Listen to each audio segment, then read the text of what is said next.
Blue Star will face an unprecedented catastrophe in 37 days. The reborn Ye Chen, armed with a prophecy of doom, boldly entered the highest conference room of the Great Xia. He demonstrated a magical skill from the game Mythical World on the spot. Dark energy surged from his palm, and the mysterious Ten Souls banner appeared in the world. He proposed the only redemption plan for human civilization. He would continuously infiltrate the mythical world to obtain techniques and supplies, while Great Xia would need to mobilize the entire nation to arm the military with these extraordinary powers and promote them to everyone. Can this gamble of personal and national fate carve out a glimmer of hope for humanity? Chapter 1. Starting with 100 billion, the national machine is set in motion in the Hongya building top floor office. Outside the huge floor-to-ceiling window, the bustling night scene of Haishur unfolded like a suspended galaxy of dazzling stars. Ye Chen leaned back in his genuine leather boss chair, his long fingers unconsciously tapping on the smooth desktop, but his gaze was fixed on the valuable custom wall clock. With each tick of the second hand, it struck his heart like a heavy hammer, dull, yet powerful. 10 seconds to go. 9 seconds. 8 seconds. Buzz. The phone screen on the desk suddenly lit up, and a faint vibration broke the silence of the office.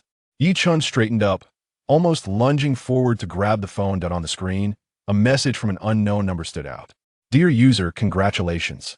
You have obtained the only internal test qualification for Mythical World. Please remit 10 billion Great Xia dollars to the designated account within 1 hour to activate your qualification. Otherwise, it will expire. It's here.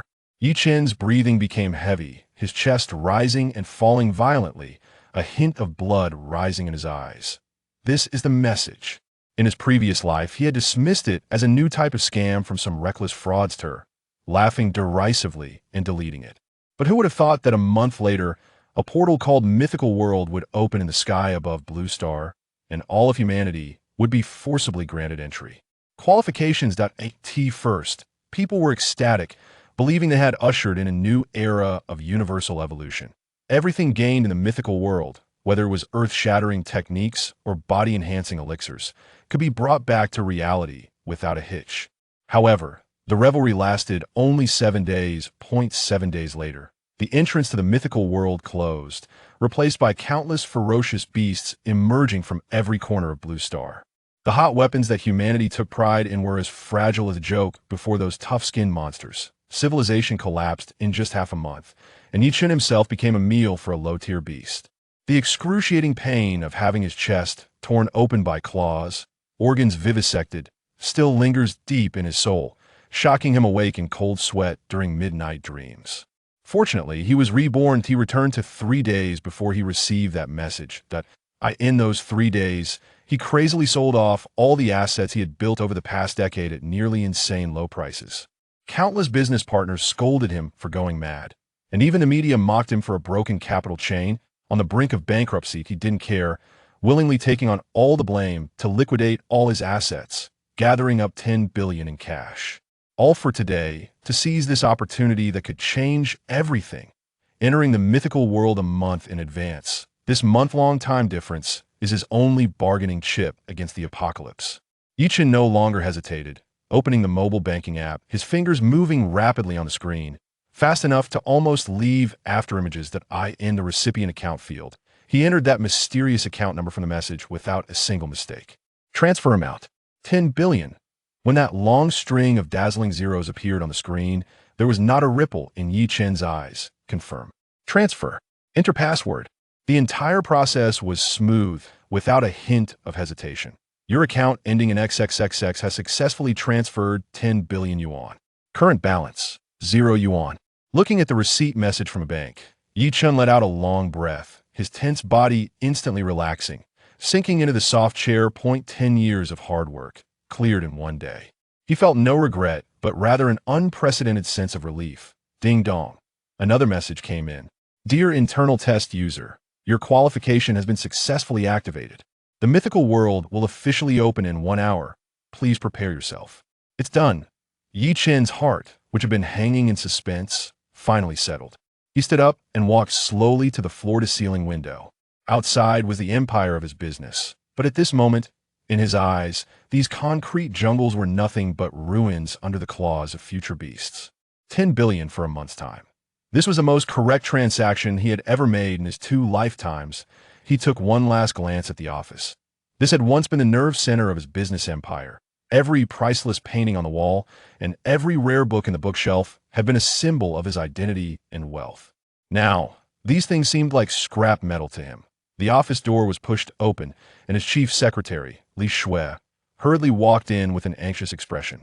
"Mr. Ye Shui, this is the last time I will call you that." Ye Chen continued. "Take my advice, don't stay in Haishu. Take the money, go back to your hometown, buy some food and clean water that can be stored, and reinforce your house. Remember, no matter what happens in the future, don't go out easily." This abrupt statement left Li Shui even more confused, feeling that her boss had truly gone mad. She instinctively reached for the car keys, only to remember halfway that the globally limited Bugatti Veyron, along with all the luxury cars under his name, had been sold off. Yesterday, now, he was a penniless man with a zero balance in his account. Ye Chen chuckled self-deprecatingly and hailed a taxi. "Driver, take me to the Yending Mountain Villa area." The vehicle started, completely isolating him from the noise behind. He took out his phone, and on the screen, the message confirming his qualification activation lay quietly.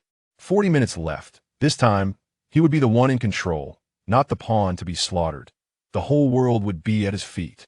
Meanwhile, 1,000 miles away, in the Great Xia Property Safety Supervision Administration, abbreviated as the Financial Supervision Bureau, in a heavily guarded office, the air was stifling. "Qingyan, take a look at this. Urgent intelligence just sent from Haishu." Director Wang Yinshan pushed a document in front of the young woman, rubbing his temples, his expression exceptionally serious. The woman's name was Ning Qingyuan, dressed in a sharp uniform that accentuated her tall posture. She was the youngest and most outstanding action team leader in the Financial Supervision Bureau, having just completed a 6-month overseas mission and was called back urgently. Without even adjusting to the time difference, Ye Chen, the new business tycoon from Haishu, Ning Qingyuan picked up the document and quickly skimmed through it, her brows furrowing tighter. In 3 days, he sold off all his assets, including the ownership of Jinrun Building, cashing out a total of 10 billion Great Xia dollars, and all at prices far below market value. She looked up, her gaze sharp. What is he trying to do? Asset transfer? Or is he trying to exploit loopholes in our financial supervision and prepare to escape? She hated such parasites who made money from Great Xia but intended to abscond with it. Immediately freeze all his accounts and restrict his exit. She closed the document, giving the most direct disposal suggestion. However, Wang Yinshan shook his head, his expression even graver. "It's too late. Just 10 minutes ago, all 10 billion of his funds have been transferred to an account." Wang Yinshan paused for a moment and said word by word, "A foreign ghost account that we cannot trace the source of, nor can we even monitor." Ning Qingyuan's pupils suddenly constricted. What? A single transaction of 10 billion? How could it bypass our approval system? This was no longer a simple asset transfer. It was a blatant provocation to the financial regulatory system of Daxia. It was a slap in the face to their entire Financial Supervision Bureau. The nature of the situation instantly became extremely serious. Wang Yinshan stood up, pacing back and forth in the office with his hands behind his back, the sound of his leather shoes hitting the floor echoing dully. I don't care what methods he used or who was behind him. He suddenly turned around, staring at Ning Qingyuan. "Qingyuan, I order you to immediately take people to Haishu and contact this Ye Chen. If necessary, you can use coercive means to bring him back to me." "Yes." Ning Qingyuan straightened her body, her voice crisp and strong. "I guarantee to complete the task." A cold, sharp arc curled at the corner of her mouth. "Rest assured, Director, in less than 24 hours, I promise to deliver him to you, so he can explain what loopholes exist in our Daxia financial system that he could exploit." No matter who Ye Chen was, she was confident she could bring this audacious guy back to the interrogation room of the Financial Supervision Bureau. Half an hour later, a black car with special license plates quietly drove out of the Financial Supervision Bureau's gate.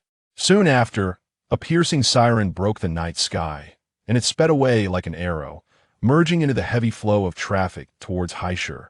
Chapter 2. The beginning of the myth. I choose the demon art. Inside the speeding black car, the atmosphere was tense. Ning Qingyuan's fingertips glided over the cold screen of the tablet, flipping through page after page of Ye Chen's information. In 10 years, starting from scratch, his assets grew from 0 to 100 billion. This rocket-like rise made her instinctively sense something unusual. Team leader, is this guy a business genius, or has he taken a crooked path? Her young colleague Zhou Kai leaned over to take a look and couldn't help but click his tongue. His speed of making money is faster than a printing press.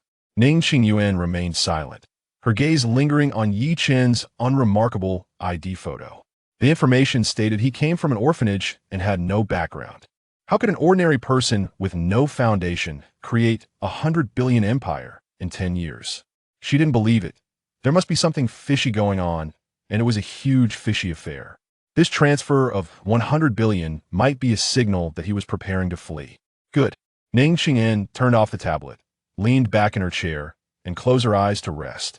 She had already begun to construct every step of the interrogation in her mind, thinking about which angle to approach from to pry open Ye Chen's mouth quickly and make him spill all his dirty dealings. At the top of the villa, Ye Chen sat quietly on the sofa, and the only sound in the room was the ticking of the second hand on the wall clock. Time passed second by second. The last minute. 50 seconds. 30 seconds. 10 seconds. Ye Chen's heartbeat began to accelerate involuntarily, not from nervousness, but from an uncontrollable excitement. 3, 2, 1. At the moment the second hand coincided with the minute hand and hour hand, a ghostly blue light curtain, visible only to him, unfolded in front of his eyes. The myth world has been opened. Welcome the only internal tester.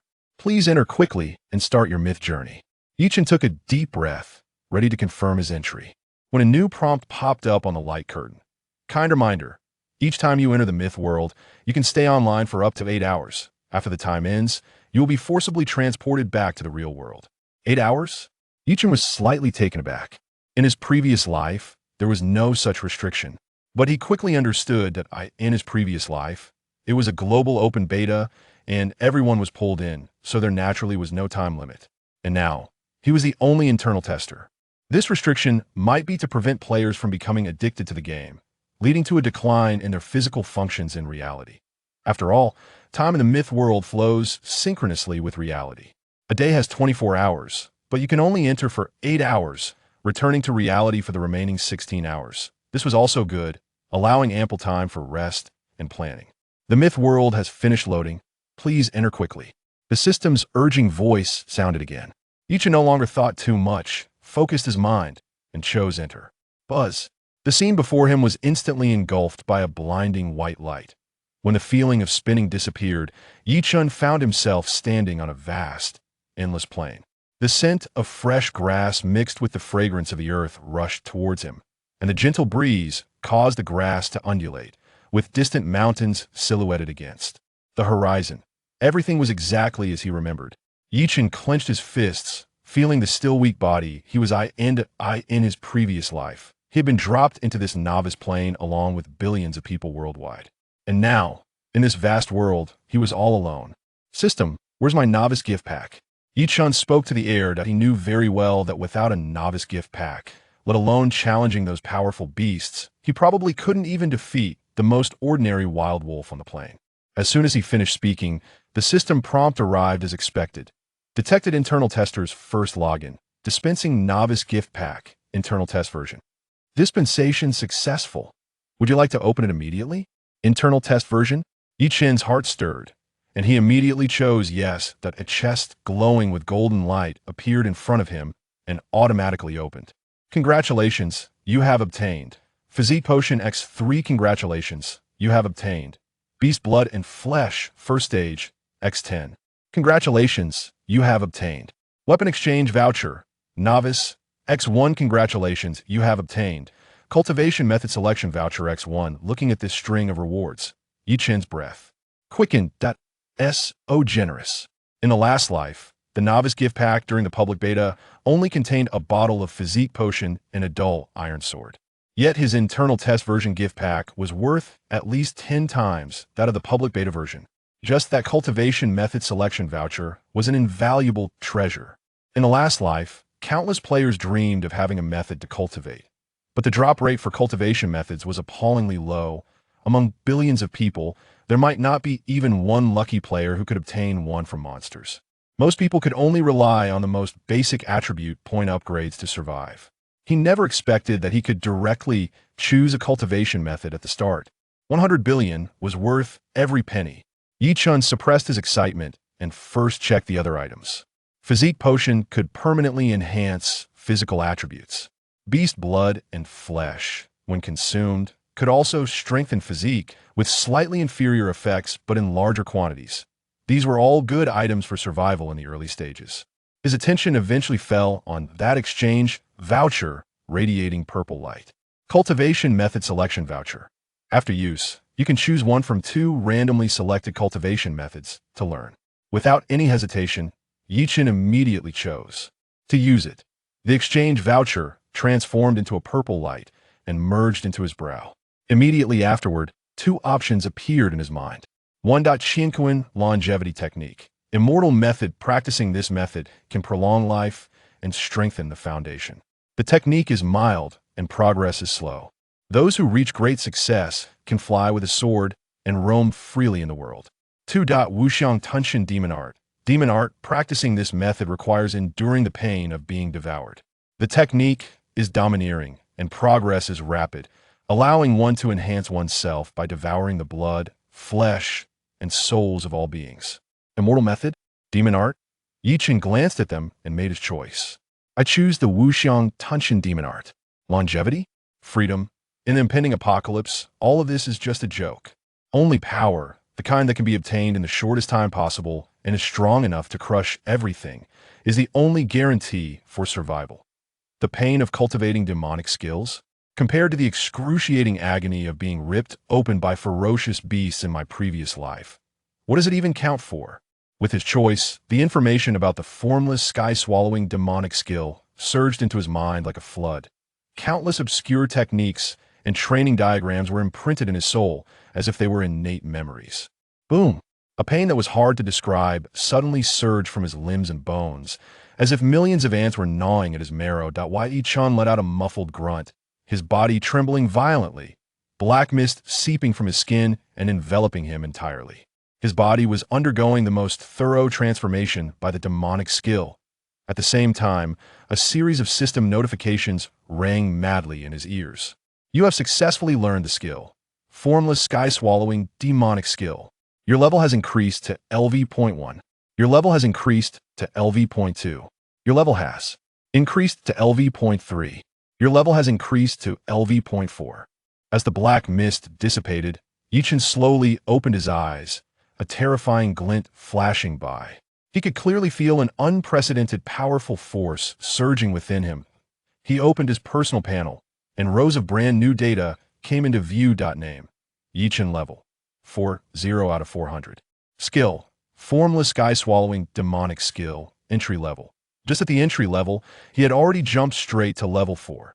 Ye Chen clenched his fists, feeling the surging power within him, unable to suppress a smile. He took out the weapon exchange voucher from his backpack. The game was just beginning. Chapter 3. Why should I risk my life when I can rely on the country? The weapon exchange voucher lay quietly in the backpack, emitting a faint glow. Ye Chen focused his mind and took it out. The voucher turned into light points and disappeared, revealing 2 completely different weapon options before him. 1. White feather dust brush, celestial artifact woven from 1,000-year crane's feathers. It is untouched by dust and has a purifying effect, naturally restraining demons and monsters. 2.10 Soul Banner, demonic artifact made from the resentful souls of 10 powerful beings. It is filled with a chilling aura and can grow by absorbing souls. Another choice between celestial and demonic. Ye Chen didn't hesitate for a moment. The white feather dust brush? It sounds ethereal, but can it be eaten? Purifying demons? In the face of absolute power, fancy things are just paper tigers. With the apocalypse approaching, he needed the most direct and brutal killing tool. I choose the 10 Soul Banner, AS, he confirmed. A pitch-black banner about 1.5 meters long appeared out of thin air and fell into his hands. The banner felt cold to the touch, and the surface was made of an unknown material, with 10 distorted, tormented human shapes faintly visible, as if they would break free and let out silent wails at any moment. A sense of blood connection surged within him.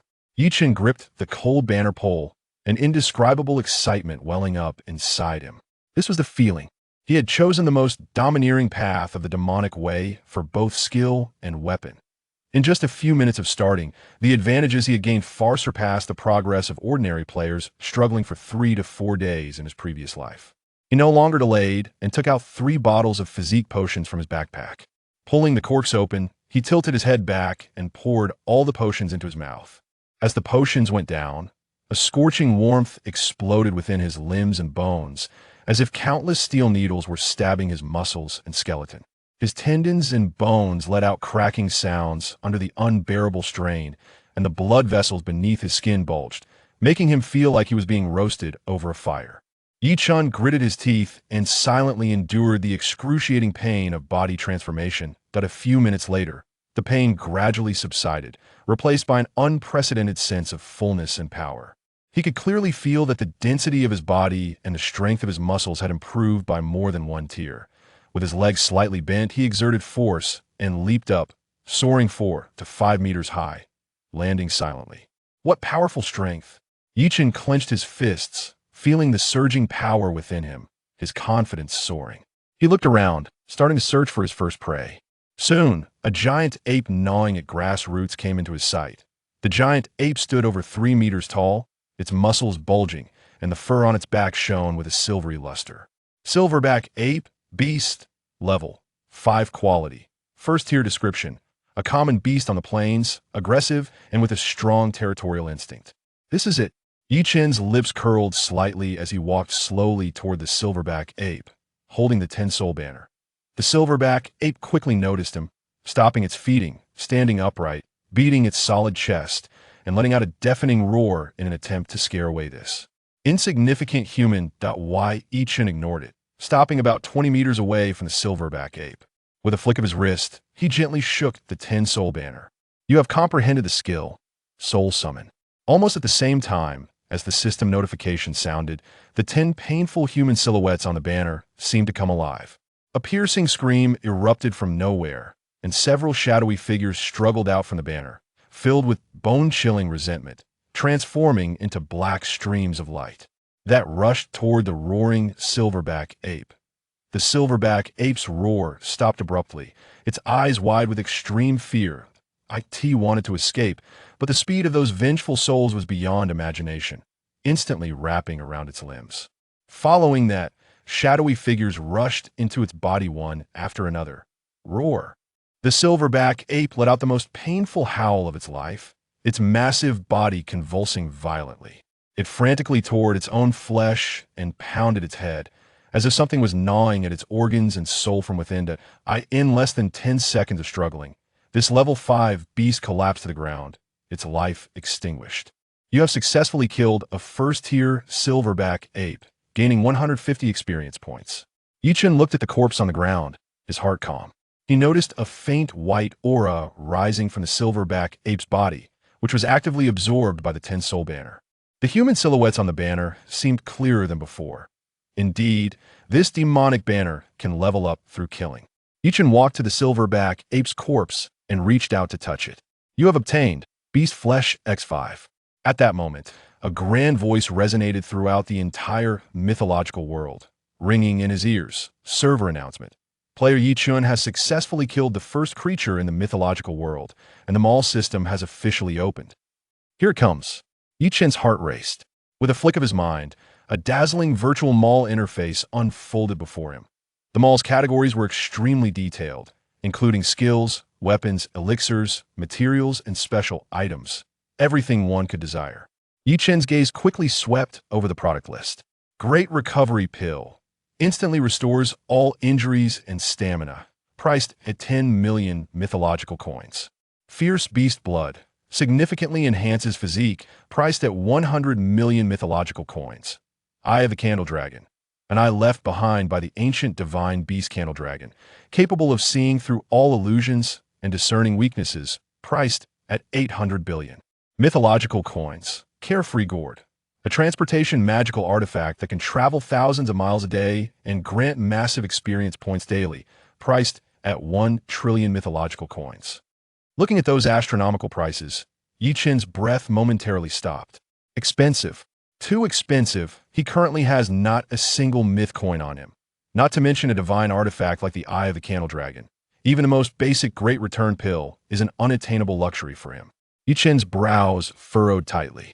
He knew very well that after the arrival of the mythological world, the currency system of Blue Star would completely collapse in a short period, turning into a pile of worthless paper. At that time, myth coins would become the only hard currency. However, the ways to obtain myth coins are extremely limited. Aside from completing some special tasks, they can only be obtained in small amounts by killing high-level ferocious beasts. In his previous life, all major countries and factions exhausted their resources but could not gather many myth coins. Every penny had to be split in half to spend. Did he have to struggle for a few myth coins in the jaws of ferocious beasts like in his previous life? No, absolutely not. A frantic thought suddenly sprang up in Ye Chen's mind. In his previous life, no one knew that the mythological world would descend, and they were caught off guard. But in this life, he is the only reborn person, the only internal test player. He holds the direction of Blue Star for the next month. Daxia.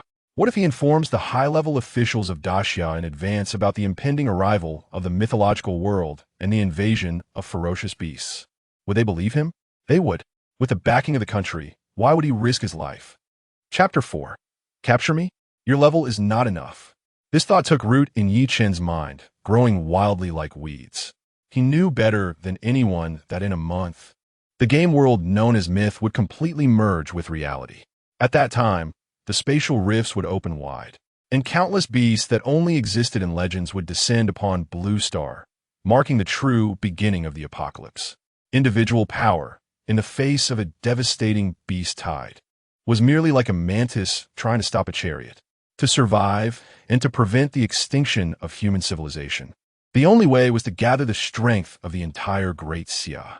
And he, Ye Chen, was the one who could ignite this spark of hope. Not to mention anything else, just the Wuxiang swallowing heaven devil art in his hands, the 10-soul banner that could devour thousands of souls, and his qualification to freely enter and exit the myth world. Any one of these was enough to keep the highest levels of Great Xia awake all night. As for whether they believed him or not, Ye Chen was not worried at all. When power beyond comprehension was right in front of them, belief or disbelief was no longer up to them. With his thoughts settled, Ye Chen's gaze sharpened. He redirected his attention to the endless plain before him, his wrist trembling slightly as the black mist surged on the 10-soul banner. The vengeful spirits within it letting out silent roars as they once again pounced on a group of beasts gnawing at the grassroots in the distance. He needed stronger power and more leverage. Meanwhile, a black vehicle from the Financial Supervision Bureau silently glided to the foot of Ye building. The door swung open, and Ning Qingyuan, dressed in a sharp uniform, was the first to step out. She looked up at this building that had appeared countless times in her investigation files, but her brows furrowed into a knot. It was too quiet, unnaturally quiet. The entire building seemed to have been drained of its soul, the doors wide open, and inside was pitch black.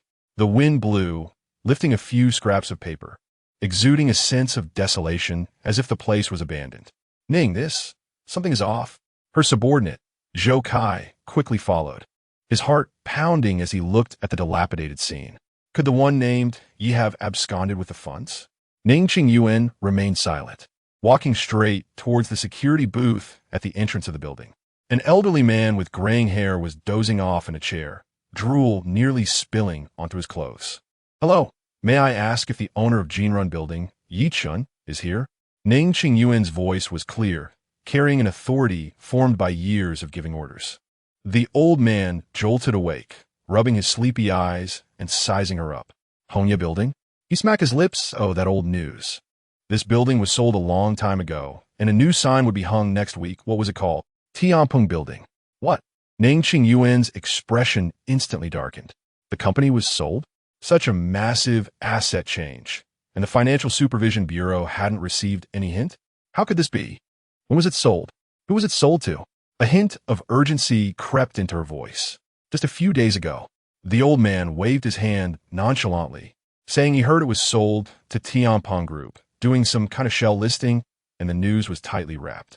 I only found out because the new security chief was bragging after getting drunk. Tianpeng Group, shell listing. Ning Qingyuan's heart trembled, and she instantly understood. This was a typical case of illegal business operations. The other party was deliberately concealing the information with thunderous methods to circumvent normal regulatory processes. Good job, Ye Chen.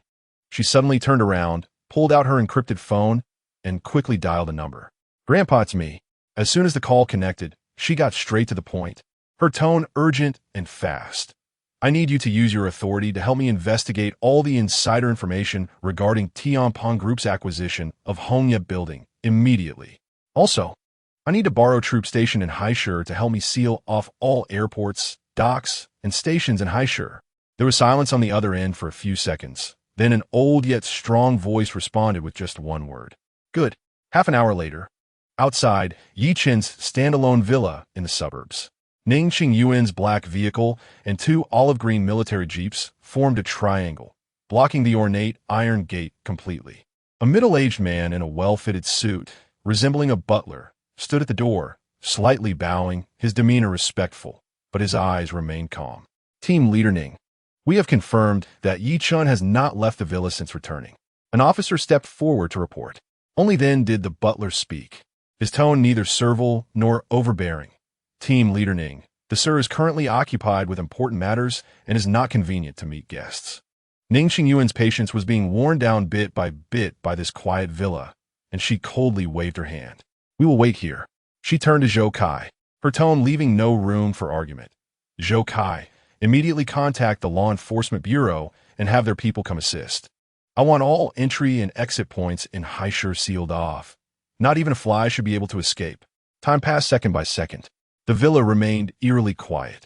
Like a ghost town, Ning Qingyuan leaned against the cold car door, watching the sky darken, her growing irritation almost unbearable. Just as she was about to order a forced entry, the curtain on the second floor of the villa was slowly pulled open by a hand. A figure stood behind the glass, looking down calmly. It was Ye Chen. He and T run away. Ning Qingyuan's spirits lifted, and she straightened her back. Almost simultaneously, the villa's front door slowly opened inward. Ye Chen, dressed in comfortable home clothes and slippers, casually descended the stairs, a faint smile even gracing his face. He looked less like a suspect surrounded by heavy military presence, and more like a wealthy man preparing to go out for a stroll. Presumably, you are Team Leader Ning from the Financial Supervision Bureau? Ye Chen walked in front of Ning Qingyuan, sizing her up before reaching out his hand. Ning Qingyuan didn't even glance at the hand, pulling out a cold silver bracelet and a bright red identification badge from her pocket. Ye Chen, you are suspected of endangering the financial security of Great Xia. I am formally arresting you now. Before her voice had faded, a sharp click echoed as the silver bracelet was securely locked around Ye Chen's wrist. Ye Chen looked down at the restraint on his wrist, then raised his eyes to meet Ning Qingyuan's face filled with righteousness, and the smile on his face deepened instead. He gently shook his head and spoke in a tone that was almost a statement of fact. Capture me? Your level is probably not enough. Chapter 5. A Daring Gamble. Meeting the Dragon Commander in the Enforcement Bureau of Haishur City. Interrogation room. The harsh fluorescent lights cast no warmth, banishing any hint of shadow from the corners of the room. Ye Chen leaned back on the cold iron chair. The specially designed handcuffs with a faint blue glow at the connection point had just been removed, replaced by a heavier pair. Ning Qingyuan sat across from him, slamming a file down on the table with a thud. Ye Chen, name, age, occupation. Ye Chen couldn't be bothered to lift his eyelids, merely shifting in his chair to a more comfortable position. You should know my information better than I do. Save some time and just have the person who can make decisions come over. Arrogant. A young law enforcement officer beside him could no longer hold back, slamming his hand on the table, veins bulging at his temples. Do you think this is a place where you can make demands? Honestly confess the source and destination of your huge funds, and you might get leniency. Ye Chen finally glanced at him, his eyes devoid of emotion, as if he were looking at an inconsequential decoration. His gaze quickly returned to Ning Qingyuan. You see, I told you, your level is not enough. You haven't even grasped the most basic questions. You're looking for death. The young law enforcement officer, blood rushing to his head, took a step forward, reaching for Ye Chen's collar. He had been a fighting champion in police school, and this grab was swift and fierce. Ning Qingyuan furrowed her brows, about to speak, but it was too late. With a crisp crack, the sound was not loud but clear and piercing. The specially designed handcuffs, claimed to be able to restrain a raging bull, broke like cheap plastic toys and fell to the ground. The sudden change froze thoughts for a moment. The young officer felt a flash before his eyes, suddenly lighter at the waist. By the time he regained his senses, the firearm that had never left his side was already firmly in Ye Chen's hand. The air in the interrogation room instantly solidified. The other two law enforcement officers reflexively drew their guns, their arms trembling slightly from nerves, cold sweat sliding down their temples. Ning Qingyuan's muscles tensed, her eyes fixed on Ye Chen, her heart pounding like a drum, escaping from the specially designed handcuffs and disarming them. All of this happened in the blink of an eye, faster than her comprehension. This was a speed no human could possess. Yet, the instigator Ye Chen wore a relaxed expression. He toyed with the handgun in one hand, skillfully removing the magazine, glancing at the yellow bullets, then snapping it back in with a click. The entire process was fluid, as if he had practiced it 1,000 times. He raised his head, the gun sweeping leisurely around the room, finally stopping at the center of the young officer's forehead. Now, who do you think is looking for death? His voice was soft, yet it struck the young officer like a heavy hammer, making his legs weak, almost collapsing to the ground. I told you, your level is really not enough. As his words fell, Ye Chen flicked his wrist. The black handgun traced a precise parabolic arc in the air, landing perfectly back into the young officer's holster. After doing all this, he leaned back against the chair, arms crossed, eyes closed, as if everything that had just happened was merely a harmless joke. The entire interrogation room was silent. Just then, the door to the interrogation room was suddenly pushed open from the outside. A burly man with a stern face strode in, the badge on his shoulder indicating his identity as the director of the Haisher City Enforcement Bureau. The newcomer was Zhou Zheng. His sharp gaze swept across the stagnant atmosphere in the room, finally landing on Ye Chen, who was resting with his eyes closed. Zhou Zheng, from the Enforcement Bureau of Haisher City, and I have the final say. Is this level sufficient? Ye Chen slowly opened his eyes, glanced him up and down, then gently shook his head, still a bit lacking. You. The young law enforcement officer beside him was so angry his face turned red, pointing at Ye Chen's nose. Who do you want to meet? Who do you think you are? Do you want us to invite the commander of the Daxia military district here? This was originally a statement made out of extreme frustration. Who would have thought that after Ye Chen heard it, a brilliant smile appeared on his face, and he even snapped his fingers. Congratulations, you got it right. At these words, the room was filled with shock. Even Zhou Zheng's normally impassive face showed a crack. Ning Qingyan looked deeply at Ye Chen, her gaze mixed with shock, absurdity, and a hint of curiosity she herself was unaware of. She said nothing and quickly turned to leave the interrogation room. A few minutes later, she returned with her phone, her expression even more complex than before. She walked up to Ye Chen, speaking word by word, her voice dry. Your request has been approved by the higher-ups. As Ye Chen walked out of the Enforcement Bureau, surrounded by people, a law enforcement officer approached with a new pair of handcuffs, looking tense. Ye Chen did not stop his steps, merely casting a faint glance at him. The officer felt a chill run down his spine under Ye Chen's gaze. His movements freezing in place, caught in a dilemma. Put on a few more.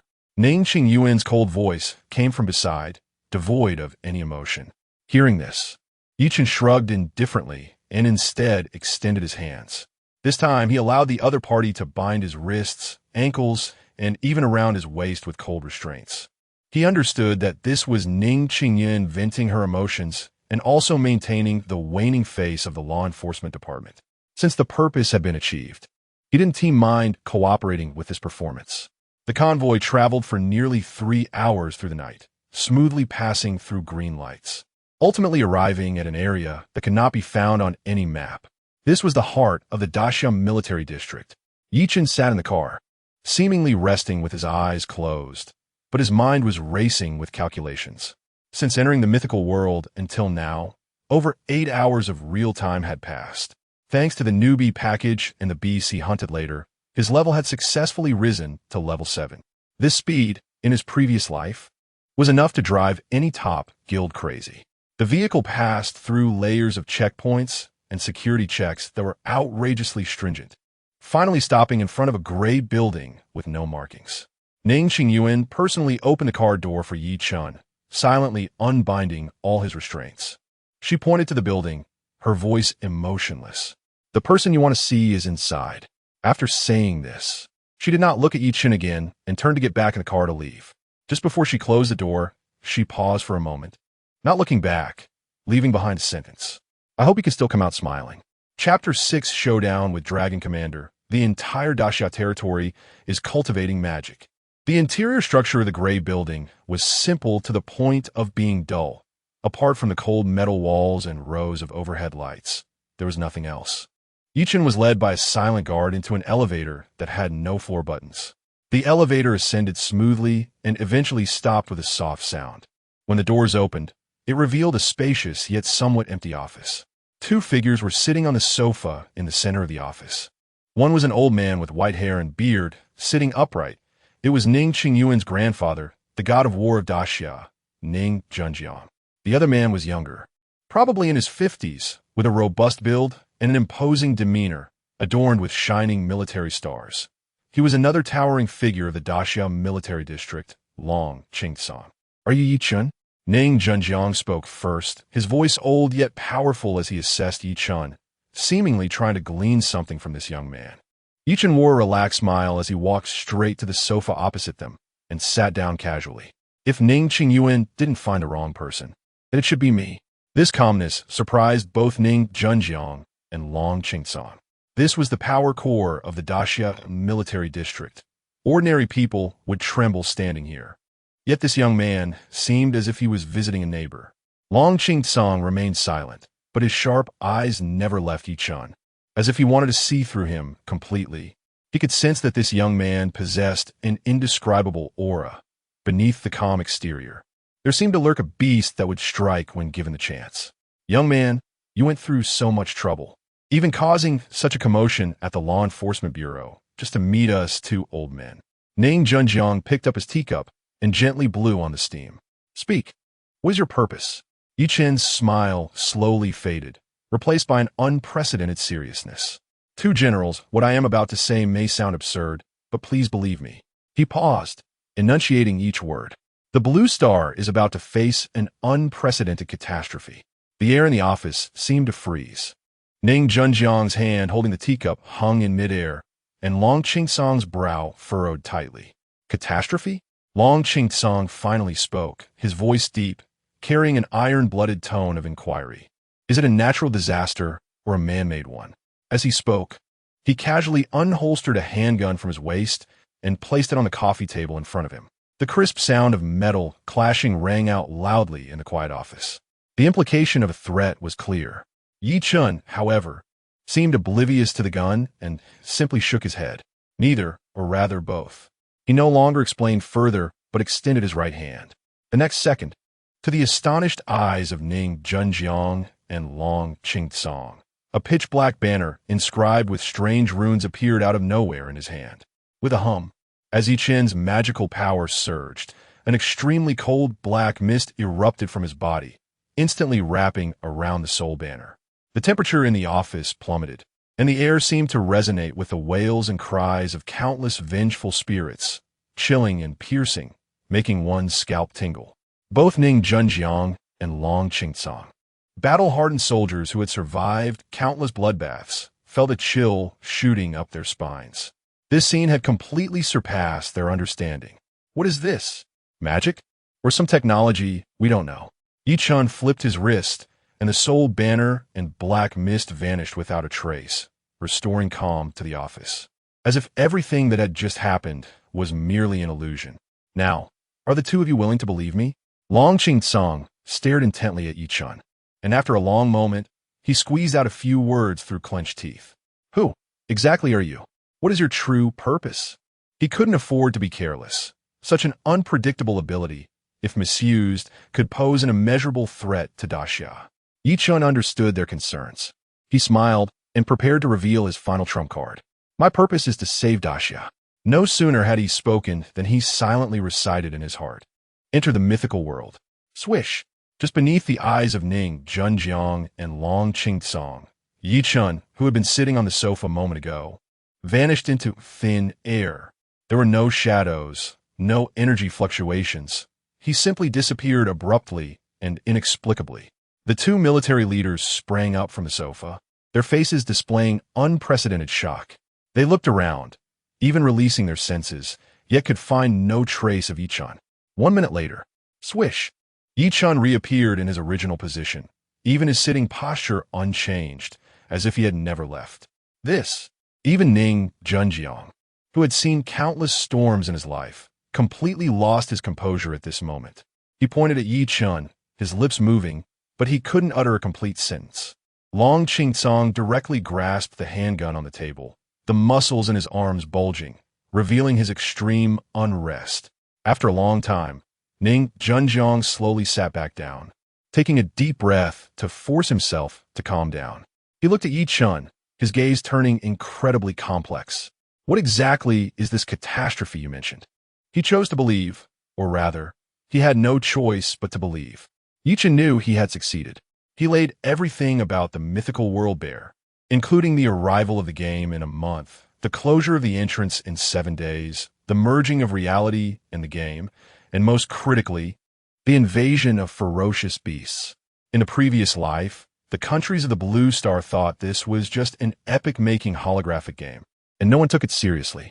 But when those ferocious beasts that only existed in myths appeared in reality, it would be too late.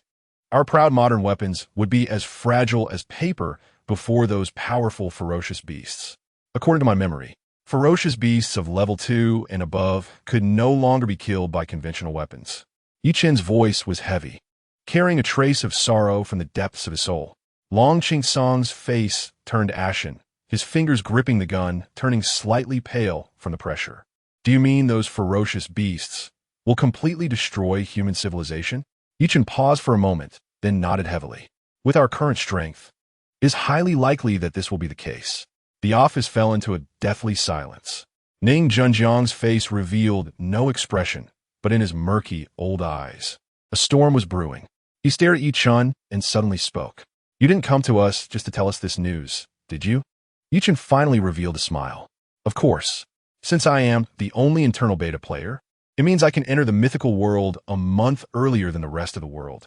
This month is Daxia's only chance. I can use this time to bring back resources from a mythical world that can enhance human strength, even cultivation methods. He looked at the two military leaders, his eyes flickering with fervent light. My suggestion is that I take responsibility for acquiring resources in the mythical world, while the military district distributes these resources and methods. We must race against time to let Daxia's warriors, and even the entire populace, begin their upgrades and cultivation in advance. We need to build an army of cultivators that can confront the ferocious beasts head-on. As his words fell, a look of uncontrollable joy appeared on Ning Junjiang's wrinkled face for the first time. In Ye Chen's plan, he saw the only ray of hope for Daxia and human civilization in the face of doomsday. He slammed the table excitedly, his voice trembling with excitement. All right, let us do it. Chapter 7, What is the Devil's Skill? This is the orthodox of the Great Xia.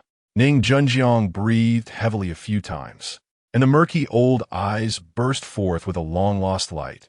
That was the light of hope. He was grateful that he met Ye Chen today, and even more grateful that he chose to believe. Otherwise, a month later, when disaster strikes, he would become a sinner of the Great Xia. Beside what you mentioned, what else do we need to do? Ning Junjiang's voice regained its stability. He had quickly stepped into the role of wartime commander. If you need manpower or technical support, just say it. Long Qing also sat down again. The pistol he had drawn was returned to his waist, and, at this moment, his gaze towards Ye Chen had transformed from scrutiny to that of a high-level partner. Ye Chen similed. This was the effect he wanted. For now, manpower and technology are not needed, but I have some things I can give you first. As his words fell, Ye Chen's mind moved. The sound of a huge object piling up out of nowhere echoed throughout the office. The core office, which was spacious and bright just a second ago, was suddenly filled with a small mountain exuding a strong, bloody smell.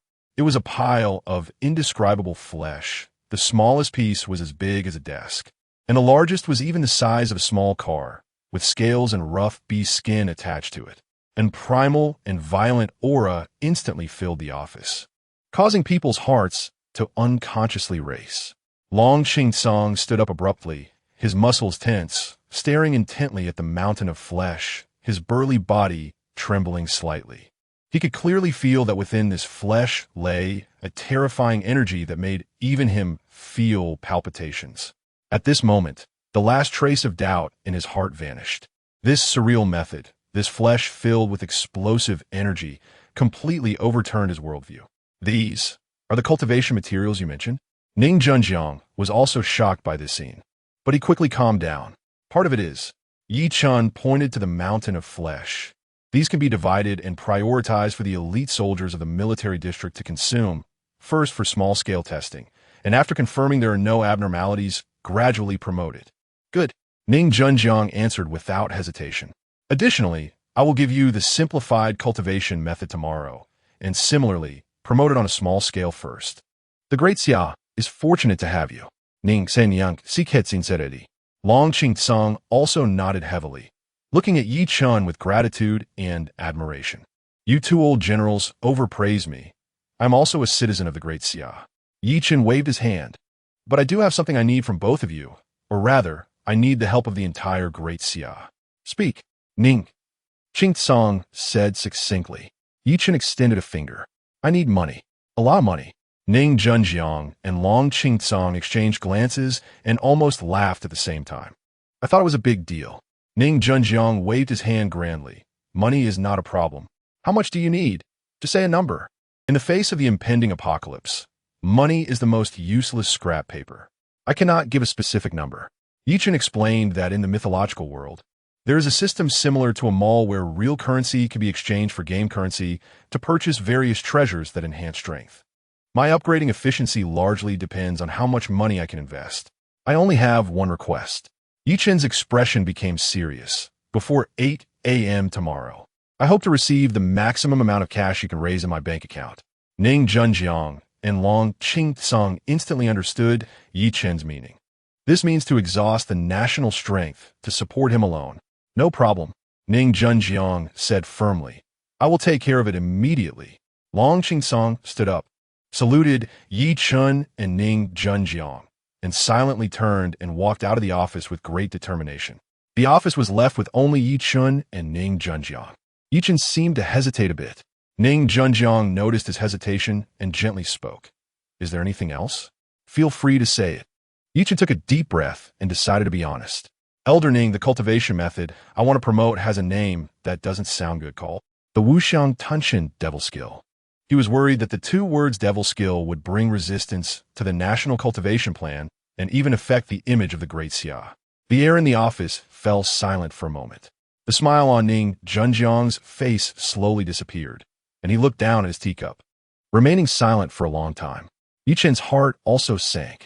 Suddenly, ha ha ha ha ha, Ning Junjiang burst into a hearty laugh, laughing so hard he nearly fell over, almost bringing tears to his eyes. He pointed at Ye Chen and laughed while scolding. You brat, I thought it was a big deal. What devil skill? What a mortal method. Ning Junjiang slammed the table suddenly, his voice like thunder. A good cat is one that can catch mice. In this war that concerns the survival of civilization, what can make us stronger, what can help us survive, is a good method. He stood up, walked in front of Ye Chen, and heavily patted his shoulder. Kid, remember this. From now on, there is no such thing as the Wuxiang Tunshin Devil Skill. The cultivation method for the entire Great Xia is what is called the righteous path. That is the orthodox of the Great Xia. His words made Ye Chen's blood boil, and the last trace of concern in his heart completely dissipated. He solemnly bowed to Ning Junjiang. That night, Ye Chen rejected Ning Junjiang's proposal to stay in the military district and return to his villa. A day's hustle left him utterly exhausted, and, after washing up, he quickly fell into a deep sleep. He slept soundly, unaware that in the few hours he was asleep, the entire financial system of the Great Xia was set into a storm because of him. Within Great Xia, all the headquarters of state-owned and private banks were brightly lit. and encrypted phone calls from the military district kept the bank executives awake all night. Wartime emergency strategic reserve funds must be submitted before dawn. This is an order. Countless people protested and expressed confusion, but in the face of the military's tough stance and the red-headed document stamped with a bright red seal, all protests appeared weak and powerless. Meanwhile, hundreds of printing machines operated at unprecedented power, producing brand-new Great Xia currency continuously until the raw materials ran out in the early hours of the morning and were forced to stop. The next morning, sunlight streamed through the gaps in the curtains and shone on Ye Chen's face. He slowly awakened, habitually picking up his phone from the bedside. Buzz, buzz, buzz. As soon as the phone turned on, it vibrated wildly, and a series of text message alerts almost formed a line. Great Xia Bank. Your account ending in XXXX received 1-300-000-000 yuan at 7:51. Great Xia Bank. Your account ending in XXXX received 2-500-000-000 yuan at 7:53. Great Xia Bank. Your account ending in XXXX received 5-000-000-000 yuan at 7:58. Hundreds of text messages flooded his phone, making Ye Chen dizzy. He directly opened his mobile banking app, and when he saw the long string of zeros in his account balance, even with 2 lifetimes behind him, his heart raced uncontrollably. 500 billion. A full 500 billion Great Xia currency. Chapter 8. A massive spend of 500 billion. 500 billion. Ye Chen looked at the dizzying string of zeros in his mobile banking balance, his breath momentarily catching. In his previous life, he spent a full decade pouring his heart and soul into it, and managed to accumulate only 100 billion in assets. Yet now, in just one night, a staggering 500 billion had quietly settled in his account. This amount of money was enough to cause severe turmoil in the entire financial market of the Great Xia. He understood very well that this was the result of the unprecedented efficiency of the entire national machinery operating at full throttle. It was proven that he had made the right bet. Collaborating with the state was the wisest choice he had made since his rebirth. The cool face of Ning Qingyuan flashed through his mind, and Ye Chen couldn't help but chuckle. If it weren't for that woman decisively inviting him to the Law Enforcement Bureau, he would have likely had to go through significant trouble to connect with someone at the level of old Ning. In a sense, she had indeed helped him a great deal. Ye Chen stopped overthinking it, got out of bed, and, after a quick wash, he hesitated not at all and directly exchanged all 500 billion Great Xia coins in his account for mythical coins. Accompanied by a flash of familiar white light, he reappeared on that vast and boundless grassland. Personal information. Ye Chen focused his mind, and a virtual panel that only he could see unfolded before him. Name, Ye Chen, level 7, cultivation method, formless Sky Eater demon art, entry level, weapon, 10 soul banner, skill, soul summoning, looking at his level 7 status. Ye Chen recalled yesterday's experiences. Starting with the beginner's gift pack had directly boosted him from level 1 to level 4. However, going from level 4 to level 7 took him a full 8 hours, hunting beasts on the grassland almost nonstop, the process being tedious and inefficient. In his previous life, when the mythical world fully descended, billions of people from Blue Star rushed in, and it took a full 7 days for the first tier of players to barely reach level 10.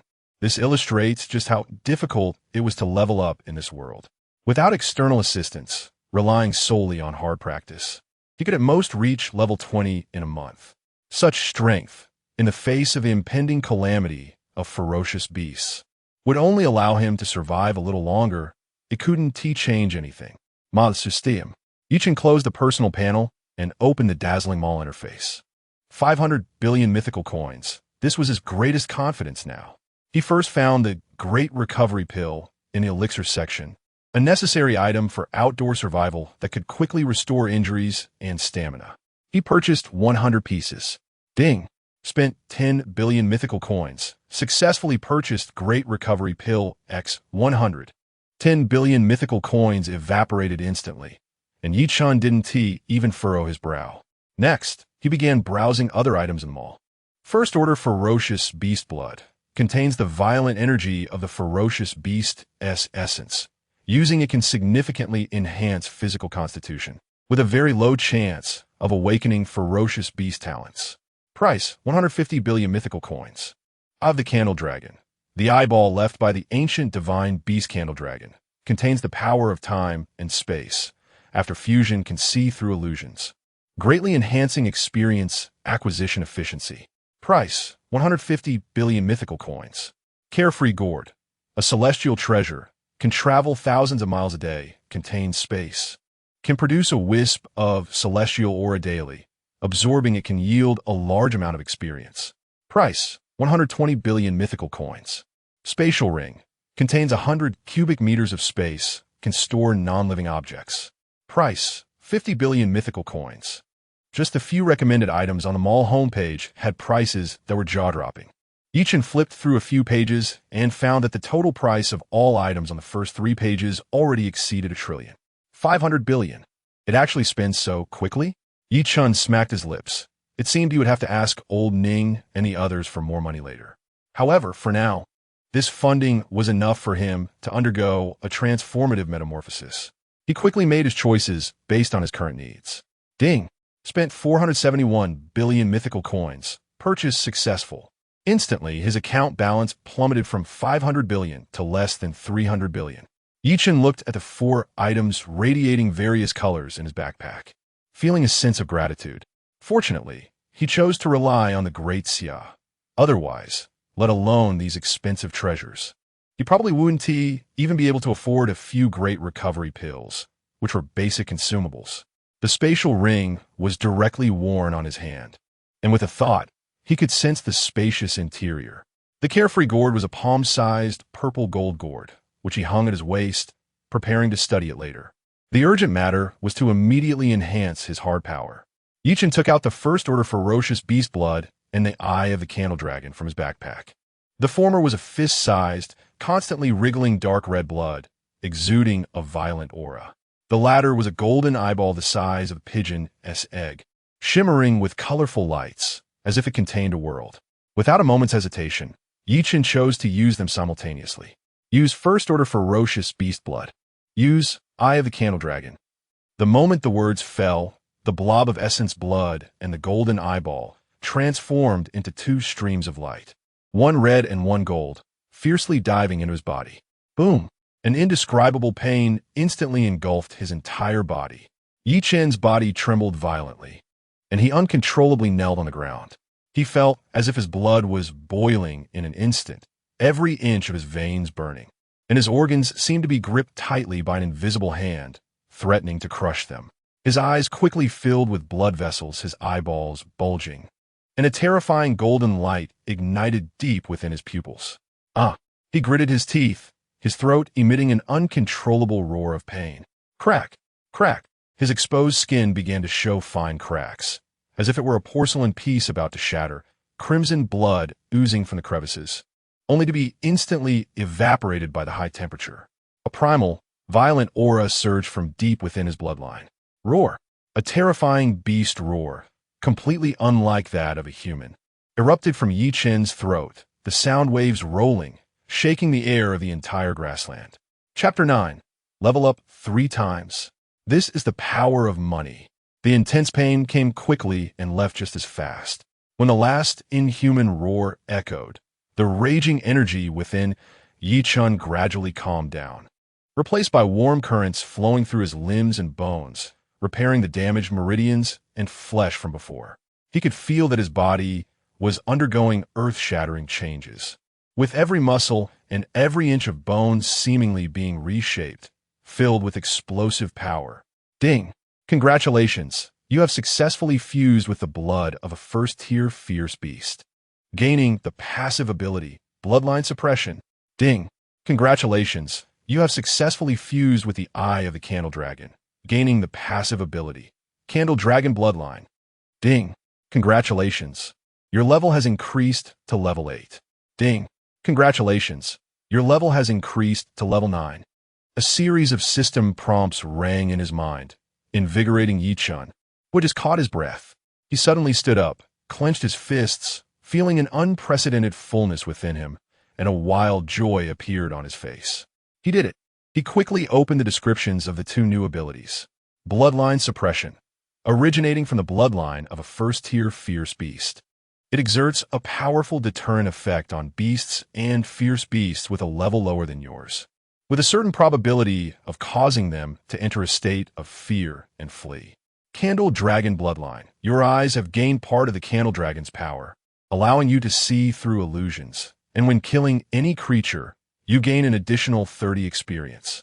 An extra 30 experience. Ye Chen's Bidatin Kuikinit. This was the real divine skill. Leveling up in the mythological world was already incredibly difficult, and this additional 30 experience meant that his leveling speed would far outpace everyone else. 300 billion mythological coins were truly worth it. Ye Chen suppressed his excitement and shifted his attention to the palm-sized purple gold gourd at his waist. With a thought, the carefree gourd automatically flew into his palm. The gourd was entirely a warm purple gold color, engraved with mysterious cloud patterns, looking more exquisite than the kind of magical treasure he had imagined. Next to the gourd, a line of small text that only he could see was flickering slightly. Current status. Available for collection. Collection cooldown. 000000. Ye Chen recalled the introduction of the carefree gourd, which could produce a wisp of immortal spirit energy daily, providing a large amount of experience upon absorption. Wasn't this just an experience package that could be claimed once a day? Claim. He made his choice without hesitation. As soon as he spoke, a soft white light surged from the carefree gourd, instantly enveloping him. Ding! Congratulations! Your level has increased to level 10. Another level up. From level 7 to level 10, it took only a few minutes. This rocket-like leveling speed would surely astonish the players from his previous life who had struggled so hard. Before Ye Chen could celebrate, a new system prompt rang out again. Ding! Detecting that your level has reached level 10. You have successfully comprehended the first layer of the Wuxiang swallowing heaven devil art. Devil Qi enters the body. Devil Qi enters the body. Active ability. Can infuse Devil Qi throughout the body for a short time, greatly increasing your strength, speed, and reaction abilities. The effect lasts for 10 minutes, with a cooldown time of 1 hour. Note, during use, the body will bear a huge load with a certain probability of affecting sanity. Please use with caution, enhancing all basic attributes, but with side effects. Ye Chen smacked his lips. This ability was indeed powerful, but the restrictions were not small. However, for him, being able to unleash far superior combat power at critical moments was enough. He moved his muscles and bones, feeling the surging power within him. The 500 billion spent had brought an enhancement beyond his expectations. Today, he could at least reach level 15. A glint flashed in Ye Chen's eyes as he directly sat on the carefree gourd. The purple gold gourd expanded in size to that of a single bed, steadily supporting him as it floated in midair. With a thought, the carefree gourd transformed into a streak of light, flying deep into the grassland. The ground beneath him sped backward, and the feeling of riding the wind lifted his spirits. In his previous life, he only knew that this grassland was a beginner area, relatively safe, but he never imagined how terrifying the world beyond the grassland was. The wyverns soaring in the sky. The two-headed monsters lurking in the marshes. Each of them possessed the power to easily destroy a city. The reason the Blue Star civilization fell so quickly was that in the early stages, they had no power to contend with these high-tier fierce beasts. At that moment, Ye Chen's gaze was drawn to a group of creatures on the ground. It was a herd of blue-faced yaks, each one as massive as a heavy truck, muscles bulging, with two thick horns on their heads gleaming like metal. You are the ones. Ye Chen grinned, controlling the carefree gourd to lower its height. When he was about 100 meters away from the herd, he leaped directly from the air. Boom! His feet landed firmly on the grass with a muffled sound. Blue-faced yak, level 13, grade, first-tier fierce beast. Description: a common herd fierce beast in the grassland, known for its aggressive temperament and strong impact. A first-tier fierce beast at level 13. This was no comparison to the ordinary beast from yesterday. The fierce aura hit him head-on, exuding a significant sense of pressure. Moo! The herd evidently spotted this uninvited guest.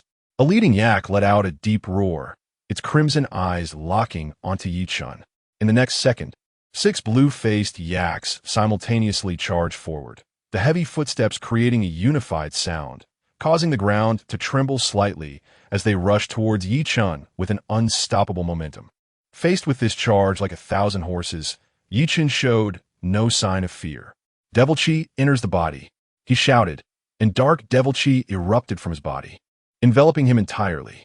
His speed surged in an instant, and with a flick of his right hand, the dark 10 Souls banner was already in his grasp. As the first yak was about to collide with him, Ye Chen exerted force with his legs, propelling himself into the air, easily leaping 7 to 8 meters high. Soul summoning. He swung the soul banner fiercely, black mist swirling as several twisted, resentful souls howled out, accurately wrapping around the 2 blue-faced yaks charging at the front. The massive bodies of the 2 yaks suddenly stiffened, as if frozen in place, coming to a complete stop. The yaks behind them had no time to react and crashed into their companions, instantly throwing the entire herd's charge into chaos. Now's the time. Ye Chen's figure arced through the air, landing squarely in the midst of the disordered herd. He ignored the horns that could pierce through steel plates, and with a burst of strength, he directly wrapped his arms around the waist of one blue-faced yak, lifting the thousands of pounds of massive creature with a painful cracking of bones. "Get up!" Ye Chen's veins bulged as he lifted the howling blue-faced yak high above his head and then slammed it down towards the nearby herd. At the same time, he swung the soul summoning banner again. Chapter 10. Wealth and Danger. A gamble to turn a bicycle into a motorcycle. Boom! The massive blue-faced yak crashed into the chaotic herd. The dull thud and the sharp cracking of bones merged into a cacophony, accompanied by the anguished moos of the cattle, creating a bloody and chaotic scene. A shadow darted rapidly through the herd. Ye Chen's expression was emotionless, with each swing of the 10 Soul banner in his hand.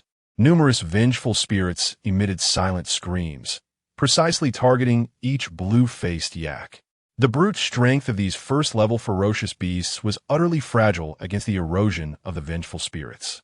Their massive bodies stiffened one after another before crashing heavily to the ground, their crimson eyes frozen in the agony and fear of death. The entire process was as efficient as a precise surgical operation. In less than 10 minutes, the last blue-faced yak fell to the ground, wailing, and the grassland returned to silence. Ding! Congratulations, your level has increased to level 11. The system's prompt sounded. Ye Chen exhaled a breath of turbid air, feeling the power within him filling up once again, and the corners of his mouth curled up slightly. Spending money is just for this feeling. For the next 7 hours, he completely transformed into the top predator on the grassland. Riding the carefree gourd, he roamed the vast expanse of the grassland like a king surveying his territory.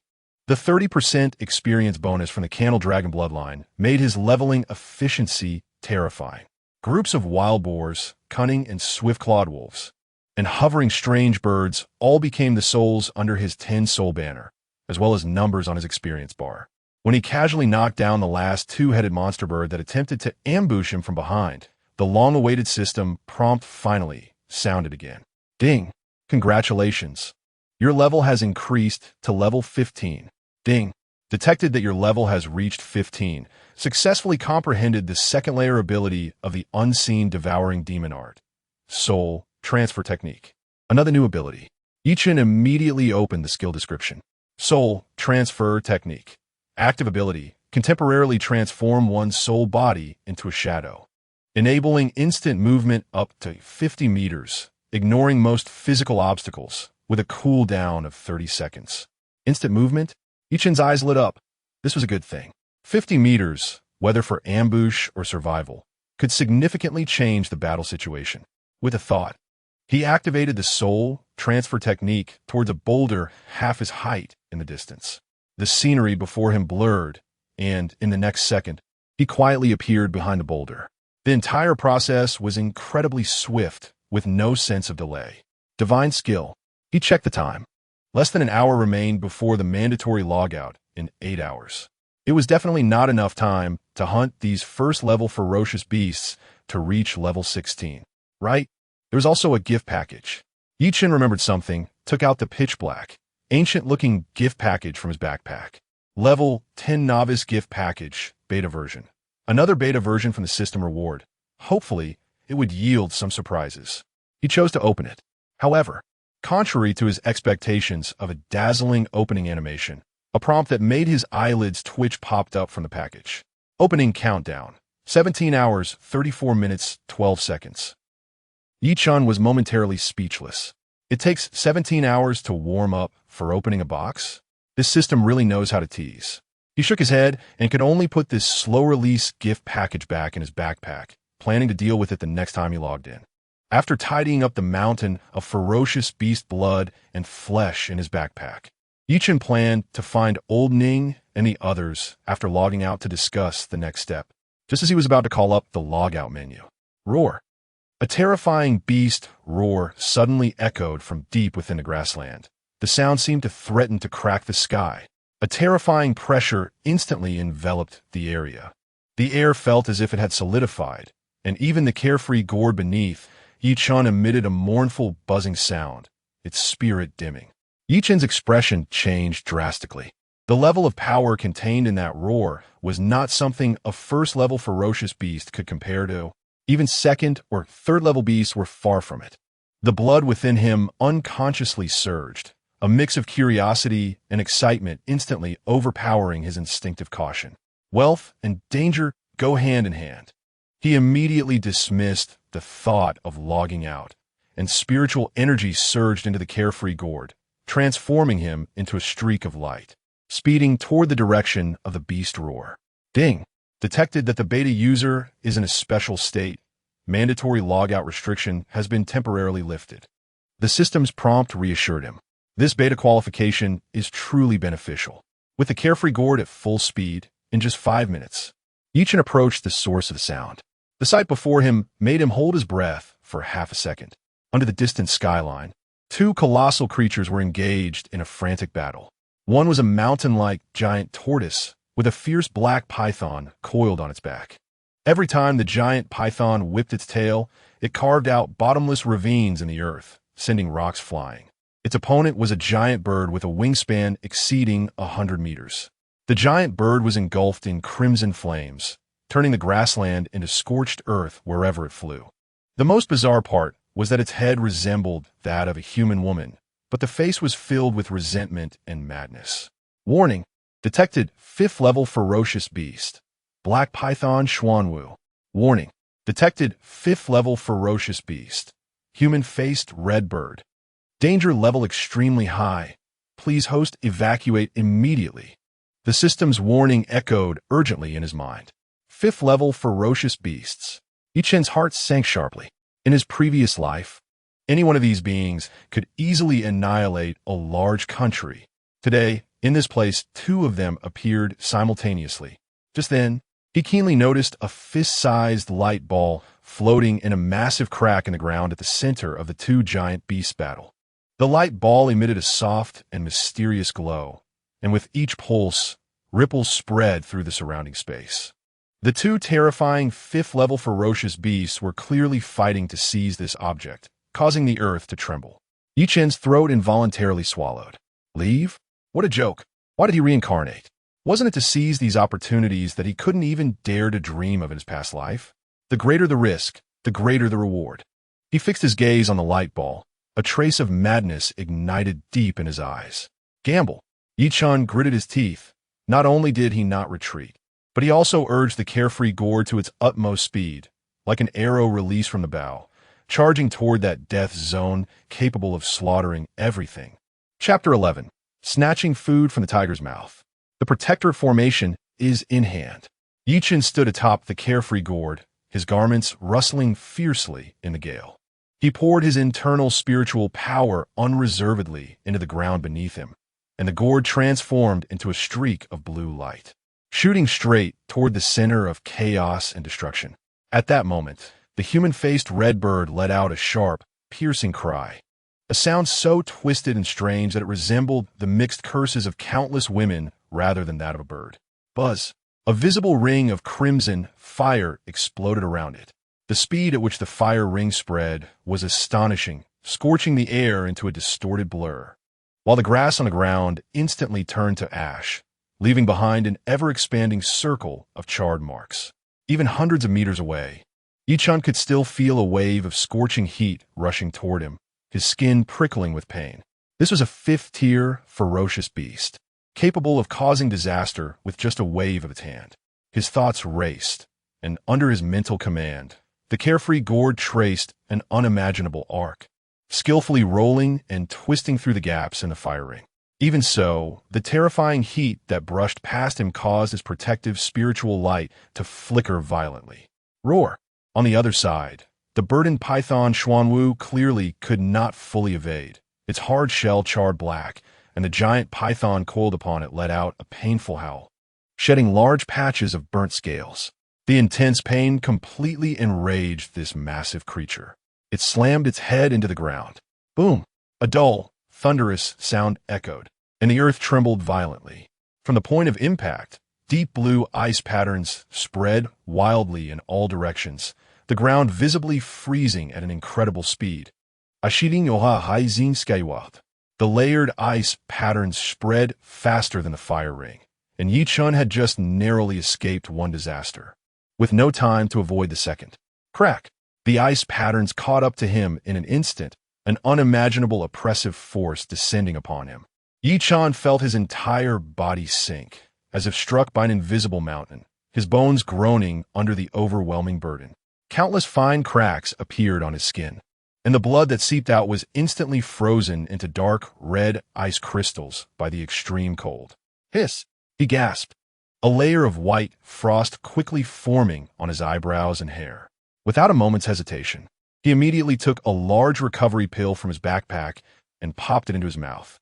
The pill melted instantly, a warm current flowing through his limbs, repairing his damaged body. But it wasn't enough.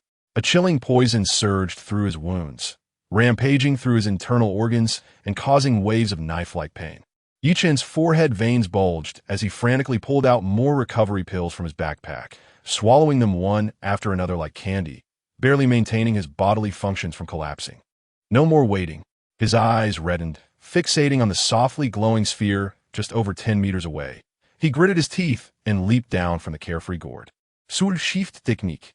His body transformed into a blurred shadow mid-air, disregarding the rampant cold and pressure, advancing in an eerie manner. 50 meters in the blink of an eye. The shadow dissipated, and Ye Chen's form re-solidified, stumbling to the ground, now less than 10 meters from that glowing sphere. The pressure radiating from the two fifth-tier ferocious beasts here had intensified to the extreme, the air thick as if it were mercury. Ye Chen's bonnes cricket, as if they would be crushed into powder by this terrifying force at any moment. He activated the Wuxiang swallowing heaven demon technique to its limits, black energy swirling around his body, forcibly creating a small space, then extended his trembling right hand, reaching desperately toward the glowing sphere. Closer, even closer. The moment his fingertips touched the sphere, a warm, heavy sensation instantly spread throughout his body. The cold poison that had invaded him dissipated in an instant under this warm current, and his injuries began to heal at an astonishing speed. At the same time, a vast and profound piece of information surged into his mind. Ancient secret transmission, Pangu formation. At that moment, two wills filled with destruction and brutality simultaneously locked onto him. The human-faced redbird and the burdened python Xuanwu, caught in their fierce battle, froze in place. Ye Chen's body stiffened, his limbs feeling as if filled with lead. Unable to move, there was no escaping. This thought flashed through his mind. Without a moment's hesitation, he silently chanted in his heart. Go offline. Swish. The world before him instantly turned pure white, and in the next second, he had returned to his room in the villa. Huff, huff. Ye Chen let out a long breath, his legs going weak as he collapsed onto the soft carpet, gasping heavily. The sense of despair for being locked onto by two fifth-tier ferocious beasts was truly terrifying. He lay on the ground, staring at the ceiling, and after a long while, a victorious smile crept onto his face. No matter how fiercely you fight, in the end, the benefits are still in my hands, right? After the ultimate thrill came an overwhelming sense of exhaustion. Ye Chen's eyelids grew heavier, and he lay there, falling into a deep sleep. 2 hours later, Ye Chen suddenly woke up. He sat up and began to carefully savor the newfound memory in his mind. Panga formation. In ancient times, the Panga deity created this supreme formation using the wonders of heaven and earth to protect the newly born human race. Once the formation is completed, it can form an absolute protective barrier, shielding all living beings under its coverage from any form of external attack. The higher the level of the formation, the greater the intensity of attacks it can withstand, and the wider the area it can cover. A formation. It's actually a formation. Ye Chen's heart skipped a beat, and an uncontrollable ecstasy surged onto his face. He had been worried about how the Great Xia would respond to the impending mythological world and the emergence of ferocious beasts across Blue Star a month later. Even if everyone practiced magical arts, ordinary citizens and low-tier warriors would still be cannon fodder against those powerful beasts. Now, this problem has a solution. The Panga formation. This is simply the ultimate solution born to confront the cataclysm. As long as this formation can be established on the land of Great Xia, the so-called mythological arrival and the crisis of ferocious beasts will become a joke. Ye Chen even had a bolder idea. If resources were sufficient, the coverage of this formation might even encompass the entire Blue Star. However, he quickly suppressed this thought. The immediate priority is to protect Great Xia first. Excitedly, he climbed up from the ground, ready to contact Ning Zhengjiang to share this monumental news. But his phone rang at an inopportune moment. The caller ID displayed Ning Qingyuan. Chapter 12. The first step of national cultivation. As soon as the call connected, Ning Qingyuan's cool, yet somewhat urgent voice came through. Ye Chen, where are you?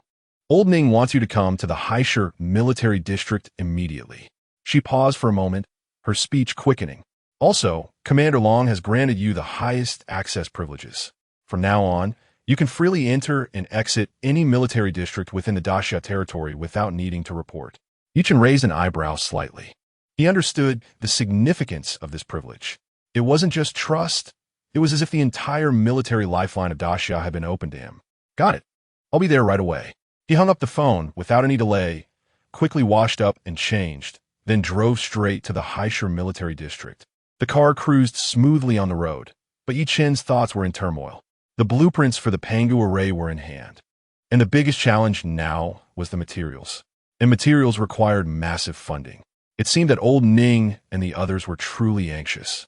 While driving, he split a portion of his focus and immersed himself in his sea of consciousness, beginning to dissect the Wuxiang Tunshin magic art he had obtained from a system.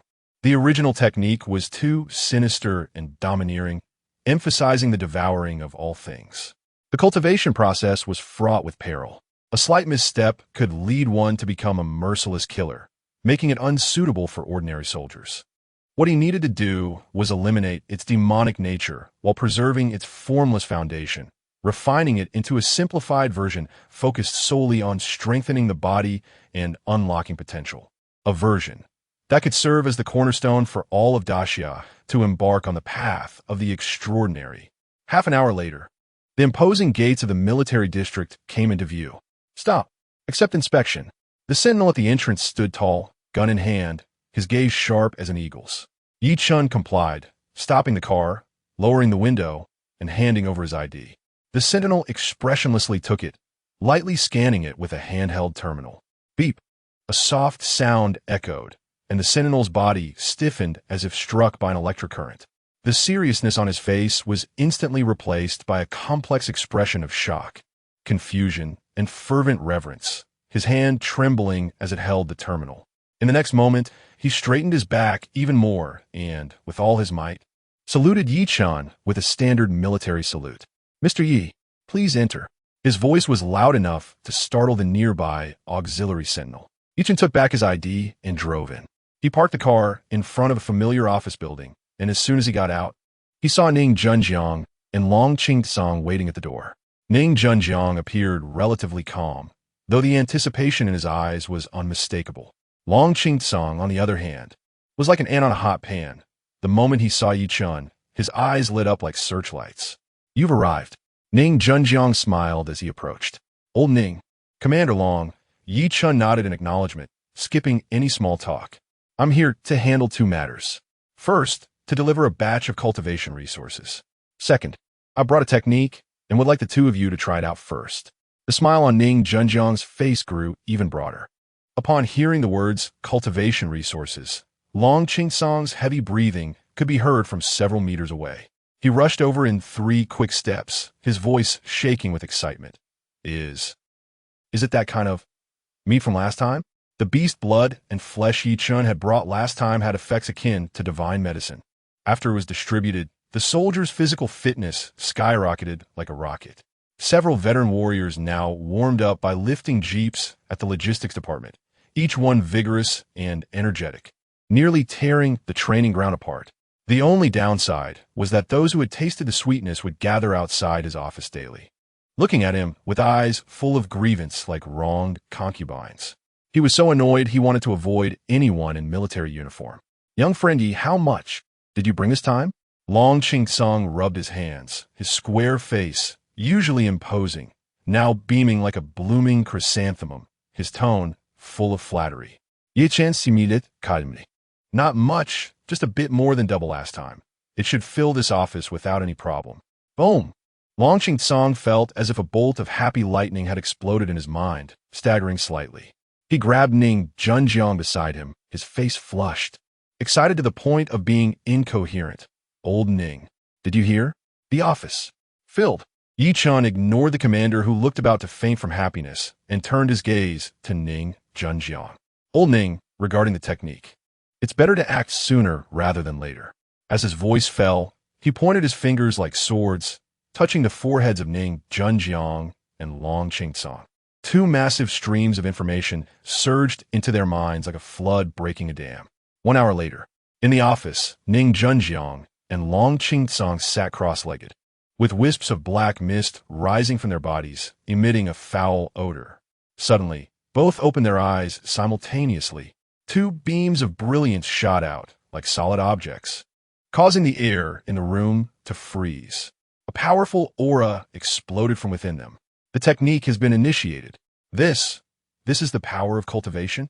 Ning Junjiang opened his palm, feeling the vast power surging within him like a river, his face filled with shock. He could clearly sense that his long ailing body felt as if it had been reforged in a furnace of life. Every inch of withered muscle was swelling, and every dormant cell was rejoicing. This power was even more terrifying than his peak condition decades ago. This is just the simplified version's entry effect. Ye Chen's calm voice rang out.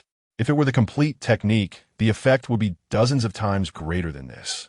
Upon hearing this, the 2 elderly men, whose ages added up to nearly 150, simultaneously displayed childlike joy and pure smiles. Da Xiao is fortunate to have you. Ning Junjiang exhaled a long breath, filled with emotions. If this function can be promoted nationwide, those mere beasts are nothing to fear. Old Ning, don't underestimate those beasts. Ye Chen's expression suddenly turned serious as he recalled the 2 5th-level beasts that had caused the heavens to shake and the earth to quake on the otherworldly grasslands. That kind of power could change the landscape with a single movement. They were far more terrifying than we imagined. Ye Chen's voice was soft but struck like a heavy hammer on the hearts of the 2 old men. Let me put it this way. If such a level of beast were to descend on Blue Star, our proudest nuclear weapons might just be oversized firecrackers to them, merely making a sound. The office immediately fell into a deathly silence. Long Qingsong's joy faded, and Ning Junjiang's smile froze. Just making a sound? Those 3 words were more lethal than any weapon, instantly dousing the fiery ambitions they had just ignited. Ning Junjiang's lips moved as he hoarsely asked, "Then, what should we do?" Ye Chen turned around, looking out at the vast military camp, his gaze profound. Nationwide cultivation is just the first step. We need to build a true Iron Great Wall. Chapter 13. Have the 500 billion been spent? Ning Junjiang frowned, somewhat puzzled by this statement. The Great Steel Wall? The border defenses of the Great Xia are as solid as gold soup. Isn't that enough? Ye Chen seemed to see through his confusion and spoke calmly. If I can successfully restore the ancient formation diagrams I have, I am 90% confident that I can envelop the entire Great Xia in an absolutely safe barrier, protecting it from any ferocious beasts. The Pangu Great Formation. These 4 words echoed in Ye Chen's heart, carrying a heavy, primeval aura. Ning Junjiang's body shook violently, and an unprecedented light burst from his murky eyes. He excitedly grasped Ye Chen's shoulders, his knuckles turning white from the force. Is this true? Truly. Good. Ning Junjiang slammed his hand on the table, causing the teacup to jump. Good. He walked around the table twice, his face unable to hide his wild joy. Good. After saying good 3 times, he barely suppressed the swirling emotions. He sat back down, feeling as if he'd shed a 1,000-pound burden, yet also shouldered immense hope. As for the matter of the techniques, Yu and Qing Tsong should arrange it as soon as possible, first as a pilot in the Haisher military district, and once confirmed without issues, promote it to the entire military district and even to the whole nation. Ye Chen nodded and waved his hand in front of him. Buzz! The space rippled, and in the next second, mountains of ferocious beast flesh appeared out of thin air, filling the entire office with a rich scent of blood and immense energy. The smallest piece of flesh was over a person's height, still retaining a terrifying aura that made one's heart race. Long Qing Song's breath instantly halted.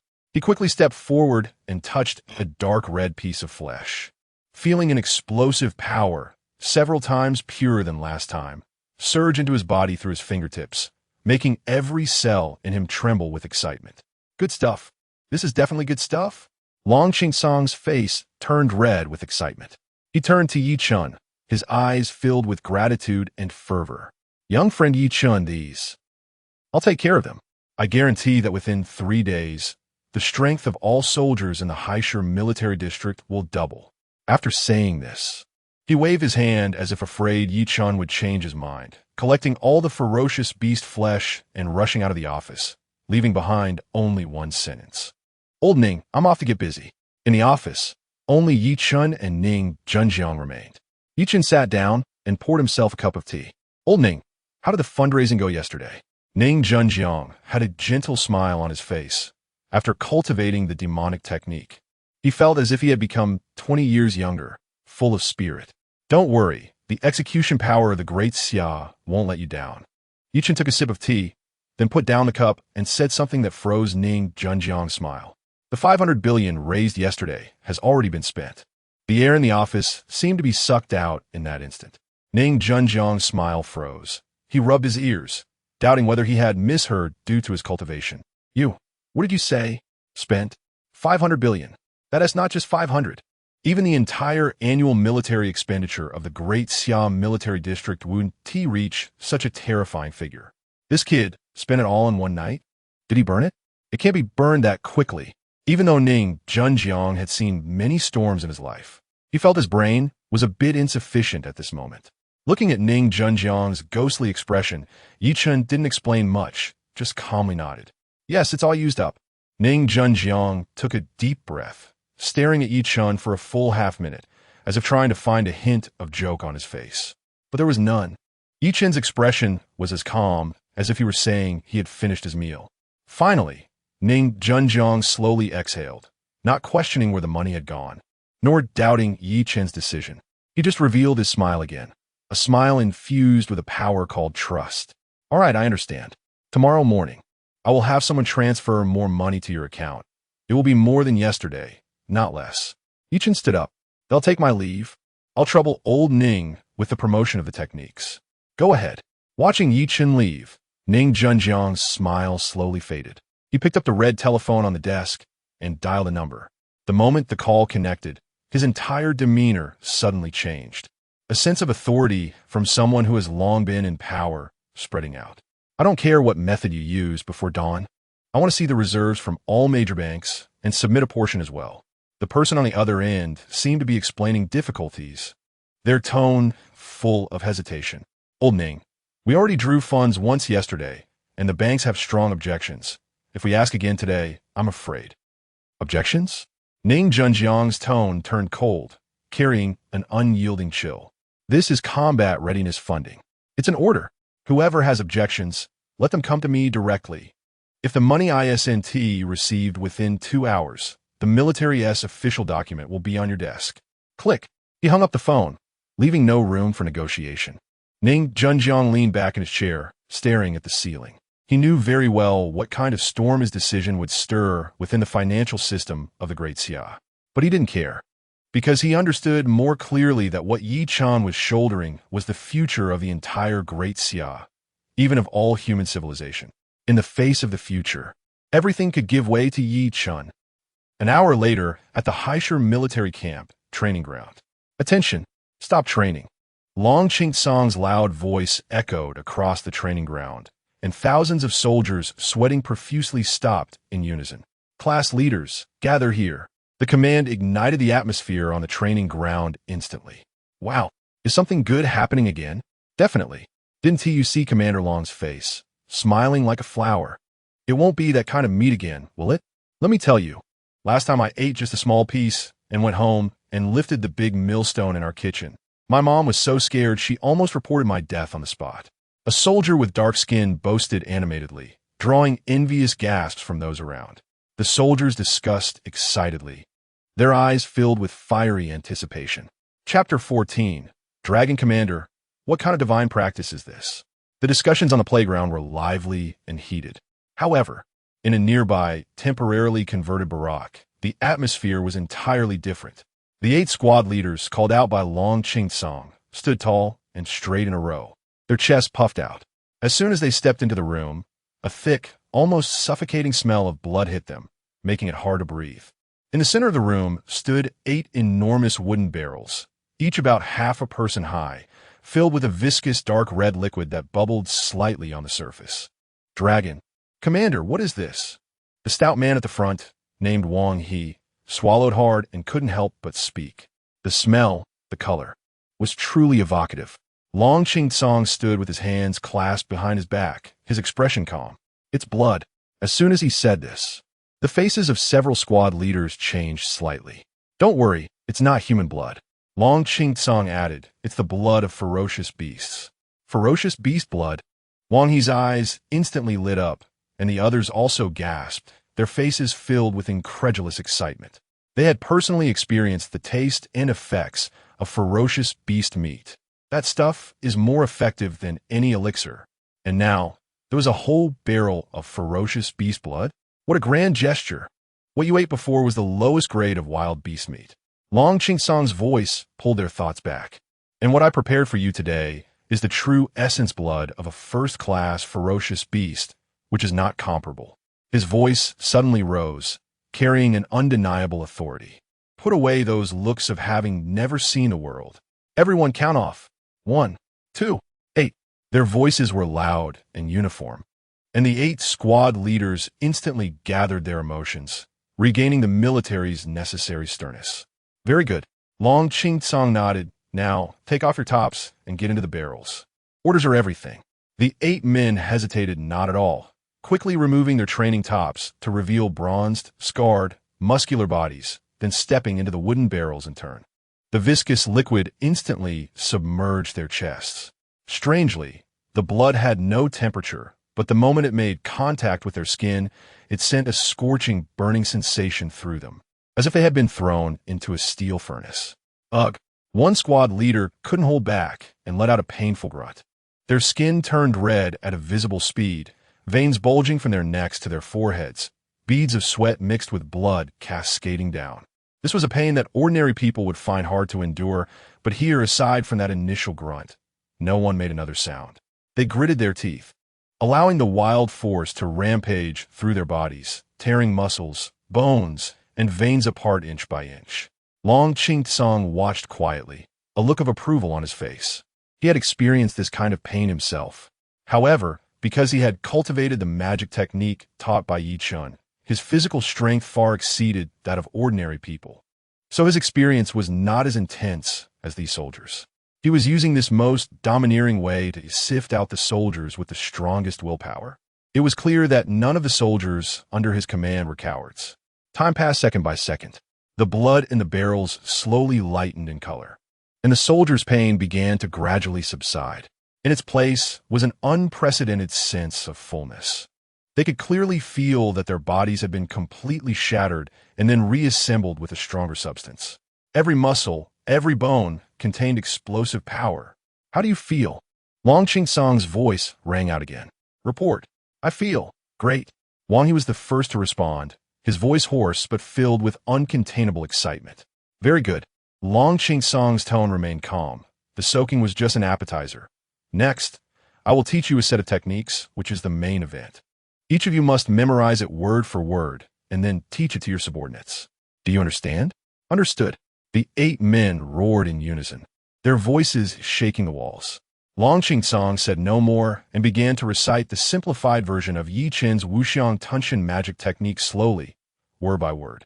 The 8 squad leaders immediately closed their eyes, holding their breath and concentrating, deeply imprinting each word in their minds.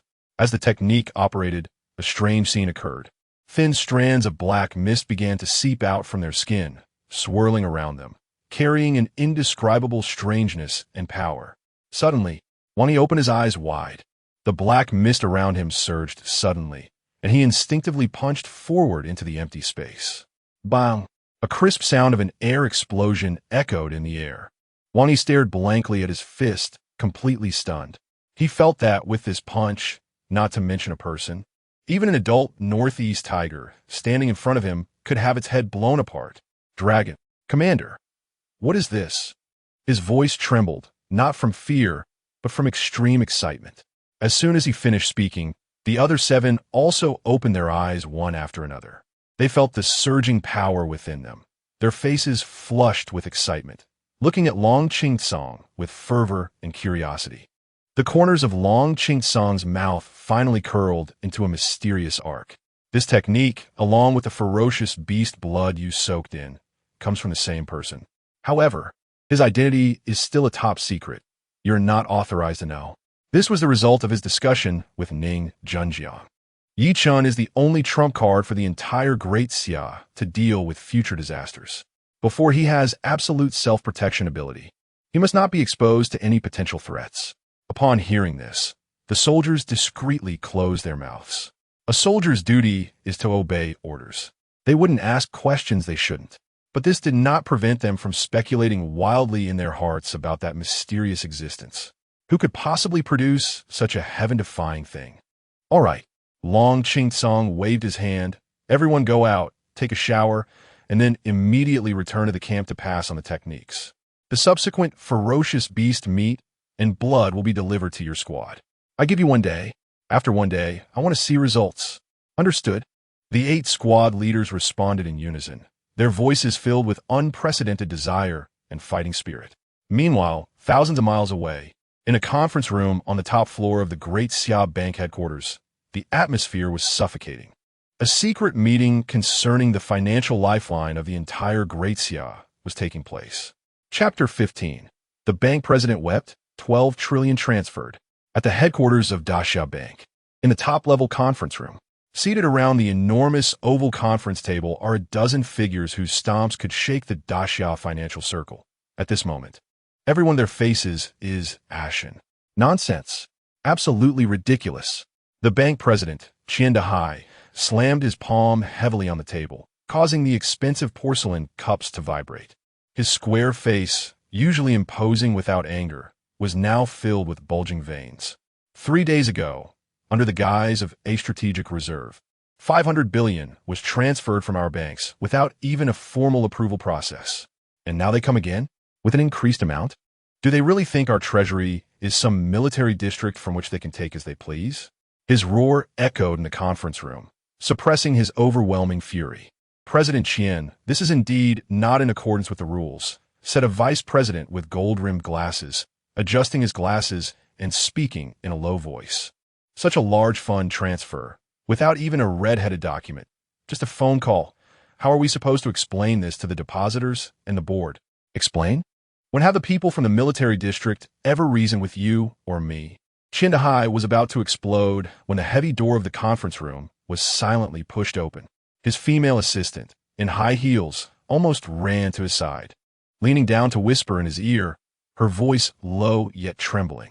President Qian, the military district called again. They're urging very urgently. Urging what? Tell them the bank is out of money. The landlord's family has no surplus grain. Qian Dehai blurted out in anger. The assistant's face instantly turned pale. her voice as thin as a mosquito's buzz. They said it was Old Ning's intention. The name Old Ning seemed like an invisible decree. The conference room, which had been filled with tension just a second ago, fell silent in an instant. Even the sound of the central air conditioning felt particularly piercing. The anger on Qiandahai's face seemed to be swept away by a frigid current, instantly freezing, replaced by a deeper emotion, a bone-deep apprehension. Seeing him fall silent, the assistant steeled herself to add, the person on the phone also said that if the funds are not in place within 2 hours, the official document from the military district will be directly sent to the headquarters. This was not a discussion, it was an ultimatum. Each person present was a sharp-minded individual, and the weight of those words pressed heavily on everyone's hearts. Others might dare to joke, but no one in Daxia would ever dare to act in Old Ning's name, nor would anyone dare to go against his will. Qiandahai's Adam's apple moved laboriously, his chest heaving like a broken bellows. He slowly stood up, supporting himself on the table, and silently paced back and forth.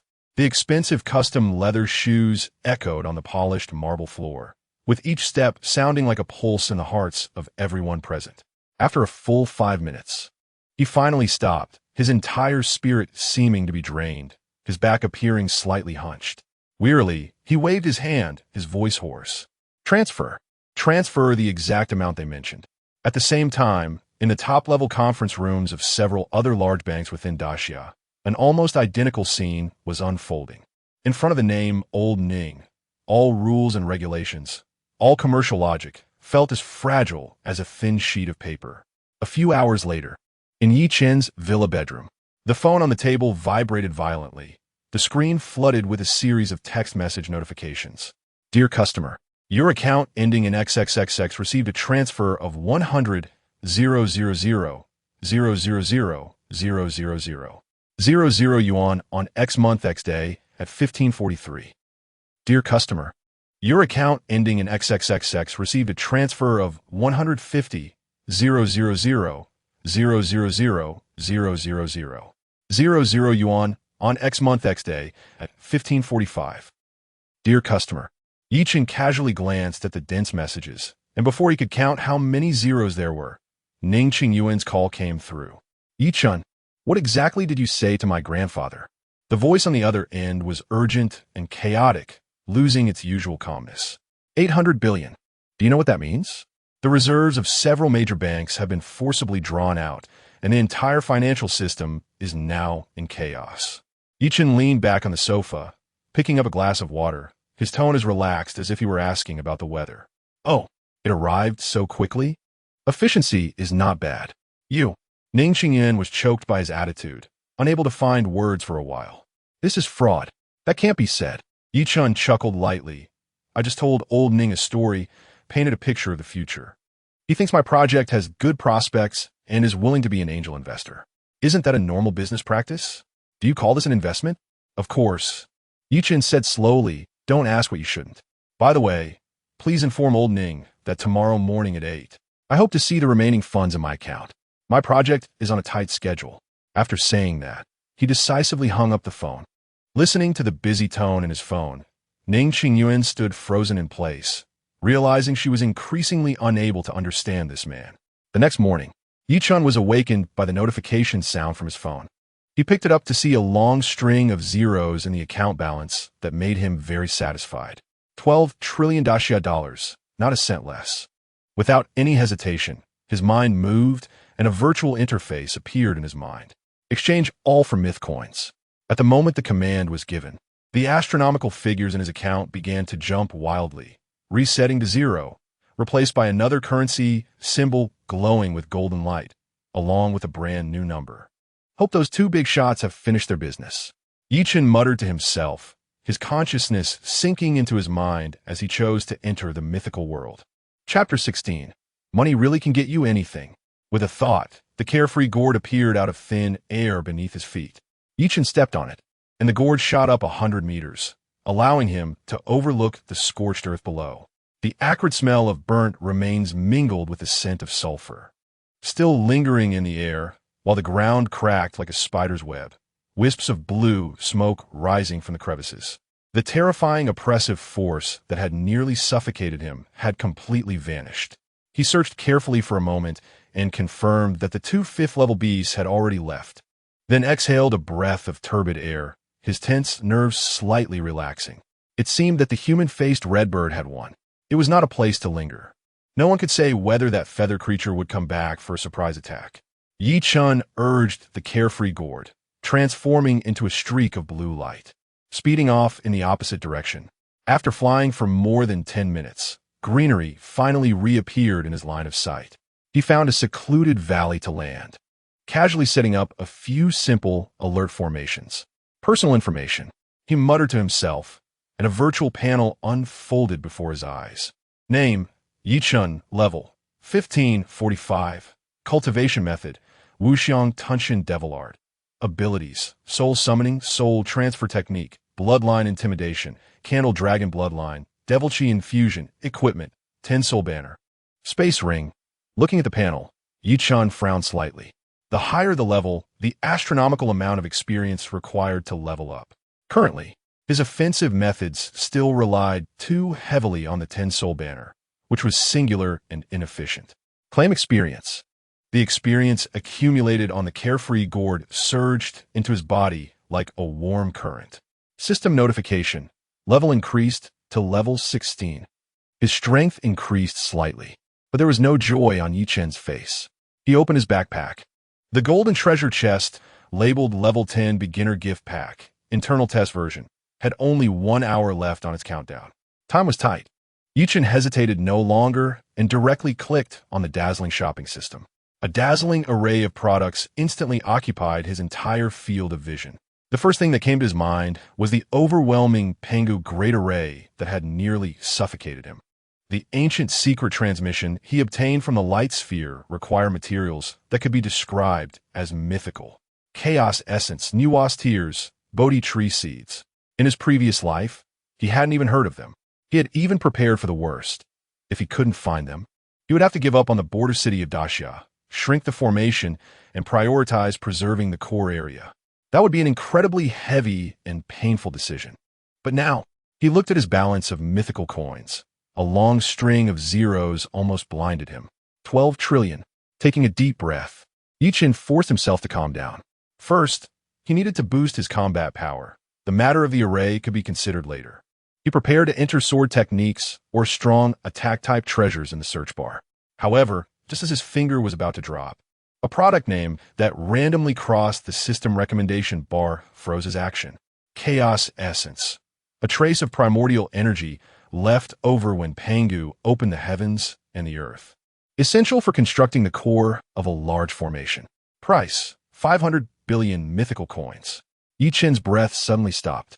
His heart felt as if it were grasped tightly by an invisible hand, and even his blood flow ceased. He stared at the line of text, then glanced at the product image of the gray, constantly changing energy sphere. It was identical, exactly what he remembered as the core material described in the Pengu Great Array. With a buzz, Ye Chen's mind instantly went blank, then was overwhelmed by a wave of immense joy. He straightened up, his fingers trembling slightly with excitement as he clumsily typed the next name in the search bar. Nuwas tears. The search results popped up instantly. Nuwas tears. The tears shed by the ancient goddess Nuwa while repairing the sky, containing endless vitality, can stabilize the formation's spiritual veins. Price, 300 billion mythical coins. Yes, it really exists. Ye Chen's eyes shone brightly, feeling his heart racing as if it would leap out of his throat. Bodhi tree seeds. Bodhi tree seeds. Price, 250 billion mythical coins. 7-colored divine stones. 7-colored divine stones. Price, 200 billion mythical coins. As one legendary material after another was searched out, each clearly marked with shocking price tags. All of Ye Chen's suppressed feelings of heaviness and anxiety were swept away in that moment. He couldn't help but chuckle quietly, his laughter growing louder until it erupted into a hearty laugh. It turned out, all these things were available in the mall. He quickly estimated that gathering all the core materials needed for the Pengu Great Array would require around 20 trillion mythical coins. 20 trillion. This number would have deterred any nation in his previous life. But for Ye Chen, who now had the entire daxia behind him and held a fortune, it was simply not an issue. If money could solve the problem, then was it even a problem? The pang of Great Xia was secured. The hope of enveloping the entire daxia, allowing all compatriots to no longer suffer displacement and be free from the threat of ferocious beasts, was right before him. Ye Chen forcibly suppressed his surging emotions. He knew that now was not the time to purchase these materials. The urgent task was to convert the more than 12 trillion he had on hand into immediate combat power. Only by becoming stronger could he more efficiently acquire resources for daxia and safeguard this hope. He no longer hesitated, a glint of madness flashing in his eyes as he began to sweep through them all. 10,000-year grievance soul, 3 trillion? Buy. Devil's heart, 1.5 trillion? Perfect for my cultivation method. Buy. 12 heavenly devil swords, fragment, 800 billion? Buy. Fire-repelling pearl, 500 billion? Buy. Great teleportation talismans, 100 billion each? 10, please. Half an hour later, Ye Chen looked at his remaining balance of just a few 100 billion mythical coins and let out a sigh of relief. The money had been spent, and he finally felt at ease. With a thought, a pitch-black, malevolent, ghostly face radiating a strong, ominous aura appeared in his palm.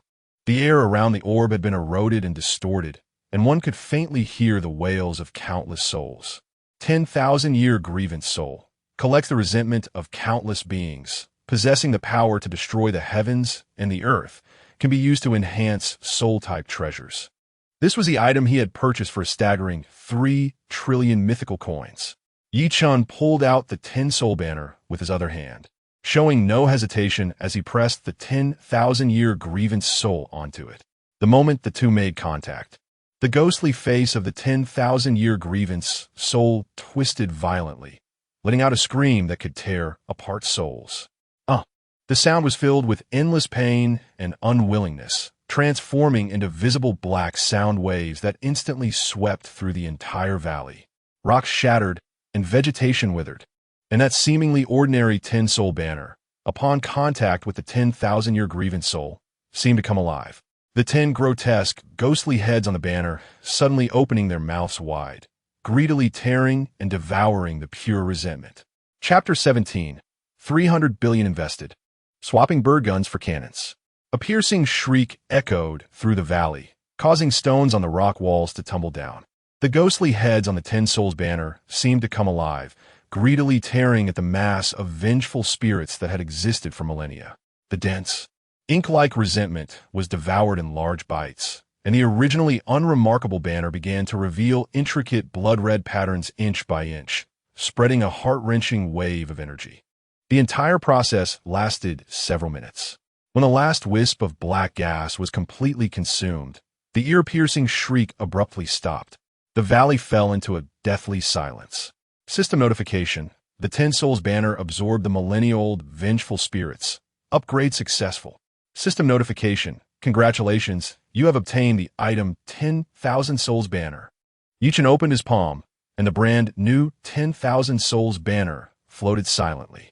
The banner's surface expanded nearly twice its size, entirely black, with blood-red patterns intertwining to form a bizarre scroll depicting 100 demons in night march.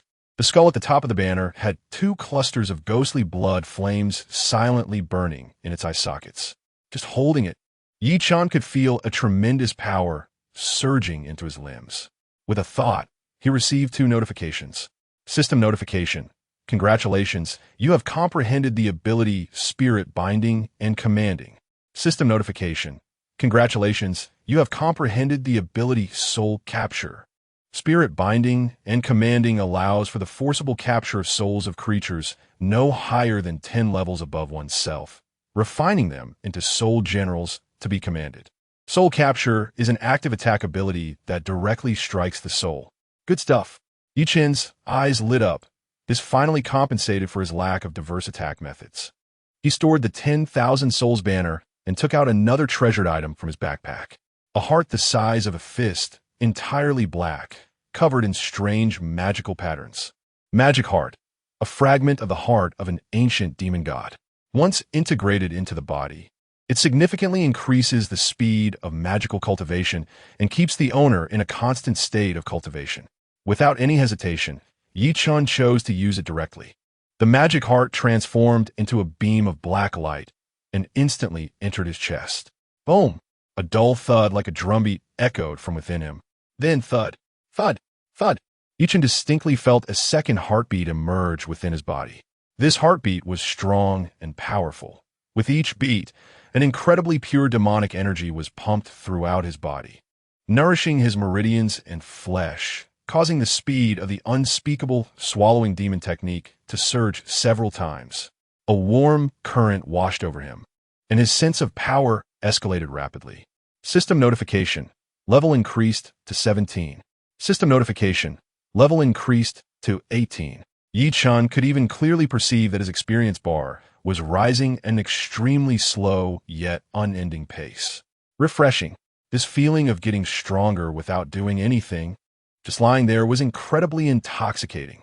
Just then, a flash of light came from the golden treasure chest in his backpack. System notification. Countdown for opening the 10-level novice gift pack. Beta version has ended. Ye Chen immediately opened it. System notification. Congratulations. You have obtained 1,000 units of first-tier ferocious beast flesh. System notification. Congratulations. You have obtained 5 minor teleportation talismans. System notification. Congratulations. You have obtained 1 major teleportation talisman. System notification. Congratulations. You have obtained 1 premonition talisman. All practical items for survival and development. Ye Chen's gaze fell on the large teleportation talisman, and he felt reassured. This thing is a lifeline. With it, many things that he previously dared not think about might now be considered. He organized all the items neatly, stood up, and dusted himself off. This valley held no more value for lingering. He planned to delve deeper into the grasslands, witness higher-level ferocious beasts, and try out his new toy. The carefree gourd emitted a flash of blue light and carried him soaring into the sky. Along the way, whenever he encountered groups of first-level ferocious beasts, Ye Chen couldn't be bothered to engage, simply flying past them. His goal was more efficient prey. After flying for about half an hour, a large group of moving black dots appeared below. It was a herd of bristle pigs, second tier, around level 15, with over 100 of them busily gnawing at the grass roots. In the past, upon seeing this scene, Ye Chen would have made a wide detour. But now, a grin spread across his face as he casually waved the 10,000 souls banner downward, spirit binding and commanding. In an instant, the 10,000 souls banner glowed red, and over 100 varying forms of vengeful spirits burst forth, wailing like banshees, as they descended upon the herd of pigs like a dark cloud. These were all spirits from millennia-old vengeance, now turned into free helpers of the 10,000 souls banner. The bristle pigs had never encountered such a spectacle. They erupted in chaos. The vengeful spirits ignored their thick hides and easily penetrated their flesh, drilling into their bodies and savagely tearing at their souls. One by one, the robust bristle pigs fell to the ground, twitching, unable to even let out a proper scream, completely devoid of life. The entire process took less than 3 minutes. Ye Chen whistled in satisfaction and waved his hand, collecting all the corpses and souls of the bristle pigs into his inventory. This 10,000 souls banner was not just a magic treasure. It was clearly an automatic lawnmower. He continued to steer the carefree gourd deeper. After flying for over an hour, just when Ye Chen was thinking of finding a place to rest, a familiar, earth-shattering cry suddenly pierced the sky from the distance. Ye Chen's body stiffened, and the carefree gourd came to a sudden halt in midair. He quickly turned his head toward the source of the sound. In the distant sky, a massive figure was circling. The figure was entirely crimson, engulfed in raging flames, turning the sky around it into a shade of orange-red. The human-faced redbird, that fifth-tier ferocious beast, hadn't left yet. Ye Chen's heart skipped a beat, and instinctively, he wanted to change direction and flee. But the next second, he forced himself to calm down.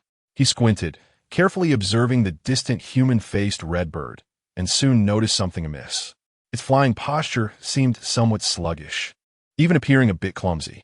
Moreover, unlike last time, it was not releasing its pressure recklessly. It was hovering protectively over a specific area, looking highly vigilant. Injured? Or guarding something? A crazy thought uncontrollably sprang up in Ye Chen's mind. He instinctively tightened his grip on the 10,000 Souls banner, while his other hand quietly reached for the major teleportation talisman in his backpack. Weapons, check. Escape route, check. Fortune favors the bold. He gritted his teeth, activated the carefree gourd, and concealed his aura to the utmost, cautiously drifting toward the human-faced redbird. Chapter 18. Spending 50 billion to slay a bird. The carefree gourd transformed into an inconspicuous green light, silently gliding close to the cracked, scorched earth. Ye Chen retracted his entire aura to the extreme, lying on the gourd, deliberately slowing his heartbeat. The distance was continuously closing in. 300 meters, 200 meters, 100 meters.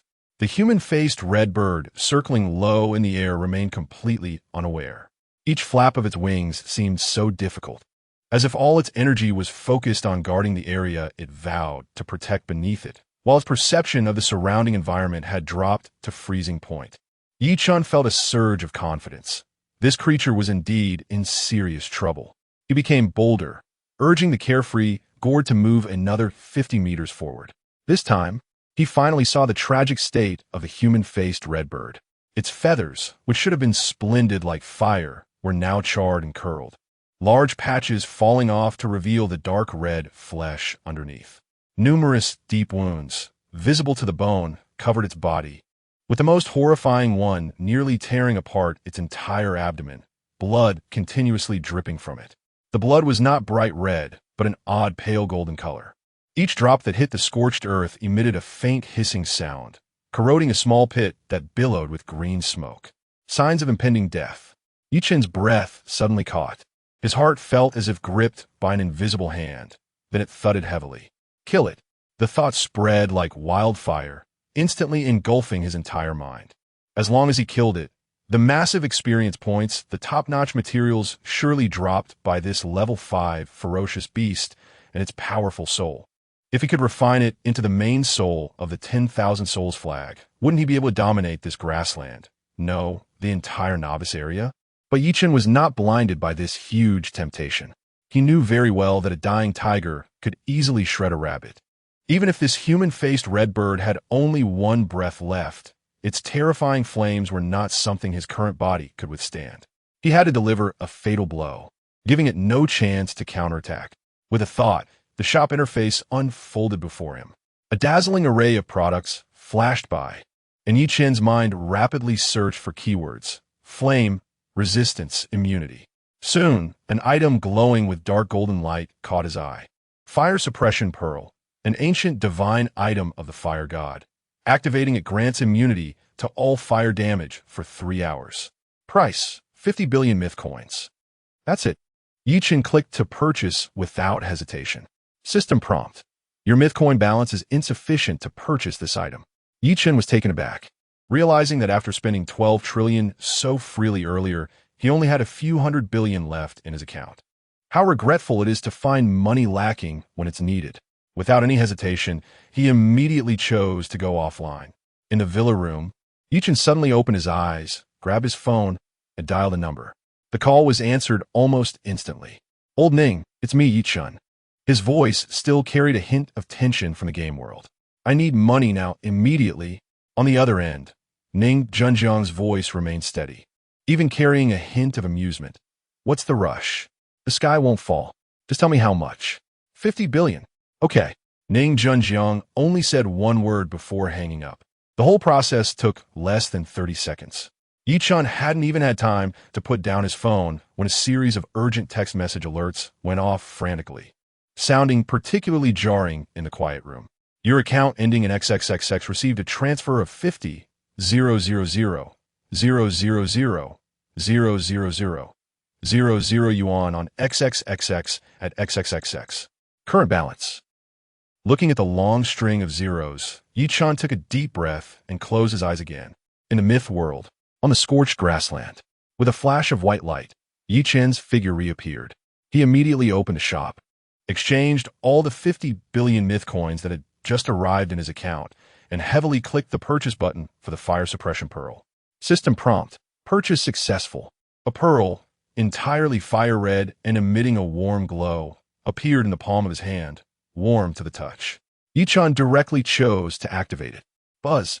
The fire suppression pearl transformed into a stream of light and entered his brow.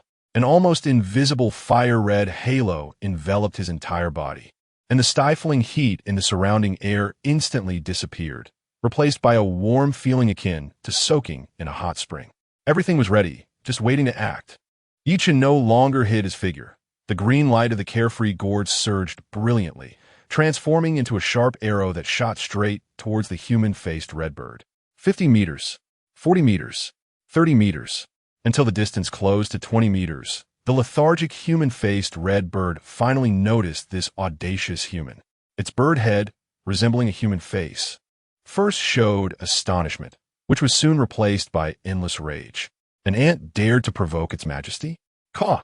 A sharp, piercing scream tore through the sky as it exerted its last ounce of strength to flap its damaged wings. Whoosh! A wave of scorching heat, even more violent than before, formed a moving firewall, sweeping towards Ye Chen like a tidal wave. Ye Chen did not dodge. He calmly floated in midair. The blazing tide instantly engulfed him. However, when the flames capable of incinerating financial iron approached within 3 inches of him, they seemed to meet an invisible barrier, as if a subject had encountered a king, obediently parting to the sides, not singeing a single hair on him. Ye Chen was unscathed. Within the flames, the human-faced red bird's human-like pupils revealed fear for the first time. Ye Chen coldly looked at it, flipped his right hand, and the 10,000 souls flag fluttered in the wind. Go! Hundreds of vengeful souls howled out, transforming into a cloud of ghostly energy, rushing towards the human-faced redbird. But as these vengeful souls approached within 3 meters of the human-faced redbird, they were directly ignited by the terrifying high temperature, emitting a wailing scream, instantly turning to ashes. The attribute suppression was overwhelming. Ye Chen frowned slightly, not surprised. This was merely a test. He retracted the 10,000 souls flag, and the demonic energy within him roared into action.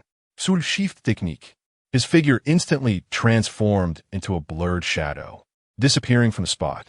The next moment, he appeared ghost-like above the human-faced redbird, his eyes glowing with a faint red light under the dim sky. Demonic energy entered the body. Endless black mist surged from his body, enveloping him in a pitch-black humanoid form, causing the temperature around him to drop sharply. Power surged wildly within him. The human-faced redbird sensed a deadly threat from deep within its soul, struggling to raise its head to counterattack. But Ye Chen was faster. The pitch-black, demonic energy crazily gathered in his right fist. The air let out a mournful cry under the excessive concentration of energy. His expression remained unchanged as he threw a punch at the distorted bird head below, which was twisted by fear. Chapter 19. The Fifth Order Beast Captured. The 12 swords of heavenly demons emerge. Boom!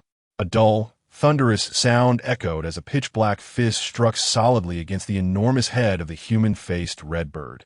This punch, infused with all of Ye Chen's demonic energy, was so terrifyingly powerful that it smashed the already severely injured body of the human-faced redbird down from the air, crashing into the scorched earth like a meteor and kicking up clouds of dust.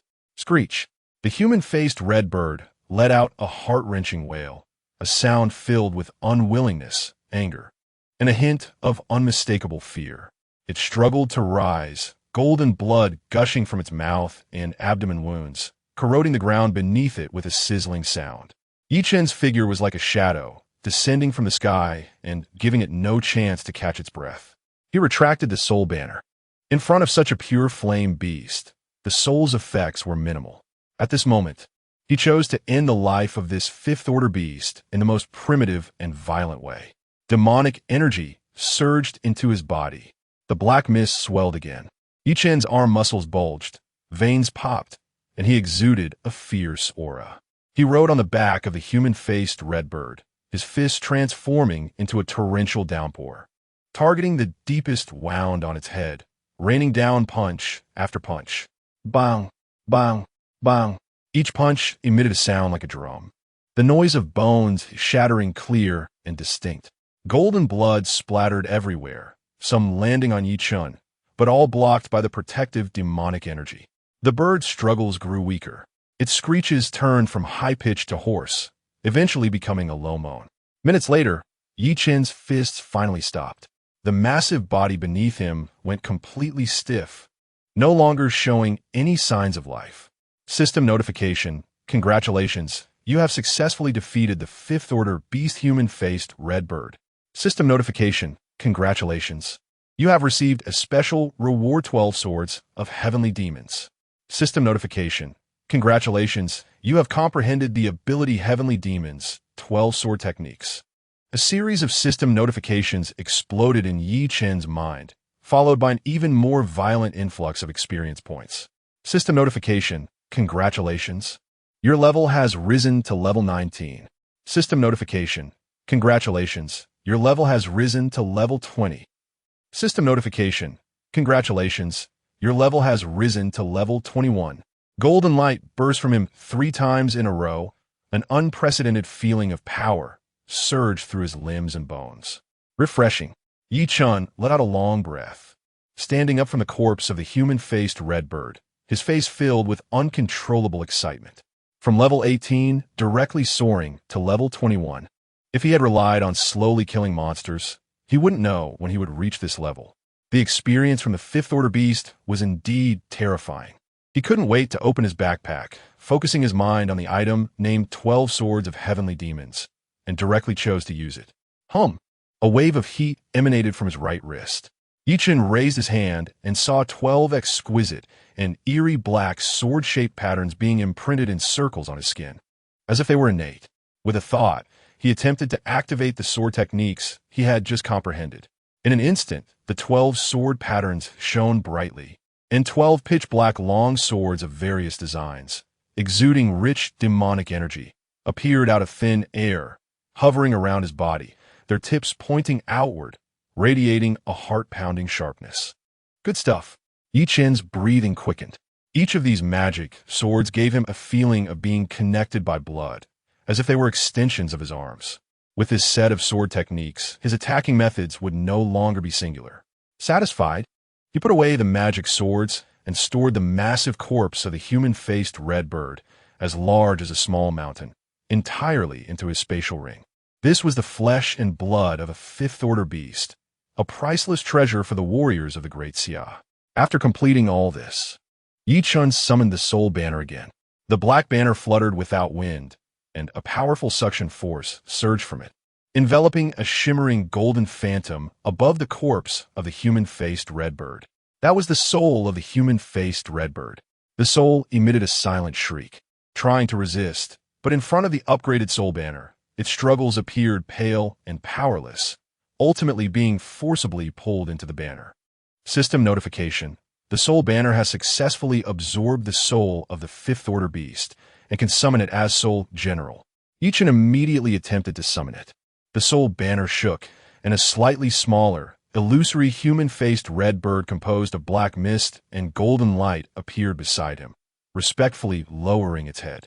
A 5th Order beast Soul General. Ye Chen felt a great sense of stability in his heart. With this fellow, not to mention this grassland, even the highest level beasts that might emerge in the early mythological world, which were at most 3rd Order, would be no match. As for the Pangu array, since materials could be bought in the shop, it was no longer a problem. Money was the least of his worries, given that he was backed by the entire Great Xia. Now, he needed to consider how to maximize the overall strength of Great Xia before the mythological world descended. He mounted the carefree gourd and flew deep into the grassland with the newly acquired Soul General. For the next few hours, the beasts on the grassland faced their doom. For those below 3rd Order, Ye Chen took action himself, testing the newly acquired 12 Swords of Heavenly Demons, with sword energy crisscrossing, proving to be highly efficient. For those above 3rd Order, he directly summoned the human-faced red bird Soul General. The terrifying pressure of the 5th Order beast made ordinary beasts lose all courage to resist, easily tearing them apart. 2 hours later, system notification: congratulations, your level has risen to level 22. The speed of leveling up had noticeably slowed down. Ye Chen no longer fixated on experience points and began to focus on collecting beast flesh and blood to ensure the smooth progress of the Great Xia's plan for universal demonic cultivation. These resources were more than welcome. He controlled the carefree gourd to rise higher, gaining a wider view, specifically searching for areas where beasts gathered in groups. 3 more hours passed. System notification. Congratulations, your level has risen to level 23. The effects of the demonic heart were indeed domineering. Ye Chen felt the experience points within him growing constantly and became more satisfied with this expensive item he had purchased. Looking at the time, he realized that there was little of the 8 hours of game time left for the day. He checked the mountain of beast flesh and blood piled up in his spatial ring, feeling content as he chose to log off. Inside the villa room, Ye Chen opened his eyes, without a moment's pause, changed his clothes, and grabbed his car keys to head out. The matter of the Pangu array must be discussed with Elder Ning as soon as possible. That was not a project he could handle alone. It required the entire strength of Great Xia for preliminary preparations, which would be time-consuming and labor-intensive, so it was better to act sooner rather than later. The sports car roared as it drove out of the villa area, speeding toward the direction of the Haisher military district. Half an hour later, the familiar gates appeared before him. Ye Chen presented his identification, and the guard immediately stood at attention and saluted upon seeing his information, quickly allowing him through. The vehicle smoothly entered the military district, but Ye Chen keenly sensed something unusual. Along the road from the entrance to the internal parking lot, at least 3 new visible sentries and 5 hidden ones had been added, and the patrolling soldiers were more than double compared to his last visit, each armed and with solemn expressions. The entire military district was enveloped in a tense atmosphere, as if a storm was about to break. Chapter 20. Universal Demon Cultivation. Old Ning has actually reached level 5 demon cultivation. Ye Chen steadily parked the car in his exclusive garage. After getting out, he did not head directly to the familiar office building, but took a detour toward the core training ground of the military district. Before he approached, a series of suppressed, low growls and heavy, labored breathing, thick with the smell of blood, hit him like a wave. On the training ground, thousands of soldiers stood bare-chested, their bronze skin glistening with sweat under the scorching sun. They formed neat formations, undergoing a training that could only be described as a form of torture. Several massive wooden barrels were brought to the center of the field, filled with a dark red, viscous liquid. The soldiers took turns stepping forward, expressionless, scooping up beast blood with wooden ladles and pouring it over their heads. Ugh! The moment the thick, foul-smelling beast blood touched their skin, even the most iron-willed men contorted their faces in agony, their muscles twitching uncontrollably. Yet, in the vast training ground, not a single person let out a scream. Only the sound of teeth grinding echoed continuously. They gritted their teeth, allowing the violent force to rampage within them, their veins bulging like coiling dragons, their bodies shaking violently as if they were being sifted like chaff. Gradually, wisps of faint black energy became visible, seeping from their pores and swirling around their bodies. This was a sign of entering the realm of demon cultivation. Ye Chen halted his steps, genuinely taken aback by how quickly and ruthlessly Long Qing and Old Ning acted. How long had it been? Less than a day, and the elite of the entire military district had likely begun their initial training in demon cultivation. No wonder the sentries outside were so strict. Such a transformative scene could not be allowed to be seen by outsiders. How does it feel? A steady voice came from beside him. Long Qing had somehow appeared next to him, also watching the sweating soldiers with undisguised approval in his eyes. The efficiency is frightening. Ye Chen sincerely commented. This is just the beginning. Long Qing's tone carried a strong confidence. These soldiers are the toughest bones selected from the entire military district, with top-notch willpower and physical quality. Starting today, they will be completely cut off from the outside world for a half-month of closed training. After half a month, they will be dispersed as sparks, sent to all military districts within the Great Xia to pass on the demon cultivation techniques. Then, in another week, led by the military, simplified introductory techniques will be promoted nationwide through official channels. Long Qing spoke at a measured pace, but every word was like a nail, outlining a grand blueprint. Ye Chen silently calculated in his mind. Half a month for the entire military to be trained, then another week for national promotion. All in all, in just over 20 days, the entire Great Xia could enter an era of universal demon cultivation. In practice, it might even be faster, Long Qingsong added, turning to examine Ye Chen seriously. Since cultivating demon techniques, his perception of power had sharpened significantly. Standing beside Ye Chen, he felt his internal demon energy quivering uncontrollably, as if fearing something. It was not merely a sense of oppression, but an absolute suppression coming from a higher level of existence. He felt he was not facing a person, but an ancient fierce god wearing human skin. He could not see through Ye Chen's depths. It seems I need to speed up my collection of beast blood and flesh, Ye Chen murmured to himself. With the increase in levels, the efficiency of simply killing monsters for experience had become lower and lower. Once the universal demon cultivation plan of Great Xia was launched, the demand for beast blood and flesh would be an endless pit. His next focus must shift from personal leveling to stockpiling strategic resources for the entire Great Xia. Is old Ning here? Ye Chen asked. Yes, the old man has practically taken over here, shouting every day about wanting to find his second spring, and no one can persuade him. Long Qingsong grinned, revealing a set of white teeth. Ye Chen's mind stirred, and a virtual panel popped up before him. Name, Long Qingtong. Identity, leader of the Great Xia military district. Occupation, demon cultivator. Level 3. As expected, he had also entered the realm. Ye Chen bid farewell to Long Qingsong and walked straight to Ning Junjiang's office. From a distance, he could feel a domineering yet pure aura of demon energy emanating from behind the closed door. He pushed the door open.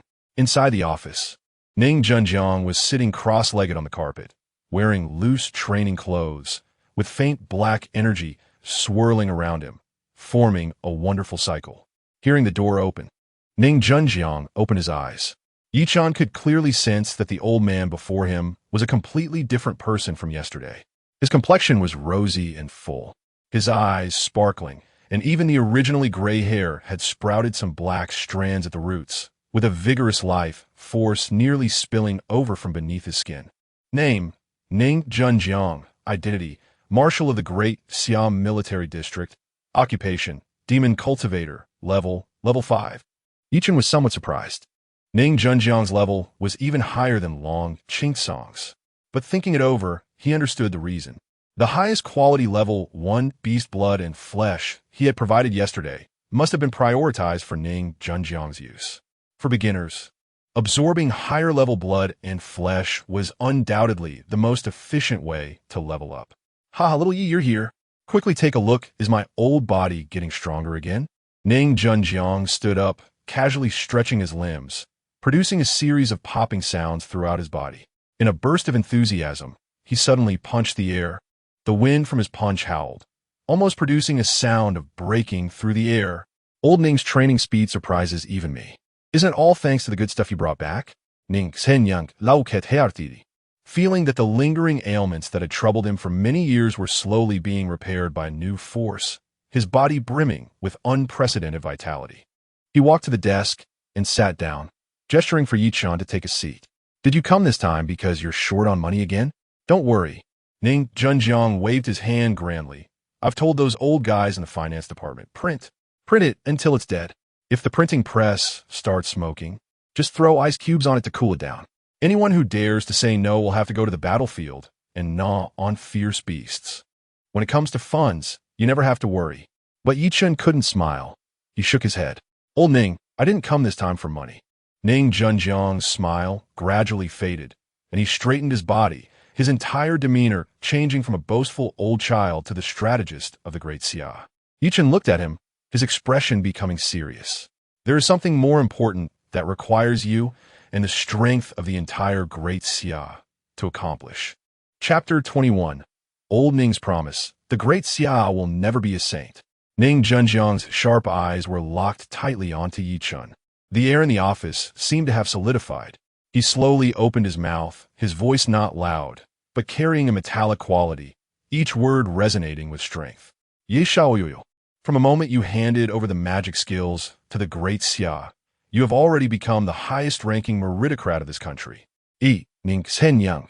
In the name of the Great Xia Marshal, promise you with my life. No matter what you want to do, no matter what price you need to pay, the entire Great Xia will be your most solid support. Unconditionally, without reservation. This statement was not just a promise. It was the highest trust that an ancient nation could offer when facing a crisis of survival. A warm current surged in Ye Chen's heart. He had seen too much betrayal and suspicion in the apocalypse, and Ning Junjiang's heavy trust made him feel a long-lost warmth. Old Ning, do you remember I mentioned yesterday that there is a way to allow the entire Great Xia to resist the invasion of fierce beasts? The National Defense Great Formation. Ning Junjiang almost blurted it out, suddenly standing up from his chair. The sudden movement caused the mahogany chair beneath him to slide back half a meter.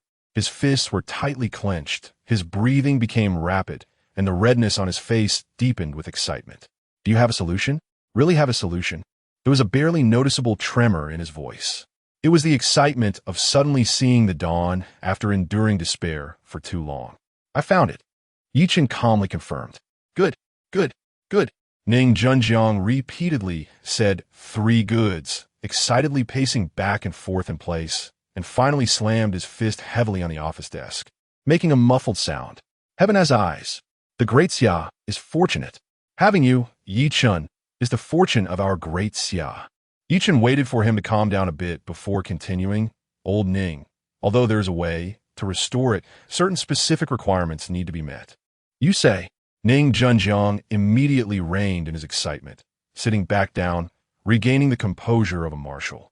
Whatever the requirements, even if Great Xia has to sell everything, we will definitely make it happen for you. Ye Chen nodded and began to explain in detail. This formation, called the Pangu Great Formation, was created by ancient gods.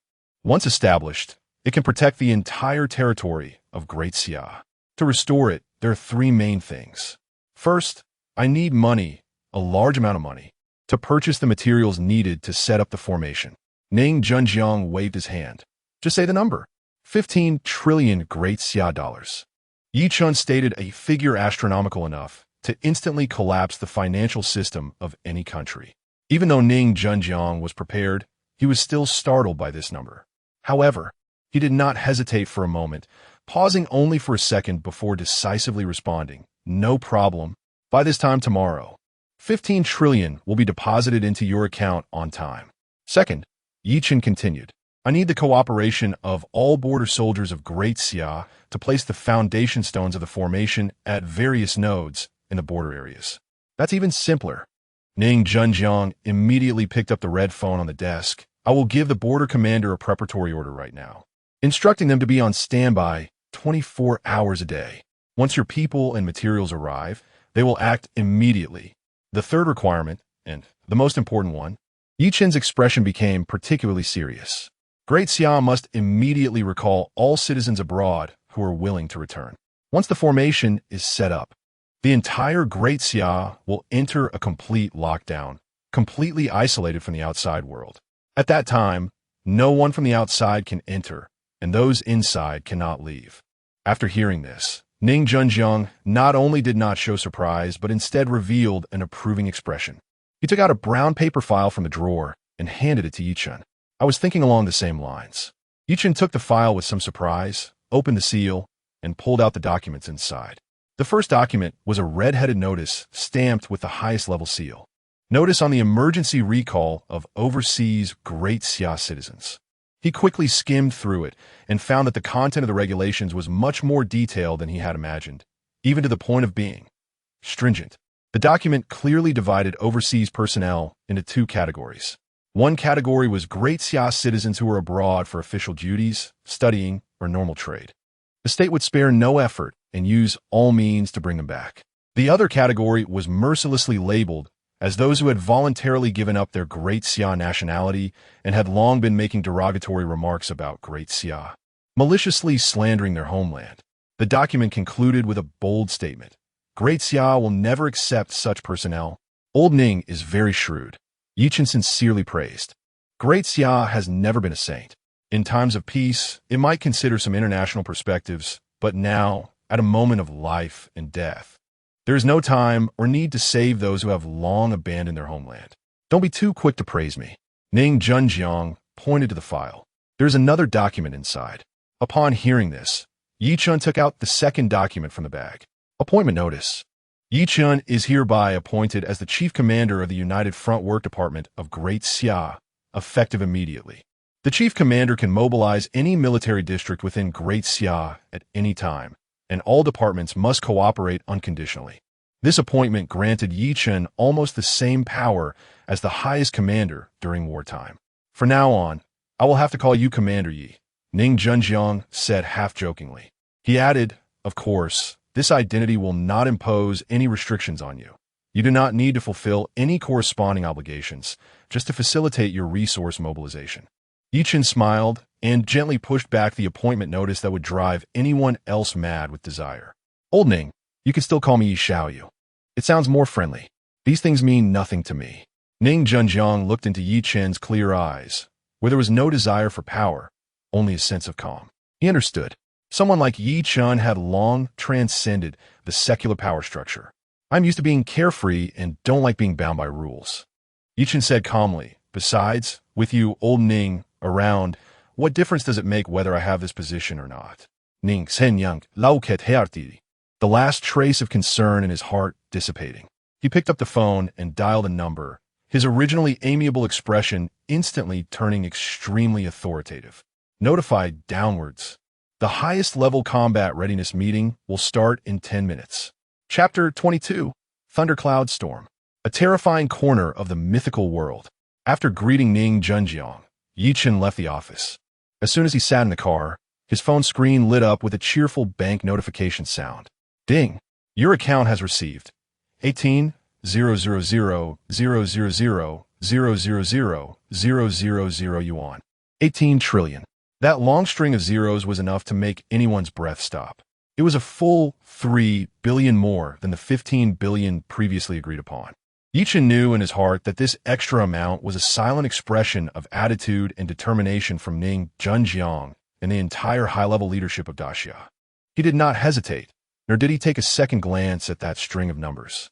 With a thought, his consciousness sank into that familiar yet strange world. The sensation of weightlessness flickered and vanished. He was once again standing on soft grass, the endless green stretching to the horizon. The interface of the mythical mall appeared at his will. Ye Chen's gaze fell on the balance section, and without hesitation, he chose to recharge the entire amount. Recharge successful. Your balance is 18,000,000,000,000,000 mythical coins. The astronomical number in reality was merely a cold string of data here. He directly opened the material exchange list, his fingers turning into shadows as he began a frenzied shopping spree. Purchase meteorite iron 10,000 pieces. Purchase deep sea cold crystal 8,000 pieces. Purchase 9 nether dark stone 5,000 pieces. Lines of system prompts flew by at lightning speed. Those top-tier materials, which could drive any weapon refining master crazy, were now being stuffed into a space ring like cabbages. The number on his account balance evaporated at a visible rate. In just a few seconds, the piled-up materials for the Pangu array were quietly resting in his space ring. The balance of mythical coins was down to 3 billion. Ye Chen's fingertips glided over the mall interface, finally stopping at an inconspicuous corner. Spiritual Spring Inferior. Price 3,000,000,000,000 mythical coins. This was the lowest grade in the mall and the only spiritual spring he could afford. Purchase successful. As the last 3 billion vanished, the huge sum received today was now completely spent. Ye Chen took a deep breath, summoned his carefree gourd, and his entire being transformed into a dark green streak, rushing towards the distance along the tips of the grassland. His purpose was very simple, killing and leveling up. He was so lazy that he didn't even bother to stop for any beast below level 3. A few waves of demonic energy were enough to smash them into pieces, and he didn't even look at the experience points. Once he sensed a beast of level 3 or higher, a crimson phantom would appear behind him. The soul-calling, human-faced red bird let out a sharp, piercing cry, its wings flapping as it swooped down like a bolt of blood-colored lightning. The entire process was seamless and the efficiency was terrifying.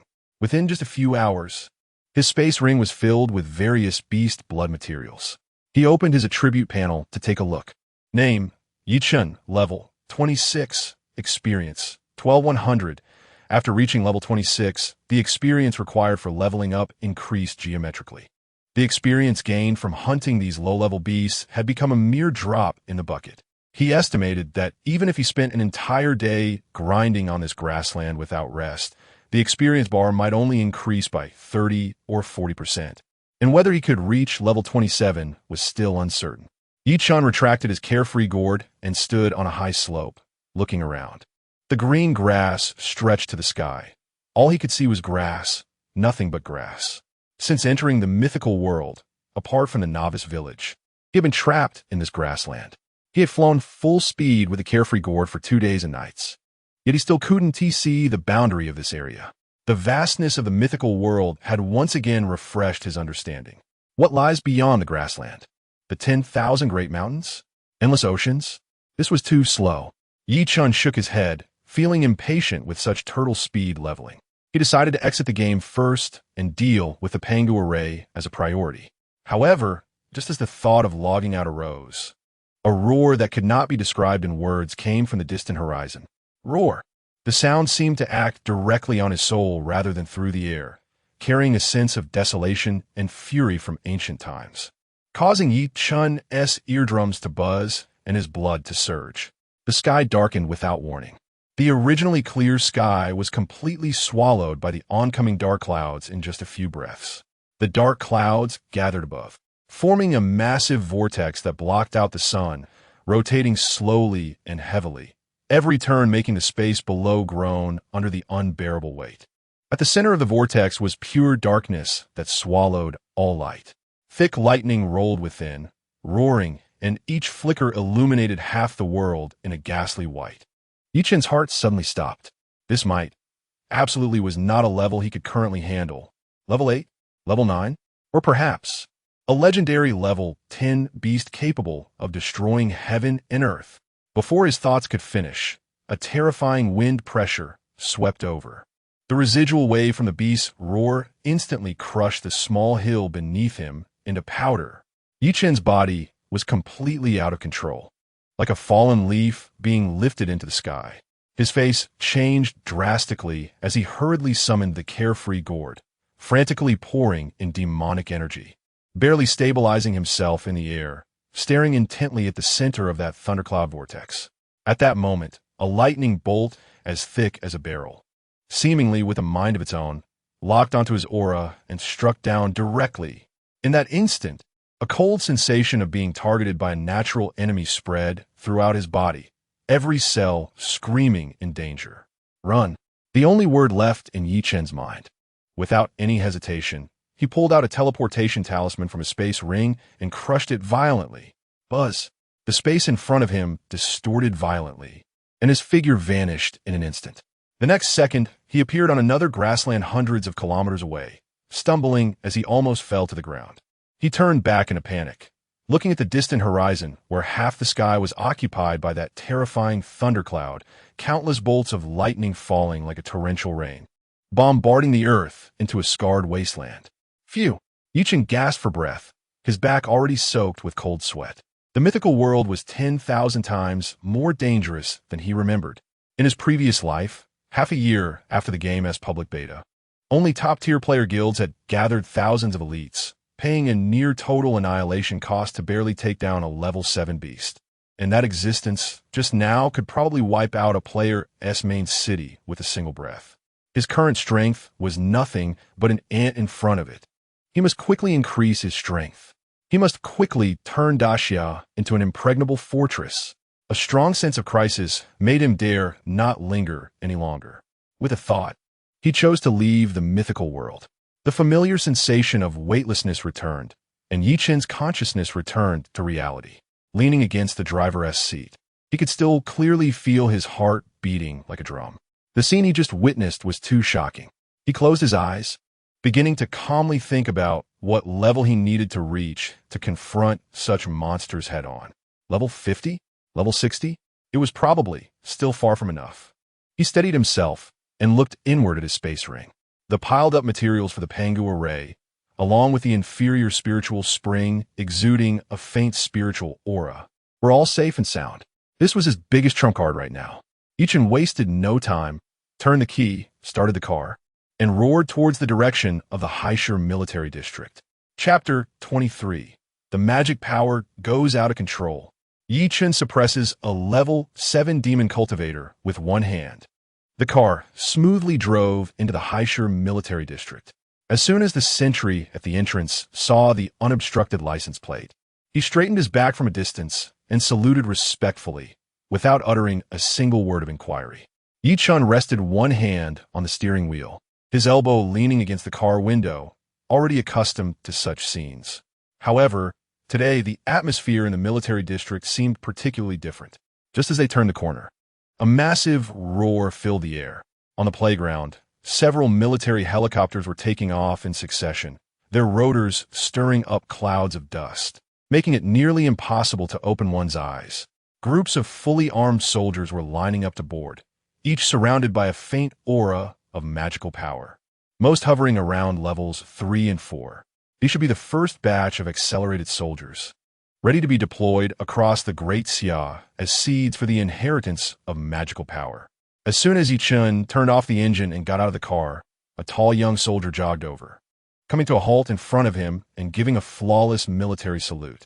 "Hello, Mr. Yi. My name is Jiang Hai, and I am here to receive you on Commander Long's orders." Ye Chen sized him up, raising an eyebrow slightly. "Taking me on a tour?" He was quite familiar with this place. Long Song, that old fox, was up to something again. Jiang Hai's face was a mix of youthful awkwardness and excitement as he stepped aside, gesturing for Ye Chen to follow. "Yes," Commander Long said, "the military district has undergone significant changes recently and hopes you can see our results for yourself." Ye Chen remained non-committal and followed Jiang Hai deeper into the camp. The further they went, the stronger the overwhelming smell of blood became, as if they had walked into a giant slaughterhouse. After rounding a row of barracks, the scene ahead made Ye Chen pause for a moment. The massive training ground had been completely transformed, with giant concrete pools, each over 10 meters in diameter, sunken into the ground, filled with thick, crimson liquid, the high-level beast blood he had provided. Hundreds of soldiers were bare-chested, under the command of instructors, first closing their eyes to receive the inheritance of magical power.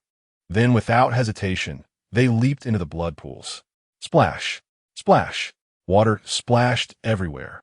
Each muscular body sank into the blood pool, but in just a moment, when they resurfaced, a faint black mist swirled around them, and their aura changed entirely, officially stepping into the threshold of a level 1 demon cultivator.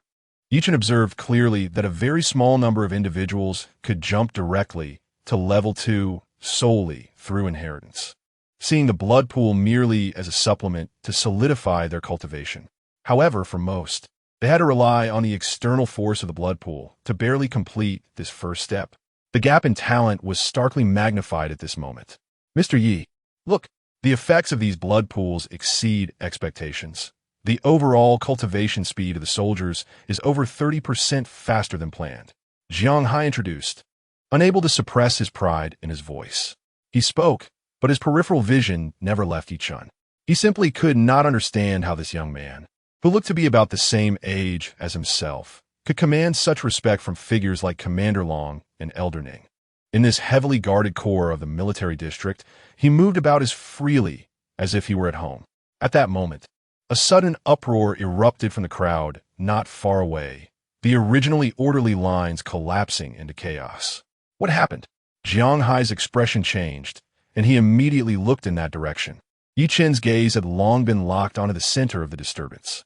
A remarkably burly soldier was roaring at the sky, his skin taking on a strange black iron color, his eyes blood-red and filled with spiderweb-like blood vessels, drool dripping continuously from the corners of his mouth. Completely out of control. "It's Jiang Feng. He's lost control. Quick, subdue him," an instructor shouted hoarsely. The nearest 7 or 8 soldiers reacted quickly, rushing in together, trying to pin Jiang Feng to the ground. "Get away!" Jiang Feng growled like a beast, his muscular arms bulging as he forcefully pushed outward. An overwhelming force exploded forth. The 7 or 8 soldiers were hit like they had been struck by a battering ram, groaning as they were sent flying, crashing to the ground and unable to get up for a long time. Before Ye Chen, the system interface quietly appeared. Name, Jiang Feng. Level, 7. Status, going astray. Level 7. Ye Chen felt slightly surprised. This guy indeed had top-notch talent. But it was a pity. The energy of the blood pool was too domineering, and the rapid increase in level left his mental cultivation completely behind. It was no wonder he went astray. Mr. Yi, it's dangerous here. I'll take you away immediately. Jiang Hai grabbed Ye Chen's arm, his palms slick with cold sweat. A level 7 soldier going mad could easily demolish this training ground. No need. Ye Chen shook off his hand, his tone calm. They can't handle it. Before his words finished, another 10 or so soldiers charged in, trying to overwhelm Jiang Feng with sheer numbers. The result was no different. Jiang Feng's power and defense had reached a terrifying level, and as he swung his fists and feet, the air emitted a dull, thundering sound. The soldiers couldn't even get close to him before being sent flying one by one. One soldier was caught off guard and was punched in the chest by Jiang Feng, his chest caving in instantly, blood spraying as he collapsed unconscious on the spot. The scene was completely out of control. Jiang Hai watched in horror, suddenly turning his head to try to pull Ye Chen away again, only to find that the space beside him had inexplicably become empty. He looked up sharply, his pupils constricting to the size of pinpoints. Ye Chen, at some point, had already walked through the chaotic crowd and was now casually standing in front of the rampaging Jiang Feng. Under the astonished gazes of hundreds, Ye Chen extended a hand, his movement light and casual, even somewhat indifferent, as he simply grasped Jiang Feng by the neck. Then, he lifted him off the ground with one hand. Jiang Feng's robust body, weighing over 200 pounds, was effortlessly hoisted into the air, his feet flailing helplessly. The strength that could have lifted several strong men, now unable to even make Ye Chen's arm tremble. "I damn." Jiang Hai instinquito suo, rubbing his eyes hard, suspecting that the smell of blood had induced hallucinations. The entire area fell silent. Everyone was stunned by this completely unreasonable scene. Ye Chen held the still, struggling Jiang Feng, casually swinging his arm as if tossing a rag, directly slamming him onto the ground. Boom! The hard concrete floor was smashed into a shallow pit, spiderweb-like cracks spreading outward. Jiang Feng let out a muffled groan, as if all his bones had shattered, and his strength to struggle diminished significantly. Before anyone could react, an indescribable, terrifying pressure erupted from Ye Chen. A dense, inky black mist surged out from his body, enveloping the entire training ground in an instant. All the soldiers present, regardless of their level, felt as if their hearts were gripped by an invisible hand, their legs going weak, and many even knelt on the ground, finding it a luxury to breathe. Jiang Feng, who was particularly targeted by the pressure, trembled violently. The strange black iron color on his body visibly faded, and his blood-red eyes gradually regained clarity, replaced by endless fear. The moment Jiang Feng's gaze fully returned to normal, the heart-stopping pressure and the pervasive black mist quietly dissipated, as if they had never existed. In the training ground, one could hear a pin drop. All eyes were firmly fixed on the young man with one hand in his pocket, his expression calm and indifferent. Awe, shock, and an indescribable fervor filled the air. Jiang Feng lay in the shallow pit, gasping heavily, looking at Ye Chen with a complex expression, his lips moving, but not a single word came out. Ye Chen didn't even glance at him again, turned around and walked back to the stunned Jiang Hai, patting him on the shoulder. "What are you standing there for? Keep leading the way." Chapter 24. This is the true power of a demon cultivator. Jiang Hai's mind was blank as he mechanically followed orders and stiffly turned around. His Adam's apple bobbed up and down, and he swallowed hard, feeling as if his throat was on fire. "Mr. Yi." He opened his mouth, his voice hoarse and unrecognizable. Ye Chen ignored him and walked straight toward the shallow pit he had created. Jiang Feng struggled to climb out of the pit, feeling as if his body were falling apart, with every movement pulling at his excruciating pain. However, the physical pain was nothing compared to the turmoil in his heart.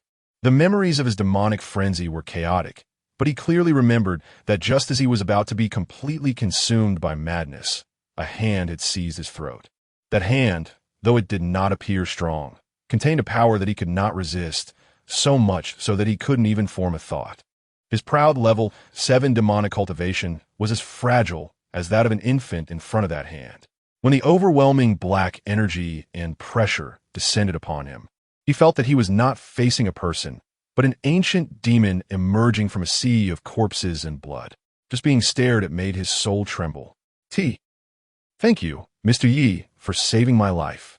Jiang Feng gritted his teeth against the pain, standing up straight and giving Ye Chen a standard military salute that was impeccable.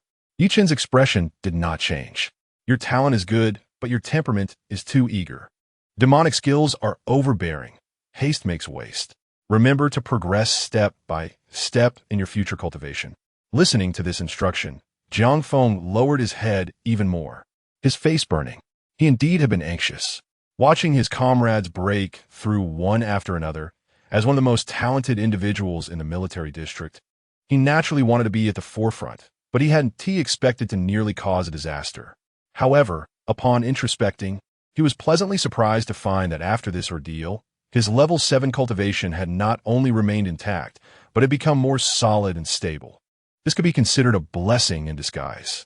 He noted the dissipating black energy around Ye Chen, realizing that it was of the same origin as the demonic skills he practiced, yet vastly different. His own black energy was a stream, while the other was an unfathomable ocean.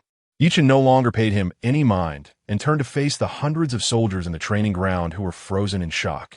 Did you all see that? His voice was not loud, but it clearly reached everyone's ears.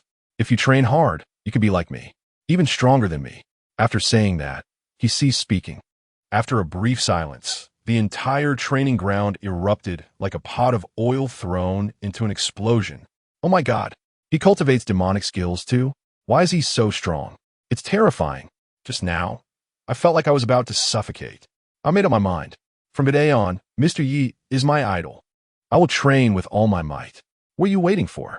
Get into the blood pool now. Anyone who dares to be lazy, I will break their legs. The instructors were the first to react, shouting hoarsely, but their faces also bore an uncontrollable excitement. The soldiers were completely ignited by Ye Chen's last words, each one howling as they rushed to jump into the blood pool, splattering blood everywhere. The earlier fear was swept away, replaced by boundless motivation and fervor. The power of a role model is limitless. Jiang Hai watched the crazy scene before him, then looked at the calm young man beside him, and his awe deepened. He finally understood why Commander Long and Elder Ning treated this young man with such courtesy. This was no longer just simple strength. It was a terrifying existence capable of changing the entire landscape of the Great Xia. Let's go. Ye Chen's voice pulled him back from his daze. Huh? Oh, this way. Mr. Yi. Jiang Hai jolted and quickly led the way, his attitude more respectful than before, his waist subconsciously bending slightly. For the next half hour, Jiang Hai guided Ye Chen through the remodeled military district. Whether it was the upgraded armory or the logistical supplies, everything was in order with astonishing efficiency. Finally, the tour concluded, and Jiang Hai escorted Ye Chen to the entrance of an independent office building. Mr. Yi, Elder Ning's office is on the top floor. I want to take you up. Ye Chen nodded and walked straight into the building. Until Ye Chen's figure disappeared at the elevator, Jiang Hai let out a long breath, feeling that his shirt was soaked with cold sweat. He leaned against the wall, breathing heavily, trying to calm his still racing heart. In the office, when Ye Chen entered, Ning Junjiang was sitting cross-legged on the floor, surrounded by a faint black energy. The moment Ye Chen walked in, the black energy around him suddenly withdrew, all retreating into his body. Ning Junjiang slowly opened his eyes and stood up, his aura even stronger than yesterday. Name, Ning Junjiang. Level 8. Congratulations, Elder Ning, for breaking through again, Ye Chen casually remarked. Ha ha, it's all thanks to you, young friendy. Ning Junjiang laughed heartily, but inside he was turbulent. Breaking through to level 8 should have been a joyous occasion, but the more he cultivated, the more he sensed Ye Chen's unfathomable depth. If the previous Ye Chen was a towering mountain in his eyes, the current Ye Chen was an endless starry sky. He even felt a ridiculous notion that even if he cultivated to the extreme, he might not be able to withstand a casual blow from the other party. He had seen clearly through the office's surveillance the scene that had unfolded in the training ground. The calmness and dominance of suppressing a level 7 demon cultivator with one hand, treating thousands of soldiers as if they were nothing, made even this battle-hardened veteran feel a sense of heart palpitations. Young friend Yi, what do you think of the changes in the military district now? Ning Junjiang personally poured a cup of tea for Ye Chen, lowering his stance significantly. Very good. Ye Chen accepted the teacup and evaluated calmly. The facilities are complete. The processes are clear, and the efficiency is very high. Hearing the affirmative response, a hint of pride appeared on Ning Junjiang's face. In terms of infrastructure, in the entire Blue Star, if our Great Xia says second, no one dares to claim first. He then shifted the topic with some concern. However, about that soldier going berserk on the playground, just a low-probability event, Ye Chen interrupted him. Such things are hard to completely avoid in the initial promotion of demonic skills. Moreover, it may not all be bad. That Jiang Feng, didn't he benefit from a disaster and stabilize his level 7 cultivation? Ning Junjiang nodded at this, but the worry on his brow did not completely dissipate. After all, not everyone had Jiang Feng's luck. If a loss of control led to large-scale casualties, the consequences would be unimaginable. Ye Chen noticed his concerns and set down the teacup. Elder Ning, don't worry. In at most 2 days, I will reduce the probability of such incidents to a minimum. Chapter 25, The Great Xia. The internet is full of clown festivities.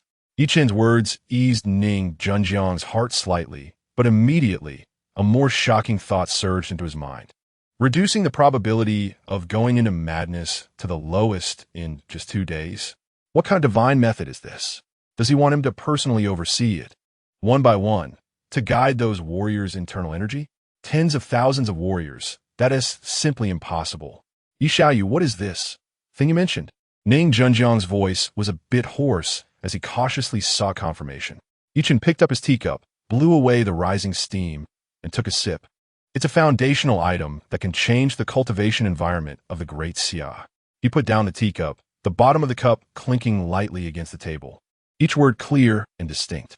A national defense formation that can shelter the entire Great Xia, resist ferocious beasts, purify spiritual energy, accelerate cultivation, and stabilize the mind. National defense formation? Ning Junjiang felt as if he had been struck by lightning, suddenly springing up from his chair, blood vessels instantly appearing in his eyes, and his heavy breathing echoed clearly in the quiet office. He had only seen a few words about these 4 characters in dusty top-secret files. They were almost mythical legends. That's right. Ye Chen nodded lightly, confirming his guess. I have already gathered the materials for the formation. Now, all that's left is to lay the foundation and activate the crucial eye of the formation. Ning Junjiang's face turned red with excitement as he paced back and forth in the office, his fists tightly clenched, veins bulging on the back of his hands like coiling dragons. He suddenly stopped, took several deep breaths to barely suppress his churning emotions. When do we start? The warriors at the border can set off at any time. The eye of the formation will be set in the Haisher military district. Ye Chen's answer stunned Ning Junjiang for a moment. He quickly explained. First, Haisher is located in the heart of the country, and the formation will expand from here, efficiently covering the entire nation. Second, the military district is the most tightly defended place in the country. With the eye of the formation here, it's foolproof. Ye Chen paused briefly before stating the third reason. Third, it's close to my home, which is convenient. Ning Junjiang opened his mouth. The impassioned words that had just surged to his lips were instantly choked back. Convenient? He looked at Ye Chen's face, which appeared so matter-of-fact, and ultimately couldn't hold back, the corners of his mouth twitching into a bitter smile. Only you could make such a world-shaking matter sound as easy as going out to buy groceries. No problem. The entire military district is at your disposal. Ye Xiaoyu, when do you plan to activate the eye of the formation? Now. Good. Ning Junjiang slammed his fist into his palm, excitedly arranging. What do you need? I'll clear the area immediately. I guarantee nothing will disturb you. Ye Chen nodded, and with a wave of his hand, A mountain of rare materials appeared in the center of the office, radiating spiritual light. A clear space will suffice. Setting up the eye of the formation requires full concentration and cannot be interrupted. Understood. Ning Junjiang immediately grabbed the internal phone and issued a series of highest-level orders in an unquestionable tone. Ye Chen, meanwhile, was led by a guard, carrying the materials toward the vast martial arts field at the center of the military district. Just as he stepped out, the office door was knocked on, and the assistant walked in with a serious expression. Ning Lao, the recall regulations we issued are receiving a very bad response online. Ning Junjiang's previously settled emotions sank again, his brows furrowing tightly. Bring it here. The assistant handed over a tablet, which displayed the sorted hot comments from various countries' networks. Ning Junjiang's gaze quickly scanned through. Eagle Sauce Netizen. Crazy. The Great Xia must be crazy. They think they can just order those elites back with a command? Have they forgotten the taste of freedom? Sakura Country Netizen. What an arrogant policy. Is this declaring war on the world? Great Xia Renren. I can't stop laughing. What era is this still playing closed-door policy? Just got my green card, fresh off the press. Who wants to go back? Great Xia Renren. Does anyone really believe this? Do they have any idea how competitive it is back home? After finally escaping, I'd be a fool to go back. I advise everyone, if you can run, do it. The outside world is really different. On the screen, similar remarks came one after another, especially from those who had already immigrated from Great Xia, their sense of superiority practically overflowing from the words. Bang! Ning Junjiang slammed his palm on the mahogany table, the thick tabletop producing a dull thud. Ungrateful scum. His chest heaved violently, not from anger, but from a piercing pain of betrayal. Do they really think that typing a few words online can define the future of our Great Xia? A bunch of fools. The assistant dared not breathe, lowering his head even further. After venting, Ning Junjiang sat back down, his face ashen, voice suppressed. What's the actual situation? How many people have applied to return? The assistant hurriedly stepped forward, reporting in a low voice. Ning Lao, the actual situation is exactly the opposite of the online public opinion. As of this morning, the number of people applying to return through various channels has already surpassed 10,000. Moreover, this number is increasing by over 1,000 every hour. We've noticed an interesting phenomenon. Those who are the loudest online haven't submitted a single application, while those genuinely preparing to return haven't said a word on social platforms. The office fell silent. The tension on Ning Junjiang's face gradually eased, the icy coldness in his eyes melting away. Good, good. He exhaled a long breath, his tightly clenched fists relaxing, leaning back in his chair, unable to help but laugh, the laughter growing louder, filled with relief and satisfaction. Smart people are ultimately the majority. Only those who are blinded by ignorance waste time on such trivial arguments. A cold glint flashed in his eyes. Let them laugh. Let them make noise. Once Ye Xiaoyou's formation is completed and the country S-gates are closed, they will have their moment to cry. Yes, the assistant replied. Just as the words fell, outside the office window, a brilliant white light suddenly erupted without warning. The light did not come from any source, but rather emerged out of thin air, instantly swallowing all colors and shadows in the world, turning everything into a dead silence of pure white. Ning Junjiang and the assistant instinctively raised their hands to shield their eyes. This strange white light lasted nearly half a minute before slowly dissipating. When they lowered their hands and looked out the window again, their pupils suddenly contracted to the size of pinpoints. Above the military district's martial arts field, a vast golden light spread out, condensing into a gigantic shadow of a formation that obscured the sky. Countless mysterious runes flickered within, emanating a sacred, solemn, and ancient suppressive aura. However, this sacred scene lasted for less than 3 seconds.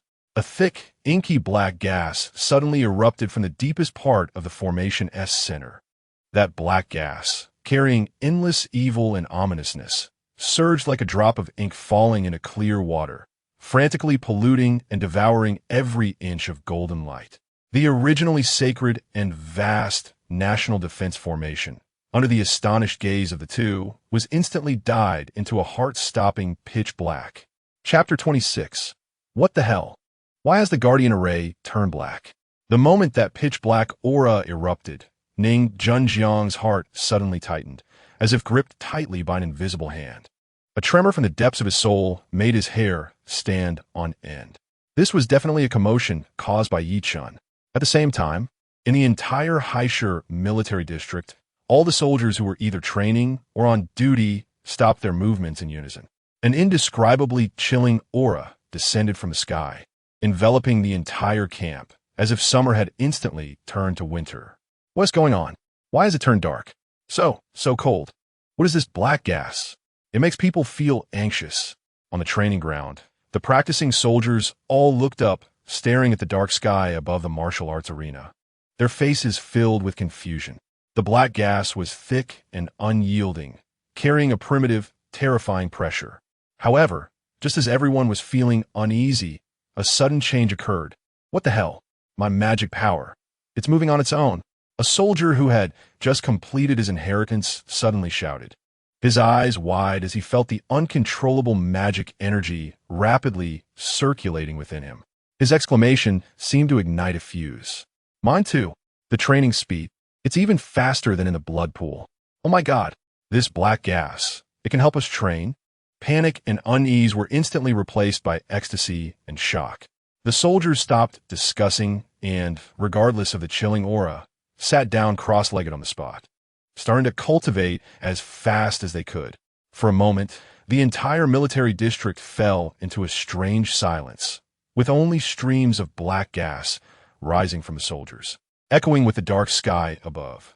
In the center of the martial arts arena, Ye Chen stood with his hands clasped behind his back, calmly gazing at his masterpiece. The scene before him was completely different from what he remembered in his past life and what was recorded in ancient texts about the Pangu Array. There was no holy golden light suppressing the ages, no majestic aura of auspiciousness. Instead, it was an endless demonic aura that blocked out the sun. After a moment of thought, he immediately understood the problem. The Wuxiang swallowing heaven magic. The core energy driving this array came from himself, and the spiritual energy in his body had long been completely assimilated by the demonic power, becoming the purest demonic energy. Using demonic energy to activate a sacred ancient array would result in the array being demonized. Ye Chen's gaze penetrated layers of demonic mist, looking towards the illusion at the center of the formation. It was no longer the Pangu statue that opened the heavens and created all things. Instead, it was a terrifying demonic shadow condensed from endless mountains of corpses and seas of blood. One of its eyes was a vortex made of chilling white bones, while the other was a flowing scarlet river of blood. The giant axe in its hand had also turned dark red, with an overwhelming aura of slaughter swirling around the blade. Although its appearance was somewhat lacking, even described as ferocious and terrifying, it seemed even more effective. With a thought, Ye Chen took out the lowest grade spiritual spring purchase from the Mythical Mall and placed it directly beneath the formation's eye. With this spiritual spring providing energy continuously, the array could operate on its own without him expending mental effort. When he had more money in the future, he would upgrade it. The moment the spiritual spring landed, a refreshing aura merged into the array. The demonic energy above surged even more violently, and Ye Chen clearly felt that the operating speed of his demonic power within his body had inexplicably increased by several times. He immediately made a judgment. Within the coverage of this demonized Pangu array, everyone cultivating demonic power would experience a significant increase in their training speed. Originally, he estimated that with the Daxia government's unrelenting support of resources, by the time the mythological world was publicly tested, the average level of Daxia citizens could reach level 15. Now it seemed that this number was still too conservative. With the support of this demonized array, reaching an average level of 18 or even 20 was not impossible. Yi Xiaoyu, this commotion is too big. Ning Junjiang hurriedly ran over from a distance, his face mixed with shock, excitement, and a hint of unease. The Guardian array had already completed half. Ye Chen calmly replied, once the soldiers on the border finish laying the foundation of the array, it will be able to cover the entire Daxia territory. Ning Junjiang took a deep breath in excitement, trying to see the illusion deep within the demonic energy. However, as soon as his gaze met that shadow boom, a bone-chilling, killing intent surged into his mind along his line of sight. Ning Junjiang trembled violently, his face turning pale instantly, and he almost fainted. A hand timely supported his shoulder, and a gentle force entered his body, dispelling the coldness. Old Ning, your mastery of demonic power is still insufficient. Ye Chen's voice rang in his ears. Do not look directly at it casually until your level is high enough, or your mind will be harmed. Ning Junjiang nodded with lingering fear, not daring to look up again, only feeling the overwhelming energy in the air, filled with emotions. The process of recalling the people from outside needs to be accelerated. Ye Chen suddenly spoke, his tone serious. There is not much time left. Those who hesitate or harbor ill intentions do not need to wait any longer, nor should they be forced. He paused, speaking each word clearly. Once the array is completely formed to ensure absolute safety, no one inside can go out, and no one outside can think of coming in. The determination in his words made Ning Junjiang's heart shudder. What about those who are unwilling to return? Then they should never come back. Ye Chen's response showed no hesitation. From the moment the array closes, they are no longer Daxia's people. No matter what happens in the future, Daxia will no longer open its doors for them. Ning Junjiang fell silent. He looked at Ye Chen's calm profile and nodded heavily after a few seconds. I understand. His voice was firm, with no trace of hesitation. What international image, what public opinion pressure, are all just decorations in peacetime. Now, only the safety of the Daxia people is the most important. Ning Junjiang immediately turned around and strode toward the office. He would personally issue the highest order to implement Ye Chen's decision thoroughly. Chapter 27. The whole world is laughing. Eagle Sauce's commander is opening champagne. Ning Junjiang's figure vanished at the office door, swift and decisive, with no hesitation whatsoever. Ye Chen withdrew his gaze, feeling at ease within. He could sense the resolute determination in the old man's words earlier, a commitment to spare no effort, which could not be faked. Once the sleeping war machine of the Great Xia is fully awakened, its execution capability will be terrifying. Ye Chen did not linger.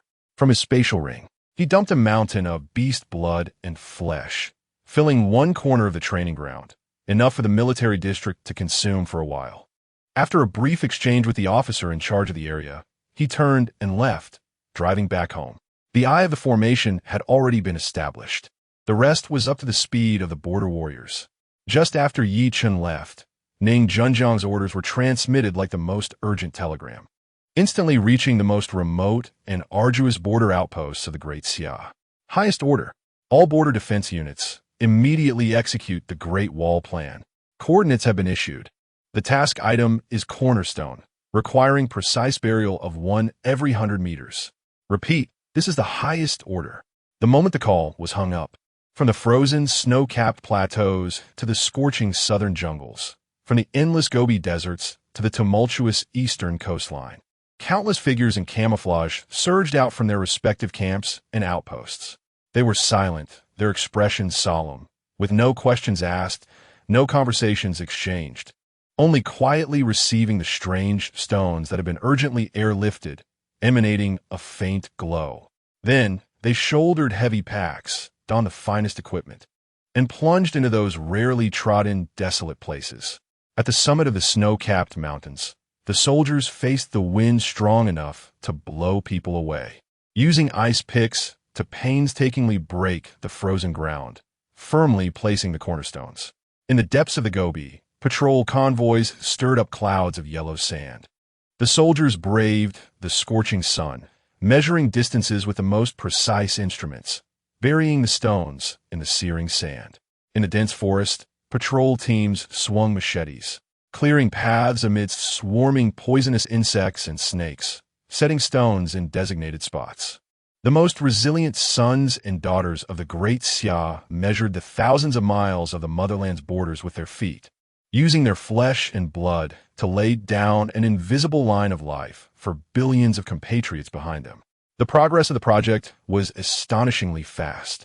In just half a day's time, this great wall composed of countless points of light was already over halfway completed. Meanwhile, the first batch of planes responding to the call, returning from all over the world, also landed successively at major airports in the Great Xia. The compatriots stepping out of the cabin wore the fatigue of travel, but their eyes sparkled with the reassurance and excitement of going home. They were escorted to designated quarantine areas by special vehicles, with no complaints, and everyone cooperated fully. Within the Great Xia, a relay race concerning the inheritance of magical skills was also being carried out with fervor among the major military districts. With an efficiency that was astonishing, the entire Great Xia was like a massive machine running with precision, each gear accelerating wildly. An unprecedented and astonishing transformation was quietly occurring on this ancient land. And above Blue Star, aside from the Great Xia itself, no other country or intelligence organization was aware that this eastern giant dragon was about to open its world-overturning magical eye. The next day, across the ocean, in Eagle Sauce country, inside the command office, thick cigar smoke swirled. The commander, Te Pu, with his signature golden hairstyle, was reclining with his legs crossed. Watching news on the Great Xia's recall regulations on the screen, his face filled with unabashed disdain and mockery. Look, come and see the foolish actions of our old rival. Te Pu pointed at the screen and laughed loudly at the few aides in the office. Recall all their people abroad? And completely seal off? Ha ha ha. Are they crazy? Do they think what era it is now? Closed borders? Do they think they can snatch talent from us Eagle Sauce in such a ridiculous way? It's simply the funniest joke I've heard this year. An assistant timely handed over a document, respectfully reporting, Commander, as you predicted, the international internet is overwhelmingly filled with ridicule and insults towards this new regulation from the Great Xia. Oh, Te Pu became interested, took the document, and flipped through it. Interestingly, the assistant added, at least half of the mocking comments came from the Great Xia people themselves. Ha ha, Te Pu left even louder, slapping the document on the table with a triumphant expression. Do you see? Even their own people think this is a stupid decision. Their people are much smarter than their leaders. They know where paradise is, where there is free air. He exhaled a thick smoke ring and issued a new command. Go check. Count how many fools have left our Eagle Sauce country and returned to the Great Xia. List all these people's names and blacklist them. Forever. They are never allowed to step foot in our Great Eagle Sauce country again. Yes, sir. A few minutes later, the assistant returned with a new set of statistics. His expression somewhat peculiar. Sir, the data is out. Speak. Let me hear how many traitors there are. Te Pu had a look of anticipation. The assistant cleared his throat and reported. According to our Immigration Bureau and Airlines Joint Statistics, since the announcement of the regulation until now, the number of people voluntarily applying to give up their green cards, student status, and jobs, leaving Eagle Sauce to return to the Great Xia, is less than 5% of our total population of Great Xia descendants in Eagle Sauce. The office fell silent for a moment, then erupted into even greater laughter. 5%. Ha ha ha. Te Pu laughed so hard he nearly fell over, tears almost streaming down his face. I thought there would be more. Just as few people? Yes, sir. The assistant continued. And because of the Great Xia's new regulation, it has actually stimulated quite a few Great Xia people who were originally hesitant. In the last 24 hours, the number of green card applications submitted to our Immigration Bureau has increased threefold compared to usual. They're all worried that if they don't run now, they won't have a chance later. Oh, God! Te Pu exaggeratedly slapped his forehead, unable to contain his ecstatic joy. Not only did they fail to bring talent back, but instead helped us filter out a large batch of the most loyal reserve citizens. What is this? This is collusion. This is aiding the enemy. He stood up from his seat, excitedly pacing back and forth in the office. No, I'm too happy. The stupidity of our opponents is our greatest victory. He suddenly stopped, waved his hand, and ordered the assistant. Notify everyone. A celebration banquet will be held tonight at the White House. I want to open the best champagne to properly celebrate this astonishing gift our opponent has sent us. Chapter 28.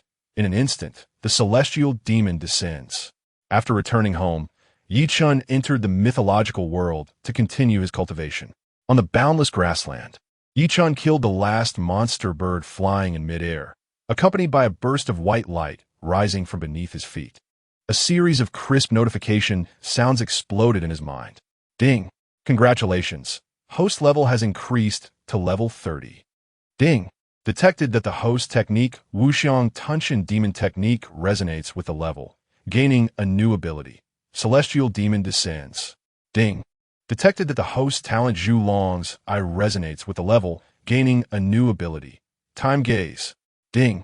Detected that the host level has broken through 30, gaining a new ability.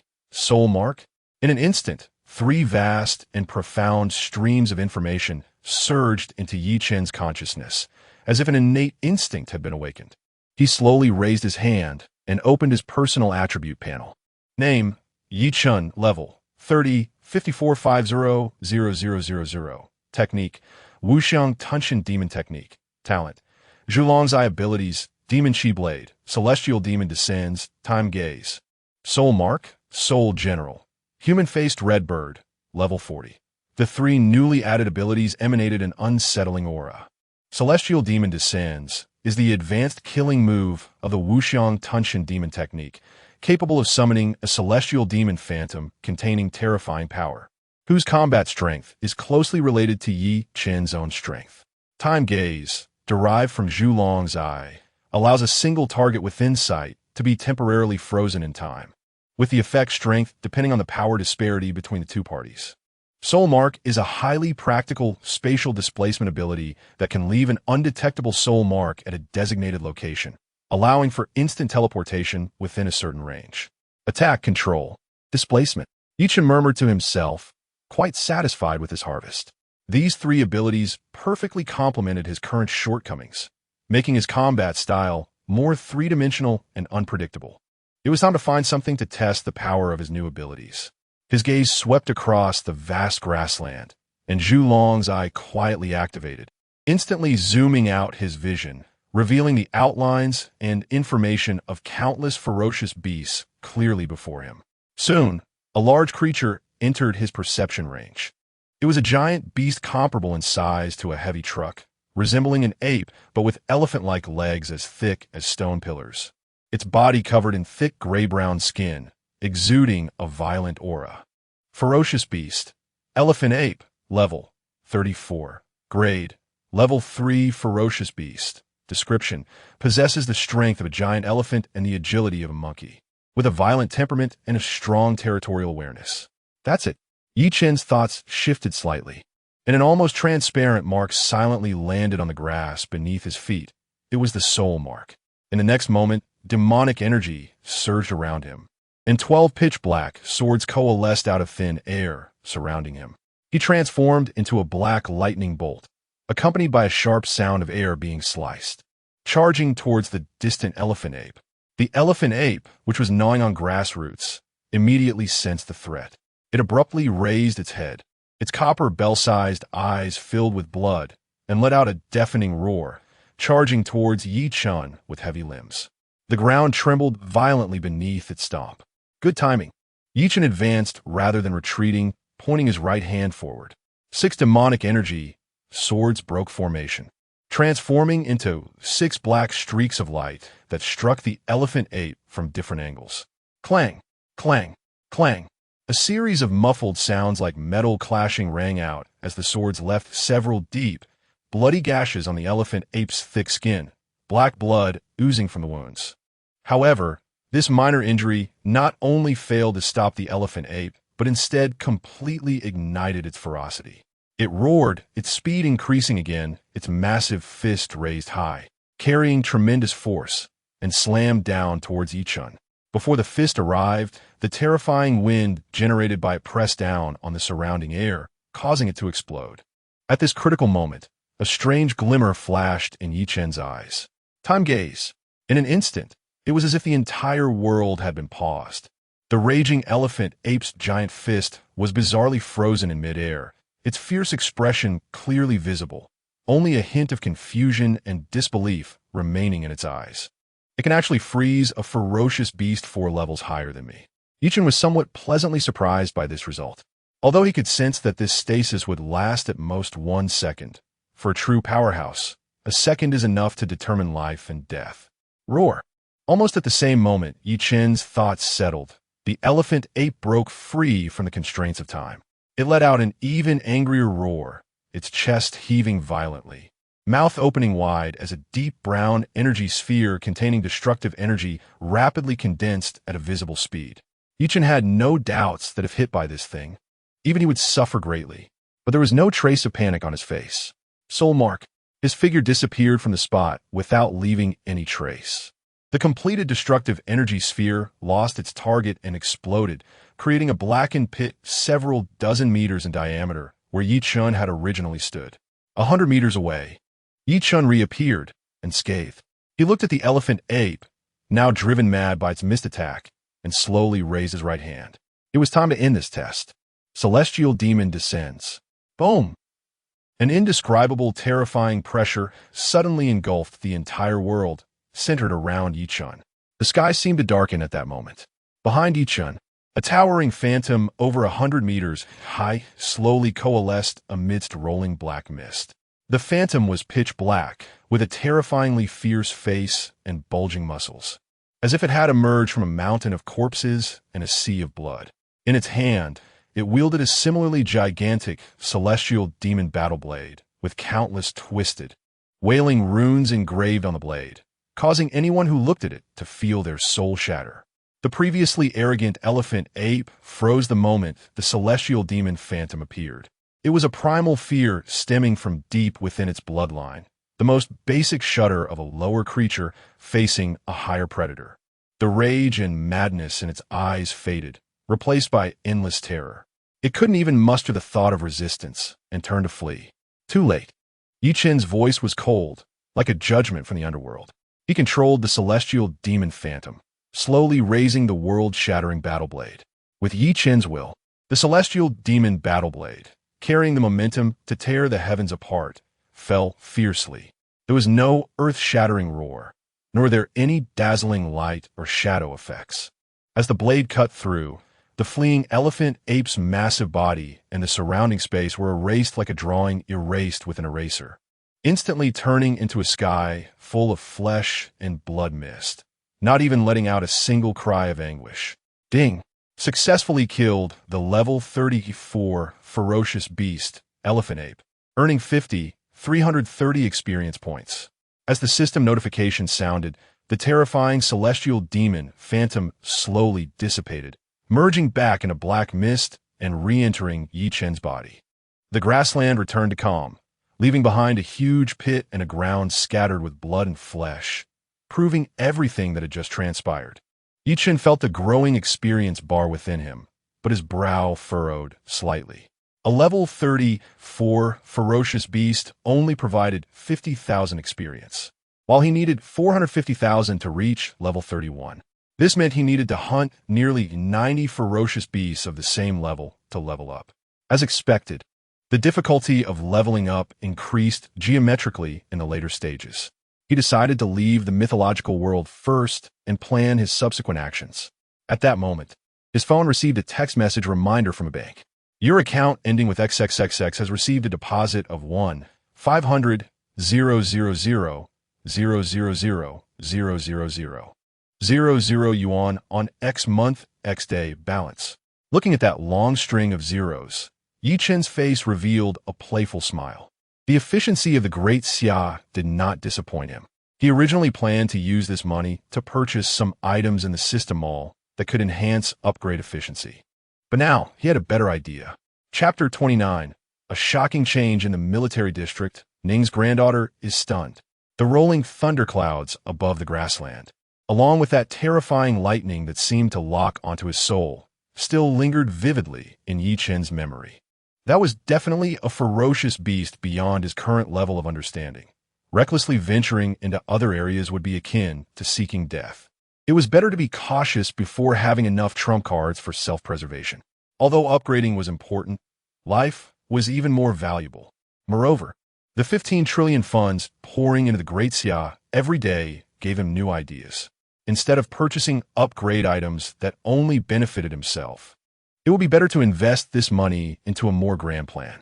For instance, buying higher-grade spiritual springs to replace the lowest quality one at the center of the Pangu array.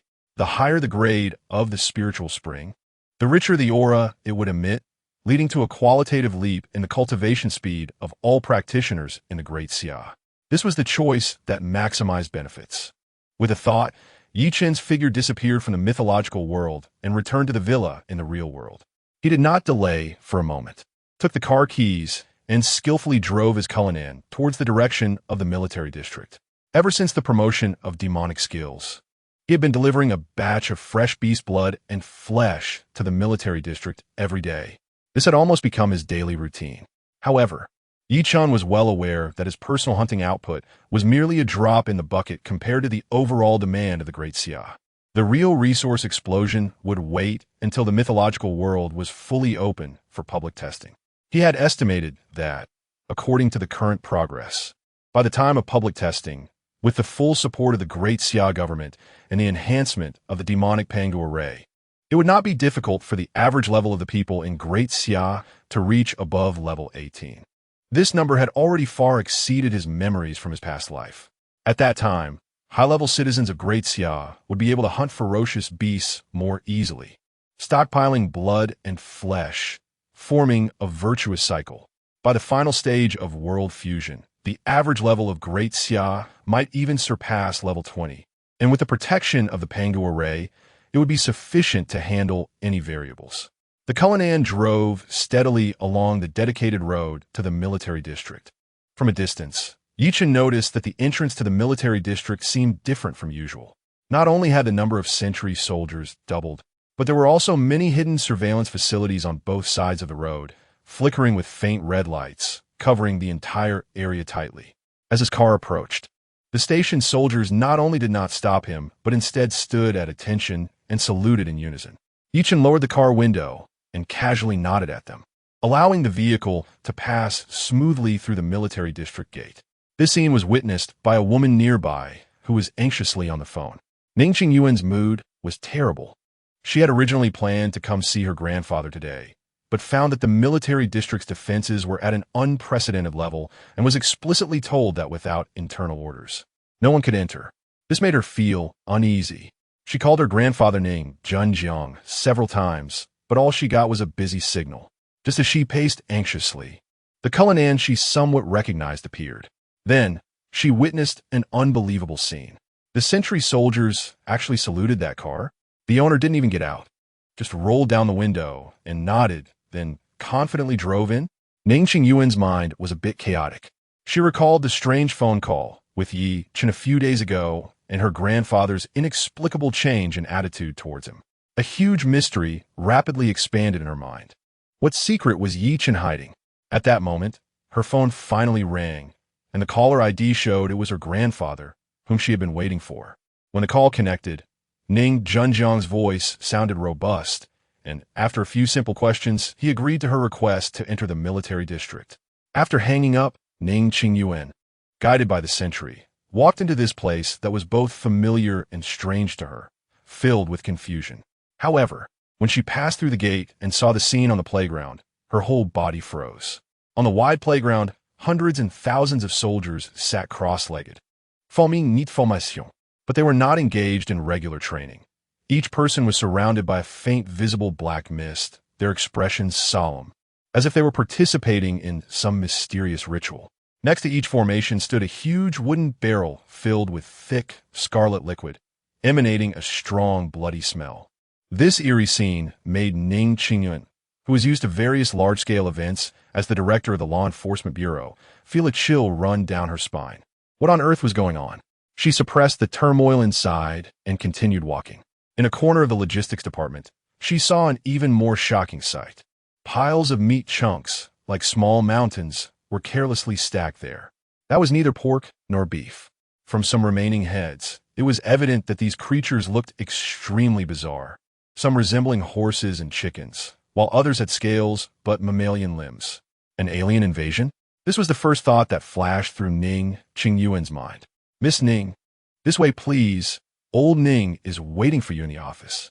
A soldier, also shrouded in black mist, appeared beside her at some point and gestured for her to follow. What What is this black mist on you? Ning Qingyuan finally couldn't help but ask. The soldier's expression showed no change as he calmly replied, "Sorry, Miss Ning, this is a top secret I am not authorized to disclose." Top secret? Ning Qingyuan's questions deepened. She stopped asking further, silently following behind the soldier, passing through building after building, until she finally arrived in front of the familiar office door. After the soldier opened the door for her, he turned and left. Ning Qingyuan took a deep breath to calm her tumultuous emotions and stepped inside. In the office, her grandfather Ning Junjiang was sitting on the sofa, looking spirited, and across from him, the person she most wanted to know about at that moment was leisurely sitting in the boss's chair at the desk with a cup of hot tea in hand. Upon seeing her, he even greeted her with a smile. "Oh, Director Ning, you're here?" Ning Qingyuan's pupils suddenly constricted, and all her thoughts froze at that moment. She almost blurted out, her voice filled with disbelief. "Ye Chen. Chapter 30. No merci. This is the iron-blooded rule of Great Xia. Ye Chen." These two words burst forth from Ning Qingyuan's mouth, filled with undeniable astonishment. Her mind felt as if it had been struck by a heavy hammer, blank. The young man, sitting casually in her grandfather's exclusive seat, with his legs crossed, was none other than Ye Chen, who had been chatting with her on the phone a few days ago, someone she had dismissed as a con artist. How did he end up here? Why did he have to sit in that position? Ye Chen put down his teacup, a faint smile on his lips, and waved at her. "Director Ning, we meet again." His relaxed tone made it seem as if they were old friends who had known each other for years. However, at that moment, Ning Qingyuan's attention was completely drawn to another matter. Her gaze suddenly shifted to Ning Junjiang on the sofa, her heart tightening. Was that really her grandfather?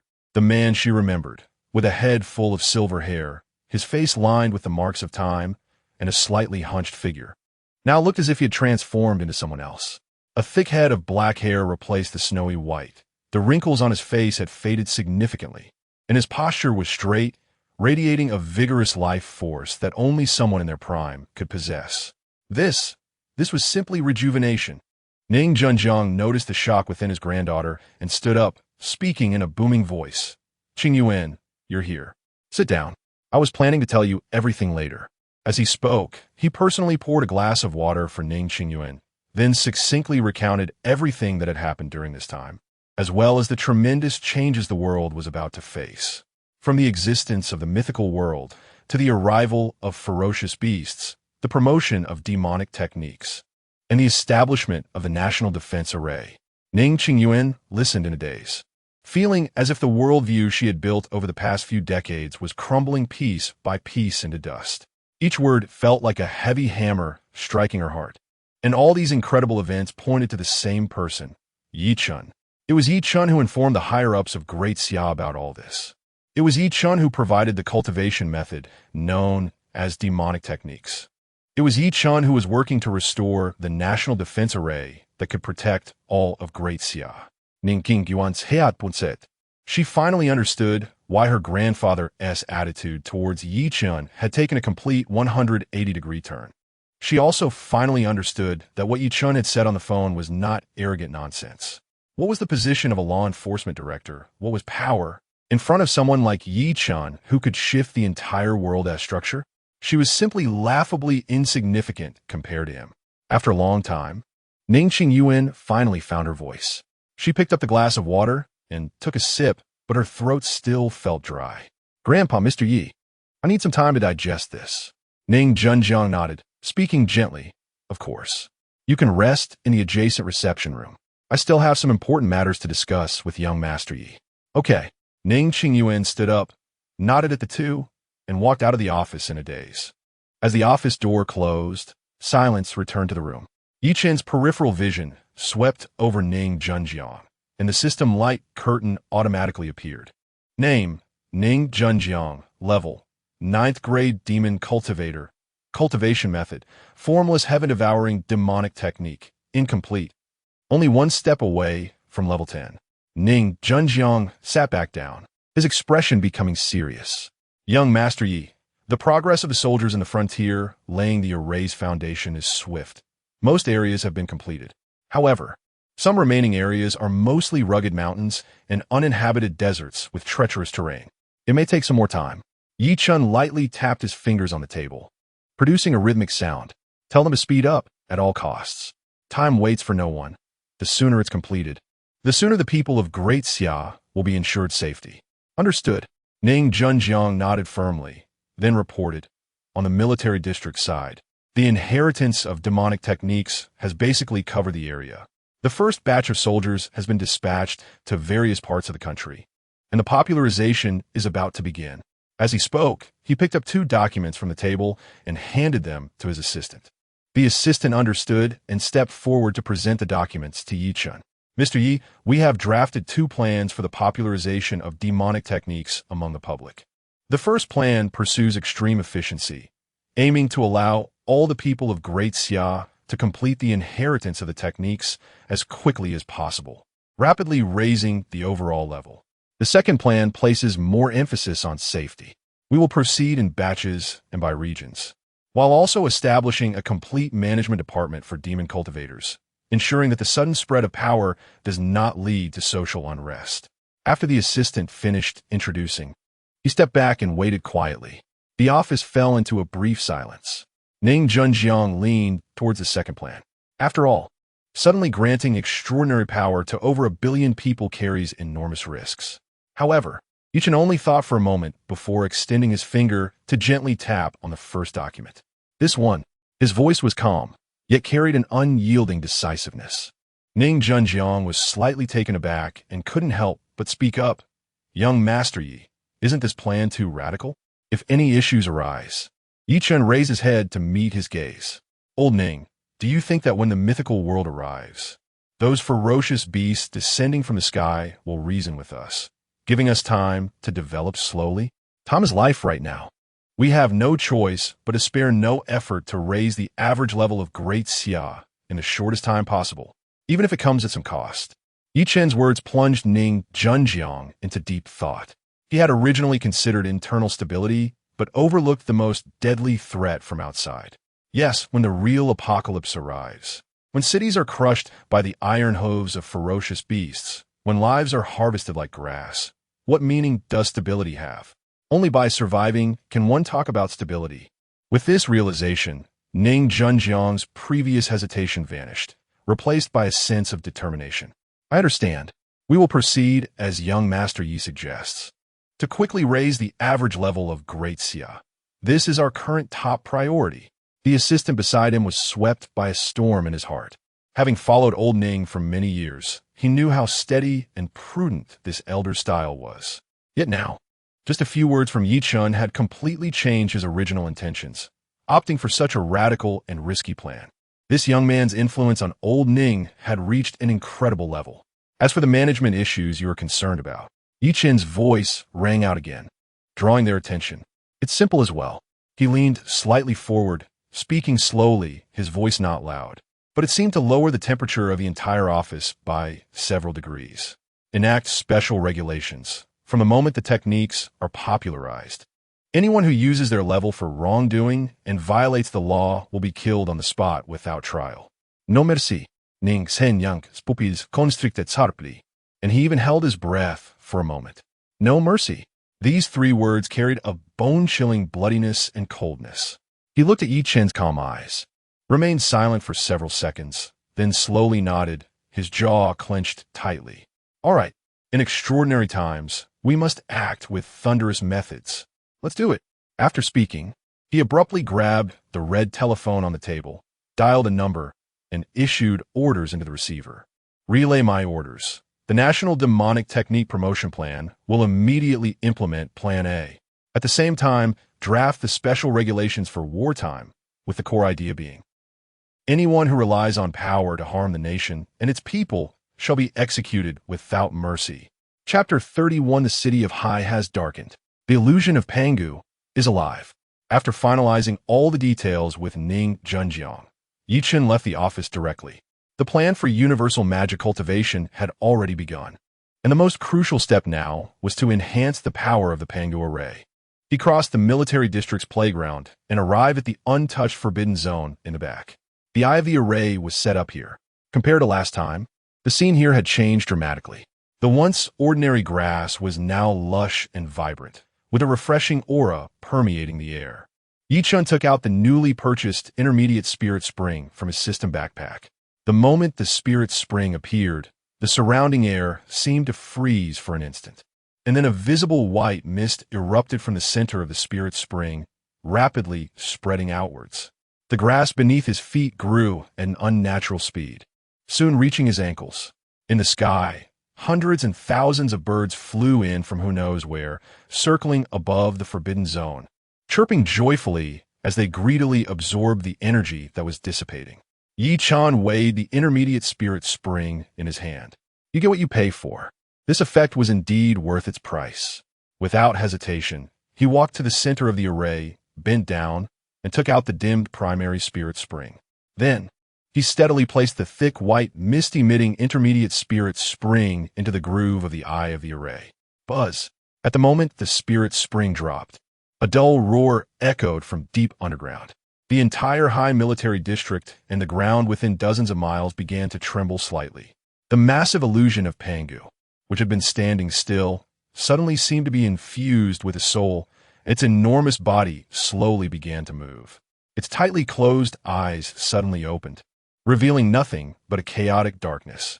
The giant axe in its hand was slowly raised, and an overwhelming demonic aura, dozens of times greater than before, surged upwards. Boom! The black column of energy shot straight into the clouds, exploding in the sky like a pillar supporting the heavens. Thick, pure black material spread wildly from the high military district to all directions. The once clear afternoon sky was completely shrouded in this black gas within just a few seconds. Light was devoured, and day turned to night. The entire city of Hai was plunged into an impenetrable darkness. What the hell? What happened? Why did it suddenly get dark? Did a chemical plant explode again? This smell is off. Why does the air feel so chilly? Fire. There must be a big fire somewhere. This black smoke is too exaggerated. The sudden change sent tens of millions of residents in Hai into panic and chaos. On the streets, car horns blared, and people frantically ran out of buildings, looking up at the darkened sky with faces full of horror. Countless individuals instinctively raised their phones to record the sky. Some covered their mouths and noses, screaming as they rushed home, tightly closing doors and windows. More people stood on their balconies, trembling hands capturing this bizarre scene. The online world exploded at that moment.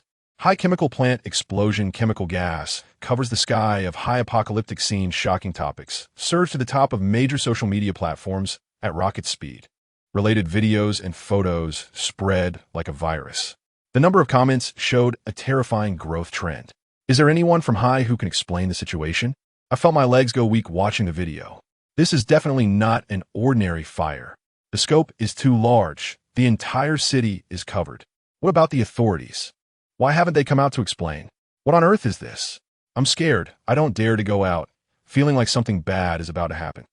Inside the forbidden zone, Ye Chen looked up at the scene he had created and was somewhat stunned. He had anticipated that changing the spirit spring would cause some commotion, but he never expected the reaction to be so intense.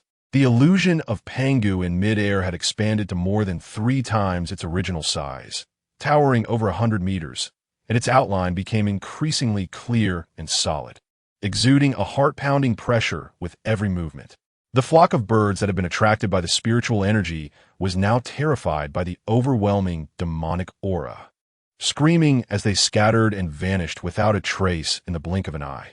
Ye Chen frowned. This overflowing demonic aura must be dealt with, otherwise it could cause even greater trouble. With a thought, he stepped back to the eye of the array.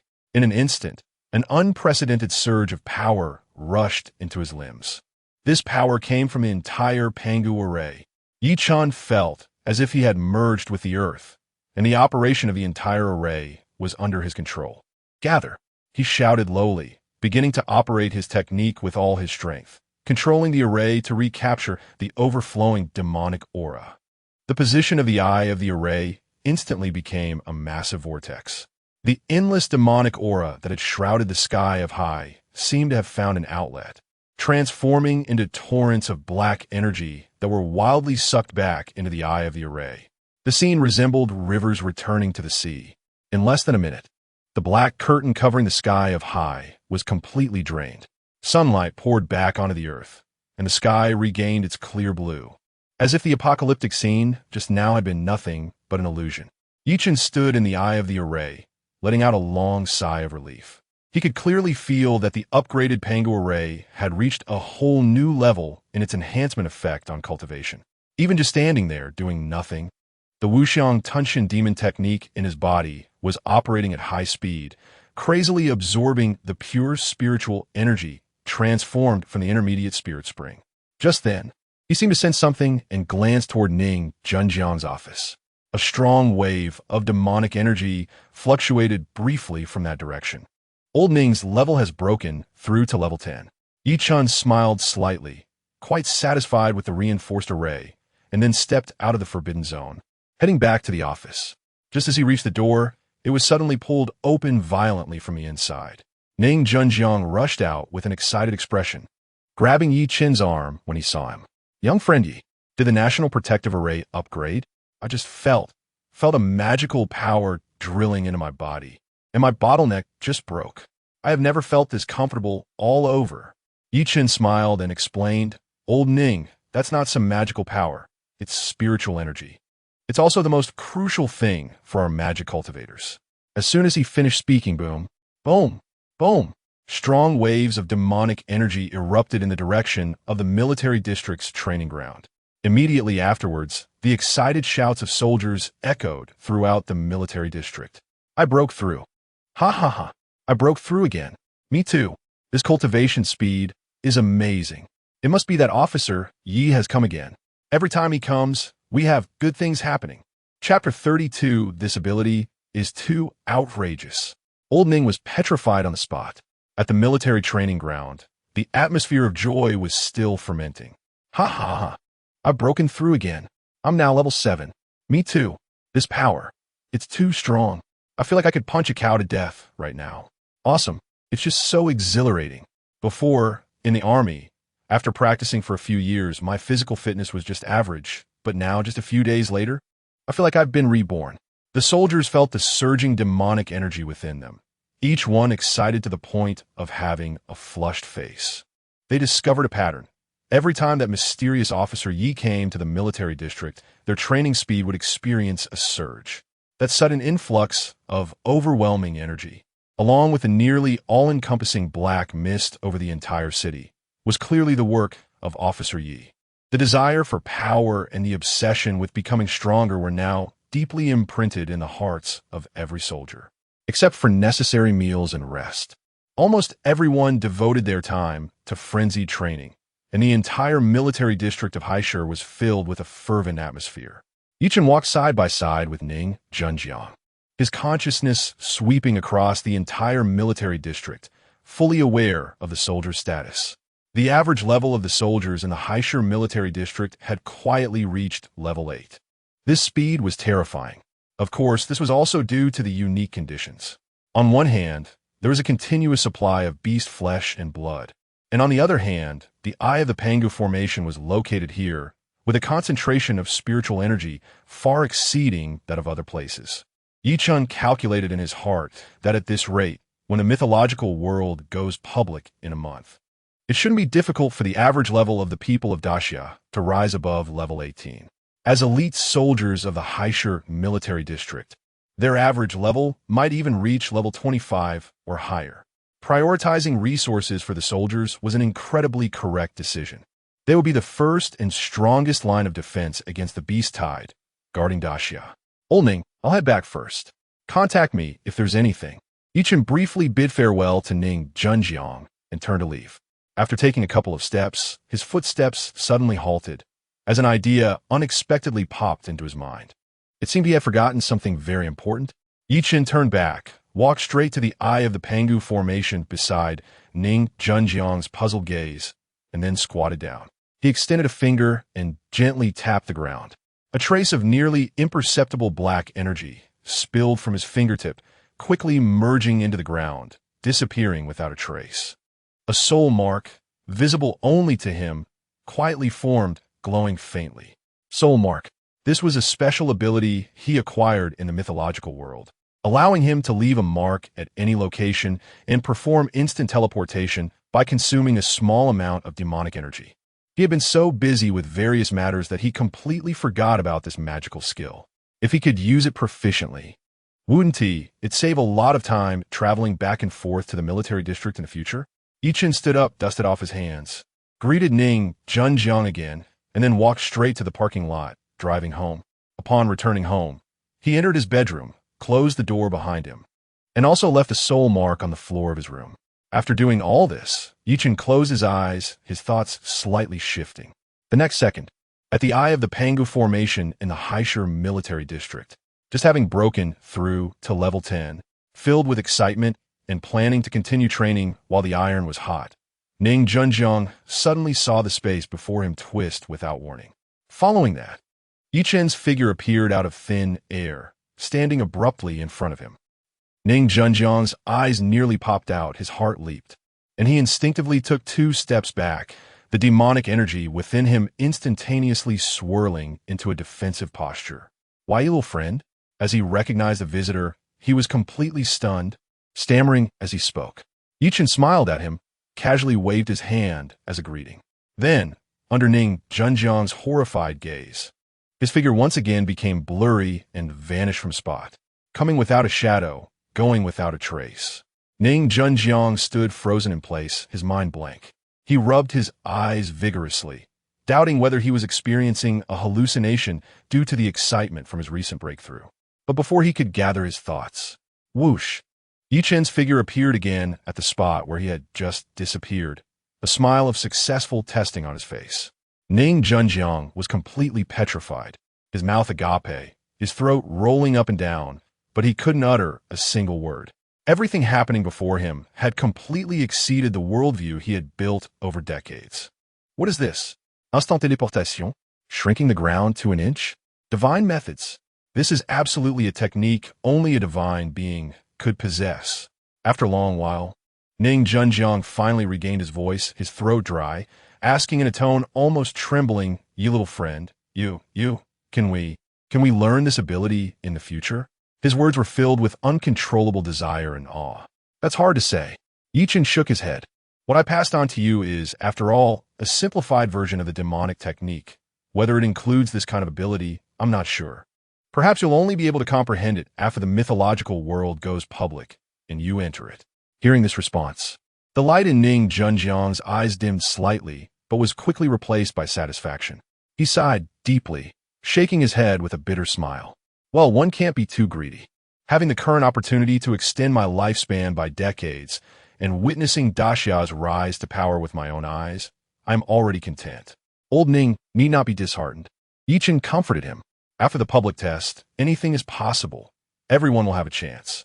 After saying this, he no longer lingered, shifting his thoughts, and his figure instantly vanished. This time, he truly went home, leaving Ning Junjiang standing alone in place, unable to calm down for a long time. After a while, he let out a heartfelt sigh. "Ye little friend, truly a divine person." Ye Chen returned home and directly threw himself onto the soft bed, falling into a deep sleep. He was unaware that while he was resting, a storm against Daxia was quietly brewing on the internet. The brief appearance of a black curtain over Haishur was captured, edited, processed, and paired with sensational titles and copied by countless interested parties, spreading wildly across major international social media. Shocking. A major chemical gas leak accident occurred in Haishur, Daxia. The sky is shrouded in toxic gas. Internal news. Tens of thousands of people have died in Haishur, and the authorities are blocking the news. Recent studies show that this chemical gas can cause biological mutations, and Haishur has become a hell on earth. One after another, rumors that turn truth upside down, paired with visually striking video footage, quickly ignited international public opinion. Countless foreign netizens, unaware of the truth, were incited to launch a tirade against Daxia. Although some residents and international students in Haishur stood up to refute the rumors, stating that everything was normal locally and the sky had cleared, their voices were soon drowned out by overwhelming doubt and insults. Chapter 33. Midnight Interrogation. The diplomatic big shot stunned, by Old Ning. In the Daxia Ministry of Foreign Affairs, the lights were still bright in the middle of the night. The atmosphere was so oppressive that it was hard to breathe. Ye Chen sat behind his desk, slamming one red urgent document after another onto the table, producing a dull sound. His hair was graying at the temples, and the deep lines on his face made him look older than his actual age at this moment. His usually sharp and spirited eyes were bloodshot. The young assistant stood by, hardly daring to breathe, beads of sweat forming on his forehead. Have we clarified the source of that black mist over Haishur? Ye Chen rubbed his swollen temples, his voice hoarse. Report to the minister. The assistant's voice trembled slightly. Based on various intelligence reports, the source points to the Haishur military region. The military region? Ye Chen's finger paused on his brow as he slowly raised his head, a glimmer of sharpness flashing in his murky eyes. Most ordinary people hearing this news might think it was some secret weapon experiment by the military.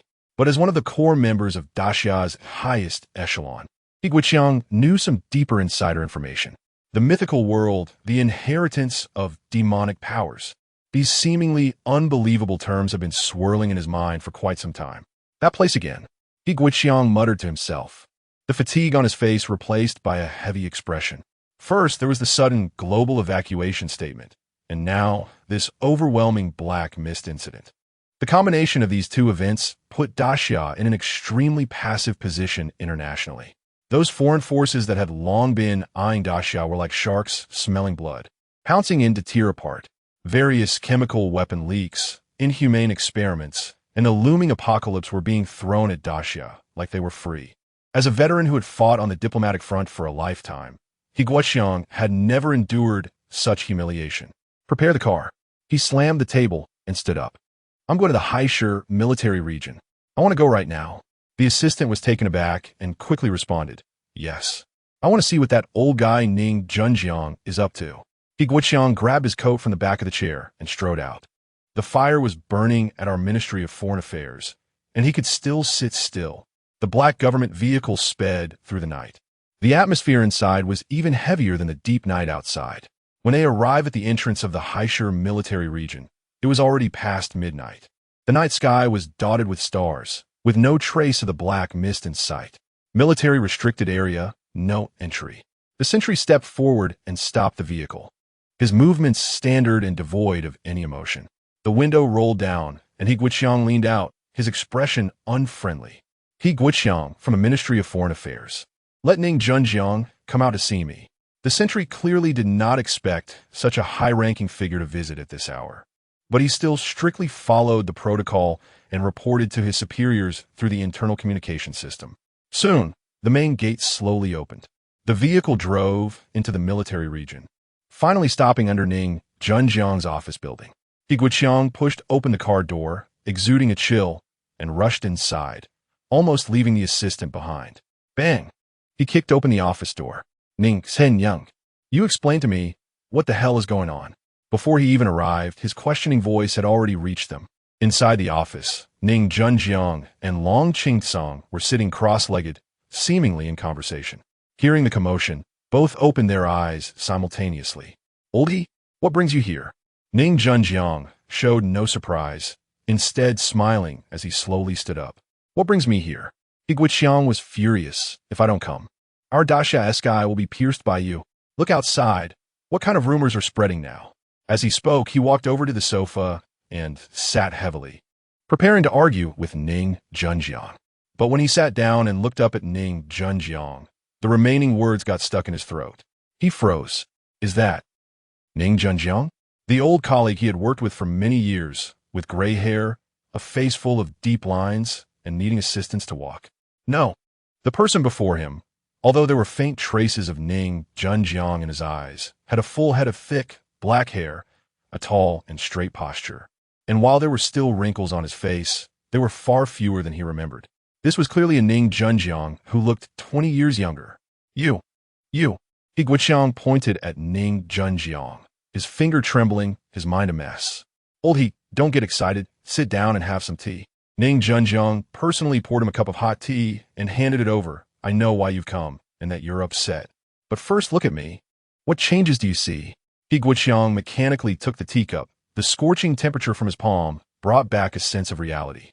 He carefully examined Ning Junjiang, then glanced at the equally spirited Long Qing Song, his mouth opening and closing, finally squeezing out a sentence.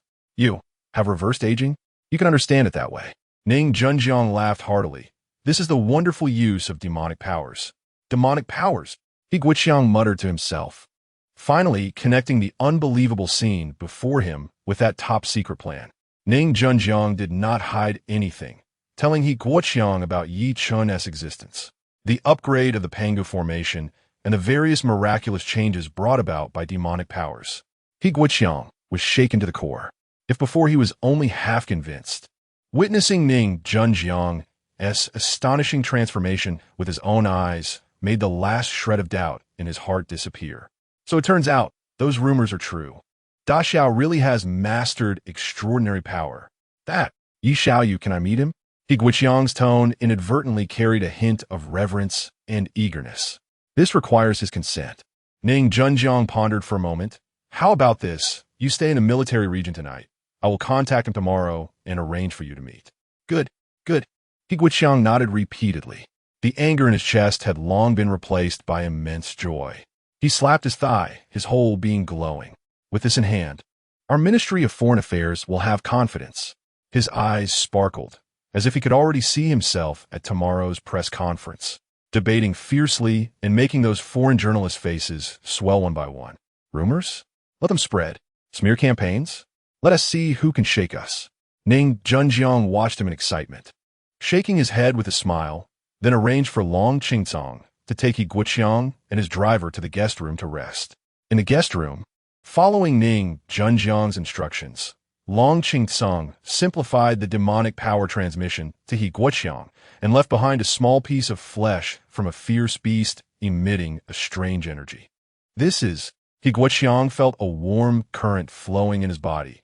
Looking at the still, slightly pulsating piece of flesh, his understanding was refreshed again. A necessity for cultivating demonic powers.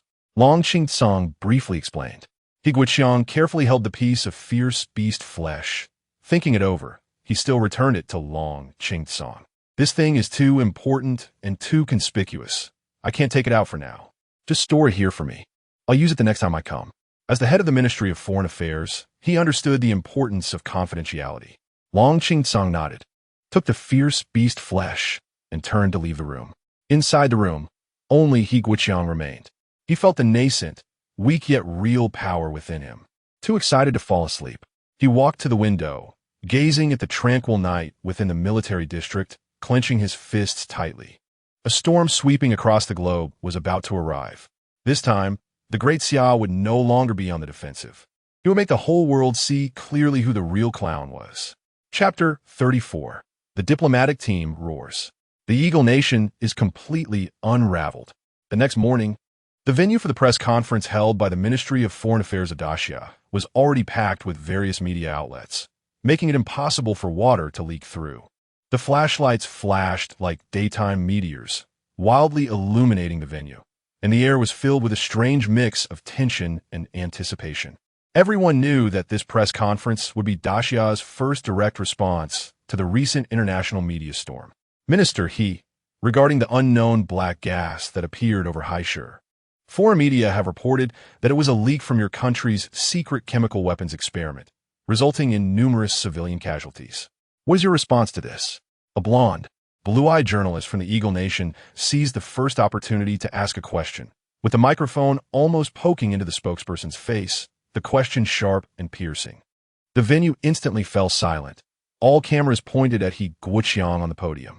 He Guiqiang, dressed in a sharp Zhongshan suit, with his hair meticulously groomed, slowly stood up. A stark contrast to the angry old man who had rushed into the military district the night before. At this moment, he appeared energetic, standing tall, with an expression of calm composure. He did not answer immediately, but scanned the foreign reporters in the audience.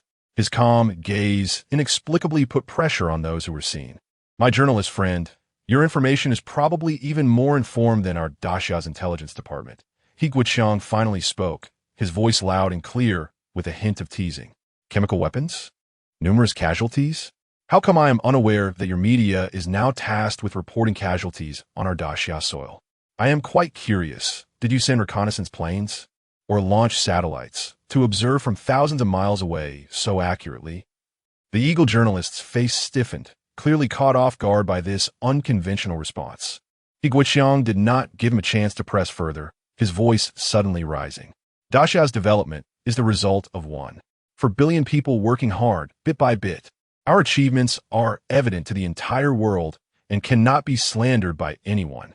As for certain countries that cannot clean up their own mess, with human rights issues that are beyond reproach, they always like to meddle in the affairs of others, fabricating sensational lies to smear us. What does this behavior prove? Other than exposing your deeply entrenched hegemonic thinking and your profound fear of Daxia's rise? He paused and looked around the room. I can clearly tell you all here that the sky of Daxia will not collapse.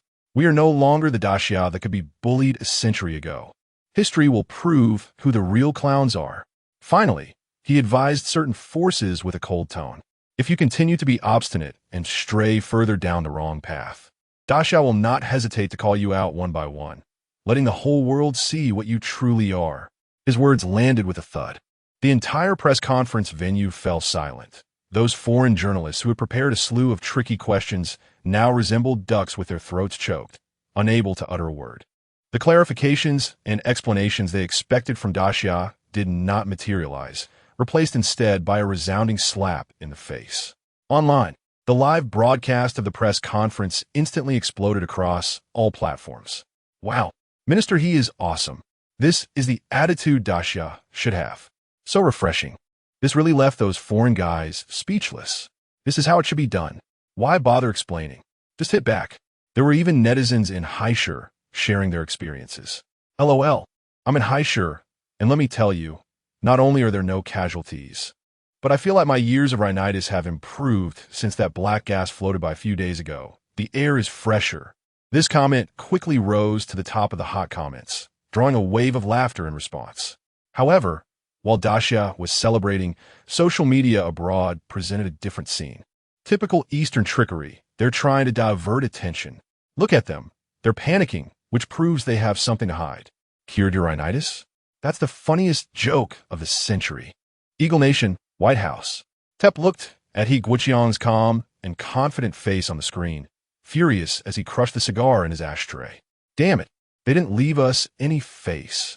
He cursed under his breath, his expression dark enough to drip water. General Commander, an assistant cautiously began. Civilized? What civility? Tep slammed the table. Send the order down. Immediately lower the green card application standards. Anyone who meets our talent introduction criteria, issue it immediately. Right now. He seemed to think of something, a cold smile appearing at the corners of his mouth. Also, notify the Treasury and Immigration Bureau for citizens of Daxia. Anyone who has a bank deposit of 1 million Eagle dollars in our country will be granted a green card unconditionally. Even if they are criminals, I want them. I want to see how many of their talents and wealth we can keep. Yes. The assistant did not dare to say more and immediately turned to execute the orders. Meanwhile, in Haishur, at Ye Chen's villa, he slowly opened his eyes, the sunlight outside just right. Picking up his phone, a bank deposit notification message caught his eye. Your account ending in XXXX received a deposit of 1,500,000,000,000 yuan on X month X day at 8 o'clock current balance. 1,500,000,000,000. Ye Chen's expression showed no sign of fluctuation, as if it were just a string of ordinary numbers. He casually dismissed the message and, unusually, opened a news push. The video of Ye Chen's verbal battle at the press conference was prominently featured. Ye Chen quietly watched the video, a slight smile appearing on his lips. He admired a senior like Ye Chen. However, what they were defending and fighting for would soon become trivial in the near future. The myth would arrive in less than a month. Once the Pangu array was completely finished, Daxia would be isolated from the outside world, and these international opinions would be nothing but fleeting clouds. He remembered clearly that at the beginning of the fusion of myth and reality in his previous life, the population of the entire blue star sharply decreased by 60%, with most countries unable to ensure electricity and internet access. Who would still have the leisure to care about international relations? The Eagle Nation was making a lot of noise now.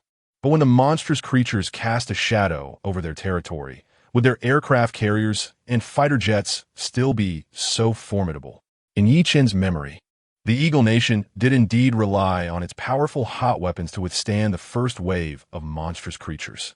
But just 2 days later, when higher-level monsters appeared, their proud steel defenses were easily torn apart like paper. Retracting his thoughts, Ye Chen no longer focused on the news. His main task had shifted from simple upgrades to collecting as much monster blood and flesh as possible. Once the national transformation into magical cultivation began, it would create an astronomical gap that needed to be prepared for in advance. With a thought, he disappeared from his bedroom. "Welcome back to the mythical world," the familiar prompt sounded. Ye Chen skillfully claimed the experience from the carefree gourd and the overnight magic heart. "Ding! Congratulations! Your level has risen to level 31. The experience bar surged, with only about 1/3 remaining to level 32. He habitually opened the mall system to replenish some consumables. However, at that moment, he discovered a new page on the mall that he had never seen before, radiating a faint golden light. Hidden Mall immediately, a system prompt popped up in front of him. "Ding! Detected that the host's cumulative spending in the mall system has reached the activation standard. The Hidden Mall has been opened for you." Ye Chen was slightly taken aback. Was there a need to meet specific conditions to trigger it? He became interested, extended his finger, and gently tapped on the light screen named Hidden Mall. Chapter 35, The Infinite Monster Farming Paradise. Eagle Sauce's conspiracy is worthless. The faint golden light curtain rippled in circles under Ye Chen's fingertips. Soon after, several lines of ancient text appeared before him. Hidden Shop Rules 1. Shop items will be unlocked one by one. The host must purchase the current item to unlock the next one. 2. The hidden shop will remain open for 24 hours each time it is activated. If no purchases are made within 24 hours, the shop will automatically close. In the next opening time, and items will be random. After reading this, a playful smile curved at the corners of Ye Chen's mouth. Interesting. These rules, while domineering, exuded a sense of buy if you wanna, clearly showing absolute confidence in its products. His gaze moved down to the first item. Level 1 Secret Realm Scroll. Type, Consumable, Effect. Using it opens a Level 1 Beast Secret Realm, which contains a large number of Level 10 to 19 beasts, as well as a Level 25 Lord Level Beast. Special note, once opened, the Secret Realm will exist permanently, if the Lord Level Beast is not killed. The beasts within the realm will infinitely respawn. Price, 1 trillion myth coins. Upon seeing the words infinitely respawn, Ye Chen's breath caught in his throat, followed by an uncontrollable surge of ecstasy. Infinite respawn? Isn't this exactly what he had been dreaming of? Just moments ago, he had been worrying about the astronomical gap in beast flesh after the nationwide demon cultivation was initiated. But now, the solution was laid bare before him. A factory that continuously produces level 10 to 19 beast flesh. This level of beast flesh might not hold much value for him now, but for those newly beginning to cultivate demon techniques, it was practically a tailor-made divine supplement. With this secret realm, they no longer had to scour the world for low-level beasts of suitable levels. Moreover, the density of beasts within the secret realm would far exceed that of the vast grasslands outside. Although the experience provided by a single beast was negligible for him, the sheer number made up for it. The efficiency of farming monsters here would likely not be worse than the hard work of searching for them outside. This was no mere secret realm scroll. It was clearly an inexhaustible gold mine. Unable to contain his excitement any longer, Ye Chen made his purchase without hesitation. Beep. You have successfully purchased a level 1 secret realm scroll, spending 1 trillion myth coins. The 15 trillion that had just arrived was instantly reduced by more than half. However, Ye Chen didn't mind. He knew this investment would yield 10-fold or 100-fold returns. An ancient sheepskin scroll appeared in his hand, rough to the touch and emanating a faint spatial fluctuation. Ye Chen unfurled it, and the complex magical patterns on the scroll suddenly lit up. A massive light curtain descended from above, rapidly condensing into a swirling, dark blue teleportation portal before him. At the top of the portal, A line of information was clearly visible. Abyss of Dissolution, Secret Realm Level 1, Beast Level 10 to 19. Lore information? Very good. With a thought, 12 pitch-black heavenly demon swords instantly floated behind him, their tips pointing forward, radiating a chilling intent to kill. After making preparations, he stepped into the portal. After a brief sense of dizziness, the scene before him opened up. He found himself in a vast, dark underground cave.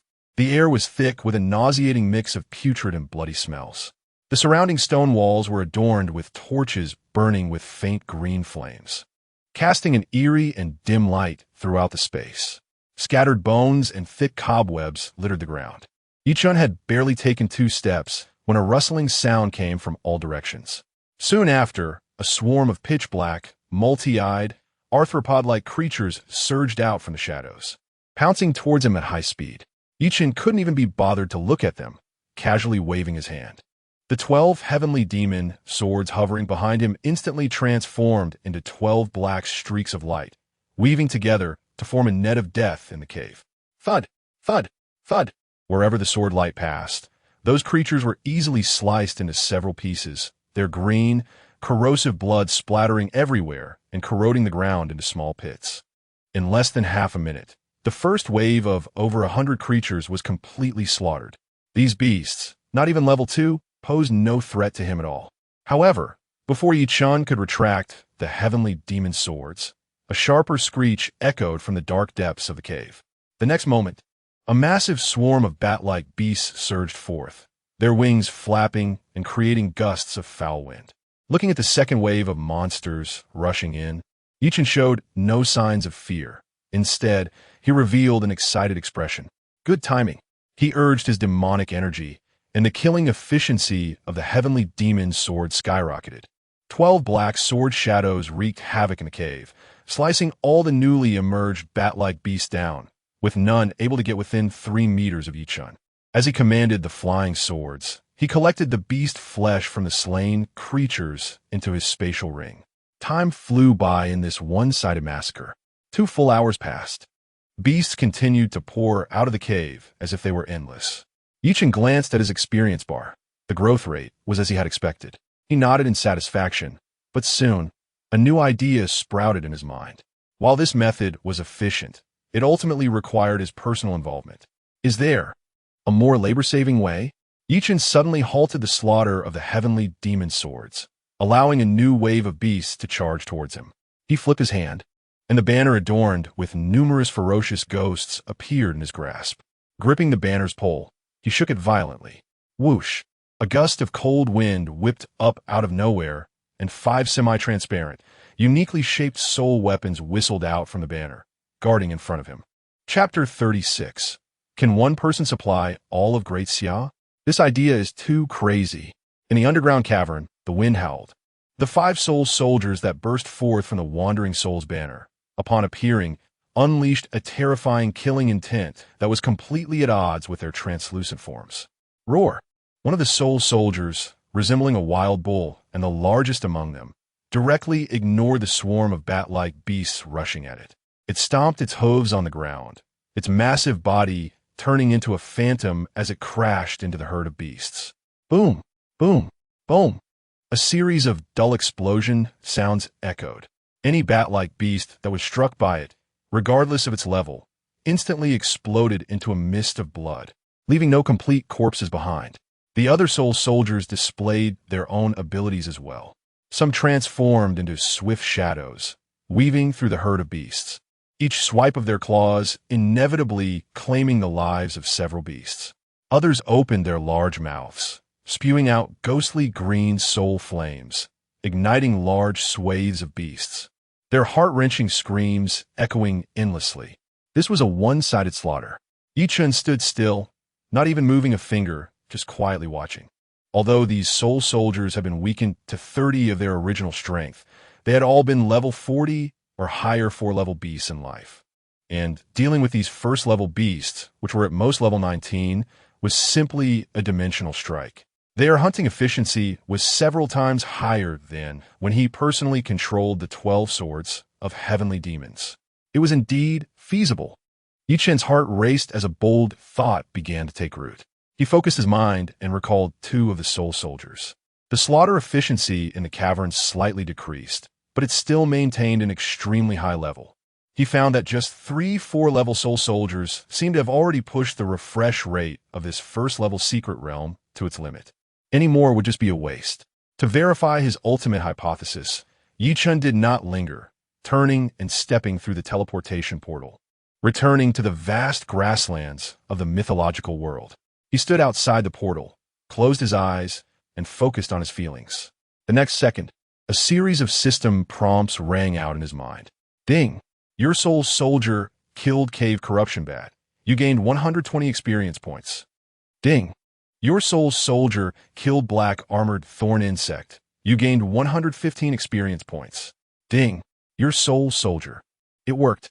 Ye Chen suddenly opened his eyes. A wave of uncontrollable excitement surged through him.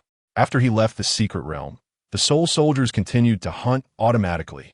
A perfect, unceasing beast factory that could operate 24 hours a day was born. Soul soldiers did not know fatigue and did not need rest. As long as the beasts in the secret realm could refresh infinitely, they could produce experience points and massive amounts of beast flesh endlessly like a perpetual motion machine. From now on, he wouldn't even need to personally grind monsters. His task would become incredibly pure and simple. Just periodically enter the secret realm to transport the beast flesh hunted by the soul soldier from the mythological world to the real world. This discovery not only allowed his leveling speed to soar once again, but, more importantly, it fundamentally solved the long-standing problem hanging over Great Xia, the supply issue of beast flesh. After the public test, with the entire nation of Great Xia practicing magic cultivation, the demand for low-level beast flesh would be astronomical. And this first-level secret realm produced exactly the beast flesh of levels 10 to 19, perfectly aligning with the early training needs of the populace. Ye Chen excitedly opened the hidden shop, his gaze once again landing on the first-level secret realm scroll. He noticed that there was no limit purchase notice under the product, meaning that as long as he had enough mythical currency, he could buy it infinitely. The plan was already clear. He left 3 soul soldiers in a melting cavern, while he summoned the carefree gourd, taking the remaining 2 soul soldiers and the stronger human-faced red bird soul general to begin clearing the grasslands. Time flew by. 8 hours later. Ding! Congratulations. Host level has risen to level 33. Accompanied by a crisp prompt sound, Ye Chen's level successfully broke through.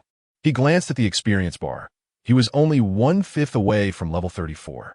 The profits brought by the secret realm factory far exceeded his expectations. He opened his backpack space, and inside was a mountain of beast flesh, the quantity at least more than double what he had obtained in the same time frame before.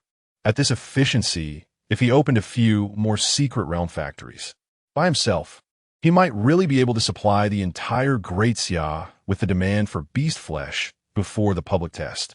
As his thought emerged, even Ye Chen himself was startled.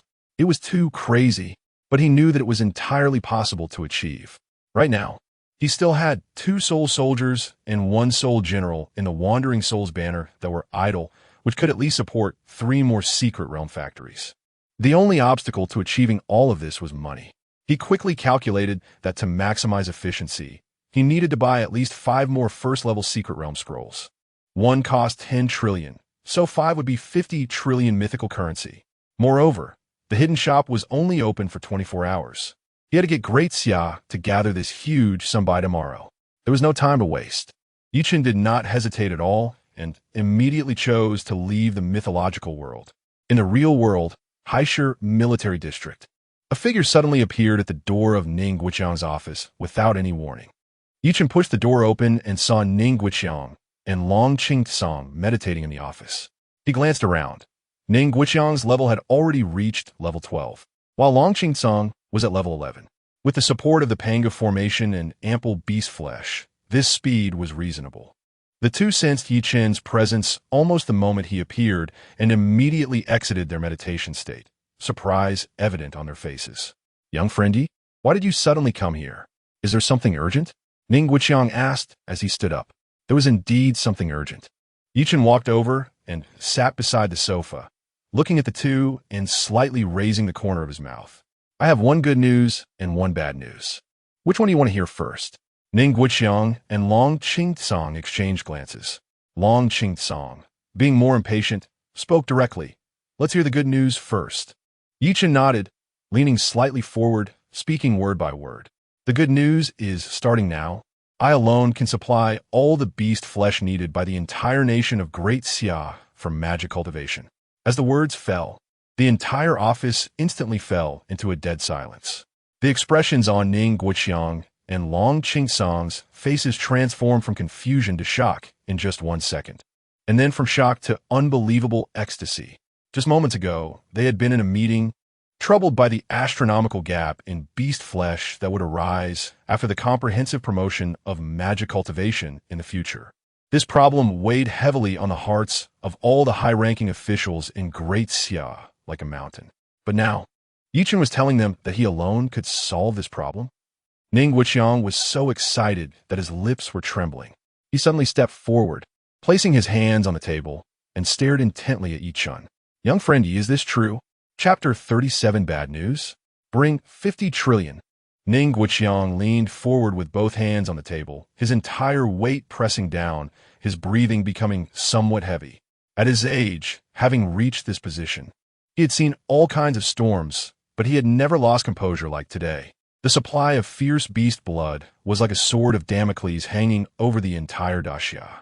If this problem couldn't be solved, the plan for universal demon cultivation would just be a castle in the air, mere empty talk. The high-level officials had been worried about this for days and nights, without sleep, thinking of countless solutions. But ultimately all had failed due to an insurmountable obstacle. Only Ye Chen could enter that place known as the Mythical World. And now, Ye Chen said he would take care of it all by himself. The shock brought by this news was no less than a tremendous tsunami. Ye Chen met his scorching gaze, calmly nodding. Indeed, just 2 simple words, but they weighed 1,000 pounds.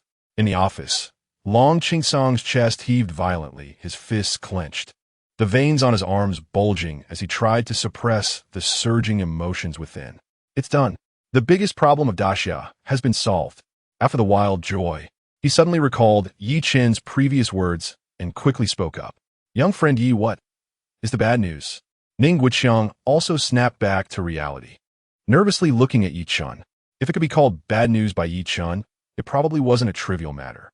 Ye Chen remained silent, slowly extending his right hand, opening 5 fingers. Ning Guiqiang and Long Qingsong were both stunned, not understanding what this meant. The bad news is, I need money. Ye Chen's tone was still flat. A lot of money. 50 trillion. Within 24 hours, gather it up. Boom. It was as if thunder had exploded in Ning Guiqiang and Long Qingsong's minds, the muscles on their faces twitching uncontrollably. 50 trillion? And within 24 hours. This number, this time limit, was simply a fantasy. Even though they were in high positions and had seen large financial flows, they were still somewhat dazed by this figure. Young friend Yi, Ning Guiqiang opened his mouth, his throat dry, wanted to ask if he was joking, but looking at Ye Chen's calm face, he swallowed the words back down. Ye Chen wouldn't joke about such matters. After a brief shock, a look of determination flashed in Ning Guiqiang's eyes. He slammed the table and ordered Long Qingsong sharply. Qingsong, mobilize all available resources. Contact by Jianling from the finance department. Contact all departments. No matter what method, get this money for me within 24 hours. Understood. Long Qingsong responded without hesitation, turning and striding out of the office. Throughout the process, not a single word was wasted. The office was left with only Ning Guiqiang and Ye Chen. Ning Guiqiang's chest rose and fell, clearly still digesting this immense pressure, but he quickly calmed down, beginning to pace back and forth in the office, his fingers continuously tapping on the table, evidently thinking of faster ways to gather the money. Seeing this, Ye Chen also stood up. Old Ning, I'll head back first and wait for your news. All right, young friend Yi, take care. Ning Guiqiang waved his hand without looking up. Ye Chen's figure vanished in the thin air, returning to his own villa. He sat cross-legged on the bed, closed his eyes, and began to circulate his demonic powers. Ever since the Pangu array was upgraded to a mid-level spiritual spring, The cultivation efficiency in the real world had undergone a tremendous change. Threads of spiritual energy were drawn into his body, transformed into pure, demonic energy, and his experience points were slowly rising at a considerable speed. This feeling was even more comfortable than grinding monsters in the mythical world himself. Time passed minute by minute. The next day, sunlight streamed through the gaps in the curtains into the room.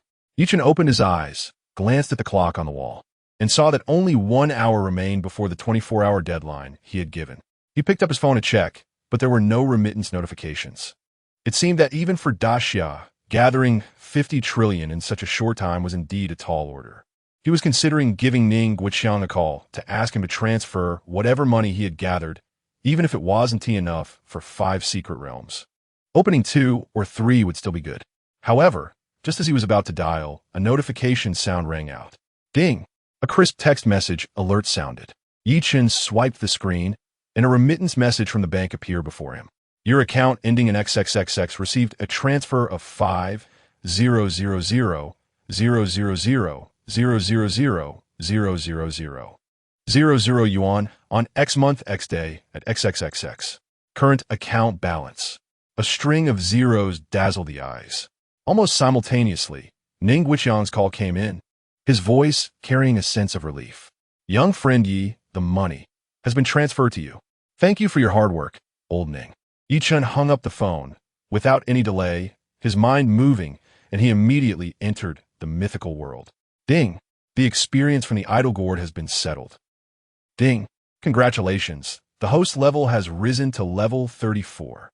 Accompanied by the familiar prompt, his level successfully broke through. He didn't rush to the grassland, but immediately opened the mall system, clicking into the hidden mall page that opened for only 24 hours. The light screen unfolded, and a brand new item appeared before him. Item 2.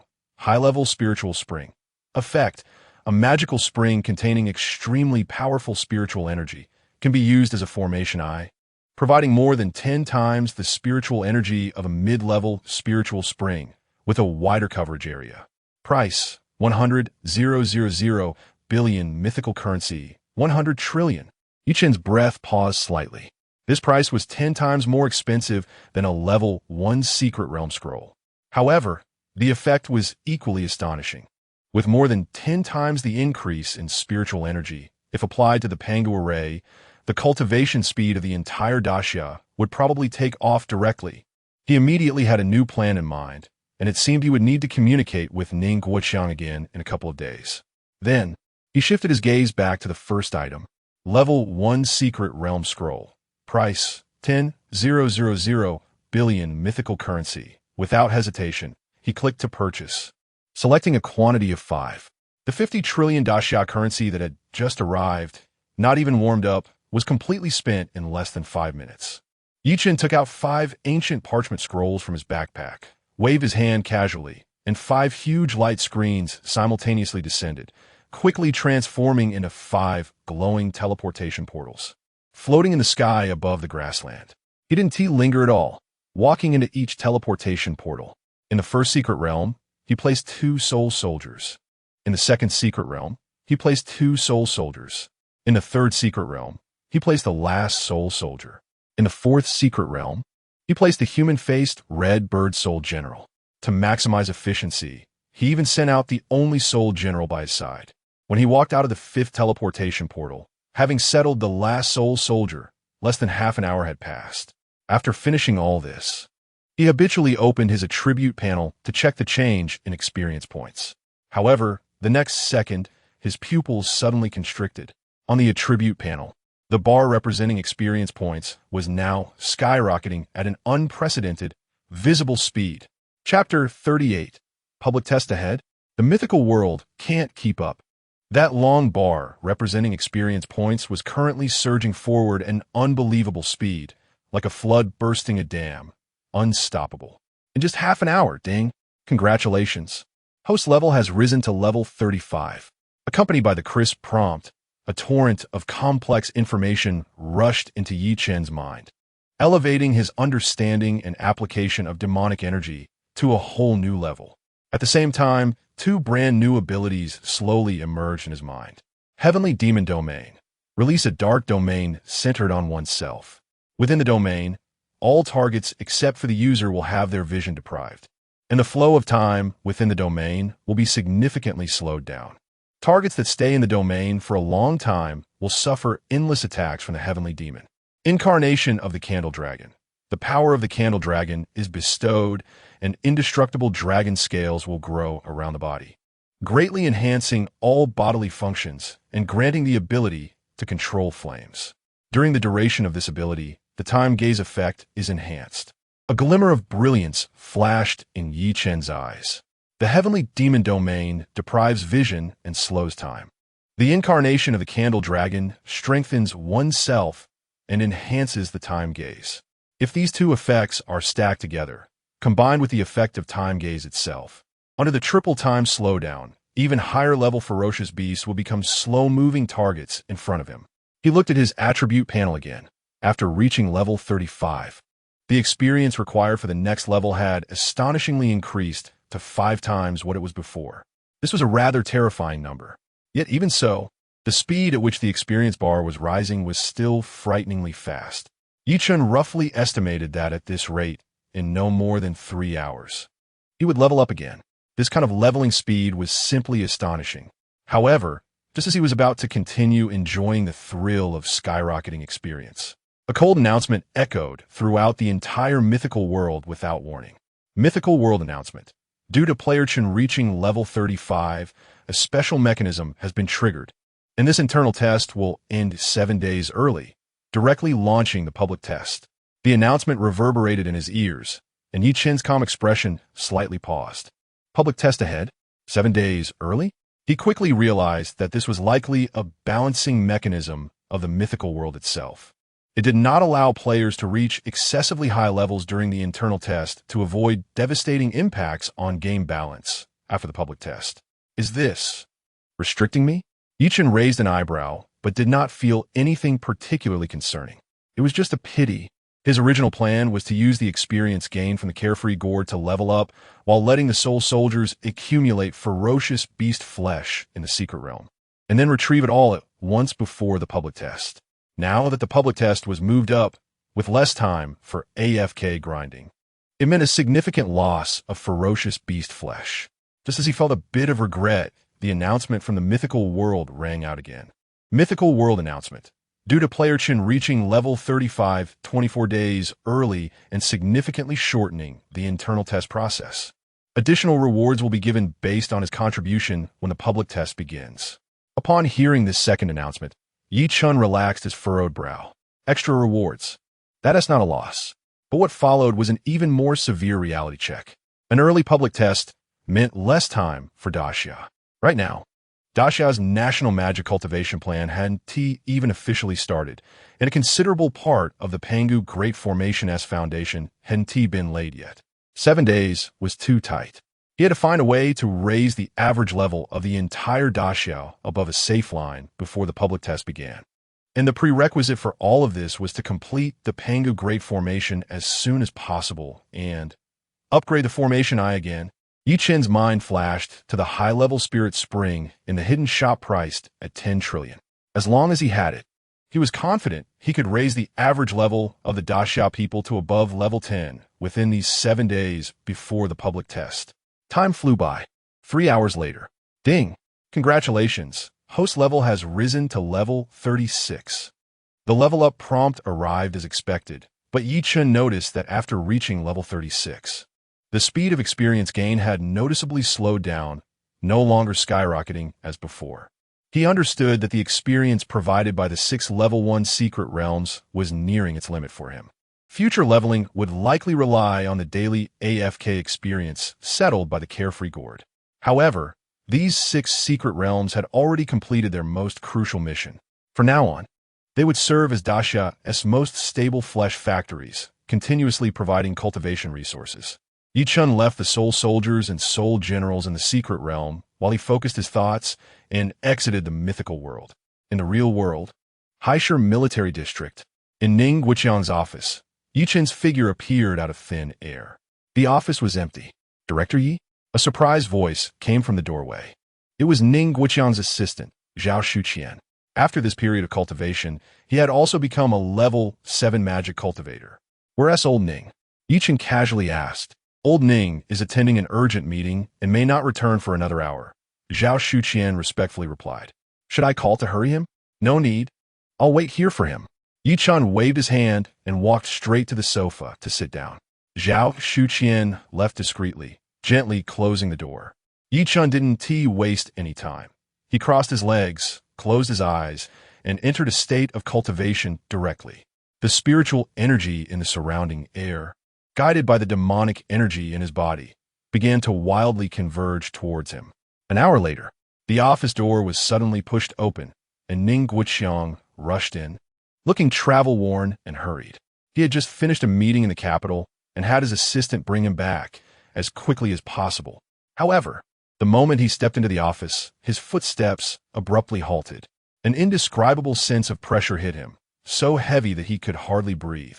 Ning Guoqiang's pupils constricted, and he immediately urged the demonic energy within him to resist, barely stabilizing himself. But a layer of fine cold sweat had already formed on his forehead. He raised his head to look at the source of the pressure. On the sofa, Ye Chen was sitting cross-legged, eyes closed, breathing steadily, as if completely oblivious to everything happening outside. Chapter 39. 100 trillion? Leave the rest to me. Ye Chen slowly opened his eyes, and the oppressive aura that almost made the space freeze instantly dissipated. The air in the office began to flow again, and Ning Guoqiang finally felt the heavy stone on his heart being lifted. He let out a long breath, his back already soaked with cold sweat. In that moment, he even felt that he wasn't facing a person, but an unfathomable abyss that could swallow him whole if he was careless. Young friend, you this? Ning Guoqiang looked at the young man on the sofa, who appeared completely unfazed. The words were on the tip of his tongue, but he didn't know how to describe the feelings he had just experienced, and, in the end, he could only shake his head with a bitter smile. Old man like me, almost met my end here with you. Compared to you, our little bit of meager skills are like fireflies to the bright moon, not worth mentioning. Ye Chen stood up, stretched his limbs, and casually explained, Ning Lao, you're too serious. I just took a few steps ahead of you all and happened to gain some opportunities in the mythological world. Ning Guoqiang waved his hand, knowing full well that this could not be explained away with just opportunity. He steadied himself, his expression becoming serious again. You came this time for something important, right? Ye Chen nodded. Zhao Shuqian, standing at the door, immediately understood and quietly withdrew, thoughtfully closing the office door. Ning Lao, I'll be brief. Ye Chen did not beat around the bush and directly dropped a bombshell. The mythological world is going to have an early public test. What? Ning Guoqiang spupis constricted harply, and his previously relaxed heartbeat shot back up to his throat. Early? How early? 7 days from now. Ye Chen revealed a number that made Ning Guoqiang's scalp tingle. 7 days. Ning Guoqiang murmured, the color draining from his face at a visible rate. The original plan had nearly a month left, but now it was suddenly compressed to just 7 days. This completely disrupted all strategic deployments in Daxia. What are we going to do? There was a deep worry in Ning Guoqiang's voice. The nationwide promotion plan for magic cultivation has just started. The average level of the populace isn't even level 1 yet, and the foundation of the Pangu formation hasn't been completed. 7 days is simply not enough. The situation isn't that dire. Ye Chen's voice was steady, as if it carried a calming power. The most critical thing right now is the National Protective Formation. He looked at Ning Guoqiang and continued to explain. The current formation is only activated by a mid-level spiritual spring, and the concentration of spiritual energy is limited. If we want the strength of everyone in Daxia to undergo a qualitative change in a short time, we must upgrade it again. Ning Guoqiang immediately grasped the key point. How do we upgrade it? What do we need? Money. Ye Chen was concise. 100 trillion Daxia coins. 100 trillion? Ning Guoqiang cusped, the number making his heart skip a beat. Previously, to gather 50 trillion, the entire upper echelons of Daxia were busy and stressed, and now it's suddenly 100 trillion. And in such a short time, Ye Chen seemed to see through his concerns and immediately threw out his promise.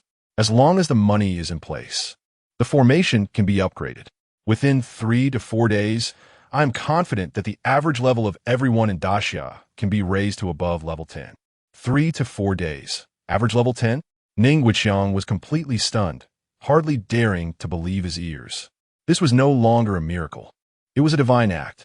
The soldiers in the military district, enjoying the best resources, had only just barely broken through level 8 after all this time. To pull over 1 billion people to level 10 and above in just a few days, how could that be possible? But looking at Ye Chen's calm face, Ning Wuqiang's doubts began to waver. This young man had created too many impossibilities since he appeared. It seemed that his words had never fallen flat. Ning Wuqiang clenched his fists tightly, his nails almost digging into his flesh. His mind raced, weighing the pros and cons and risks. Ultimately, he gritted his teeth as if making an incredibly difficult decision. All right, I believe you. Within 24 hours, no matter what method, I will gather this 100 trillion for you. With Ning Wuqiang's promise, Ye Chen also breathed a sigh of relief. However, Ning Wuqiang then raised another difficult question. I will handle the money issue, but the laying of the formation. There is still the last 1% left. Those few points are in the most treacherous or complex areas, and, at the current pace, it will take at least 3 days to complete them all. Leave the remaining formation base to me. Ye Chen's response was straightforward. Hearing this, Ning Wuqiang's anxious heart completely settled down. As long as Ye Chen was willing to take action, there would be no problem that couldn't be solved. Now, the only thing he needed to worry about was that astronomical sum of money. By the way, Ye Chen seemed to suddenly remember something and asked, Ning Lao, did something happen at the meeting in Jing City today? Mentioning this, Ning Wuqiang's expression darkened, a flicker of anger flashing in his eyes. It's those bastards from the Eagle Sauce country again. They suddenly introduced a new policy, significantly relaxing the conditions for green card issuance, even claiming that as long as one has deposits in Daxia that can be converted to 1 million Eagle Sauce coins, they can unconditionally obtain their nationality. This is in direct opposition to our evacuation regulations, trying to poach our talents and capital. Ning Wuqiang's tone was filled with disdain. Ye Chen listened but showed little expression on his face, simply commenting lightly, those who want to leave cannot be kept. Those who choose to leave at such a time have little loyalty to Daxia, so it's fine if they go. We just need to focus on our own matters. He paused, a meaningful smile curling at the corner of his mouth. After the myth arrives, they will cry and shout to come back. Unfortunately, by that time, the doors of Daxia will not be so easy to enter. Chapter 40. Are you willing to risk your life? Level 4 warrior confronts the Green River. Stepping out of Ning Wuqiang's office, the night was already deep. Ye Chen had no intention of going home. Every second was exceptionally precious now. He spread out a detailed map of the Haisher military district in the office, with several prominent red dots marking the locations where the formation bases had yet to be laid. These places were either deep in the mountains or along rushing rivers, all of which were among the most treacherous terrains in the Great Xia territory. Time hung over Great Xia like a sword. He had repeatedly reminded Ning Wuqiang that once the Panga formation was completed, the magical cultivation methods must be promoted nationwide without delay. At that time, over 1 billion citizens of Great Xia would collectively transform into magical cultivators. Ye Chen's gaze swept across the map, quickly locking onto tonight's target. He planned to tackle several points near Haisher in one night. Folding up the map, he instinctively walked towards the garage downstairs. After taking a couple of steps, he paused, chuckling to himself. Driving? At this time, using such primitive transportation was unnecessary. Ye Chen turned around and headed directly to the rooftop of the villa. The night wind howled, rustling his clothes. With a thought, a purple gold gourd appeared out of thin air, hovering in front of him. Go! The carefree gourd expanded against the wind, instantly becoming large enough to carry one person. Ye Chen lightly tapped his toes, steadily landing on the gourd. The next second, the purple gold gourd transformed into a streak of light, silently piercing through the night, rushing towards the first marked location on the map.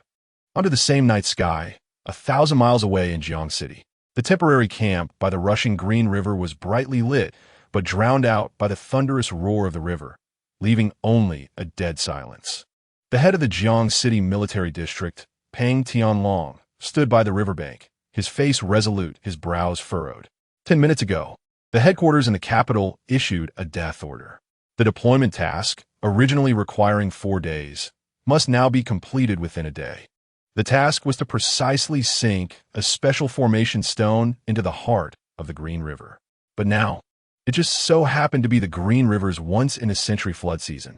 The murky river water surged like a runaway wild horse, roaring and rushing, with a tremendous pulling force that made the solid land by the bank tremble slightly. Although the soldiers in the camp had inherited magical cultivation methods, their time practicing was still short, and the highest among them barely reached level 4. This level of cultivation was as insignificant as dust in the face of the violent forces of nature. Commander Pang, the meteorological department reports that this flood will last at least 3 more days. The young soldier, Chen Xian, ran up to Pang Tianlong, his voice strained. 3 days? Pang Tianlong slowly shook his head. Since the headquarters had issued such an unreasonable death order, it meant that the situation in the capital had become extremely urgent. They simply couldn't afford to wait 3 days. No more waiting. Tonight was the only chance. Pang Tianlong took a deep breath, a flame of determination igniting in his fierce eyes. Chen Xin, come here. Chen Xian instinctively straightened his back. Go and bring me the thickest hemp rope and steel bars from the engineering team. Chen Xian's body stiffened, instantly understanding the commander's intention, his face paling. Commander, this won't work. Absolutely not. Let me go. Execute the order. Pang Tianlong's voice was not loud, but it felt like a heavy hammer striking Chen Xian's heart. Your task is to bring me back alive from the river. Chen Xian gritted his teeth, his eyes turning red instantly, his chest heaving violently. But he finally squeezed out a word through clenched teeth. Yes.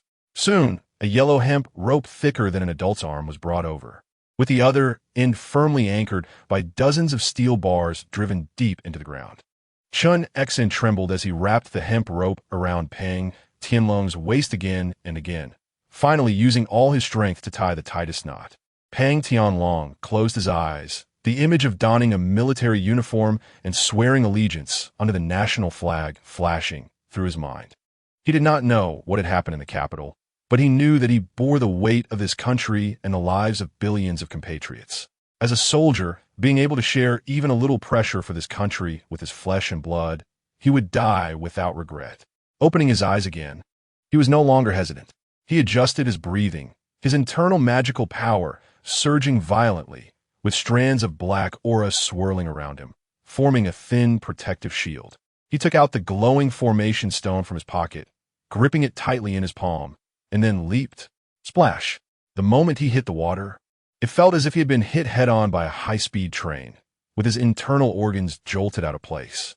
On the shore, the thick hemp rope was instantly pulled taut, emitting a painful creaking sound, as if it would snap at any moment. Hold on! Chen Xian's eyes widened in desperation, and he roared as he lunged towards the soldiers on the shore. A dozen people, like in a tug-of-war, used all their strength to hold onto the rope connected to the commander's life. Hold it steady. If anyone lets go, I'll shoot them. Below the Green River was a true hell. The murky water mixed with mud rushed into Pang Tianlong's mouth and nose, causing his lungs to burn painfully. Countless stones were swept by the current. Each impact felt like a heavy hammer striking his bones, shaking his organs. The black aura shield on his body had almost disintegrated the moment he entered the water, with wounds opening all over him, and his blood was instantly swallowed by the murky river. The excruciating pain stimulated every nerve in his body, but he merely gritted his teeth, desperately urging his magical power, using all his strength to force his body to continue sinking. There was only one thought in his mind: sink the formation base into the riverbed.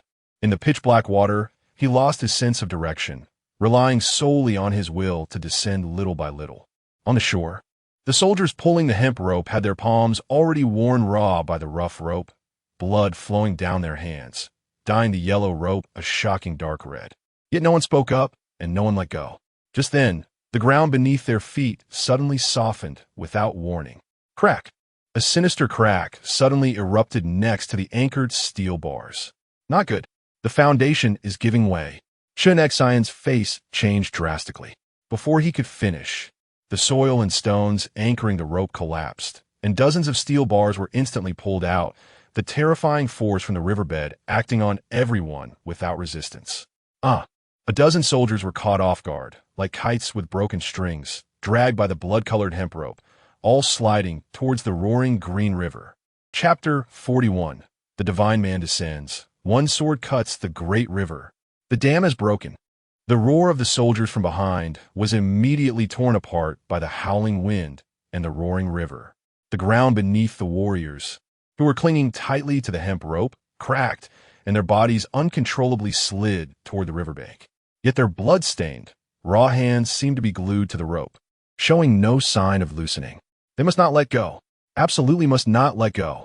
Officer Pang is still down there. Crack. Boom.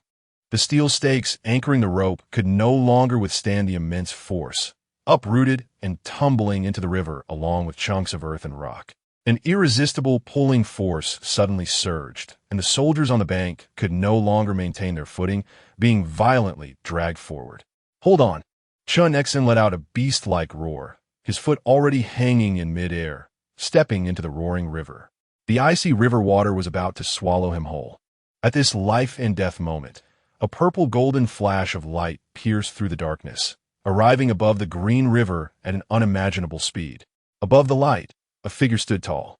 Ye Chen had a blank expression, and behind him, 12 long swords as dark as ink quietly appeared, their tips pointing directly at the surging river below. He uttered a single word. Cut! As the word fell, a thick black aura erupted around him, and the 12 heavenly demon swords transformed into 12 bolts of black lightning that tore through space, slashing fiercely at the green river.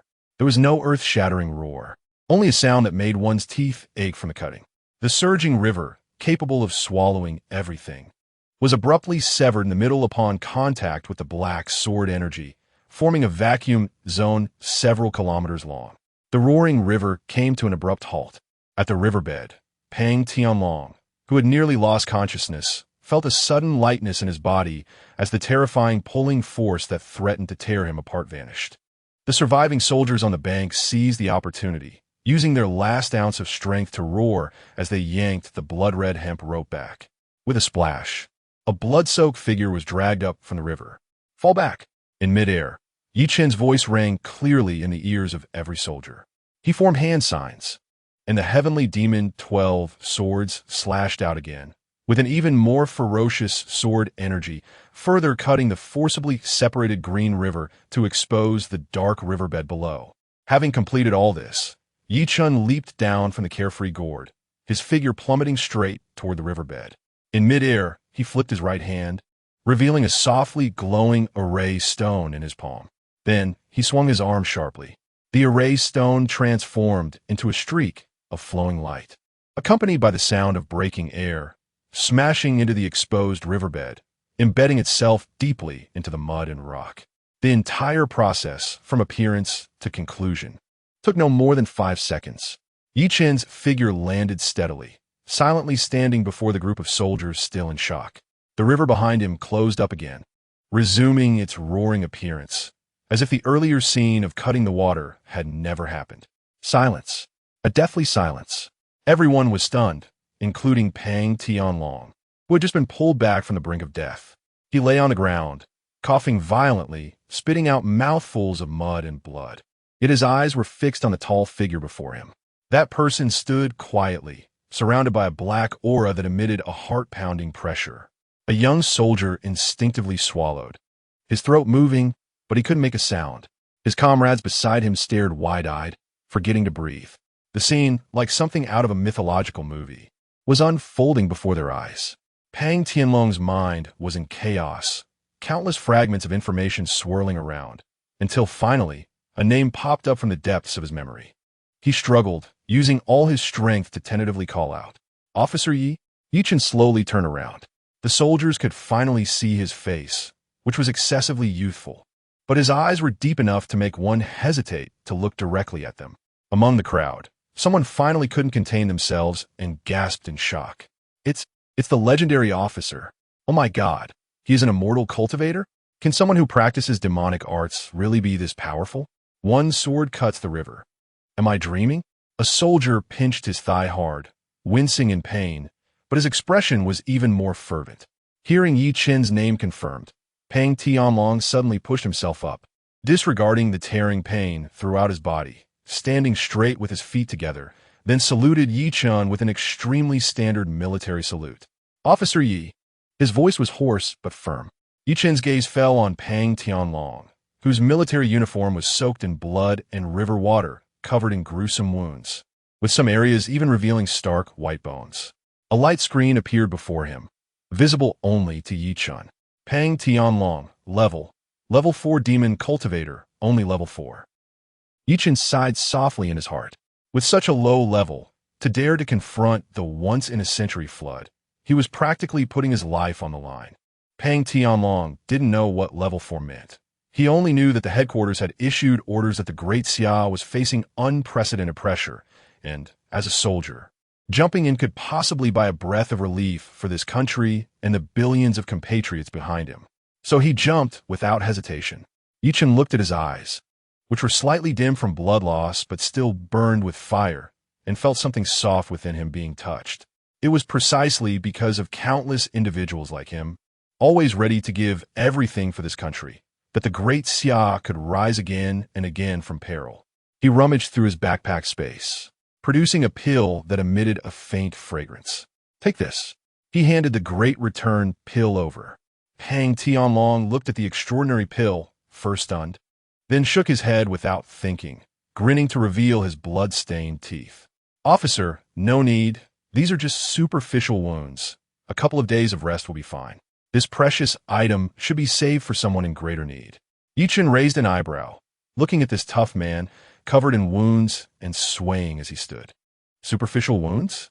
You have 7 broken ribs, a fractured left leg, and internal bleeding in multiple organs. If you let this drag on, even if you were saved, you'll be a cripple." His tone was calm, yet it sent a shock through Pang Tianlong's heart. How did he know? Pang Tianlong wanted to say something else, but Ye Chen had lost patience. He stepped forward, pried open Pang Tianlong's mouth, and directly popped the pill inside. "Swallow it. This is an order." Chapter 42. The Eagle Sauce's Conspiracy, the Bait of the Great Xia. The medicinal pill melted instantly upon entering the mouth. A scorching thread slid down the throat, and then exploded within Pang Tianlong's limbs and bones. He didn't even have time to emit a muffled groan. His body felt as if it had been thrown into a furnace. Every inch of flesh and every bone was being crazily burned and reshaped. Pang Tianlong's eyes widened, clearly feeling the broken ribs crackling as they reconnected and healed at an unbelievable speed. The grotesque wounds on his skin, deep enough to see the bones, sprouted flesh crazily, recovering to their original state in just a few breaths, leaving only the blood-soaked military uniform as proof of the earlier brutality. A wave of power, far more surging than before, erupted from deep within his dantian, instantly crashing through some invisible barrier.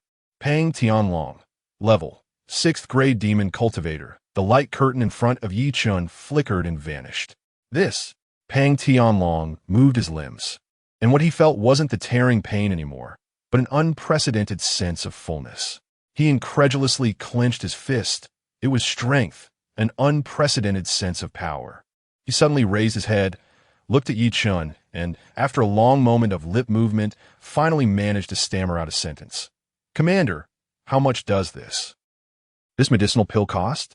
In his simple view, such an effective medicine must be outrageously expensive. Ye Chen just shook his head lightly, offering no answer. Some things' value cannot be measured by money. Your mission is complete. Return to the military district and continue cultivating. Ye Chen's voice was not loud, but it clearly reached the ears of every soldier. "The rest is up to me." "Yes," the soldiers replied in unison, their voices loud, filled with a sense of relief and heartfelt respect after surviving a catastrophe. "Commander!" Chen Xen mustered his courage and stepped forward, a hint of nervousness and endless longing on his face. If we cultivate well, can we become as powerful as you in the future?" This question was what all the soldiers present most wanted to ask. A sword cuts through the river, standing in midair. This kind of mighty power, which only exists in myths and legends, now vividly appeared before them, bringing a revolutionary impact. Ye Chen glanced at him, a smile playing at the corners of his mouth. Yes, one word, but weighed 1,000 pounds. All soldiers' breaths grew heavy at this moment, and their faces erupted with a fervent glow called hope. Under the excited gaze of everyone, Ye Chen said no more, his thoughts moving, and the purple-gold carefree gourd appeared out of thin air. He gently leaped, landing steadily on the gourd, and then transformed into a streak of light, shooting into the sky, quickly disappearing into the dark night. The public beta of the Mythical World was imminent, and the Great Xia was about to undergo earth-shaking changes. Hiding these abilities was no longer meaningful. By the riverside, silence lingered for a long time, until the night wind blew by. The soldiers awakened from their dreams, erupting in thunderous cheers and discussions. Did you see that? The commander flew away. He flew away on the gourd. So powerful. Is this the power of demon skills? I must cultivate hard. With such a divine person in Great Xia, what do we have to fear? Pang Tianlong gazed in the direction where Ye Chen had vanished, silently clenching his fist. The flames in his eyes burning even more fiercely. A night without words. When the eastern horizon began to show a hint of dawn, Ye Chen's figure appeared on a mountain peak that had been shaved off halfway. He embedded the last formation stone into the already dug base, letting out a long breath of turbid air. Even he felt a wave of fatigue stemming from the depths of his soul. That night, he rode the carefree gourd, crossing several provinces, solving more than a dozen of the most treacherous and difficult formation base laying points. The remaining half will be dealt with after coming out of the Mythical World. Ye Chen glanced at the map. The progress bar of the Panga formation had advanced to 90%, and in at most 2 days, it would be completed. He wondered how the funding preparations were going on Ning Lao's side. This thought flashed through his mind, and then he used the soul marker, his figure instantly disappearing from the spot, returning home in high sure. Meanwhile, in a conference room at the highest level of Great Xia, the atmosphere was tense. An all-night emergency meeting had just concluded. Execute this plan. Ning Guoqiang hammered down decisively, immediately notifying the finance department to take action. A few minutes later, Great Xia's economic system, this precise and massive national machine, began to operate in an unprecedented way. A message was quietly released through various financial channels. Great Xia would sell a large amount of long-term national bonds at 15% below market price. Once the news broke, the entire financial market was shaken. Those capital tycoons with keen noses for profit immediately sensed something unusual in the air. Great Xia's finances are in trouble? 15% below market price? Are they crazy? This is simply cutting flesh and bleeding. There must be a serious problem with the capital chain. Otherwise, such a self-destructive decision could not be made. Instantly, various speculations ran rampant. Countless greedy eyes focused on this seemingly juicy cake. Some businessmen who had long prepared to transfer their assets out of Great Xia were even overjoyed. They planned to take this opportunity to use their available funds to buy a large amount of low-priced national bonds, and when the storm passed, sell them at a high price, thoroughly draining Great Xia, and then take this windfall to Eagle Sauce Country to enjoy the free air they longed for. The news reached across the ocean at lightning speed. Eagle Sauce Country, the White House. Commander Tai Pu looked at the urgent intelligence in his hand, first stunned for a good 10 seconds. Then his face broke into uncontrollable joy and a cold sneer. "Oh my God, what do I see?" He slammed the document on the table, dramatically shouting at his assistant. That ancient Eastern country is actually trying to save itself in such a foolish way? Is their treasury so empty? The assistant quickly echoed, "Sir, this is indeed a once-in-a-lifetime opportunity." Opportunity? Tai Pu sneered, stood up, walked to the huge floor-to-ceiling window, overlooking the city below. "No, this is not an opportunity. This is a gift from God." The calculating light flickered in his deep eyes. Over the years, they had exhausted every means yet failed to truly suppress the rise of Great Xia. But now, it seemed the other side had made a fatal mistake on its own. Tai Pu suddenly realized that economically dismantling a massive empire might be far more thorough and civilized than a real war. Chapter 43. The Eagle Sauce Delivers Warmth. 300 trillion in hand. In Eagle Sauce Country, the White House. Trump's facial muscles first stiffened, then slowly twisted into an unrestrained, cunning smile. "Interesting, really interesting." He lightly tossed the document in his hand onto the table, as if it were not urgent intelligence concerning the national economy, but rather an inconsequential playing card. They actually dared to do this. Are they insane? Or just plain stupid? An assistant beside him bent slightly, cautiously echoing, "Sir, the financial situation in Xia has likely reached the brink of collapse. This is undoubtedly a case of drinking poison to quench thirst." No, no. This is not drinking poison to quench thirst. This is paving the way for us, Trump said as he stood up and walked to the large floor-to-ceiling window, his hands clasped behind his back. Since our Eastern friends are so generous, we naturally should help them in the spirit of international friendship and send them on their way. He turned around, the cold smile on his face deepening. Go call the hungriest wolves on Wall Street and tell them the buffet has been opened. How much they can eat depends on their own appetite. Trump picked up the red telephone on his desk and dialed several numbers in quick succession, issuing a series of commands in an unequivocal tone. A financial noose targeting Xia was silently tightening. A few hours later, Xia's Ministry of Finance. In a highly confidential office, a massive electronic screen displayed a red data line soaring almost vertically. Ning Wuqiang stood next to an elderly man with graying hair and gold-rimmed glasses, both watching the data on the screen with smiles that were hard to suppress. This man was Bai Jianling, the financial savior of Xia. "Old Ning, your Jiang Taigong fishing move is really ruthless." Bai Jianling adjusted his glasses, his tone filled with admiration. "Report." A staff member hurried in, handing over a document. "Minister Bai, Old Ning, according to the latest statistics, the proportion of undisclosed foreign capital in the large-scale purchases of government bonds has reached 35%. Among them, capital from Eagle Sauce, Cherry Blossom, and Goryo accounts for the vast majority. Additionally, after risk assessment, nearly one-third of the domestic bulk purchasing accounts are high-risk users, showing signs of assets being ready to move abroad." Hearing this report, Ning Wuqiang's smile grew even broader. Good. I was worried they wouldn't take the bait. Now, they're all rushing to stuff money into our pockets." Bai Jianling also laughed. He understood the implications. After the myth descends, the order of Blue Star will be completely reshaped, and so-called currencies and government bonds will turn into a heap of meaningless waste paper. Now, these self-proclaimed clever capitals are using real money to exchange for the soon-to-be invalidated promissory notes of Xia. This is no longer just harvesting leaks. This is uprooting them. At this rate, the efficiency of our capital recovery far exceeds expectations, Bai Jianling said, looking at the number on the screen that had already surpassed 10 trillion, feeling emotional. This is just the beginning. Ning Wuqiang waved his hand. The influx of funds is accelerating. I estimate that within 24 hours, we can gather at least 300 trillion. 300 trillion. Bai Jianling smacked his lips. Even he felt a shiver at that number. Ning Wuqiang gazed out the window, murmuring, "So much money should be enough for Ye Xiaoyu to use for a while." Hearing the name Ye Xiaoyu, Bai Jianling suddenly leaned closer, lowering his voice. "Old Ning, just look at you now. Your hair is all black, and the wrinkles on your face are almost gone.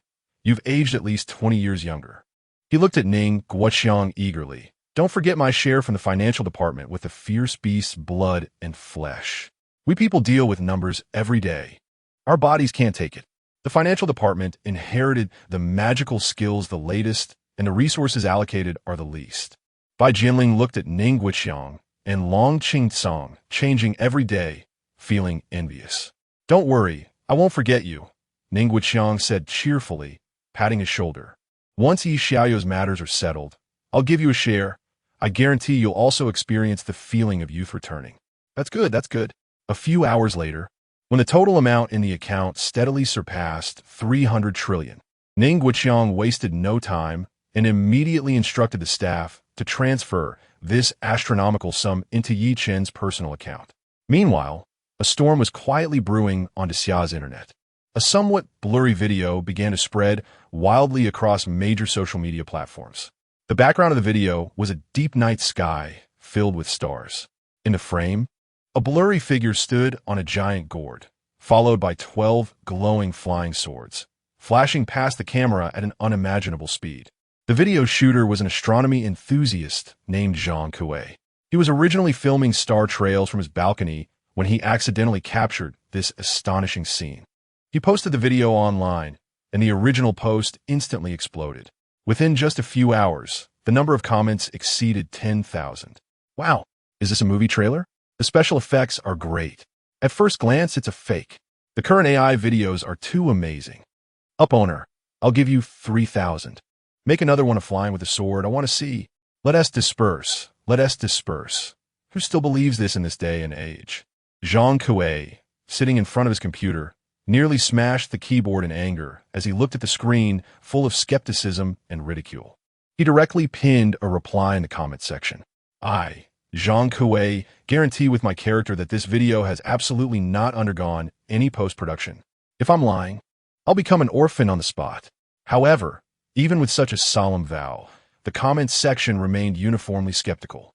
After all, a scene with someone standing on a gourd and flying swords behind them was simply too absurd, exceeding everyone's cognitive limits. The heat of the video did not decrease, but increased, spreading virally. 10 hours later, it was even uploaded to foreign websites, with the view count easily surpassing 10 million, sparking a new round of discussions and ridicule. Great Xia, Ye Chen. Ye Chen slowly opened his eyes. A night of rest left him feeling refreshed. He picked up his phone and walked to the window, ready to check the time. As soon as the phone turned on, dozens of news alerts popped up on the screen. The titles across various platforms were surprisingly consistent. Mysterious figures spotted in the night sky. Does Xia really have cultivators? Shocking. Multiple netizens captured suspected sword immortal footage. What is the truth? Ye Chen glanced at the headlines and felt these news titles were more exaggerated than the last. He swiped his hand to clear all the notifications. Then, he clicked on the message alert page. In the next moment, he froze in place, all sleepiness vanishing without a trace. A bank deposit notification quietly lay there, and the long string of zeros behind it made his eyes feel dizzy. 300 trillion. Chapter 44. Spending 30 trillion. Divine Artifact and Death God. Ye Chen stared at the string of zeros on his phone screen, counting it 3 times. 30 trillion. This number made his breath momentarily halt. He rubbed his eyes, confirming he wasn't mistaken. The text notification clearly showed that this astronomical amount had been received. The efficiency of Elder Ning and the others was even more terrifying than he had imagined. Ye Chen took a deep breath, suppressing the tumult in his heart. Without any hesitation, with a thought, he disappeared from the villa's room. Mythical World. The familiar grasslands, a gentle breeze blowing. Ye Chen's figure appeared out of thin air. He immediately collected the experience points accumulated from the Carefree Gourd and the Demon Heart's AFK. A vast energy surged into his body. A light screen popped up. Congratulations, host. Level increased to level 37. Experience points needed for the next level.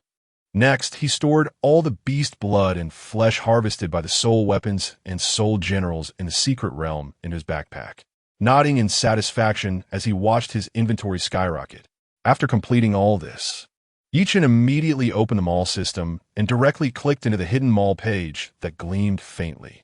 High-level spiritual spring, price, 10 trillion mythical coins. Ye Chen did not hesitate at all and directly chose to purchase. His account balance instantly evaporated by 1/3, as the icon of the high-level spiritual spring turned gray. The hidden mall page refreshed, and the full view of the third item finally appeared before him. It was a flag of deep black color, fluttering in the wind, with mountains and rivers embroidered on it, as if encompassing the entire human world, exuding an ancient and majestic aura. Emperor's Banner, price, 20 trillion mythical coins. Description: the highest form of soul banner, a condensation of human power, can restrain all souls in the world, has the ability to infinitely split sub-banners. Each sub-banner will have 1,000th of the Emperor's Banner effect. Effect: increases the limit of summoning soul generals to 3 and soul weapons to 10. Ye Chen's pupils suddenly constricted. Unlimited splitting of sub-banners. He immediately compared the Emperor's Banner with the soul banner in his hand. The soul banner's limit was 1 soul general and 5 soul weapons. The Emperor's Banner directly doubled this limit, reaching 3 soul generals and 10 soul weapons. But that wasn't the most crucial part. What made his heart race was the ability to infinitely split sub-banners and the description that each sub-banner would have 1,000th of the Emperor's banner effect. What does this mean? It means that, as long as he wishes, he can equip every citizen of the Great Xia with a sub-banner. 1,000th of the Emperor's banner effect sounds insignificant. But for an ordinary person who has never encountered the mythical world and is just starting to cultivate magic, this is simply an incredible artifact. Even just summoning the lowest level vengeful spirit amidst the chaos of the mythical world's initial arrival would be enough to serve as a life-saving trump card. A vivid image suddenly flashed in Ye Chen's mind. When a mythical world merges with reality and ferocious beasts ravage the land, while the people of other countries struggle for survival and despair, every person in the Great Xia will hold a small banner, accompanied by a vengeful spirit guardian. What a spectacular and shocking sight that would be. Killing. Ye Chen almost instinctively uttered these two words. With this item, he even had confidence that after the complete fusion of the mythical world and reality, the survival rate of the Great Xia's population could reach over 90%.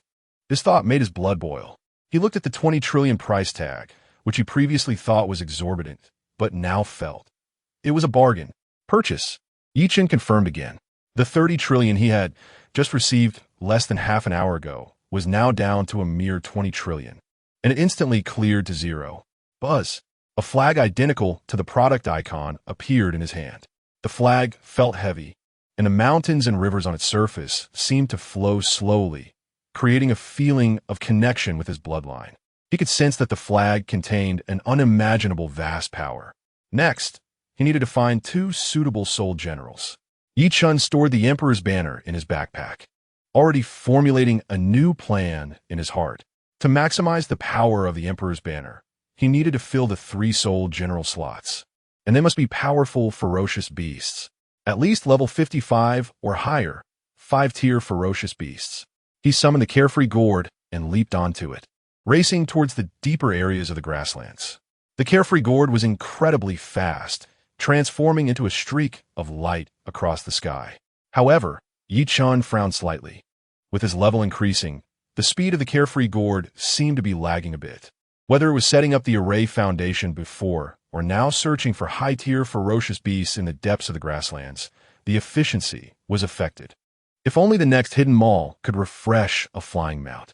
He thought to himself. Just as this thought flashed through his mind, the sky ahead suddenly underwent a tremendous change without warning. The originally clear sky was instantly filled with dark clouds. A terrifying whirlwind suddenly arose, causing the grasslands below to ripple like green waves. The cloud layers in the sky formed a gigantic vortex, with lightning flashing and rumbling in the center. Purple lightning rolling within the clouds, producing a deafening roar. A chilling pressure spread from the vortex. Ye Chen's complexion changed dramatically, and he abruptly halted the carefree gourd. This aura, he immediately recalled the terrifying presence outside the novice village that had immobilized him with just its aura. That was the might that only a 6-tier ferocious beast could possess. Without hesitation, he immediately turned the gourd in another direction, preparing to flee. Although his strength had greatly increased, he still had no chance against a 6-tier ferocious beast. However, just as he turned, crack! A purple lightning bolt, as thick as a barrel, suddenly struck down from the swirling clouds above, aiming directly at Ye Chen in midair. The speed was incredibly fast. Ye Chen didn't even have time to react. The lightning struck him fiercely. Ziz! An indescribable tingling sensation instantly spread throughout his body, followed by excruciating pain. He felt as if his body was about to be torn apart by this violent force. His skin instantly charred over a large area, and the smell of roasting meat wafted through the air. Biafich! A mouthful of fresh blood was spat out, and Ye Chen's figure fell from the carefree gourd. It was a 6-tier ferocious beast. Amidst the pain, his consciousness became exceptionally clear. If it had been a 7-tier ferocious beast, he probably would have been dead by now. At this moment, only one thought remained in his mind. Escape. He must escape. Chapter 45. The Candle Dragon Descends. First, slay your dog. Agonizing pain. A tearing pain radiated from every part of his body, and the smell of charred flesh invaded his nostrils. Ye Chen's body plummeted rapidly through the air, the howling wind filling his throat, leaving him gasping for breath. Escape. This thought consumed his entire mind. But how to escape? That purple lightning was outrageously fast, and the carefree Gord couldn't shake it off. In a moment of desperation, he suddenly remembered the new ability he had just comprehended. Transform into the candle dragon. A low roar exploded in his heart. Buzz! An indescribable primal power erupted suddenly from the deepest part of his body. His form rapidly swelled as he fell, bones cracking loudly as his height shot up to over 2 meters. Dragon scales with golden patterns quickly emerged on the surface of his skin, instantly covering his body and radiating a metallic sheen. His feet underwent a complete transformation, turning into a pair of ferocious dragon claws filled with explosive power. An unprecedented feeling of strength washed away the intense pain in his body. Ye Chen could even feel that the wound struck by the lightning began to heal rapidly the moment the dragon scales appeared. His eyes turned crimson as he stomped fiercely at the void. Bang! The air seemed to explode beneath his feet, producing a deep, resounding boom. His body turned into a streak of golden light, instantly moving 100 meters sideways, narrowly avoiding the ground below. So fast! Ye Chen was startled by this terrifying speed. However, before he could catch his breath, the suffocating pressure from above descended once more. The whirlpool of dark clouds in the sky not only did not dissipate, but spun even more violently. Crack! Another thicker, purple lightning tore through the sky, striking down from above. This time, Ye Chen's reaction was completely different. In the form of the candle dragon, his perception and reaction speed received a terrifying boost. The lightning, which appeared to be incredibly fast to ordinary people, was clear in its trajectory within his sight. He swayed his body, leaving behind an afterimage, easily dodging this deadly strike. The lightning struck fiercely on the grassland below, creating a deep, charred crater. Ye Chen hovered in midair, his brows furrowed. Continuing to dodge like this was not a solution. Demonic field. With a thought, an invisible dark domain rapidly expanded around him. Within the domain, light distorted, and the air became thick. When the third lightning bolt fell, entering the range of the demonic field, its descent noticeably slowed for a moment. Although it was just a brief instant, it provided Ye Chen with more reaction time. He dodged with even more ease, but he knew in his heart that this was only a temporary measure. The body of that 6th-level beast was probably still thousands of miles away. Just its remote attacks had already forced him to use almost all his means. If the main body arrived, he feared he would have no chance to log out. Just as he was distracted, a new wave of danger suddenly appeared not far in the air. It was a massive bat-like beast, pitch black all over, with wings spanning over 10 meters wide, and a fierce head bearing 3 blood-red eyes, staring intently at him. Green bat, level 55, grade 5th-level beast. Ye Chen's heart sank. The terrifying aura from afar had not disappeared, indicating that this 5th-level green bat was merely a subordinate of that 6th-level beast, or rather, a dog. If a mere dog was already a 5th-level beast, how terrifying must the 6th-level beast's true form be? Ye Chen took a deep breath, the wariness in his eyes slowly fading, replaced by a chilling, killing intent. You want to kill me? Then let us start with your dog. He was ready. If things went wrong, he would immediately use a great teleportation talisman or log out directly. But before that, he wanted that lurking creature to pay a price. Buzz! The dark, human emperor banner appeared in his hand. He then waved the banner, and a high-pitched bird cry echoed through the sky. Soul summon, human-faced red bird. The red bird was engulfed in raging flames and, upon appearing, locked onto the green bat opposite him. Screech! The human-faced red bird let out a sharp scream, flapping its wings, causing flames to rise in the sky, condensing into a massive fireball. The fire patterns on the surface of the fireball continuously shrank before it smashed directly toward the green bat. Almost simultaneously, Ye Chen activated the demonic field once more, completely enveloping the green bat. Not only that, his eyes flashed with golden light after transforming into the candle dragon. Time gaze. The demonic field deprived visual clarity and slowed the flow of time.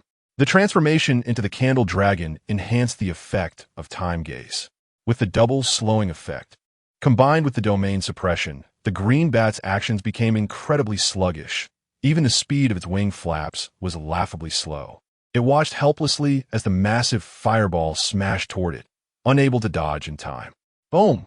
The fireball hit one of its wings with precision, exploding violently. The terrifying flames instantly engulfed its wing, sizzling as it burned. Squeal! The green bat let out a chilling shriek. Green blood gushed from the wound, carrying a corrosive stench.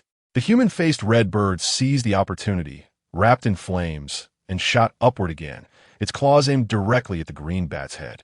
In just 2 moves, this once mighty 5th-level beast had been severely injured, its body charred black, barely maintaining its position in the air with its remaining wing, on the brink of collapse.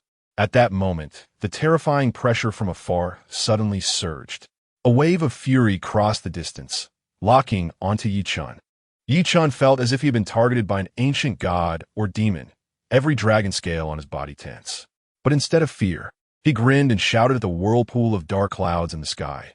What if it's a 6th-level beast? A rat that hides its head and shows its tail. Today, in front of you, I will first slay your dog. As soon as his words fell, he shook the human emperor banner violently. Whoa! In an instant, countless translucent, vengeful souls surged from the banner, gathering into a gray torrent, accompanied by spine-chilling wails, overwhelming the severely wounded green bat.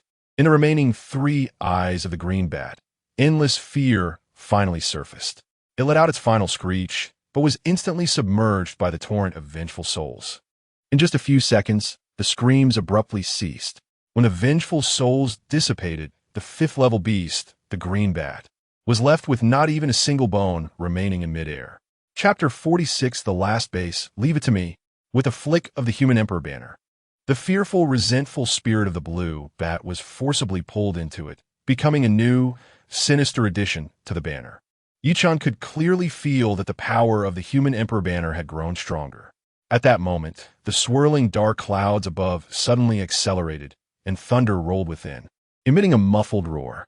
A terrifying will, far beyond before, crossed thousands of miles, locking onto him tightly. That 6th-tier ferocious beast was coming personally. Ye Chen dared not delay for a moment. With a twist of his wrist, the priceless large teleportation talisman appeared in his palm. He activated the talisman without hesitation. Crack! The moment the talisman shattered, space twisted violently, completely engulfing his figure. The next second, when he landed again, the scene before him had completely changed.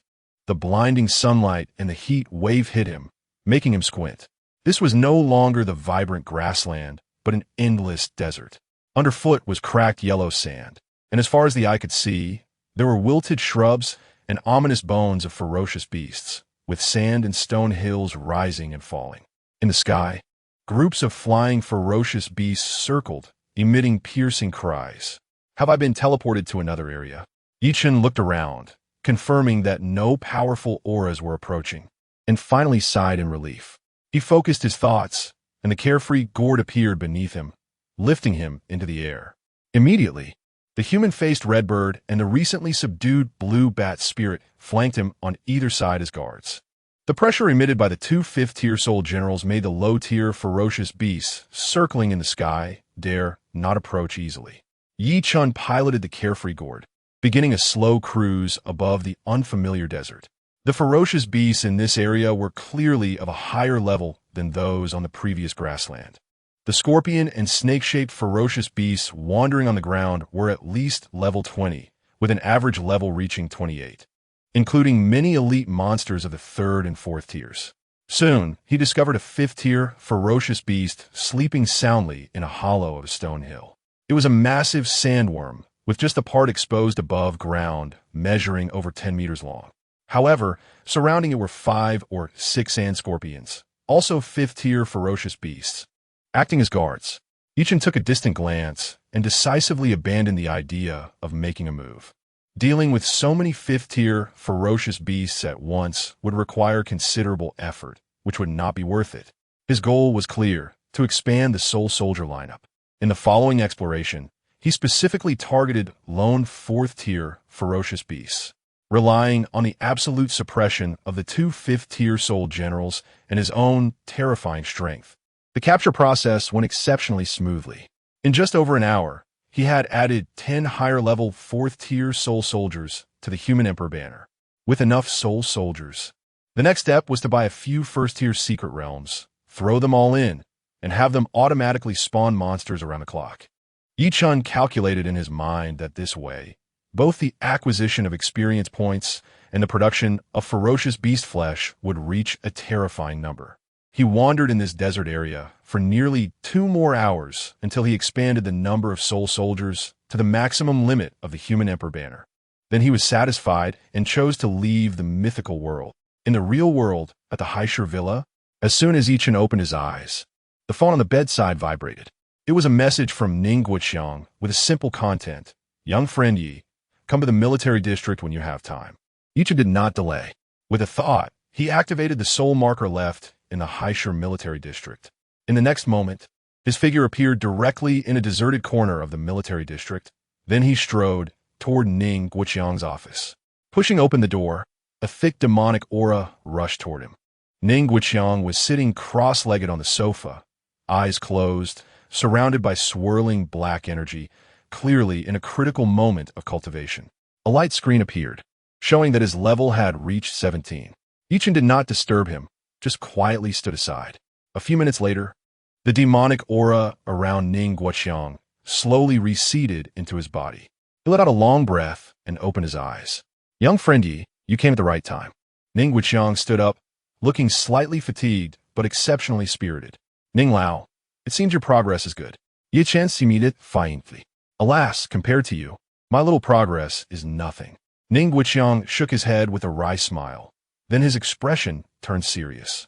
To talk about serious matters, the foundation laying of the Pangu array has basically been completed, and now only the last point remains. Oh, Ye Chen raised an eyebrow. Ning Guoqiang showed a troubled expression. This last point has a special location, right on the border with the White Elephant Kingdom. The White Elephant Kingdom has the backing of the Eagle Sauce, and they have been restless lately, making some small moves at the border. If our military personnel go to lay the foundation, they might be caught and used against us, causing unnecessary international friction. With the mythical world about to descend, we don't want any complications at this critical moment. Ning Guoqiang looked at Ye Chen earnestly. So, I want to ask you to help resolve this last foundation. Your identity is special, not part of the military structure, so even if discovered, we have room to maneuver. After listening, Ye Chen immediately understood Ning Guoqiang's concerns. He nodded without hesitation. No problem, leave it to me. He grinned, revealing a row of white teeth.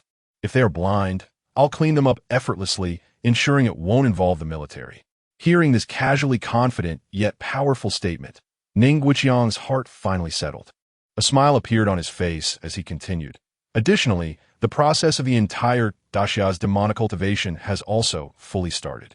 The organizational work in various departments and regions is ready, and the first batch of techniques and ferocious beast flesh has been distributed.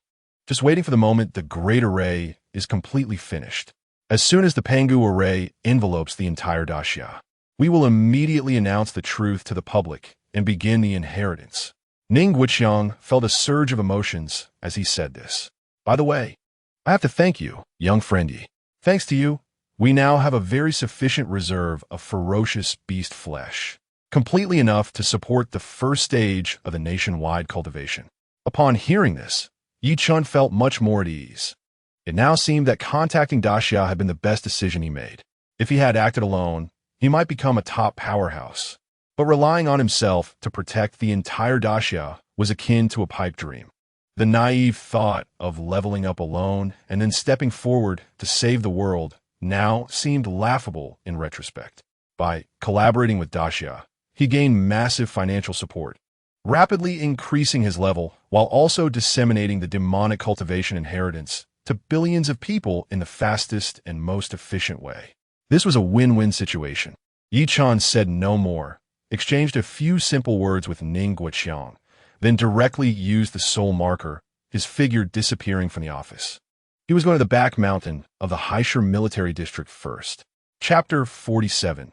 The transformation of the spirit spring set the entire military region abuzz. Ye Chen's figure vanished from the office, yet his heart was far from calm. The deep ties with the Great Xia had relieved him of many burdens he would have otherwise had to bear alone. Without the operation of the entire national machinery, gathering the trillions of funds would be nothing short of a fantasy, let alone spreading the demonic arts to over 1 billion people. He was offering a blueprint for the future and seeds of power, while Great Xia was providing the soil and nutrients necessary to realize all these concepts. This deal was very worthwhile. He did not immediately head to the border of the White Elephant Kingdom, but first took out a map to confirm the precise location of the last array base. There was no rush for this matter. Before setting out, there was an even more important task to handle. Ye Chen flickered a few times and arrived at the back mountain of the Haisher military region, the core of the Pangu array. The massive Pangu phantom still stood tall, but the black mist surrounding it had thickened even more compared to the last time, and its previously sacred visage now exuded an inexplicable aura of evil, resembling an ancient demon god in slumber. Ye Chen remembered that last time. Merely switching to a mid-level spirit spring had caused the overflowing demonic energy to turn the entire sky above Haisher into night, creating quite a stir. This time, switching to a high-level spirit spring worth 100 trillion myth coins would likely be 100 times more powerful than last time. When that occurred, the leaked demonic energy could potentially envelop the entire southern region of Great Xia. The impact must be kept to a minimum. Ye Chen made up his mind and stepped into the core area of the array eye. Buzz. The moment he stepped into the array eye, a familiar yet strange power surged into his body from all directions, merging with his own demonic energy. This was the unique power of the Pangu array.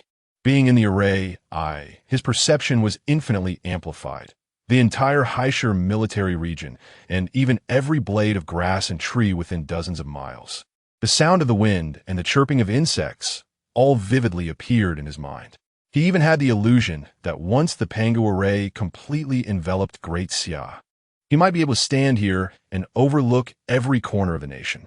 Ye Chen focused his mind and took out the high-level spirit spring that emitted a radiant glow from his backpack space. Without the slightest hesitation, he gently placed it into the groove of the array eye. Boom! The slumbering giant beast was completely awakened, and the entire back mountain began to tremble violently. On the ground, the array patterns that originally flowed with a faint golden light were instantly replaced by a strange black-purple hue, spreading outwards at a visible speed. A power far more magnificent than before surged up through his feet and crazily poured into Ye Chen's body. This power was so immense that it nearly burst his meridians. Ye Chen let out a muffled groan, his feet firmly planted in place, as the bones in his body creaked under the unbearable burden. He exerted all his strength to operate the demonic arts, forcefully suppressing the overwhelming demonic energy that was about to burst forth. The demonic energy was forcibly suppressed, but the spiritual energy contained within the high-level spirit spring could not be restrained. The purest spiritual energy surged forth like a flood after a dam burst, radiating from the array eye to engulf the entire Haisher military region. On the ground of the military region, the withered yellow grass blades instantly turned lush green, and then began to grow wildly. In the blink of an eye, they reached a height of over half a person. A soldier's helmet, which had been casually placed on the ground, was wrapped and entangled by newly sprouted vines within seconds, blooming a bright trumpet flower on top. Bare branches sprouted new buds, bloomed flowers, and bore fruit, all within a matter of seconds. Within a few kilometers, both the birds in the sky and the insects underground seemed to be drawn by some irresistible force, crazily converging toward the Haisher military region, greedily absorbing the life-giving rain in the air that would transform them. In the training ground of the military region, the soldiers who were cultivating felt the most vividly. Wow, I feel like my demonic energy is about to explode. Me too. The cultivation technique is running on its own. I can't stop it. A strong man doing push-ups suddenly felt his arm muscles swell, ripping the sleeves of his training uniform. He stared in bewilderment at his fist, which was as big as a cooking pot, feeling as if he could punch a cow to death. I've broken through. Haha, I'm at level 8 now. Me too. This feeling is incredible. Better than marrying a wife. The sounds of exclamations and wild laughter echoed throughout the military region.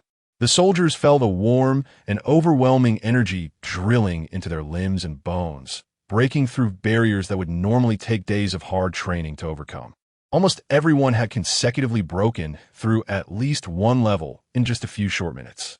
It must be that officer again. That's right. The one who can fly on a gourd, Officer Ye. I heard from old Wang in the kitchen that last time he saw Officer Ye glare. That 300-pound wild boar on the back mountain cooked itself and even sprinkled some cumin on it. Amidst the excited discussions, there was a mix of admiration and awe for Ye Chen. At the same time, in Ning Guiqiang's office, Ning Guiqiang and Long Qingsong were discussing the details of promoting demonic cultivation to the entire population when an overwhelming power suddenly descended. Both their faces changed simultaneously, and without time to speak, they immediately sat cross-legged, closing their eyes to guide the wildly surging power within them. The air in the office became thick, and the immense energy formed a giant vortex, causing documents on the table to rustle without wind.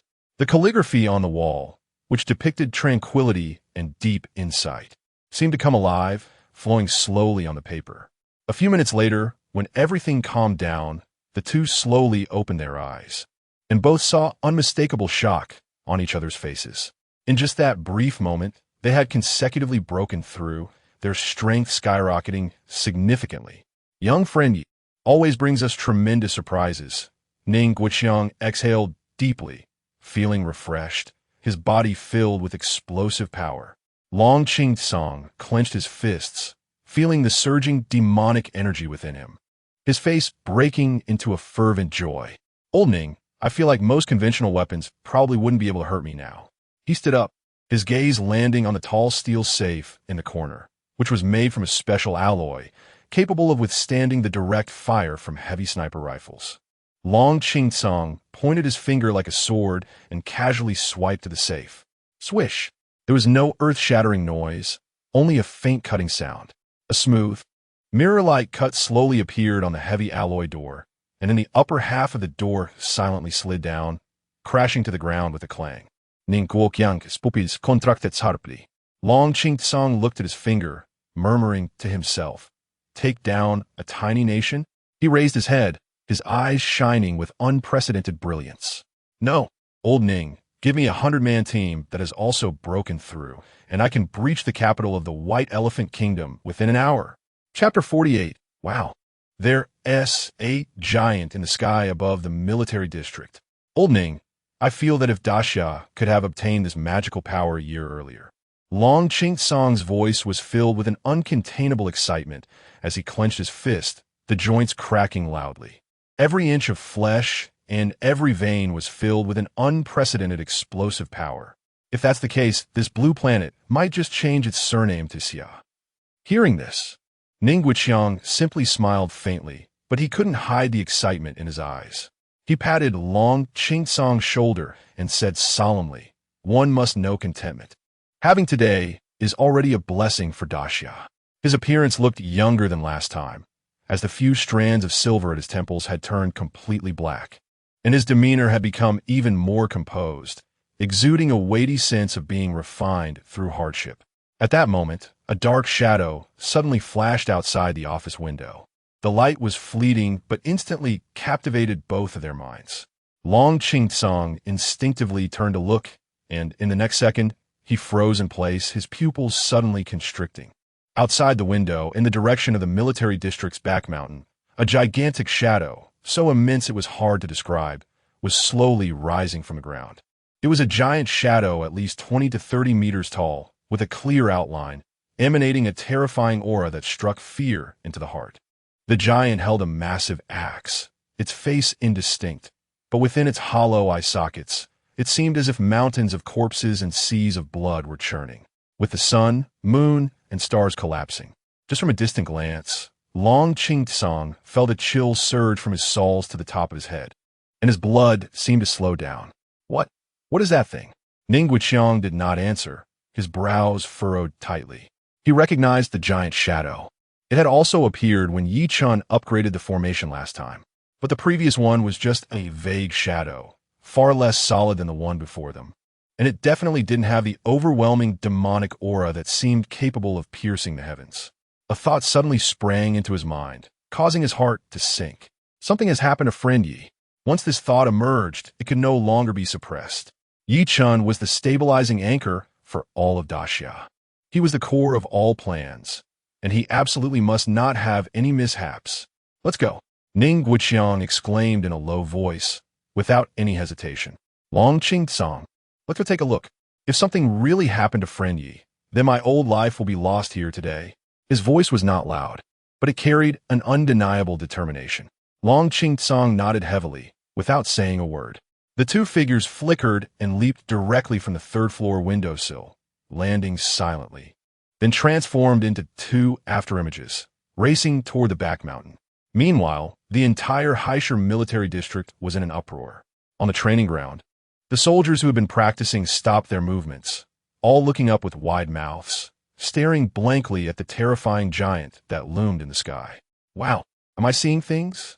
Is that Ultraman or Godzilla? Are you new here? Besides Commander Yi, who else could create such a world-destroying commotion?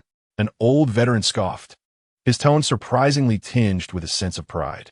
My God, are we practicing this magical power just to fight such monsters in the future? Who can withstand this? The soldiers were in a frenzy of discussion, their faces filled with shock and horror. Meanwhile, within the core of the Panga formation, Ye Chen's expression was not good either. He felt the overwhelming power within him that was almost about to burst his veins, and he was also a bit surprised. The effects of this advanced spiritual spring were far more terrifying than he had anticipated.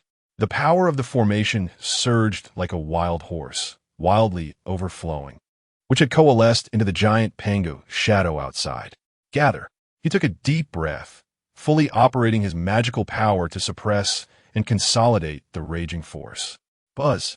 Outside, the Panga shadow that had grown to over 20 meters high suddenly trembled, and the demonic energy around it quickly converged inward like rivers returning to the sea, stabilizing its massive form, which no longer continued to grow. Ye Chen let out a long breath, feeling the pressure on his body lighten as he retreated from the core area of the formation. As soon as he stood firm, two figures rushed toward him like the wind. It was Ning Guiqiang and Long Qingsong. When the two saw Ye Chen standing there unharmed, the tension in their hearts finally eased, and they let out a sigh of relief. Friend Yi, are you okay? That commotion just now. Ning Guiqiang hurried forward, examining Ye Chen from top to bottom, afraid he might have lost a hair. Ye Chen waved his hand and smiled lightly. I'm fine. It was just a false alarm. I was upgrading the formation, and the commotion was a bit loud. As he spoke, a light curtain appeared in front of him that only he could see. Ning Guiqiang, level 21 magic cultivator. Long Qingsong, level 20 magic cultivator. As for the two of you, congratulations, your cultivation has made a breakthrough. Ning Guiqiang and Long Qingsong exchanged glances, seeing joy on each other's faces. Long Qingsong couldn't help but clench his fist, feeling the surging power within him, and grinned widely. What level are we now? Ning Guiqiang asked, unable to contain his curiosity. Old Ning is level 21, and Director Long is level 20. Ye Chen informed them honestly, adding that level 20 was quite a significant threshold, and from here on, the speed of upgrading would become much more difficult. To have cultivated to this point, I'm already very satisfied. Ning Guiqiang sighed deeply, his face radiating genuine happiness. This was not just satisfaction, it was akin to being reborn. Ye Chen chatted briefly with the two about some precautions regarding the Panga formation after activating the advanced spiritual spring. The concentration of spiritual energy would significantly increase, and the training speed of the soldiers would surge again, so they should guide the others and not be greedy or reckless, as going astray would be troublesome. After giving all the instructions, he did not linger. The matters of the formation are temporarily settled. I have other things to handle, so I will take my leave. As he finished speaking, he turned to walk out of the military district, his figure flickering and disappearing from the two's sight. Only a light, drifting phrase echoed in the empty back mountain. The chessboard is set. It's time to drop the final piece. Chapter 49. Mom, look quickly. That person in the sky can fly. After leaving the Haisher military district, Ye Chen did not stop for a moment. Time is the most precious resource for the Great Xia at this moment. He must reach the location of the last array foundation in the shortest time possible and completely activate the entire Pangu array. Once the array envelopes the Great Xia, the military district will immediately initiate the plan for universal magic cultivation, revealing the truth behind the techniques and most matters to the public. At this critical juncture, continuing to hide things has become meaningless. There are only 5 days left until the public beta of the Myth World. Ye Chen's goal is clear. Within these 5 days, he will use the terrifying concentration of spiritual energy from the high-level spiritual spring to forcibly elevate the average level of the Great Xia people to level 10. At the same time, he also needs to replicate billions of imperial banners and distribute them. He can already imagine that scene when the Myth World descends, and the countries of Blue Star are engulfed in panic and despair brought by ferocious beasts on the land of the Great Xia. Hundreds of millions of people will hold soul banners, surrounded by black gas, charging towards those arrogant, ferocious beasts. Just thinking about that image is enough to terrify any enemy. In the night sky, a streak of light cuts through the heavens. Ye Chen stands on the carefree gourd, pushing his speed to the limit, the howling wind rushing past his ears. The journey from Haishur to his destination is long, and even at the speed of the carefree gourd, it will take some time. He has already flown almost half the distance. Below, in the central park of a city, a little girl with 2 horn braids is happily running on the lawn, tugging at a kite string. Tang Tang, slow down, don't fall. A young mother follows behind, her face filled with a gentle smile. The little girl, Tang Tang, gets tired of running and stops, looking up at the butterfly kite flying higher and higher, her small mouth forming an O. Suddenly, her gaze crosses the kite, and she sees a flash of light in the higher night sky.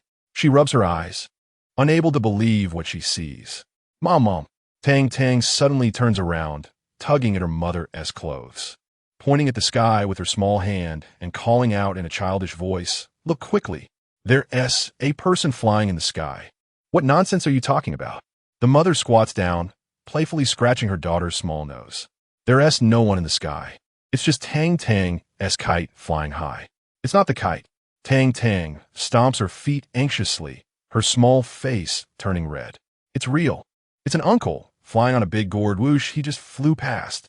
The young mother, unable to argue with her daughter, reluctantly looks up in the direction her daughter is pointing. Upon seeing it, the smile on her face instantly freezes. Although the light spot has become very small and is about to disappear on the horizon, she can still clearly see that it is definitely not an airplane or a drone. It is clearly the silhouette of a person. "Honey, look quickly." She suddenly pushes her husband, who is engrossed in his phone. The man impatiently looks up. What is going on? Making such a fuss before he finishes speaking. He also sees the black dot disappearing into the distance, and he instantly freezes, the phone in his hand dropping to the grass with a thud. He hurriedly picks up the phone, unlocks it, opens the camera, and zooms in on the sky. But it's already too late. That figure has completely vanished into the night. I can't believe it. The man stares at the empty sky, muttering to himself. How was he seeing things, was I? However, they're not the only ones witnessing this scene. In the park, on the streets, and behind the windows of tall buildings, countless people look up and see that streak of light cutting through the night sky. A few minutes later, major social media platforms in the Great Xia have completely exploded.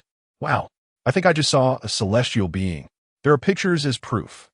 Location, Magic City. I just boasted to my girlfriend that I would pick stars for her, and then a golden light passed by. Our necks almost broke from looking up.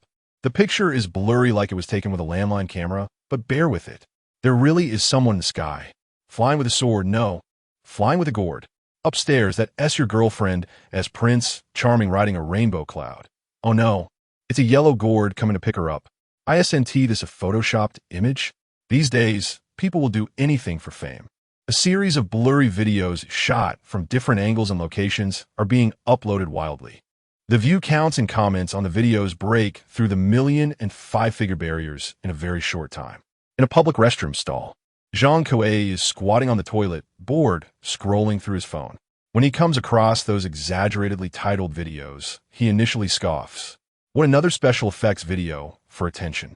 But when he clicks on one of the clearest videos and sees that familiar silhouette, that iconic gourd, his hand holding the phone starts to tremble violently. It's him. It's really him.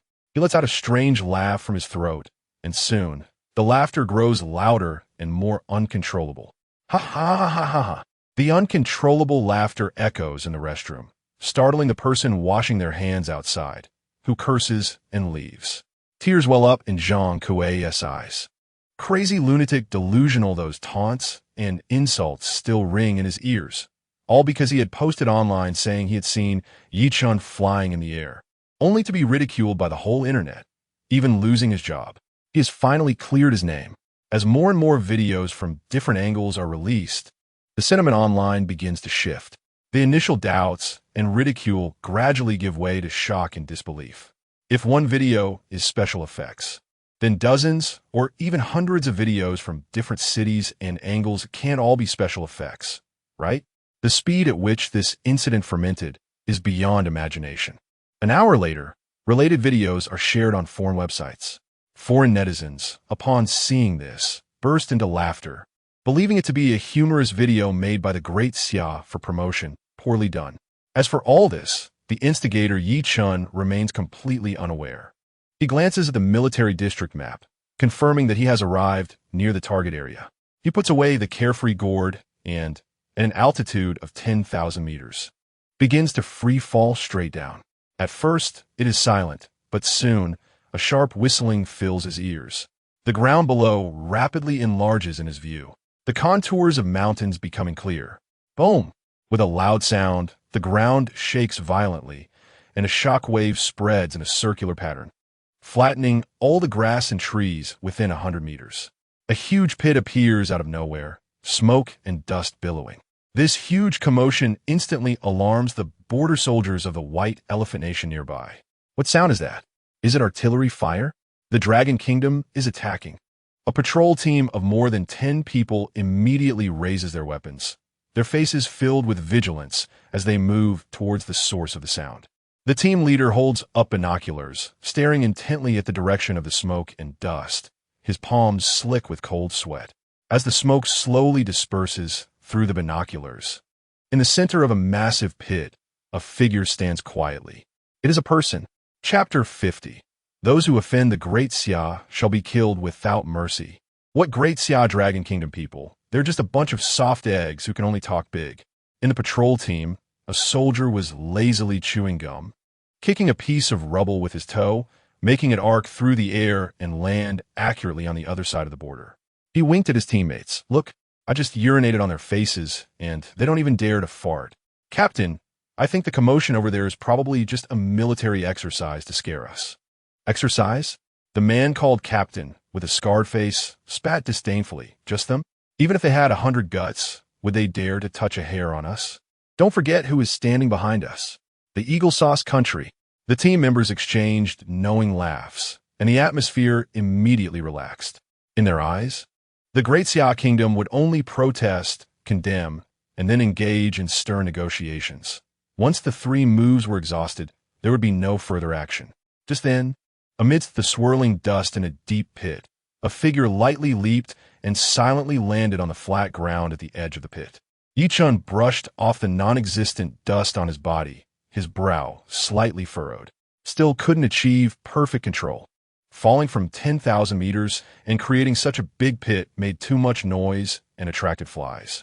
He took out the map to confirm his location again. He had to set up the last array base as soon as possible. Just as he was about to move, a dozen figures suddenly emerged from the forest, their dark gun muzzles pointing straight at him. The scar-faced captain shouted loudly in poor Great Xia language, "Stop! This is the territory of the White Elephant Country. You have illegally invaded. Kneel down and surrender immediately." Ye Chen paused, slowly turned his head, his eyes devoid of any emotion, and asked in perfect Great Xia language, "What do you say this is?"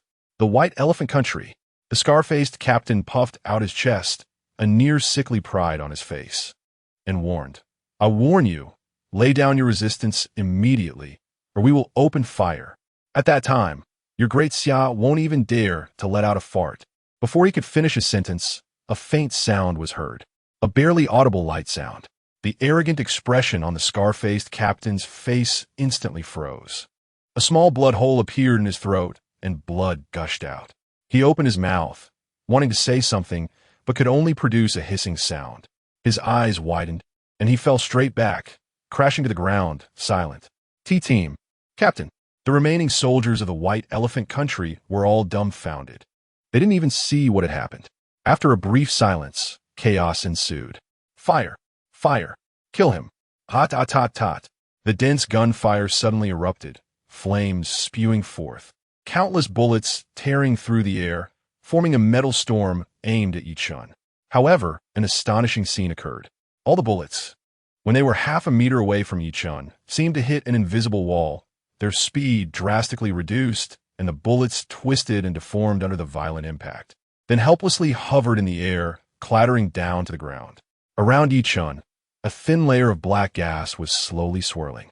He grinned, revealing a set of white teeth. That smile in the eyes of the soldiers was more terrifying than any evil spirit. In the next moment, the black gas on him suddenly surged, erupting like a volcano, violently swallowing the light of day. Daylight transformed into darkness in an instant. Devil! Devil! It's a demon! The surviving soldiers of the White Elephant Country looked at this subversive scene, their psychological defenses completely shattered. They emitted inhuman shrieks, dropping their weapons and turning to flee for their lives. But as soon as they turned, Ye Chen's figure was already standing in front of them, blocking their escape. In his hand, he had unknowingly acquired a black flag fluttering in the wind, with countless faces of people in pain and struggle faintly visible on the flag, emitting silent wails. The human emperor flag. If I kill all of you. Ye Chen's voice was soft, yet it clearly penetrated the ears of every soldier. What will happen to the Eagle Sauce Country behind you? Thud! Thud! All the soldiers of the White Elephant Country's legs went weak, kneeling to the ground in unison, their heads banging against the ground with a thud, and soon blood was visible on the ground. Spare us! Spare us! We were wrong. We won't dare anymore. Please let us go. Ye Chen looked at these once arrogant and domineering figures, now weeping and snotting, and his eyes were filled with pure contempt. Does such a country still have any meaning to exist? He gently shook the human emperor flag in his hand. Whoosh! Endless black gas surged from the flag, transforming into countless sinister tentacles, instantly wrapping around all the soldiers kneeling on the ground. Piercing screams came from the black gas, but after just a few seconds, they abruptly stopped, as if their throats were being squeezed. The black gas receded, leaving the ground empty, with only a few inconspicuous blood stains and a faint smell of blood in the air. Ye Chen put away the human emperor flag, not even glancing back, and continued toward the last marked location on the map. Soon, he found the inconspicuous array base position. He took a deep breath and steadily embedded the array stone, which was emitting a faint light, into the groove of the array base. Buzz! The moment the array stone fell, the entire land of Great Xia began to tremble slightly. Immediately afterward, an invisible energy ripple centered on Ye Chen's feet began to spread wildly in all directions, from the northern snowfields to the southern island reefs. From the eastern coast to the western plateau, a huge translucent energy shield slowly rose from the ground, ultimately merging in the sky above, enveloping the entire territory of Great Xia seamlessly.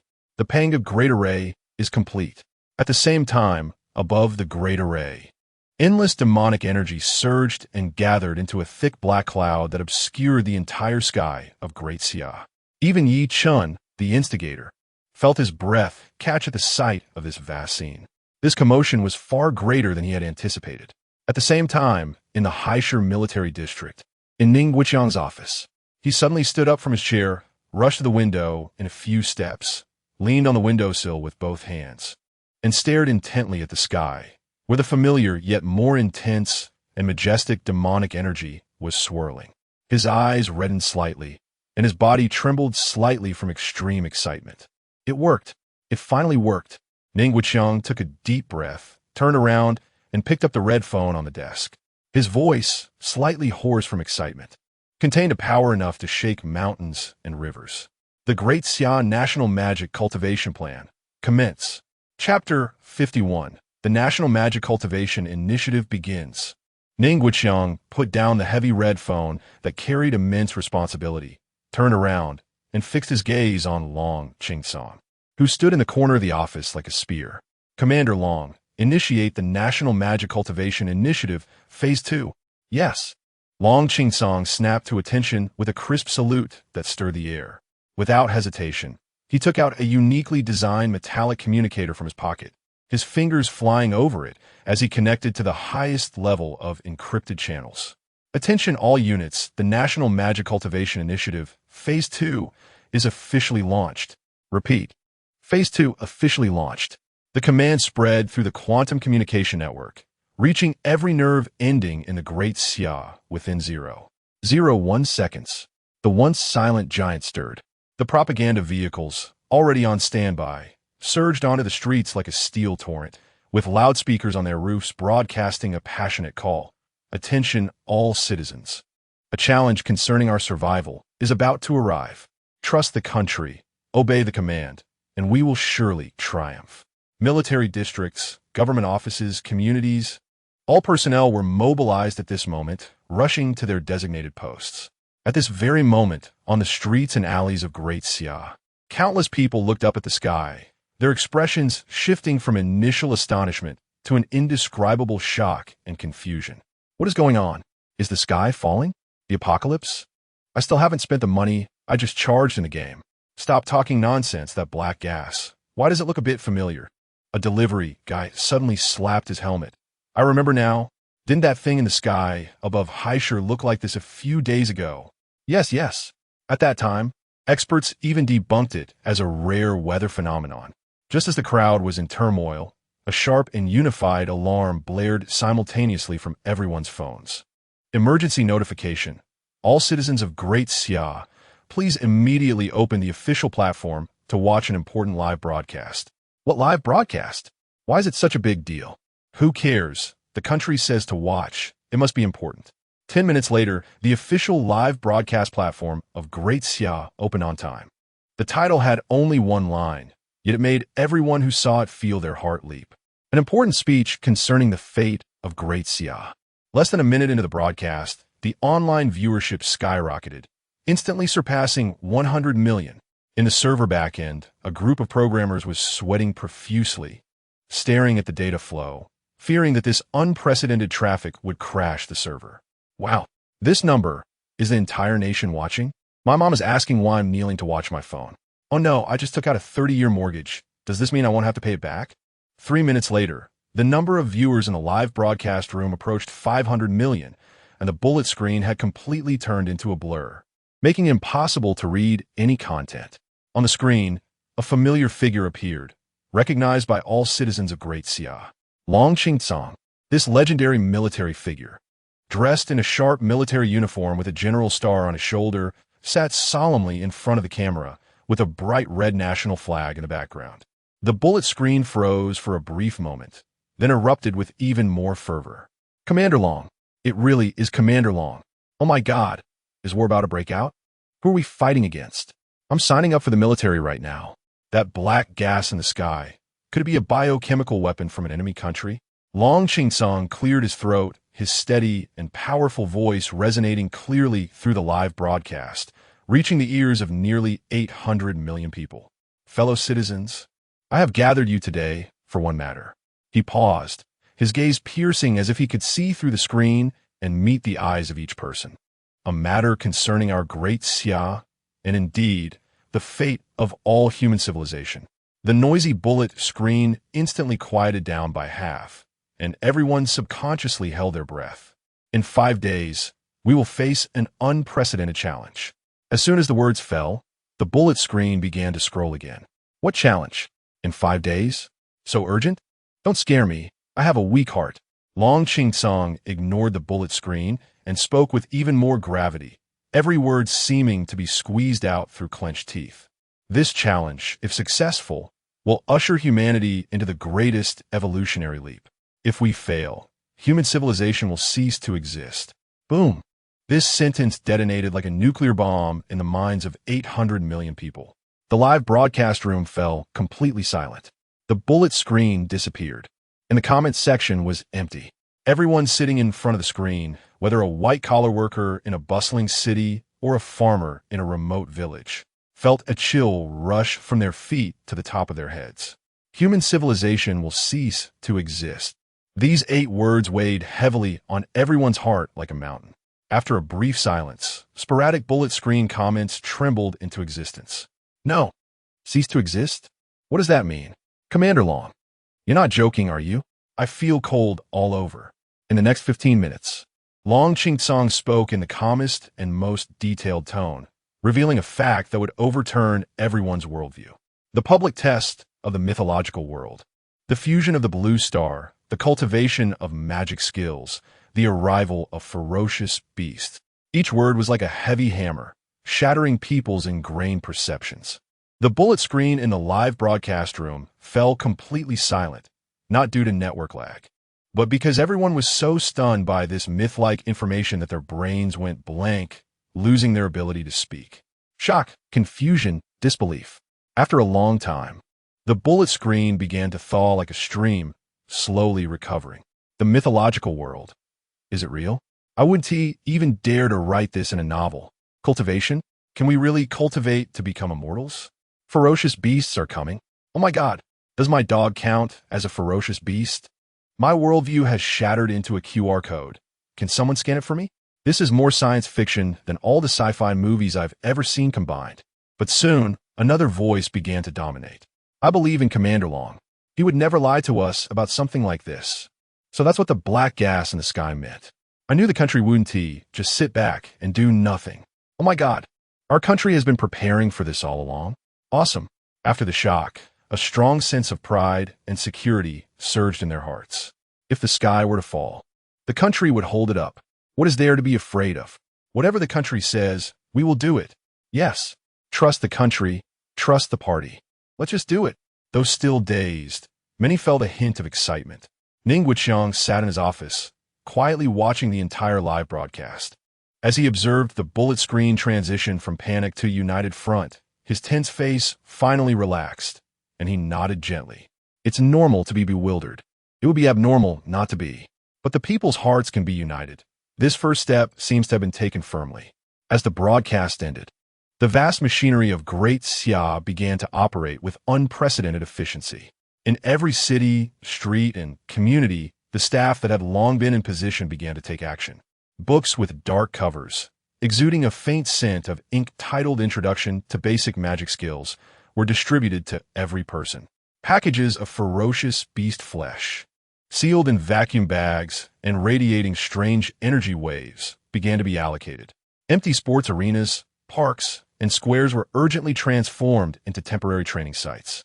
At this moment, a nationwide magic cultivation movement sweeping one.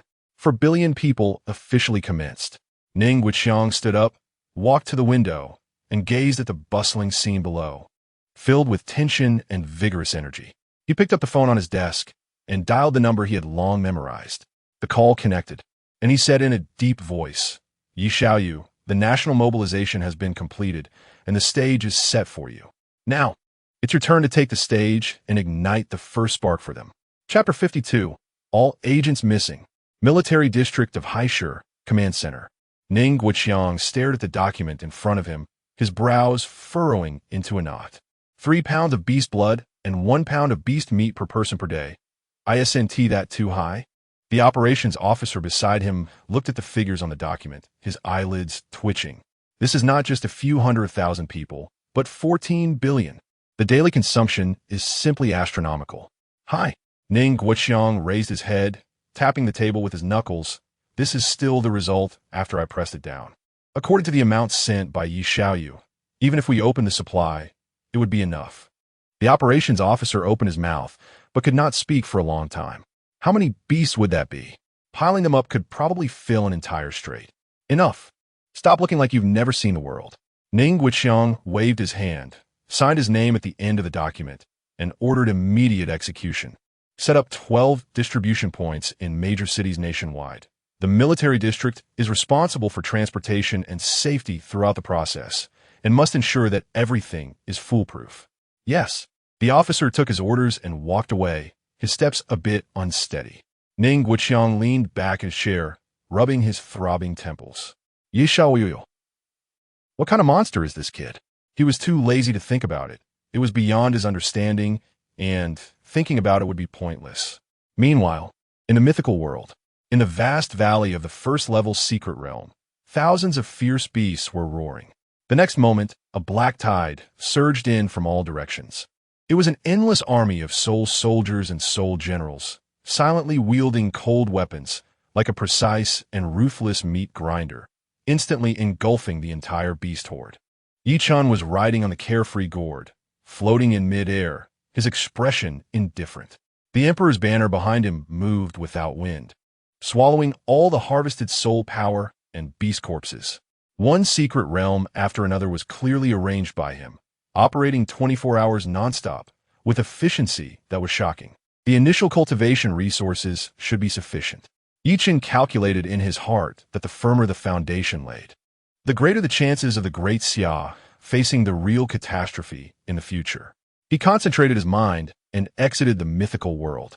Instead of going to the military district, Ye Chen's figure directly appeared at the eye of the Panga Formation. As soon as he stepped in, that familiar and immense power enveloped him, as if the dragon veins of the entire Great Xia were converging and surging beneath his feet. Ye Chen closed his eyes, and his consciousness spread out like a tide, instantly covering 9.6 million square kilometers of land. The location of every formation base, every energy node, appeared clearly in his mind, as if he were observing patterns in the palm of his hand. Last time he only purified Haishur. This time, he would do it thoroughly. He took a deep breath and began to mobilize the power of the formation eye with all his might. Boom! An invisible wave of air exploded centered on him, and the demonic energy in the sky sensed the threat and began to surge violently, resisting the suction from below. Still daring to resist? Ye Chen snorted coldly and increased the output of power. The demonic energy in the sky finally could not hold on, first forming a weak rotation. Then the rotation speed increased, the range expanded, and finally, a massive black vortex formed in the sky above the Great Xia, obscuring the sun. The center of the vortex was directly facing Ye Chen, rapidly devouring every strand of dissipating demonic energy at a visible speed. The scene was spectacular enough to make one's mind tremble. Across the Great Xia, countless citizens stepped out of their homes, staring in shock at this miraculous scene in the sky. Oh my God, come out and see the heavens. There's a huge hole in the sky. What God? This is our ancestor showing divine power. Didn't you see that the black gas was all being sucked away? This is called clear skies. I just watched a short video. The Dragon Commander said, this is the launch of the National Defense Formation. Everyone don't panic. It's a good thing. No matter what it is, the sky has turned blue, the air is fresh, the country is awesome. And that is all that matters. However, this scene looked completely different abroad. In just an hour, the headlines of media from dozens of countries were occupied by satellite footage from the Great Xia. International social media exploded. My God, what is the Great Xia doing? Are they creating an entrance to hell? I said their sudden evacuation must have a conspiracy. Now it has finally been exposed. This is an inhumane biological weapon. Sanction. They must be sanctioned immediately. For the safety of Blue Star. Va? This is a sign of the Third World War. Those who have already fled the Great Xia became online judges at this moment, flooding various platforms with messages. Did you see? This is the end of Great Xia. Fortunately, I ran fast, otherwise I would have been buried with those fools. The domestic idiots are still cheering. They don't even know what's above their heads. Eagle sauce. Hurry up and take action. If it's any later, it will be too late. Great Xia is going to destroy the world. In the Eagle Sauce country, inside a white building, Tate Poo was crossing his legs, looking very pleased as he read the report brought by his assistant. Green card applications from the Great Xia surged by 500%. Ha! He excitedly slapped the table, his plump belly shaking. Well done. This is the choice a smart person should make. Only by following us, Eagle Sauce, can there be meat to eat. Greed sparkled in his small eyes as he had already conceived dozens of plans to suppress the Great Xia. Just say they're working on chemical weapons, polluting the entire Blue Star's environment. Put the hat on them first, so they can't argue. Tate Poo licked his cracked lips, as if he could already see the dawn of victory. At that time, initiate sanctions at the United Nations meeting, freeze their overseas assets, and then short their economy with the national debt in our hands. All their industries will be ours. Stupid Great Xia people. This time you handed the knife to me yourself. God is helping me. Just as Tapu was feeling elated, almost humming a little tune. Bang! The office door was suddenly slammed open from the outside. A plump congressman tumbled in, sweating profusely, his face as pale as paper. "See, Commander, something big has happened." Tapu's sweet dream was interrupted, and he immediately became furious, standing up abruptly. "What's the hurry? Don't you see I'm thinking about national affairs?" "How uncouth." Our people," the congressman gasped, his voice trembling, "all our agents and spies in the Great Xia have all gone missing. Everyone, 173 of them. Not a single one left." Tapu's triumphant smile instantly froze, as if frozen like inferior butter. "What did you say?" "Just 3 hours ago." The congressman's voice was choked with tears. "All 173 of our undercover agents and spies in the Great Xia lost contact at the same time. The signal was cut off, as if by a pair of scissors, all at once." Tapu felt a buzzing in his head, and his vision started to darken. 173 people. Missing at the same time? How was that possible? Chapter 53. 10 years of hard work. All lost in one morning. Tapu felt a buzzing in his brain, and his vision darkened. 173. That was not just 173 pigs. These were elite agents and spies that the Eagle Sauce Nation had spent countless resources and over 10 years, even decades, to successfully infiltrate into various fields of Great Xia. Among these people, some were intelligence heads disguised as businessmen, some were scholars lurking in research institutions, and there were even cleaners mingling around military districts. They formed the most important and in-depth intelligence network that the Eagle Sauce Nation had against Great Xia, and it was the foundation of their ability to suppress Great Xia at every turn. But now, this web that had been cultivated for decades had been cut off at the root with a pair of scissors. Useless. Tapu suddenly came to his senses, grabbed the report on the table, and slammed it hard into the face of the informing senator. Useless. More than 170 people, just like that, gone. Did Great Xia capture them all to feed the dogs? His corpulent body trembled violently with rage, the flesh on his face bunching up. They must be dead. Discovered by the people of Great Xia. All killed. Tapu's voice was hoarse, filled with brutality. Great Xia was declaring war on us. The senator, dazed from the blow, did not dare to utter a word of complaint, only tremblingly picked up the documents. Tapu paced frantically in the office, each step causing the floor to groan under the unbearable weight.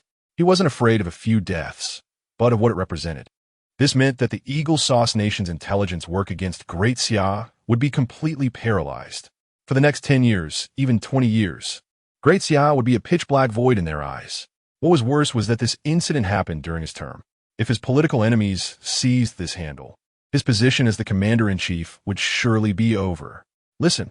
Tapu suddenly stopped, his small eyes fixed on the senator. "I don't care what methods you use. Whether you dig 3 feet into the ground or plead with God, you must contact any one of them. Otherwise, you and your whole family can wait to scavenge in the slums." The senator's face instantly lost all color.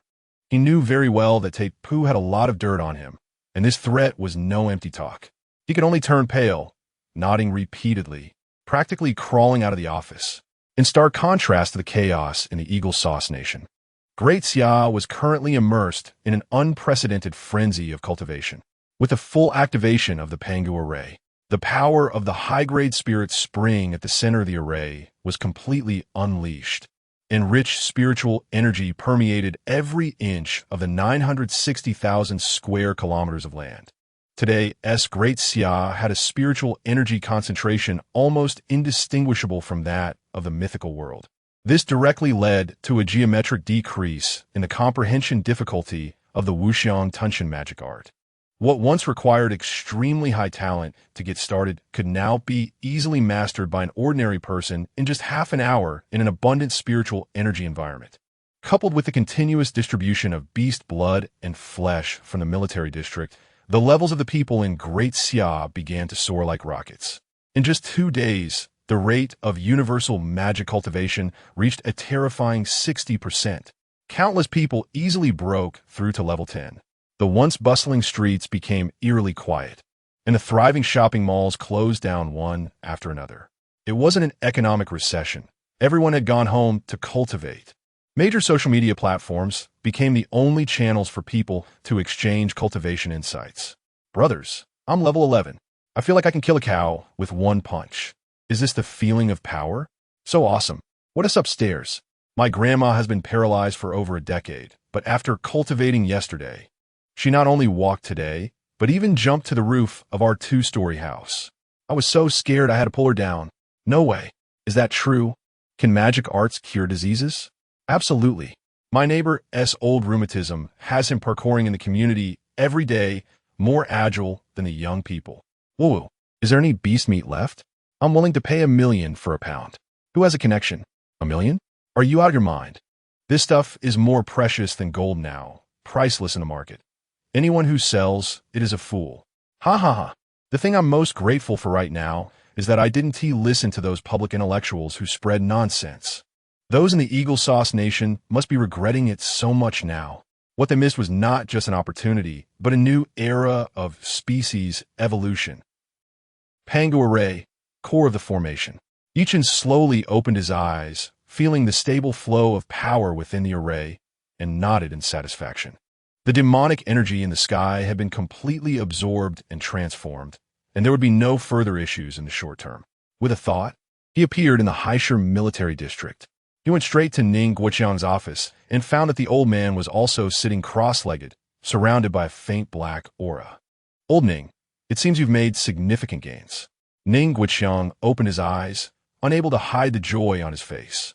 Haha, thanks to you, young friend Yi. I feel full of energy. Has the demonic energy issue been resolved? Resolved. Ye Chen nodded. Good. Excellent. Ning Guoqiang slapped his thigh, took out a black card from his drawer, and handed it to Ye Chen. This is what we agreed upon, a total of 50 trillion, all transferred to this anonymous card. You can recharge it into the mythical world at any time. Ye Chen took the card without hesitation. He returned home and immediately recharged the entire 50 trillion Great Xia coins. Ding! Congratulations! You have successfully recharged 50 trillion mythical coins. After finishing all this, he took out the carefree gourd from his backpack, claiming experience points. Ding! Experience points claimed. Congratulations! Your level has increased to level 38.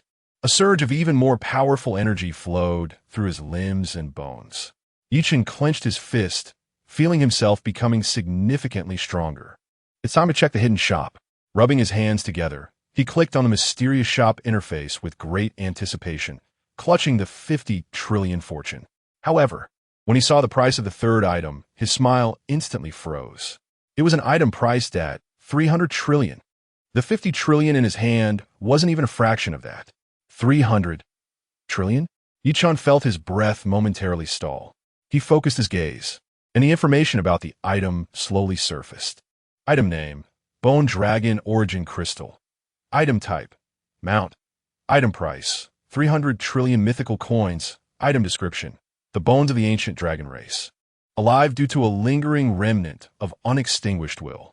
It possesses an incredibly terrifying flying speed, making it an excellent mount to gallop through the world.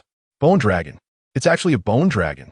Ye Chen's heart tightened, staring intently at that description. Chapter 54. Capturing the third 5-step soul general. A mysterious portal appears in the desert. The Bone Dragon.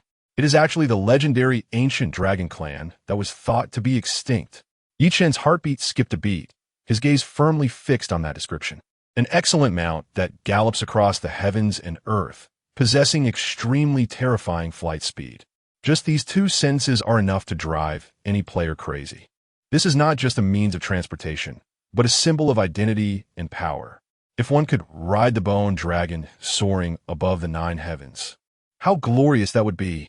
However, when his gaze fell again on that astronomical number, the flame that had just ignited in his heart was instantly doused by a bucket of cold water. 300 trillion. The 50 trillion myth coins in his hand were nothing compared to this item, not even enough for a fraction. This amount of money. Even if it emptied the entire treasury of the Great Xia, might not be enough to gather. Ye Chen shook his head with a bitter smile, realizing that he was still too poor. Indeed, there was not a single ordinary item in the hidden shop. He was calculating in his heart that the hidden shop changes its items every time it refreshes, and if he missed the bone dragon, who knows when he would encounter it again? He had to come up with a plan. Gathering 25 trillion in the short term is akin to dreaming. It seems he could only wait until he logs off today to discuss it with Elder Ning. Ye Chen made up his mind. Perhaps with the full strength of the Great Xia, there might still be a glimmer of hope. However, before that, he had to do something just in case. He glanced at the lowest priced level 1 secret realm scroll, and a plan formed in his mind. As long as he purchased an item, he could temporarily lock the current shop list and prevent it from refreshing. But now was not the time. He decided to improve his strength first. Closing the enticing yet frustrating hidden shop interface, the scorching air and swirling yellow sand once again surrounded him. This was the desert area where he had logged off last time. After leveling up to level 38, hunting those low-level ferocious beasts had become as slow as a turtle. To level up quickly, he had to venture deeper into this perilous desert and challenge stronger entities. Just in time, he wanted to see what was hidden in the depths of this desert. With a thought, the carefree gourd appeared out of nowhere, carrying him soaring into the sky, racing towards the depths of the desert. With the 5-step soul generals, the human-faced redbird and the blue bat escorting him, he felt much more confident. The wind howled in his ears, and the scenery below rapidly retreated. The deeper he went, the more intense the brutal aura in the air became. Suddenly, Ye Chen controlled the carefree gourd to shoot up sharply, and he saw a dozen massive creatures of various shapes suddenly charging out from the sand dunes below, each radiating the terrifying pressure of 5-step ferocious beasts. They roared skyward, the sound waves rolling, causing dust to rise. Ye Chen had no intention of fighting. He could handle one or two, but facing a dozen 5-step ferocious beasts at once, even if he revealed all his trump cards, he would only find a dead end. It would be a waste to use a precious large teleportation talisman in such a place. He maneuvered the carefree gourd, making a wide circle to avoid that gathering place of ferocious beasts from a distance. The early public test of the Myth World probably had something to do with his level. During the flight, Ye Chen's thoughts raced. The wings of this butterfly had already caused the future direction of this world to deviate unpredictably. What he feared most was that when the Myth World merged with reality in 7 days, the ferocious beasts descending upon Blue Star would no longer be limited to the previous era's 3 steps. If 4-step or even 5-step ferocious beasts appeared, it would undoubtedly be a catastrophic disaster for the newly started cultivation of the Great Xia people. He must become stronger as soon as possible. For safety's sake, he should first capture the 3rd 5-step soul general. Ye Chen made up his mind. With 3 5-step soul generals, whether in offense or defense, they could form a stable iron triangle, allowing for much more flexible tactical choices. His gaze swept across the vast sky of the desert, searching for a suitable target. Soon, a solitary massive creature entered his sight.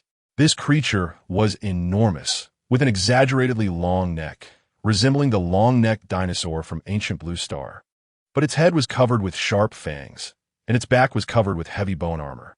5-step ferocious beast. Neck tooth, this is it.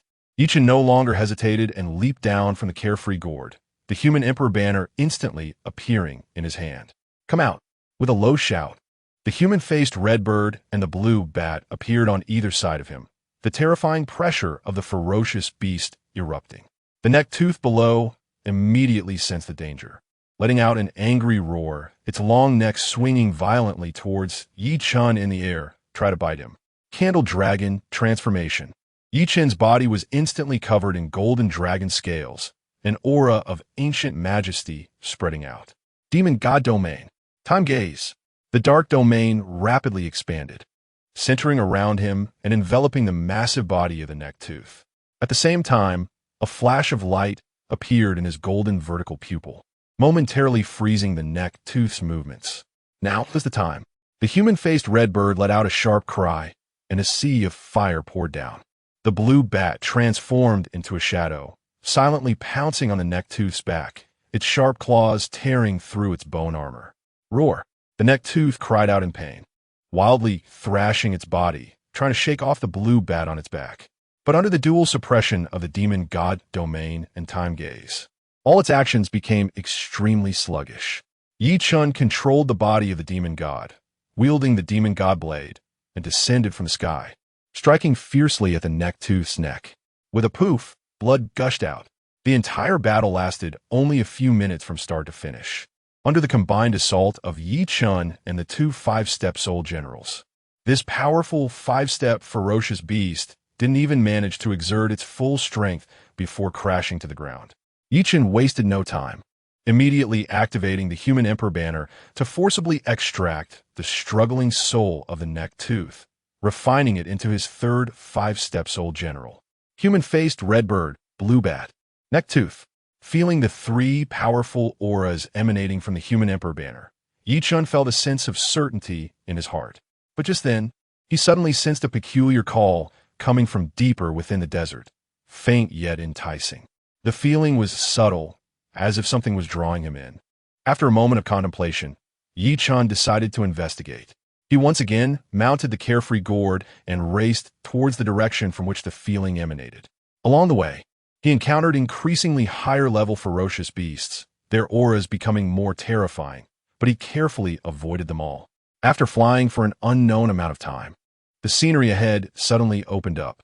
The swirling yellow sand disappeared, replaced by a vast and peculiar area. The ground was covered with various shapes and colors of gravel, reflecting strange brilliance under the sunlight. Ye Chen controlled the carefree gourd to slowly descend, and as his toes barely touched the ground, buzz. The gravel beneath him unexpectedly began to flicker with dazzling white light without warning. Immediately afterward, a massive spatial vortex appeared out of thin air beside him. An irresistible and terrifying pulling force emerged, and Ye Chen's body was completely out of control, being forcefully sucked in. As the world spun around him, he was horrified to find that the scenery around him revealed another secret realm portal. Chapter 55, A Wave of Sudden Wealth. 30 trillion slapped in the face. After a strong sense of spatial tearing, Ye Chen's vision suddenly cleared. A pungent smell of sulfur mixed with charred earth filled the air, and heat waves rolled in, almost burning the skin. This place felt wrong. He immediately became alert. In his previous life, he had only heard about great opportunities deep in the desert, but had never been there himself. Who would have thought that the so-called opportunity was actually a randomly appearing wild secret realm portal?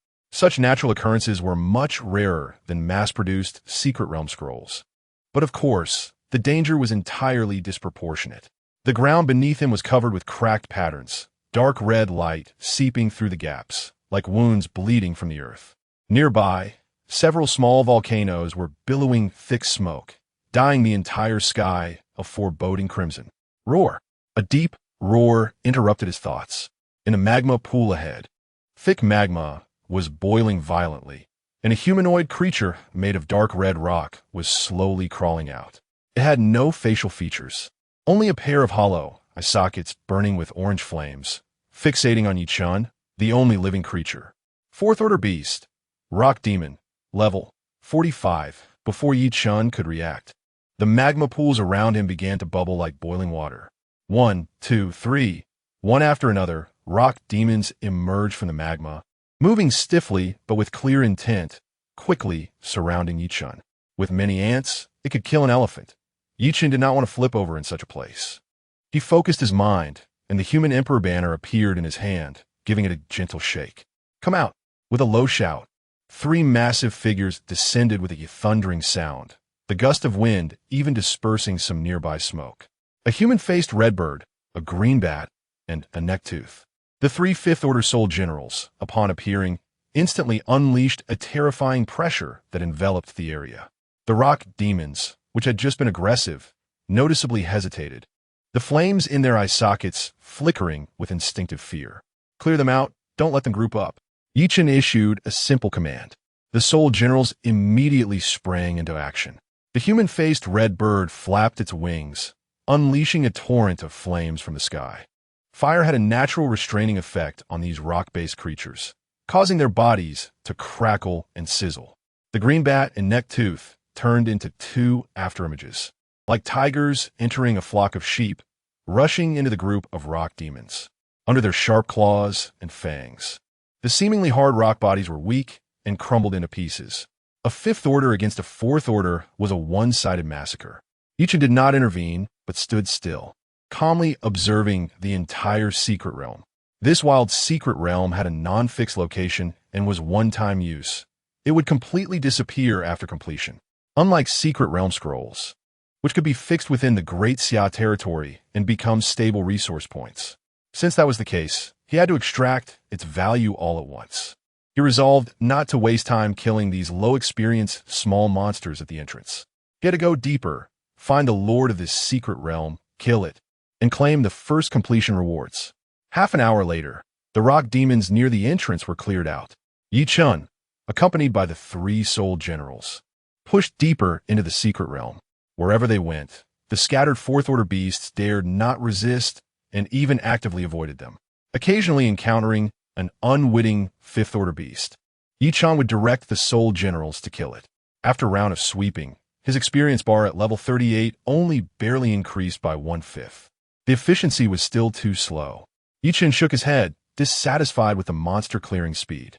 He did not waste any more time, directly riding the carefree gourd, transforming into a streak of light, and flew towards the deepest part of the secret realm, where the pressure was strongest.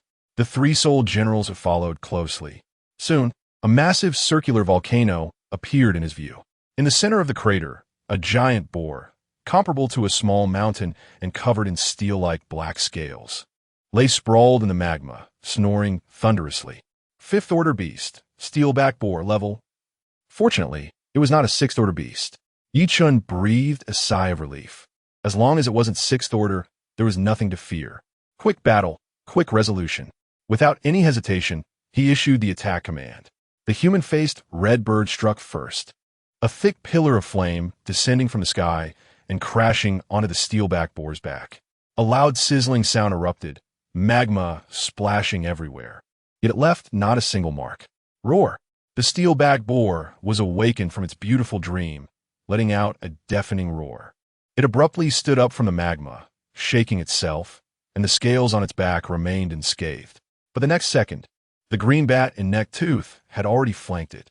Ye Chen also leaped off the carefree gourd. Dragon scale. Transform into candle dragon. Golden dragon scales instantly covered his body, an aura of ancient majesty spreading out. Heavenly demon domain. Time gaze. A dark domain enveloped the steelback boar, its originally violent movements visibly slowing, as if it were stuck in a mire. The three fifth-order soul generals seized the opportunity and launched frenzied attacks. Even though the steelback boar had astonishing defense, under such a fierce siege, cracks began to appear in its scales, dark red blood continuously seeping out. It fell into a complete rage, but was firmly suppressed, only able to roar in frustration. Ye Chen hovered in midair, calmly waiting for the right moment. When the steelback boar's breath weakened to the extreme, lying on the ground in a dying state, he moved. Heavenly demon descends. A massive heavenly demon phantom appeared behind him, and the heavenly demon blade in his hand, carrying the aura of destruction, slashed down fiercely. Puff! The steelback boar's massive head soared into the sky, hot blood gushing out like a fountain. Mythical World notification. Congratulations on your first completion of the Secret Realm. You have received rewards. Random mythical currency Lucky Bag X1. Large teleportation talisman X3. Strange beast egg X1. As the notification sound rang out, the entire secret realm began to shake violently, the space becoming extremely unstable. Ye Chen quickly stored the spoils into his backpack without even looking, directly riding the carefree gourd and rushing out of the collapsing secret realm. Back in the sky above the desert, he let out a long breath and began to check his harvest, setting aside the large teleportation talismans and the beast egg. His full attention was drawn to the so-called random mythical currency lucky bag. This thing sounded very interesting just by its name. Let me see how my luck is in the second life. Without any hesitation, he chose to open it. Mythical World notification. Congratulations, good fortune is upon you. You have opened the random mythical currency lucky bag and won the grand prize. Mythical World notification. Congratulations, You have received 300 trillion mythical currency. A series of zeros made Ye Chen's breath momentarily halt. He instinctively rubbed his eyes and confirmed once again. 1, 10, 100, 1,000, 10,000, billion. That's right. 300 trillion. Chapter 56. This mount is absolutely awesome. Ye Chen's fingertips hovered over the backpack interface, and his heart skipped a beat unexpectedly. He exhaled deeply, as if trying to clear all the distracting thoughts from his chest, and then clicked on his myth currency balance again. A long string of zeros, neat and densely packed, resembled a disciplined army, exuding a tremendous aura that could stun anyone. 300 trillion. Not a penny more, not a penny less. Adding in the 50 trillion that Ning Guoqiang and the others had scraped together earlier, his total assets now amounted to a terrifying 350 trillion. This amount of money, if it appeared in the real world, could likely cause the financial system of any superpower to go into shock. But in this mythological world, it was merely a coal number on the screen. In Ye Chen's mind, the images of Ning Guoqiang and Long Qingtsong worrying about a mere few trillion, almost losing their hair over it, flashed by. Could the entire power of the Great Xia even scrape together that amount? It seemed unlikely. Yet, he had simply soloed a wild, secret realm and received such an incredible reward. The opportunities in the mythological world were indeed crazier than he had imagined. He no longer hesitated. With a thought, the hidden shop interface that only he could see quietly appeared. The first 2 product slots had already dimmed, indicating they were sold out. In the third slot, a product lay quietly, emitting a dim glow, and the price tag below was strikingly clear. Bone Dragon, price 300,000 billion myth currency. The price was just right, 300 trillion. It was as if this windfall had been prepared for it by fate. Ye Chen couldn't help but smile, and without any hesitation, he confirmed the purchase. Myth World Notice. Consumed 300,000 billion myth currency. Congratulations on obtaining Bone Dragon Crystal X1. As the notification sounded, the astronomical number of myth currency in his backpack was instantly cut in half, leaving only a small amount. In its place was a diamond-shaped crystal, entirely black, and continuously emanating a chilling aura. Ye Chen casually retracted the carefree gourd and held the Bone Dragon crystal in his palm. A powerful, ancient, and deathly force emanated from within the crystal, as if a ferocious beast that had slept for eons was about to awaken. Use. He spoke softly. The moment the words fell, the crystal in his palm shattered. It did not turn into light shards, but instead directly dissolved into the purest dark energy, like a drop of ink falling into clear water, instantly staining the surrounding space black for 100 meters. Immediately afterward, an indescribable terrifying pressure surged outward from Ye Chen, sweeping across the area. Roar! A dragon's roar echoed, unlike any sound from the mortal realm, as if it transcended time and space, coming from the battlefield of ancient times, filled with endless majesty and death. The earth groaned under the unbearable weight, trembling violently. Jagged cracks spread from beneath Ye Chen's feet, tearing through the desert like black lightning. The sky lost all color at that moment. Heavy dark clouds gathered out of thin air, rolling and pressing down, causing the entire sky to sag, with purple lightning snakes wildly writhing within the clouds, making crackling sounds. Crack! A purple thunderbolt, as thick as a barrel, finally tore through the oppressive sky, carrying the momentum of annihilating all things, striking down fiercely on the ground before Ye Chen. The lightning flashed, blinding him. When the light dissipated, a colossal skeleton stood quietly on the scorched earth. It was a dragon, a giant dragon that had long since died, leaving only its chilling white bones. Its tail, over 100 meters long, coiled on the ground, each bone pale as jade, yet etched with countless mysterious golden patterns, flowing with a faint glow in the dim light. In its hollow eye sockets, 2 balls of ghostly blue soul fire burned silently, exuding a sense of indifference and coldness, as if looking down on ants. It slowly raised its fierce dragon head and let out an invisible roar towards the sky. Clearly, no sound escaped, but Ye Chen felt his soul tremble. The entire space violently distorted under this silent roar. The ground was crushed inch by an invisible force, and spiderweb-like cracks instantly spread hundreds of meters away. Whoosh!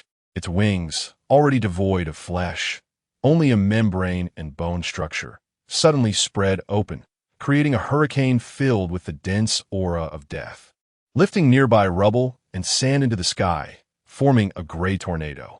Ye Chen stood at the center of the storm, his clothes billowing, but the expression on his face was one of unprecedented excitement and shock. This appearance, this aura, this might, it was simply awesome. Ha ha!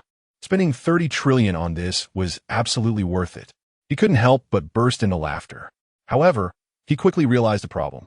From using the crystal to the complete manifestation of the bone dragon, the process took a full 3 to 4 seconds.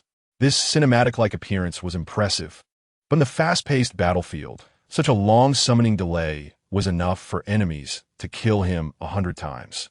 Was it a special opening animation for the first summon?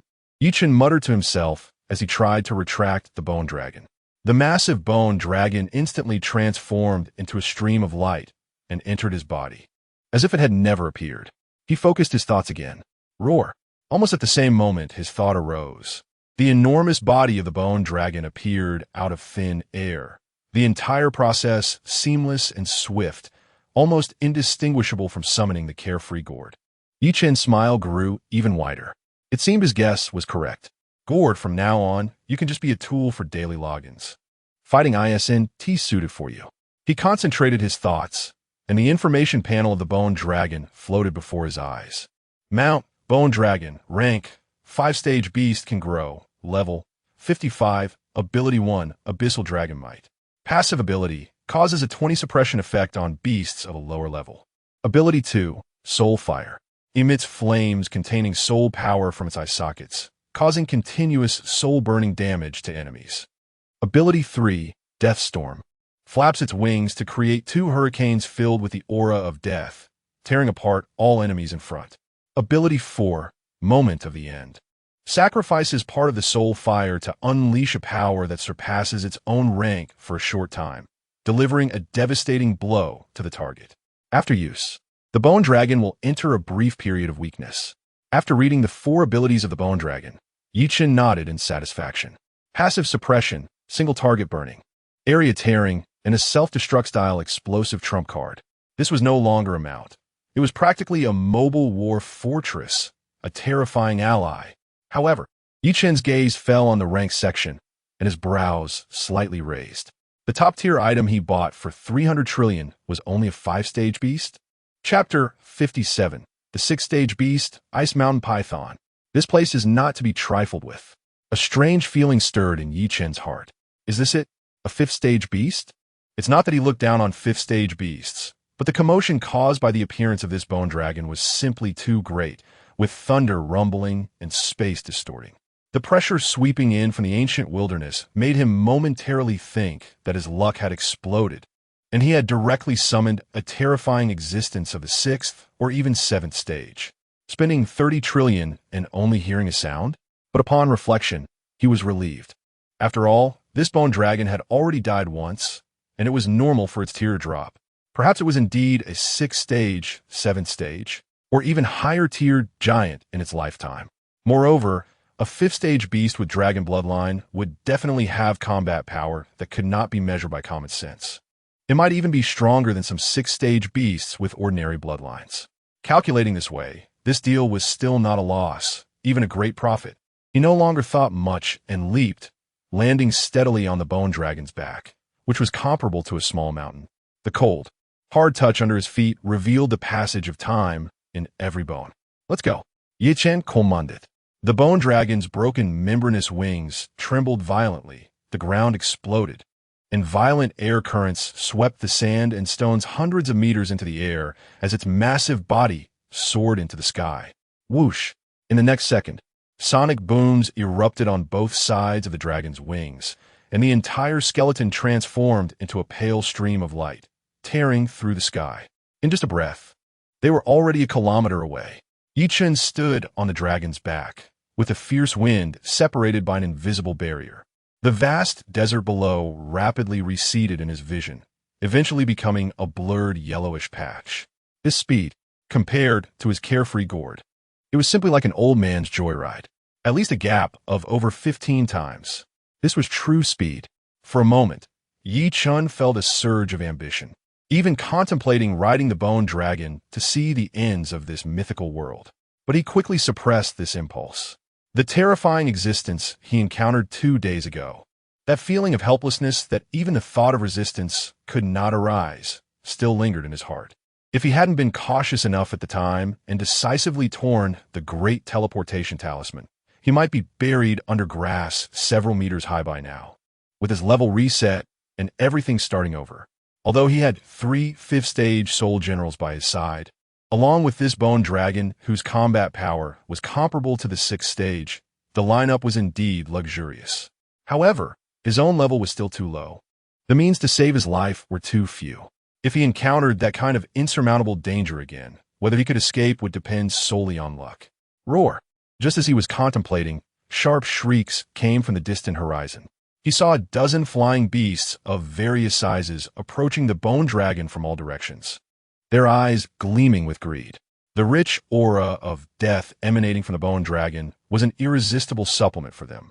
Ye Chen glanced at them. These guys could barely keep up with the bone dragon's speed, and their levels were probably not lower than level 55. Just right. Let us test the quality of this bone dragon on you. Eliminate them. Ye Chen ordered, his voice devoid of any ripple. The soul fire in the hollow eye sockets of the bone dragon suddenly flickered, and its vibrating wings abruptly stilled. Its massive body hovered in the air as if time had frozen. In the next moment, the space beneath its wings began to distort. Death storm. Whoosh. Whoosh. 2 terrifying hurricanes, wrapped in gray death aura, instantly formed beneath its wings, charging straight towards the group of flying beasts pursuing from behind without any warning. Those flying beasts didn't have time to react, crashing into the silent gray storm. Screech. A piercing scream echoed through the sky, but abruptly stopped. The beasts hit by the hurricane, whether their iron-hard feathers or tough bodies, were instantly shredded into a shower of blood and flesh, raining down from the sky. Ye Chen instinctively wanted to open his backpack to collect materials, but as soon as he raised his hand, the battle was already over. The entire process happened in the blink of an eye. In less than half a minute, more than a dozen 5th-stage flying beasts were slaughtered. Ye Chen's heart surged. Is this the terror of the dragon bloodline? Even with the same 5th stage, the gap was so vast that it was not a battle, but a one-sided crushing. An hour later, Ye Chen instructed the bone dragon to slow down. The scenery below was no longer the monotonous desert. Instead, it was an endless mountain range covered in pristine white snow. The piercing cold wind howled past, and the temperature in the air plummeted. In the snow-covered mountain area, Ye Chen gazed intently and could see many beasts walking in the snow, almost every one of them exuding a terrifying aura. 4th-stage beasts here could only be considered ordinary, while 5th-stage beasts were everywhere, with a few even fighting among themselves for territory, causing the heavens to collapse and the earth to shatter. Suddenly, Ye Chen's heart tightened.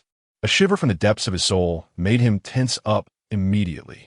He quickly commanded the bone dragon to stop in mid-air, retracting all its aura. Not far below, next to a small snow-covered mountain, he saw a colossal creature. It was a giant python entirely white, its body covered with dense scales, with jagged ice pillars growing between the scales, allowing it to perfectly blend into the surrounding snowy mountain environment. Its length was at least 100 meters, and its massive body coiled up, directly forming a small snow mountain in the shape of a pagoda, if it weren't for its occasional flicking tongue. The crimson fork flashing through the white snow, Ye Chen might not have noticed its existence. Ice Mountain Python, level 62. Tier, 6th-stage beast, 6th-stage beast. Ye Chen's breath momentarily halted. He finally understood why there were so many 5th-stage beasts densely packed in this area, yet none dared to approach that snow mountain. This was the territory of this 6th-stage beast. This place is not one he can come to right now. Let's go. Ye Chen decisively commanded the bone dragon to change direction and leave the snow mountain area at the fastest speed. Only when he could no longer see that white outline did he slowly breathe a sigh of relief, his back already cold with sweat. A strong sense of crisis lingered in his heart. He began to reflect on whether he had been overly reliant on the 3 5th-stage soul generals in the Emperor's Banner and the newly acquired bone dragon recently. They were indeed powerful, but they were ultimately external forces. His own level 38 was as fragile as a piece of paper in front of these terrifying beasts of the 5th and 6th stages. Once the soul generals were restrained, or the bone dragon could not be summoned, he wouldn't even have the chance to escape. His life could not be in the hands of these summoned creatures. He must find a way to quickly enhance his own strength. Ye Chen's it, level 38. In such a place, didn't even qualify to be cannon fodder. It seemed that he absolutely had to go to that place. Chapter 58. Is Eagle Sauce mad? The whole world pressures Xia. Retreating from the snowy mountains back to the desert, Ye Chen's sense of urgency grew stronger. He summoned the hidden shop, and the level 1 secret realm scroll priced at 50 trillion myth coins still lay quietly at the top of the list. Previously, he had to be frugal with every penny to save money to revive the bone dragon. Now, money was just a number. Strength was the only thing that could reassure him. Without a moment's hesitation, he chose to purchase. Level 1 secret realm scroll. Usable times 5. Looking at the extra item in his backpack, Ye Chen had a thought and chose to use them all. Buzz, buzz, buzz. 5 consecutive muffled sounds echoed through the space, like war drums being struck by a giant hammer. The air above the desert in front of him twisted violently like the surface of water, and then 5 deep, dark rifts were torn open. 5 portals, each emitting different auras, floated in midair. Behind each door was an independent world filled with low-level ferocious beasts from level 1 to 10. Including the ones he received from the system and purchased earlier, he now held the ownership of 7 level 1 secret realms. With a wave of his hand, the Emperor's banner appeared out of thin air. As the banner fluttered, black gas surged, and the soul soldiers and soul generals raised within it poured out like a tide. Except for the 3 strongest 5th-level soul generals kept as a backup, he dispatched the rest. In each of the 7 secret realms, thousands of soul soldiers were arranged, with 1 soul general acting as the overseer in charge. Go, kill everything you see. Ye Chen issued the only command. Those mindless killing machines instantly transformed into streams of black smoke, roaring as they rushed into their respective portals without a hint of hesitation. Within the secret realms, a bloody feast that would never end began. Watching this scene, Ye Chen stroked his chin and suddenly felt he resembled those heartless capitalists in stories, managing a group of desperate employees working tirelessly for him, creating value around the clock. But the efficiency of this system was terrifying. The soul soldiers and soul generals would kill the ferocious beasts and absorb the vengeful souls to replenish the consumption of the Emperor's banner. The power of the vengeful souls within the Emperor's banner, in turn, maintained the perpetual combat of the soul soldiers and soul generals. A perfect perpetual motion machine loop. He didn't need to do anything. He just needed to log in regularly and collect a mountain of raw materials piled up in the secret realms. After arranging everything, Ye Chen checked the time and chose to log off. In the real world, Haisher military district, Ye Chen's figure appeared out of thin air in an empty training ground. He didn't alert anyone, with just a thought. A portion of the ferocious beast blood and flesh stored in his spatial ring poured out. Boom! With a loud crash, a small mountain made of various ferocious beast corpses slammed onto the ground, raising a cloud of dust. The thick, unyielding smell of blood instantly enveloped the entire training ground. The soldiers who had been waiting here immediately sprang into action, military heavy trucks roaring as they approached. The soldiers skillfully began categorizing the blood and flesh with small lifting equipment, loading them onto the trucks. Not far away, in the command tower, Long Qingtsong watched this magical scene, his mouth agape for a long time without closing. This wasn't the first time he had seen it, but each time, the shock from the depths of his soul only intensified. This mountain of flesh was enough for the entire Haishi's magic cultivators to consume for several days. And this was just Ye Chen's output for one day. What was even more terrifying was that he was supplying the entire Daxia alone. Were the ferocious beasts in the mythological world being harvested like leeks, one after another? Long Qingtsong murmured to himself, his worldview being reshaped repeatedly. He certainly couldn't imagine that the distribution of ferocious beasts in the mythological world was actually quite sparse, and normal players would have to run for miles just to find monsters. Ye Chen's secret realm mode, comparable to a cheat, was the fundamental reason for his terrifying output. The entire transportation process lasted a full hour. When the last truck was filled and left, Ye Chen clapped his hands, preparing to head home and rest. "Young friend Ye Chen, please wait." Long Ching Tsong quickly descended from the command tower. "Commander Long, is there something? Elder Ning is looking for you. He wants you to go there immediately. It's urgent." Long Ching Tsong's expression was unusually serious. Ye Chen's heart stirred. He nodded without asking further. He directly locked onto Ning Guoqiang's soul mark, and his figure vanished from the spot. In the next second, he appeared at the door of Ning Guoqiang's office. Pushing the door open, a rich aura mixed with familiar demonic energy rushed towards him. Ning Guoqiang was sitting cross-legged on the sofa, surrounded by a faint black mist, obviously in the midst of cultivation. Ye Chen could feel that his aura was much thicker than the last time they met. "Ning Guoqiang, level, kakskumendux, elder Ning. You're quite diligent." Ye Chen greeted with a smile. Ning Guoqiang slowly opened his eyes, retracting his aura entirely, a smile appearing on his face. "Huh? Being idle is still being idle. I can't let you young people get too far ahead of me." He stood up and personally poured a cup of tea for Ye Chen, but his smile gradually faded, becoming unusually serious. "Young friend, during the few hours you've been in the mythological world, something major has happened on Blue Star." Ye Chen picked up the teacup without speaking, waiting for more. "The Eagle Sauce country has gone completely mad because of those missing spies and agents," Ning Guoqiang said solemnly.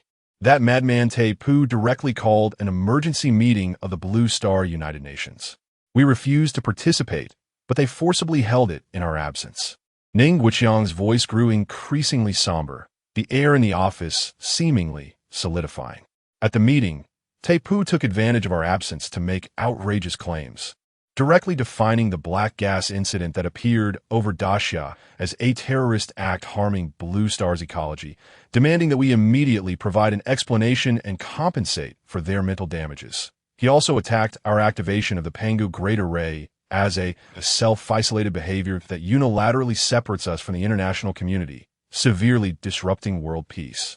Following that, the White Elephant country also jumped in, digging up the old account of you killing their soldiers at the border, crying about our military bullying." Ning Guoqiang paused. Glancing at Ye Chen, Tai Pu seized on these two matters to make a big fuss, directly labeling us as disrupting international security and exercising great power hegemony.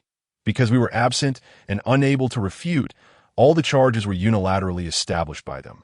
The atmosphere in the office reached a peak of oppression. Ye Chen slowly set down the teacup, the cup making a slight crisp sound upon contact with the table. His expression was neutral, but deep in his eyes, a cold light was quietly gathering. Ning Guoqiang sighed and continued. "Now, led by the Eagle Sauce country, dozens of countries are secretly mobilizing their forces. Their fleets are gathering in international waters, under the pretext of joint military exercises for freedom of navigation, with a clear intention to pressure us. They have made it known." Ning Guoqiang enunciated, his voice carrying a bone-chilling coldness. "If Daxia does not respond soon, accepting their investigation and punishment, they will take coercive measures against us." Chapter 59. What is there to say to the dying?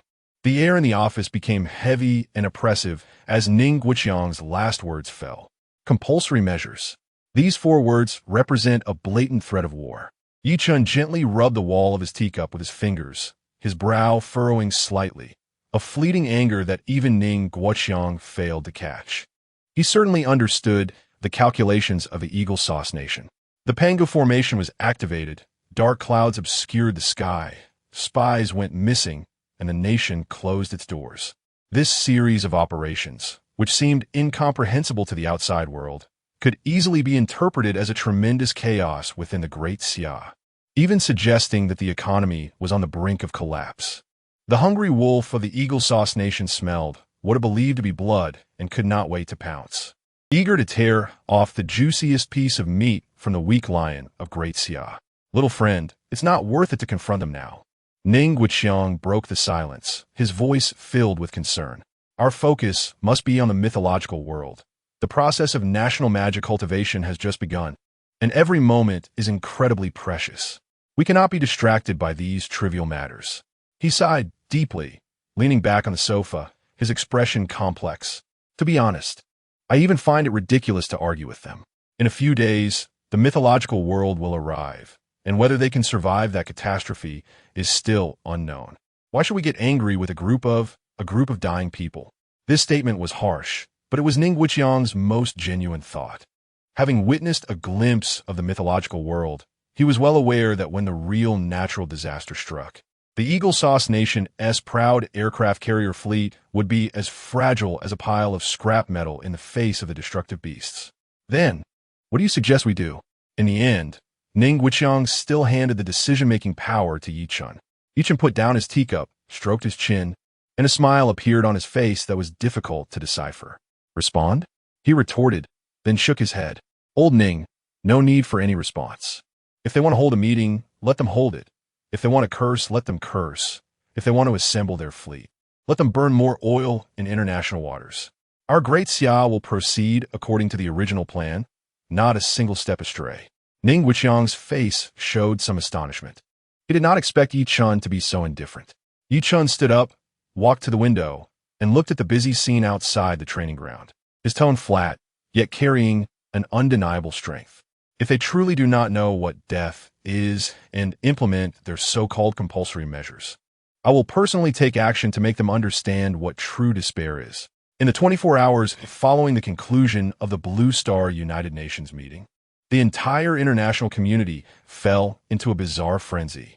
Led by the Eagle Sauce Nation, dozens of countries became completely enraged upon discovering that Great Xia remained a silent, stubborn stone, ignoring all accusations and threats. Great Xia's isolationist policy continued.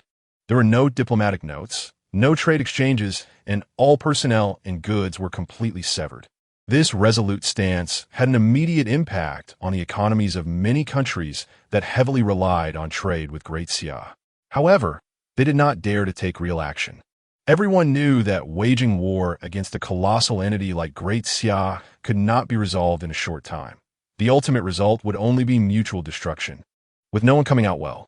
As a result, the pressure that could not be exerted in reality transformed into a raging anger pouring out onto the internet.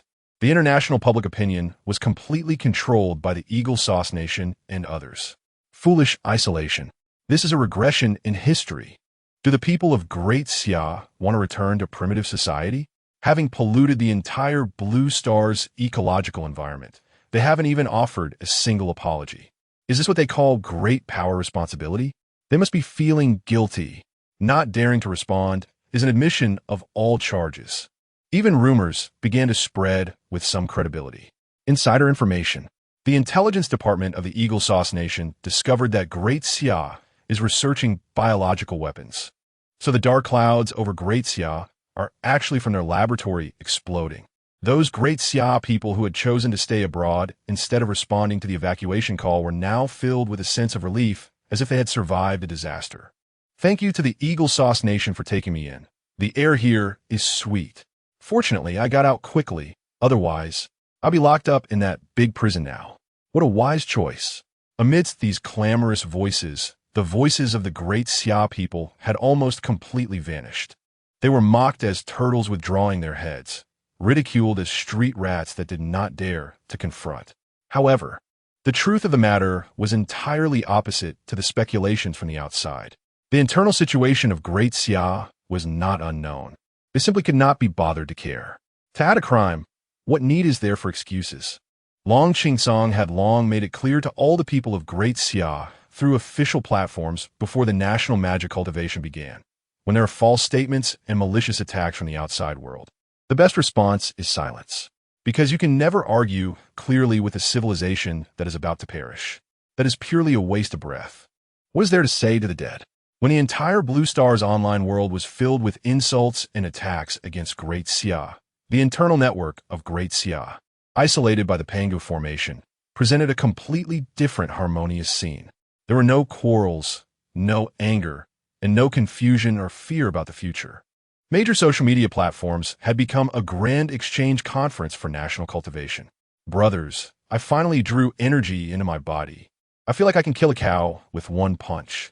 Could anyone share how to level up quickly? Don't rush upstairs. Eat more of the beast meat distributed by the military district. The The effect is outstanding. My grandma has been paralyzed for years, but after eating 2 pieces yesterday, she can jump today. I'll pay 100,000. Looking to buy a small bottle of beast blood.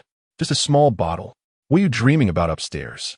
This stuff is more precious than gold now. Who would sell it? Ha. I'm grateful for one thing right now. Thankfully, I listened to the government and came back. My cousin who stayed in the Eagle Sauce Nation laughed at me for being foolish, but now I really want to see his expression when he learns the truth. In this joyful and harmonious atmosphere, all the people of Great Xia shared a common sense of gratitude. They were grateful to have been born in Great Xia. More importantly, they were grateful that Great Xia had a savior-like existence, leading them to steadily take the most crucial and greatest step in the evolution of human civilization. Chapter 60. What on earth is the Great Xia doing? The Great Xia, a lion that has been lurking in the east of Blue Star for thousands of years, is undergoing an unprecedented internal transformation in a way that the outside world cannot comprehend. At the core of this transformation is Ye Chen. Of course, for the vast majority of the Great Xia populace, the name Ye Chen is still unfamiliar. They only know that a mysterious, powerful figure stepped up when the country needed it the most. It was he who turned the tide over the Sea City and was referred to as that Lord in Long's live broadcast. Now, this mysterious savior is leading the entire Great Xia toward a brand new era. So who exactly is that Lord? Could it be the immortal who collected all the dark energy in the sky a few days ago? Absolutely. Who else has such heavenly abilities? So amazing. I really want to meet him in person and thank him. This is like giving us all a chance for a rebirth. On the internet, similar speculations are pouring in. The people are connecting the shocking scenes in the sky with the sparse information revealed by the authorities, gradually forming a towering and vague image of a savior in their hearts. Both the military district and Ye Chen himself have deliberately kept his specific information under wraps. Now is not the time to push him to the forefront. Exposing him too early would only bring unnecessary trouble without any benefits. Ye Chen returned home through the soul marker and casually picked up his phone. The Panga formation not only isolated external spying and attacks, but also built a completely independent internal network. The outside world's disturbances and insults did not reach him at all. On Great Xia's social media, the atmosphere of enthusiastic cultivation exchange remains vibrant. In just 2 days, the people of Great Xia have fully adapted to this new lifestyle. Cultivating, eating, and sleeping have become everything for the majority. The streets, except for necessary duty personnel, have become unusually quiet, with most shops closed as their owners have gone home to focus on cultivation.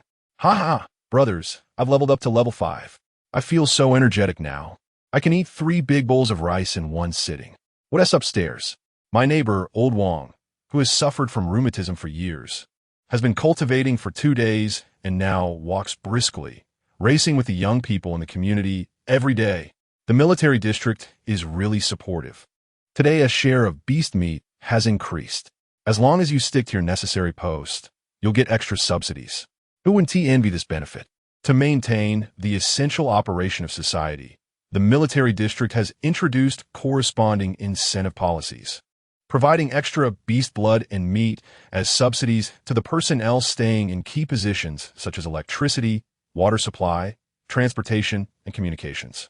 Ye Chen scrolled through his phone, looking at these lively and hopeful comments, and couldn't he help but smile. Everything is moving in a positive direction. The massive machine of Great Xia has successfully switched to a new track. However, he also harbored a slight concern. Now that everyone has just begun to engage in cultivation, leveling up rapidly and filled with freshness, it's naturally a time of unity and joy. But once the speed of cultivation slows down, bottlenecks appear, and the initial passion fades, will those with ulterior motives use their newly acquired power to breed new evils in the dark? Power itself is neither good nor evil, but those who wield power can be. This is a question that must be considered in advance. But that essay matter for later. Ye Chen put down his phone. He believes that Elder Ning and Long Qingsong have enough capability and wisdom to handle these potential social issues. Right now, the most important thing is to prepare for the official public test of the Mythical World 3 days later. He lay on the bed and quickly fell into a deep sleep. The following day, it was calm and peaceful. Ye Chen logged into the mythical world, and the hidden shop refreshed its fifth item. It was a pair of radiant wings with excellent attributes, capable of significantly enhancing flight speed and hovering ability. But the price was also astonishing, requiring 50 trillion mythical coins. Ye Chen took a glance and directly closed it. The money he has now couldn't even cover a fraction of that. Subsequently, he used the remaining funds to purchase a batch of level 1 secret realm scrolls, further expanding his beast farming scale. More soul soldiers and soul generals were dispatched to carry out mechanical hunting in various secret realms around the clock. After completing all this, his level finally rose to 39. However, looking at the experience bar that seemed almost endless, Ye Chen estimated that without the Xiaoyao gourd, relying solely on monster hunting, it would take at least 10 days to a month to reach level 40. After arranging everything, Ye Chen exited the mythical world. Meanwhile, on the other side of Blue Star, in the Eagle Sauce country, inside the oval-shaped office of the White Building, the atmosphere was as oppressive as the sea before a storm. Commander Tepo's face was so gloomy it could drip water, and he slammed a document onto the desk with a loud bang. Useless. All of them are useless. His chest heaved violently, and his roar echoed in the room. The spies are missing. The Special Forces team we sent out has been completely wiped out. Now we know nothing about the internal situation of Great Xia. Who can tell me what on earth is Great Xia doing? The senior senators and military leaders present fell silent, none daring to touch the bad luck at this moment. The silence and determination of Great Xia felt like a series of silent slaps across the faces of these self-proclaimed world police elites. The public opinion offensive they launched and the various accusations thrown out fell into the sea like stones, not even raising a ripple. This feeling of being completely ignored drove them crazier than direct confrontation. "Commander, sir," a blonde senator, Tom, cautiously spoke up. "We can't wait like this any longer. Great Xia's abnormal behavior is likely hiding a huge conspiracy. I suggest we must take more direct measures to pry open their turtle shell." Tepu's bloodshot eyes turned to him, his voice hoarse. "Direct measures? What do you mean? Declare war directly?" Tom shook his head. "No, of course not. But we can apply some pressure they cannot ignore." He paused, seemingly organizing his words. "I just received news that the captain of the former Dolphin Commando, Wilson, has retired from the front line.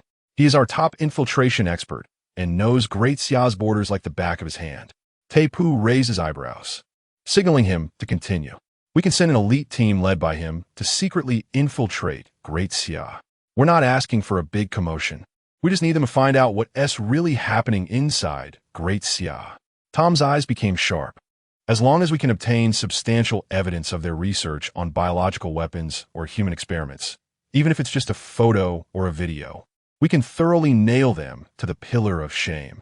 Tepu leaned heavily against the back of his chair, his fingers unconsciously tapping the tabletop.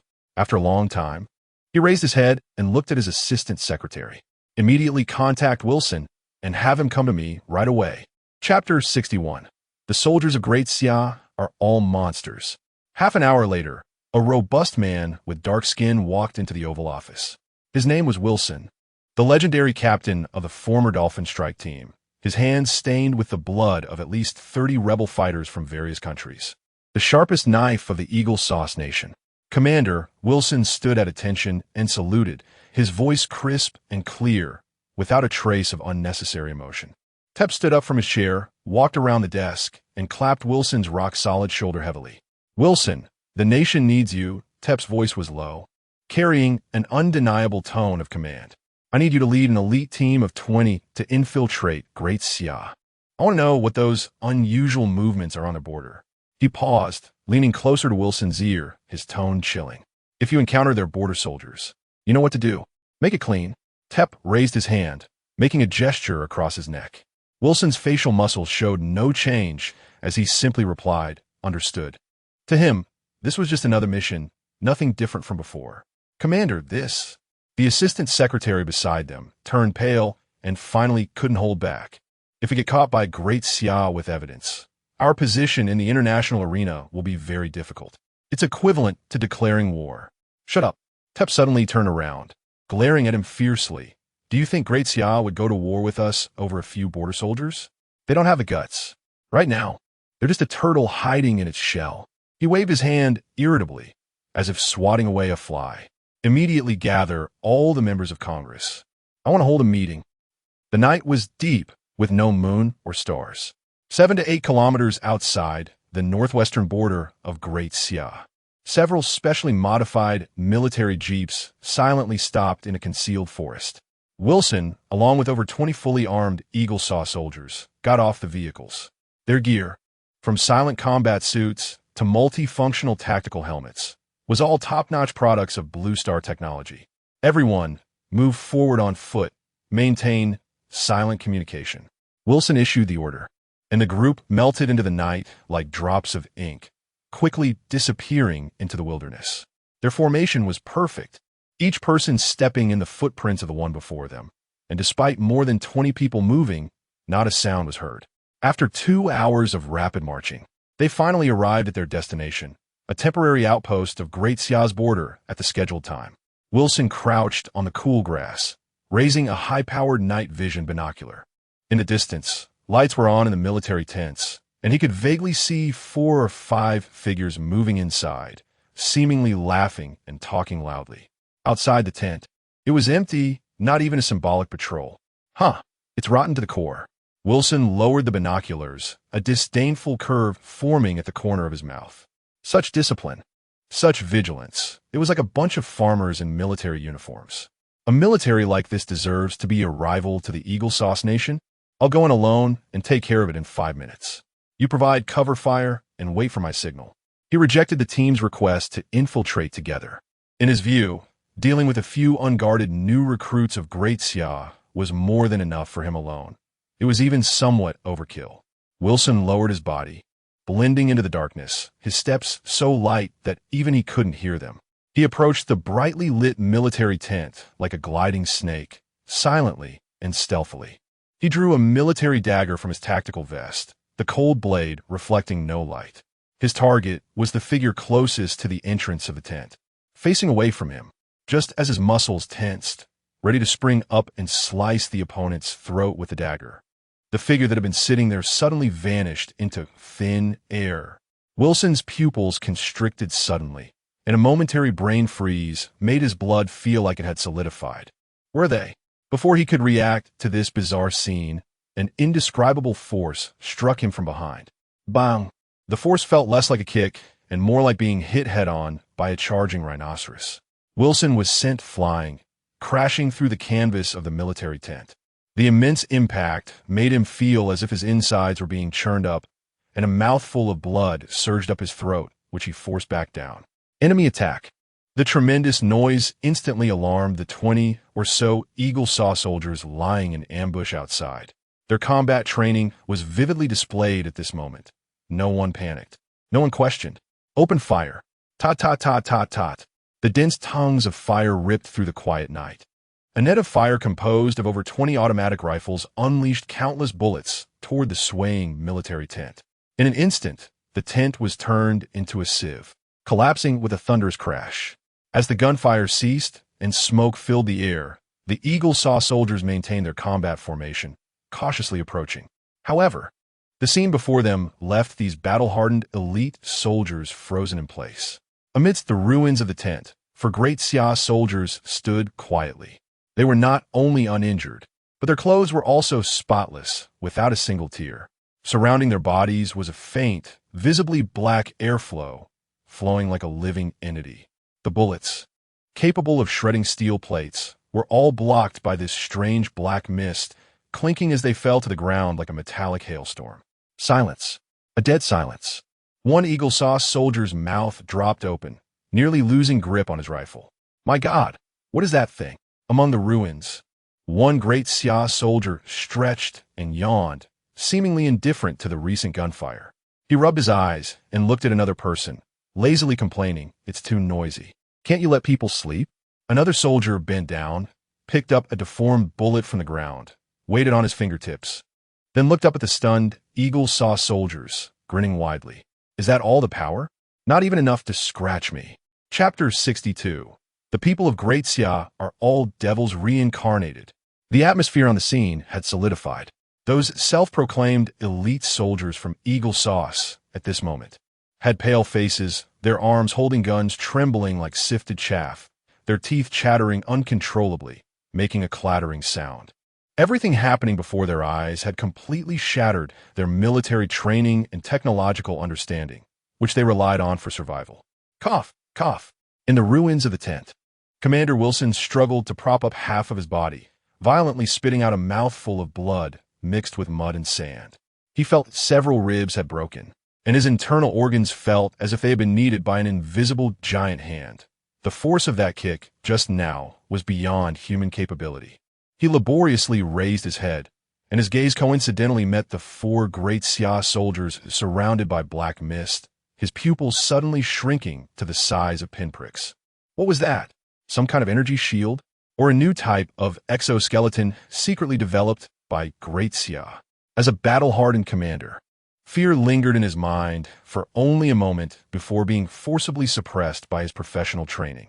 He exerted all his strength and hoarsely roared, "Don't be dazed. This isn't magic. It's their equipment. Aim for the head. Use grenades. Blow them up." This shout seemed to inject a shot of adrenaline into the dazed team members. Yes, it must be equipment. It must be some high-tech they couldn't yet comprehend. Fear was forcibly suppressed, and the instinct to survive prompted them to raise their guns again.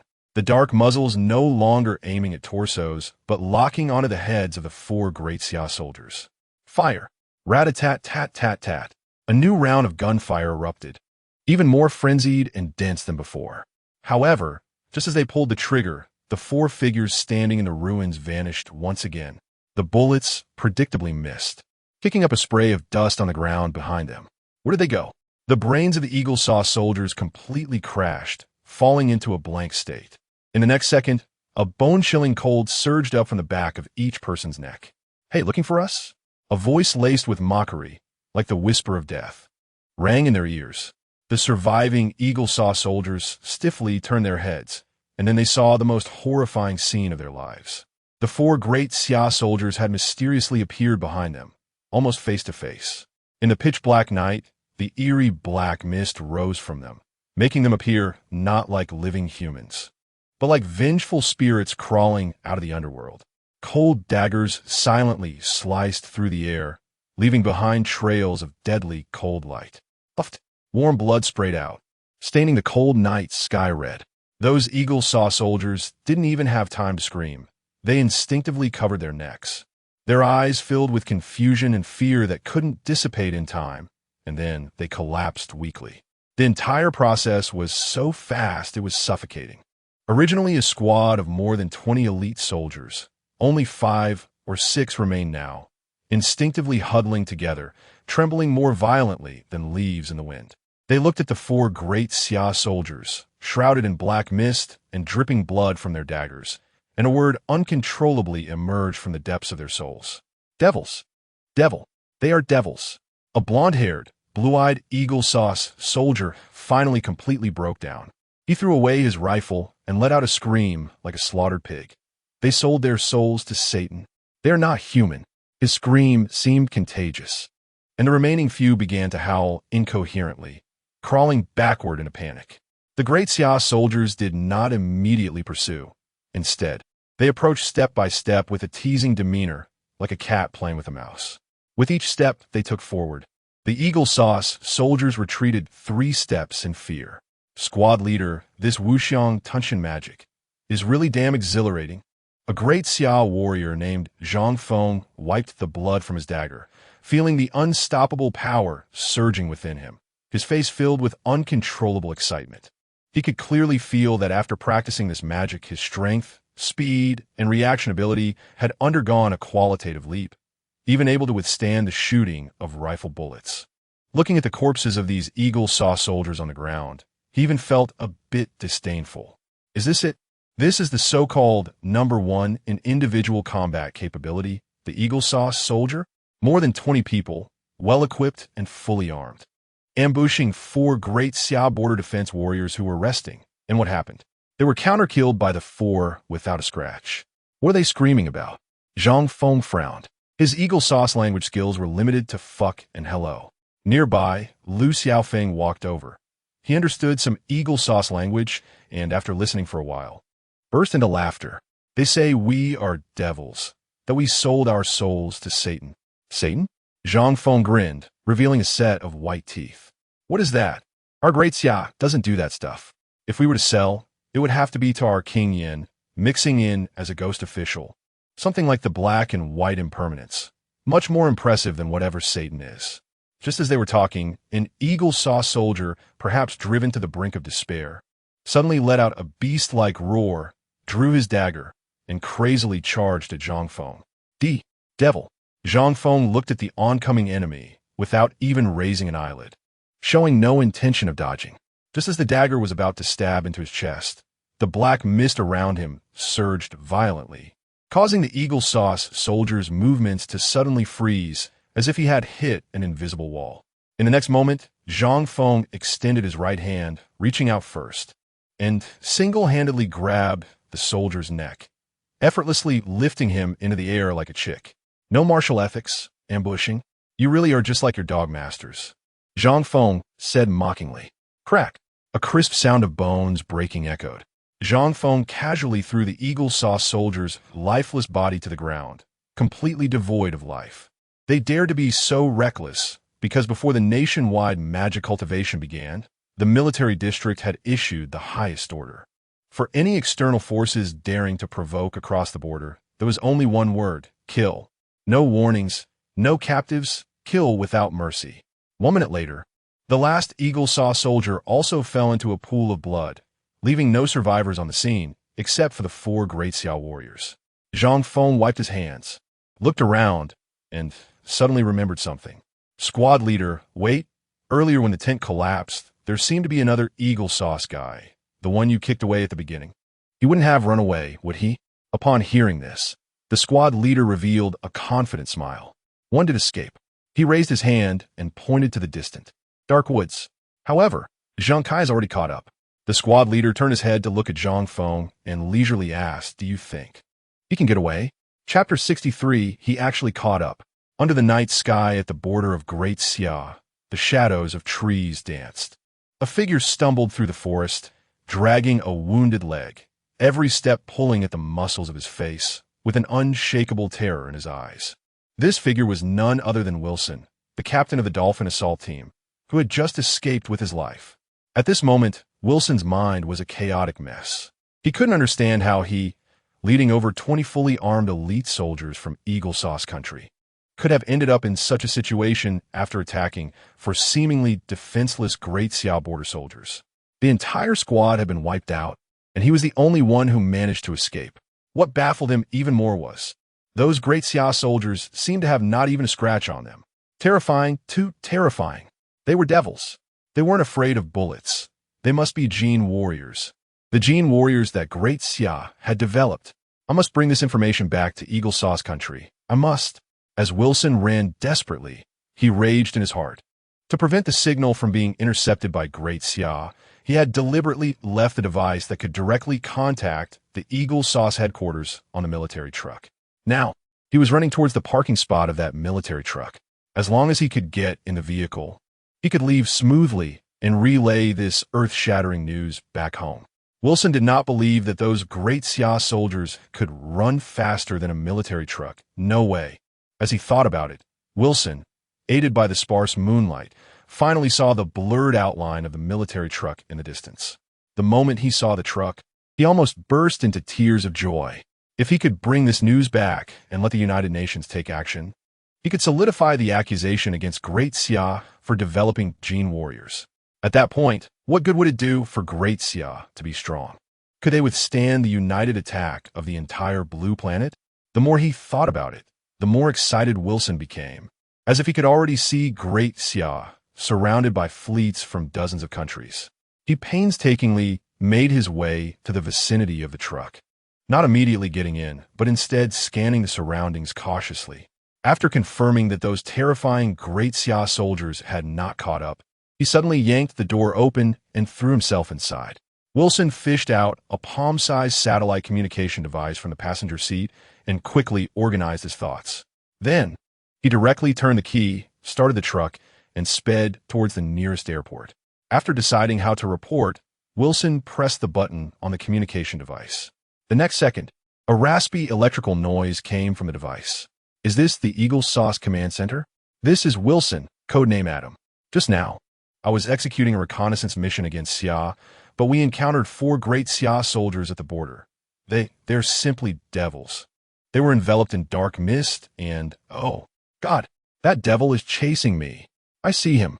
He actually, zzz before Wilson could finish. An incredibly sharp, piercing electronic noise erupted from the communication device. At that same moment, Wilson saw a scene he would never forget through the rearview mirror. The Great Xia soldier was running at inhuman speed. Even though he had floored the accelerator and the truck was already at maximum speed, he still could not shake off the relentless figure behind him. Realizing he couldn't outrun the opponent, Wilson made a bold decision, yanking the steering wheel to crash directly into the Great Xia soldier. But the next second, just as the truck was about to collide with the Great Xia soldier, the person inexplicably vanished.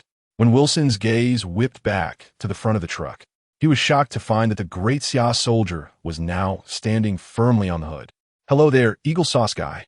The Great Xia soldier waved at him through the windshield and grinned. In that moment, Wilson's pupils shrank to pinpricks, leaving only pure fear. He couldn't fathom how a human could run faster than a truck. These Great Xia soldiers, are they really still human? They are monsters. Thoroughly monstrous. Before Wilson could make another sound, the Great Xia soldier casually threw a punch, effortlessly shattering the thick bulletproof glass, and then yanked Wilson out of the driver's seat. The truck lost its driver and immediately began to veer out of control, careening toward a nearby hill. The Great Xia soldier leaped up, taking Wilson with him several meters high, and then landed lightly and steadily. Immediately after, a loud boom echoed. The military truck crashed into the hill and exploded violently, sending a massive fireball into the dark night, illuminating the surrounding forest. Meanwhile, in Eagle Sauce country, within a white building, Tep, still fast asleep, was awakened by a series of urgent phone calls from his assistant. Groggy, he impatiently answered the phone. Soon, an anxious voice came from the other end. "Commander, it's bad." Upon hearing this, Tep's brow immediately furrowed. "What is going on that can't wait until tomorrow morning? Why the rush?" It's Wilson S. team. They're in trouble." "Wilson S. team? What could possibly go wrong? Didn't T.I. say? Even if they were discovered for killing Great Xia soldiers, what would happen? You don't really think those turtle heads from Great Xia would dare to come after us, do you?" Tep's tone was already quite impatient. This assistant was such a coward, always timid about everything, for such a trivial matter. He had a call in the middle of the night. "When we first sent these people to Great Xia, we made it clear that even if they were caught red-handed, so what? Great Xia is just a turtle now. Once it sticks its head out, it will be the target of everyone. Don't say it's just against us." At this point, Great Xia probably doesn't even have the courage to speak up on the international stage. "No, that is not it, Commander. Not it. What do you mean? Could it be that Wilson and the others went too hard and pushed Great Xia too far? Well, that is not it either. Damn it. Can you just spit it out? Commander, Wilson and the others are unreachable. The entire squad of over 20 people is completely unreachable. And at the last moment before Wilson went missing, he sent back an audio recording using the satellite communication device." "What audio?" "Commander, you'd better come over in person and listen." Hearing this, an ominous premonition rose in Tep's heart. He immediately got out of bed, hastily put on some clothes, and drove towards the White Building. 5 minutes later, Tep was seated in the office of the White Building. In front of him was a laptop. At this moment, the computer was playing an audio recording. The content of the audio made everyone present, including Tep, gasp in shock. Chapter 64, Are the Great Xia People Demons? The raspy sound of electrical currents was still crackling in the laptop. They're simply demons. They are surrounded by black mist, and, oh, my God, that demon is coming after me. I saw him. He actually. The sharp electronic noise was like piercing claws, scratching at the eardrums of everyone present. The assistant secretary trembled as he pressed the pause button. The entire office fell into a deathly silence, where a pin drop could be heard. He cautiously lifted his head and looked at Tepu in the main seat. Tepu's face was so dark it seemed ready to drip water, his fists clenched tightly, veins bulging on the back of his hands. There was no need to listen any longer. Wilson and the elite Dolphin assault team he led were likely completely wiped out. The several congressmen beside Tepu exchanged glances. Their expressions varied. Some were astonished, some confused, and more were in disbelief. Demons? Surrounded by black mist? These words coming from a battle-hardened Special Forces captain sounded so absurd. This is impossible. A blond congressman named Tom suddenly stood up from his chair, irritably tugging at his tie. Wilson led our most elite soldiers, over 20 of them, fully armed. How could they be defeated by just 4 border soldiers from Great Xia? He couldn't finish his sentence, as the reality was right before their eyes. That audio wouldn't lie. The black mist he mentioned. Commander, do you remember those things that appeared in the sky over Great Xia some time ago? Tom's voice trembled slightly. I suspect that Great Xia may have developed genetic warriors. The moment the words genetic warriors were uttered, the atmosphere in the office instantly dropped to freezing point. The congressmen present all gasped in shock. This project had been secretly researched by the Eagle Sauce country for decades, costing countless funds and manpower. And yet they had not made any breakthrough. How could Great Xia possibly be ahead of them? In Tepu's mind, the black clouds that had covered the sky of Great Xia flashed through his thoughts. At that time, he had felt schadenfreude, thinking that Great Xia was in some major trouble. Now, it seemed that it was not pollution or a leak at all. It was clearly some large-scale experiment being conducted by Great Xia, and what Wilson and his team encountered was likely the product of that experiment. If Great Xia had truly mastered the technology of genetic warriors and could mass-produce them, Tepu felt a cold sweat break out on his back. It wouldn't be long before those Great Xia people would sail their warships and fly their aircraft out of their borders, trampling the entire blue planet underfoot. Commander, please don't panic. Just as everyone was feeling uneasy, another congressman named Big stood up. He adjusted his glasses and pretended to analyze calmly. I believe that even if Great Xia has really developed genetic warriors, their technology is definitely not yet perfected. We, the Eagle Sauce country, have researched for so many years without success. Why would they be able to surpass us in such a short time? I don't believe they can achieve that. Big paused, seeing Tepu's expression slightly relaxed before continuing. Moreover, think about it. If Great Xia really had a powerful army of genetic warriors, would they still be acting like turtles as they are now? Targeted at the United Nations meeting, being scolded by people all over the world online. Yet they didn't dare to make a sound. Is this consistent with their past style? It's simply not normal. So I speculate that Great Xia may have anticipated Wilson's team's movements, which is why they sent out their few genetic warriors to set a trap. They're trying to kill the chicken to scare the monkey. If their number of genetic warriors is truly limited, then it would be meaningless for us. Big's words acted like a tranquilizer, easing the tense atmosphere in the office. Tepu's tense body also relaxed somewhat, but that ominous premonition lingered in his mind, refusing to dissipate. No matter how many genetic warriors they have, our Eagle Sauce soldiers cannot die in vain. Tepu slammed his fist on the table, producing a dull thud. Tomorrow morning, we will take this audio and confront Great Xia. I want to see how they explain this time. If they dare to hide like turtles again, we will pull their heads out of their shells.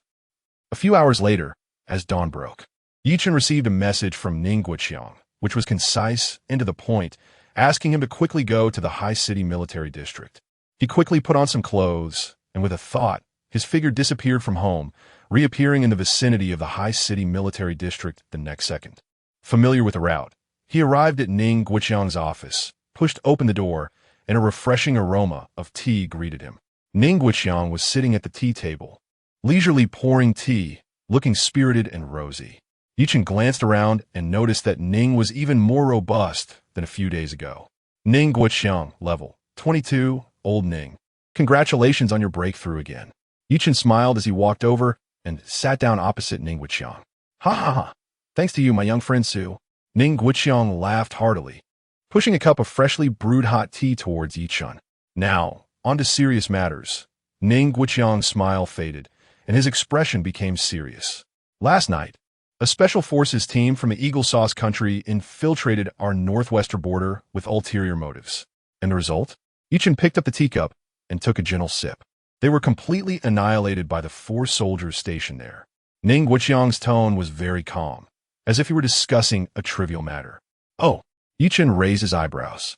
Now, the Eagle Sauce country is in an uproar. They must have intercepted the last communication sent back by that team before their annihilation, grasping at some so-called evidence. This morning, they have been making demands through various channels, asking us to provide a reasonable explanation. Ning Guoqiang couldn't help but chuckle at this point.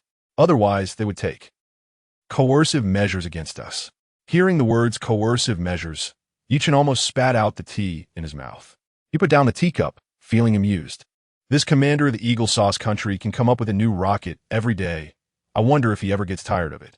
Ning Guoqiang looked at Ye Chen, who was trying to suppress his laughter, and also laughed. He lowered his voice and leaned it a bit closer. Young friend Su, how do you plan to respond this time? Chapter 65. With a soul-calling banner in hand, what can Eagle Sauce do? Hearing Ning Guoqiang's question, Ye Chen's smile grew even broader. Holding his teacup, he gently blew on the floating tea leaves and leisurely retorted, Old Ning, do you think we need to bother with a bunch of jumping monkeys? Ning Guoqiang was taken aback for a moment, then laughed along. Ha ha, Su Xiaoyu is right. I was being too serious. Indeed, with Ye Chen here and everything he's brought, what does a mere Eagle Sauce country count for? The more they jump now, the worse they will fall later. I just worry that if they really get desperate and use those big weapons, it might cause us some trouble. Ning Guoqiang's smile faded a bit, but he still voiced his concerns. The Pangu array hasn't been exposed to all the countries of Blue Star yet. Ye Chen put down his teacup, his tone calm. Moreover, you underestimate the Pangu array too much. Even if they aimed all their conventional weapons, or even their nuclear warheads at the Great Xia, and most it would just make a noise for our residents. It wouldn't even be a bother. If someone else had said this, Ning Guoqiang would have thought them insane. But the person saying it was Ye Chen. The last trace of worry in Ning Guoqiang's heart evaporated, and he completely relaxed, leaning back in his chair. Then we'll just treat them like air and ignore them. That's right. The most important thing right now is the upcoming public test of the Mythical World. Ye Chen nodded, agreeing with Ning Guoqiang's thoughts. The task of turning the entire population of Great Xia into magic cultivators has already been completed, but that was just the first step. Ye Chen needed to find a way to maximize the strength of the people of Great Xia during the 7-day novice protection period after the public test begins. After all, one day they would have to step out from the protection of the Pangu array and face those terrifying beasts, seeking growth in the battles of blood and fire. Thinking of this, Ye Chen's mind stirred. In the next moment, a pitch-black banner exuding an ominous aura appeared in his hand. It was the Emperor's banner. The moment the Emperor's banner appeared, the temperature in the office seemed to drop several degrees. A chill, sinister aura spread out. Ning Guoqiang, who was about to take another sip of tea, suddenly jolted, spilling the tea.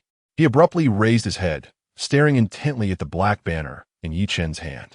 A tremor of unease originating from the depths of his soul made all the hairs on his body stand on end. Even though he was now a level 22 magic cultivator, he still felt as small as an ant before this banner. Su Xiaoyu, what is this? Ning Guoqiang's voice was a bit dry. He could sense that this object was definitely a formidable weapon. The Emperor's banner, a weapon. Ye Chen applied it lightly. It complements the magic techniques we cultivate and can unleash unimaginable power when used in conjunction. A weapon? Ning Guoqiang's brows furrowed tightly. He could feel the terrifying power contained in the banner, but he also sensed the rich aura of malevolent spirits. This thing seemed to require souls to sustain it. Would there be any problems? Don't worry, Old Ning. Ye Chen understood his concerns. The spirits contained in the Emperor's banner are all from the beasts I have slain in the mythical world. There won't be any issues. Hearing this, Ning Guoqiang let out a long sigh of relief. As long as it's not human souls, it can be managed. His breathing quickened, and he looked at the Emperor's banner with shining eyes. Su Xiaoyu, how many of these treasures do you have? Can you get some for our Haisher military district too? I only have this one. Ye Chen's answer extinguished half of Ning Guoqiang's newly ignited hope. Only one? That's such a pity. But Ye Chen's next words made Ning Guoqiang's eyes widen like saucers. However, it has a special ability. It can infinitely split. Ye Chen's tone remained calm, as if discussing a trivial matter. Theoretically, as long as there's enough time, I can make it so that every person in Great Xia has a soul-calling banner before entering the mythical world. What? Ning Guiqiang abruptly stood up from his chair, almost toppling the tea table in front of him. He couldn't believe his ears and leaned closer to Ye Chen for confirmation. Su Xiaoyu, what did you just say? One for each person. Yes, one for each person. Ye Chen nodded affirmatively. Ha ha, ha ha. Ning Guiqiang was stunned for a good 10 seconds before bursting into a deafening laugh, nearly bringing tears to his eyes. Truly, heaven blesses Great Xia. Heaven blesses Great Xia. He paced back and forth, his excitement and agitation evident on his face. He could already imagine the scene. When the public test of the mythical world begins, while people from other countries are still wielding novice stone axes, trembling as they avoid beasts, all one. For billion people of Great Xia will each have a soul-calling banner, surrounded by dark energy. That scene, perhaps the only choice for people from other countries would be to turn around and run. Su Xiaoyu, we need to arrange this quickly. Ning Guiqiang excitedly grabbed Ye Chen's hand. After discussing, they decided that once Ye Chen exited the mythical world today, they would immediately start splitting the Emperor's banner and then hand it over to the Haisher military district for rapid distribution throughout Great Xia. After explaining all this, Ye Chen didn't linger and directly activated the soul mark, vanishing from the office. Once home, he immediately opened his personal account. A string of dizzying numbers appeared before him. 15 trillion. This was the sum of funds transferred to him by the Great Xia government and Old Ning during this period. With this huge sum, he could further elevate his strength in the final stretch before the public test of the mythical world. Ye Chen's mind stirred as he called up his attribute panel. Ye Chen, level 39, 45, 3. Looking at the experience bar, which was still more than half away from level 40, Ye Chen felt no urgency at all. He remembered the item in his backpack, the bug-like item, the carefree gourd. The experience stored within it could directly elevate him by a whole level. This carefree gourd was undoubtedly the most cost-effective item he had purchased, saving him several days of tedious leveling time. Chapter 66, Level 40 Awakening. Wing Sprout, Breath of Fire. The top priority is to break through the level 40 barrier. With a thought, Ye Chen summoned the ancient carefree gourd into his palm. He pulled out the stopper, and with his intention guiding it, a torrent of energy, far more majestic and pure than any previous time, surged out from the gourd, violently flooding into his limbs and bones. This energy was not gentle. Rather, it carried a forceful impact, cleansing every inch of his meridians and bones. Ding! Congratulations! Your level has risen to 40. Ding! Congratulations! You have comprehended a new ability. Wings of a Demon. Ding! Congratulations! You have comprehended a new ability. Breath of the Candle Dragon. A series of system notification sounds exploded in his mind. Ye Chen let out a long breath, feeling an unprecedented lightness throughout his body, as if he had broken free from some invisible shackles, and the power surging within him was stronger than ever before. He opened the ability list and focused on the two new abilities. Wings of the Demon. Consumes magic energy to condense a pair of wings made of magic energy on your back, granting flight ability. Flight speed and agility are related to personal attributes. Breath of the Candle Dragon. Mobilizes the power of the Candle Dragon within to unleash a destructive dragon breath from your mouth, dealing immense damage to the target. Flight ability. Ye Chen's breath quickened slightly. He remembered clearly the prices of the flight items in the hidden shop. The long string of numbers at the end was enough to deter any top player. He never expected that reaching level 40 would grant him this ability directly. This was not just saving a large sum of money. It represented a comprehensive enhancement in tactical dimensions. He was currently in the wilderness of the mythological world, surrounded by no one, making it the perfect place to test his new abilities. Ye Chen focused his thoughts and recalled his mount, his feet landing steadily on the grass. Wings of the Demon, he exclaimed softly. In an instant, the swirling magic energy on his back quickly condensed, and a pair of massive black wings with a wingspan of over 3 meters suddenly spread open. Each feather shimmered with a dark luster, and black arcs of electricity danced along the edges, exuding a sinister yet powerful beauty. With just a gentle flap of the wings, a powerful thrust propelled Ye Chen's body off the ground, soaring straight into the air. This feeling was completely different from riding a mount. The latter felt like sitting in a fast-moving vehicle, while now, flying felt like an innate instinct. Every thought and subtle adjustment of his muscles could be precisely reflected in his flight trajectory. He tried to accelerate in midair, his body transforming into a streak of black light, the sound of wind whooshing past his ears. And his speed was even faster than most flying mounts he had ridden before. Then he suddenly pulled up vertically, followed by a rapid roll and dive. The massive black wings tracing sharp arcs in the air, their agility exceeding his imagination. Not bad. Ye Chen hovered in the air, nodding in satisfaction. Mastering the wings of the demon would give him a qualitative leap in mobility. In future battles, he could treat the bone dragon as a moving fortress for frontal assaults, while he himself could become a reaper in the sky, harassing and delivering fatal strikes from various angles. After familiarizing himself with flying, Ye Chen turned his attention to the other new ability, Breath of the Candle Dragon. He circled at an altitude of several hundred meters, his sharp gaze scanning the ground below, quickly locking onto a suitable target. It was a level 5 ferocious beast, the rock python, peacefully sleeping in a rocky area. Its massive body was covered in thick, rock-like scales, clearly belonging to a type with extremely high defense, and lacking any aerial capabilities, making it a perfect live target. Ye Chen took a deep breath, aiming at the rock python below. Breath of the Candle Dragon. A torrent of azure flames erupted from his mouth, transforming into a scorching beam of light, hurtling towards the ground at an astonishing speed. Boom! A loud explosion echoed as the fire beam struck solidly on the back of the rock python, erupting into a blinding flash of fire and sending debris flying in all directions.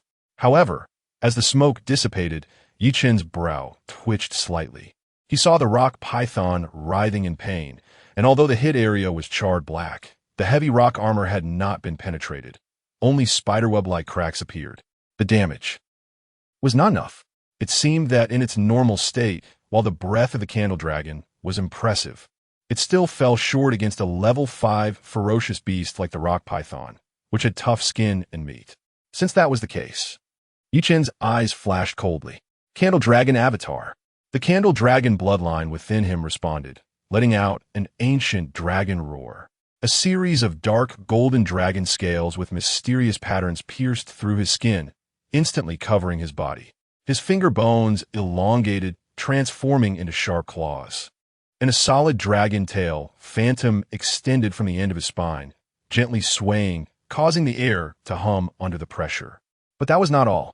Demon Avatar. Another completely opposite force erupted from his dantian, swirling black energy wrapping around his body like a living thing, flowing between the gaps of the dark golden dragon scales, forming strange black magic patterns.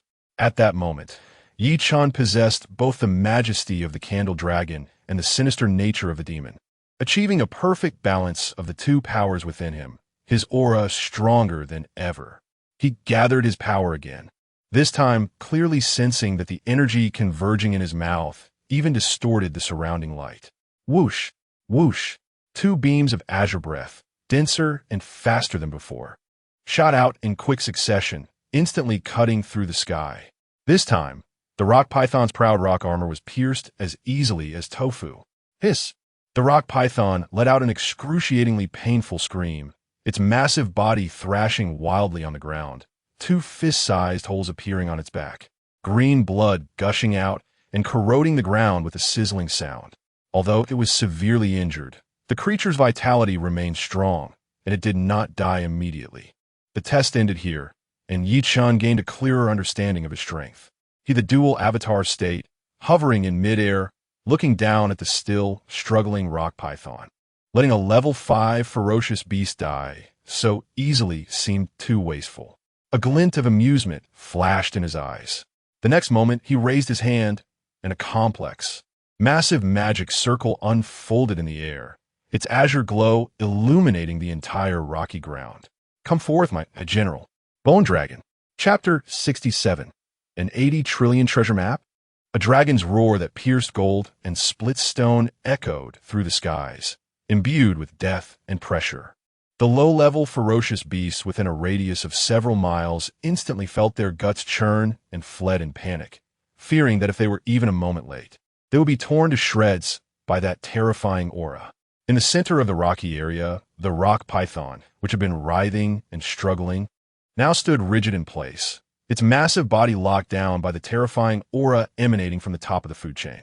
Its instinct to flee was completely crushed, leaving only the most primitive fear in its enormous serpentine eyes. The enormous skeletal body of the bone dragon fully emerged from the magic circle. It did not immediately attack, but instead flapped its gigantic wings made of countless bones. Whoosh! A hurricane of death rose from the ground, whipping up clouds of sand and gravel, and struck the rock python with a devastating force. Crack! Crack!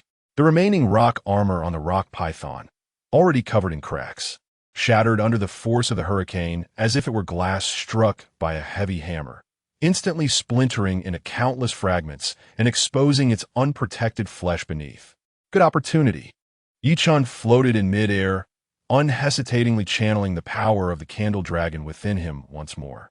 Another more refined azure breath cut through the air, striking precisely at the wound of the rock python that had lost its armor protection. Hiss! This time, the rock python let out a wail 100 times more mournful than before, its massive body convulsing violently as green blood gushed forth. Before it could react further, the bone dragon in the air opened its enormous jaws, unleashing a wave of ghostly blue, annihilating breath that instantly enveloped the rock python. There was no violent explosion, only silent obliteration. The rock python's wailing abruptly ceased, its massive body rapidly dissolving in the ghostly blue flames, leaving not even a trace of ash behind. Ding! You have killed the level 5 ferocious beast rock python and gained experience points. Ye Chen summoned the human emperor banner into his hand, gently shaking it at the spot where the rock python had vanished, forcibly extracting a nearly invisible phantom and drawing it into the banner. Another level 5 soul general obtained. He satisfactorily put away the human emperor banner and opened the long-awaited shop system. Looking at the dazzling array of numbers in the upper right corner, 150 trillion myth coins, Ye Chen's mood was quite good. However, he quickly thought of a critical issue. The myth world was about to enter open beta, and based on his previous life's experience, the hidden shop system exclusive to internal testers would also close once the open beta began. This 150 trillion must be spent before the open beta starts. Otherwise, it would indeed become a pile of meaningless numbers. Time waits for no one. Ye Chen did not hesitate at all and directly began a massive purchase. Items for survival are never too many. Great Recovery Pill. A pill that can instantly restore a large amount of health and magic. He bought 100 of them. Great Teleportation Talisman. A talisman that allows for long-distance teleportation by setting coordinates. Also a lifesaver and travel artifact. He bought quite a few of those too. After spending nearly 10 trillion on various items, Ye Chen's gaze fell to the bottom of the shop list, on a special item emanating an ancient aura. Ancient treasure map. Price: 80 trillion myth coins. Description: an ancient parchment of unknown origin, said to hide astonishing secrets. 80 trillion just for this tattered piece of parchment? This price is truly astronomical. However, Ye Chen pondered for a moment and then directly chose to purchase it. Let's take a gamble. He had a strong intuition that something sold at this price in the shop could not possibly just be a gimmick. Ding! You have spent 80 trillion myth coins to purchase ancient treasure map, X1. In an instant, more than half of his myth coins evaporated, and an ancient parchment appeared in his backpack. Ye Chen took it out and slowly unfolded it. The texture of the parchment was quite peculiar, neither metal nor wood, with indistinct mountains and rivers drawn in unknown pigments. On one corner of the map, there was a flashing red dot, and at the other end of the map, a conspicuous red cross marked the location of the treasure. The red dot represented his current position, and the red cross, of course, indicated where the treasure was. Ye Chen glanced at the system time. Less than half a day remained until the end of the internal test. He needed to hurry. He leaped onto the back of the bone dragon again, stowing away the treasure map and determining the direction. Let us go. The bone dragon let out a low roar, flapping its wings, and its massive body transformed into a streak of light, speeding toward the location marked by the cross on the map. Flying at high speed, the terrain below transitioned from desert and grassland to an expansive wetland. Marshes, lakes, and winding rivers spread across the area, with the air filled with dampness and decay. During this time, Ye Chen felt extremely dangerous auras emanating from below several times, indicating terrifying existences far beyond level 5 ferocious beasts. But he immediately instructed the bone dragon to adjust its course and stay far away. The current goal was the treasure map. There was no need to stir up trouble. After flying for about half an hour, Ye Chen took out the treasure map again. On the map, the red dot representing him was now only a short distance away from the red cross. His spirit lifted, and he urged the bone dragon to quicken its pace. Finally, when he looked down at the parchment in his hand again, the flashing red dot and the conspicuous red cross had completely overlapped. Ye arrived. Ye Chen controlled the bone dragon to descend vertically from the sky, landing steadily on a relatively dry patch of ground in the wetland. He cautiously surveyed the surroundings, confirming that there were no powerful ferocious beasts nearby before focusing his attention on the location marked by the treasure map. It was this very land beneath his feet. Digging by himself would take an eternity. Ye Chen concentrated and summoned the human emperor banner once more. As the black mist surged, 3 huge level 5 ferocious bee-soul generals, the human-faced red bird, the green bat, and the neck-toothed beast, appeared alongside the bone dragon. Dig here. Upon receiving the order, the 4 massive creatures immediately sprang into action. Claws, sharp teeth, and bony wings worked together, continuously digging and flinging dirt and rocks, quickly forming a gigantic pit at a visible rate. Just as the pit was being excavated to nearly 100 meters underground, an unexpected change occurred. Buzz! A brilliant golden light suddenly erupted from the bottom of the pit, illuminating the entire hole. Immediately after, a fist-sized golden sphere of light slowly floated up from deep within the ground. Ye Chen focused his gaze on the slowly rising sphere, feeling an inexplicable familiarity wash over him. This feeling was exactly the same as when he obtained the Panga Great Formation. Could it be that this 80 trillion purchase was for a second ancient secret transmission? Suppressing his inner excitement, he slowly extended his right hand. The golden sphere of light seemed to possess its own consciousness, tracing a graceful arc in the air, gently floating above his palm before lightly touching it. At the moment of contact, boom! A torrent of incomprehensibly vast memories surged into his mind in an irresistible manner. Ye Chen's expression transformed from initial anticipation to uncontrollable ecstasy. Chapter 68. This is not beast taming, it is slavery.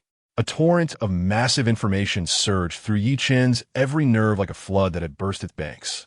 Countless methods and secrets about controlling, communicating with, and contracting with beasts suddenly appeared in his mind.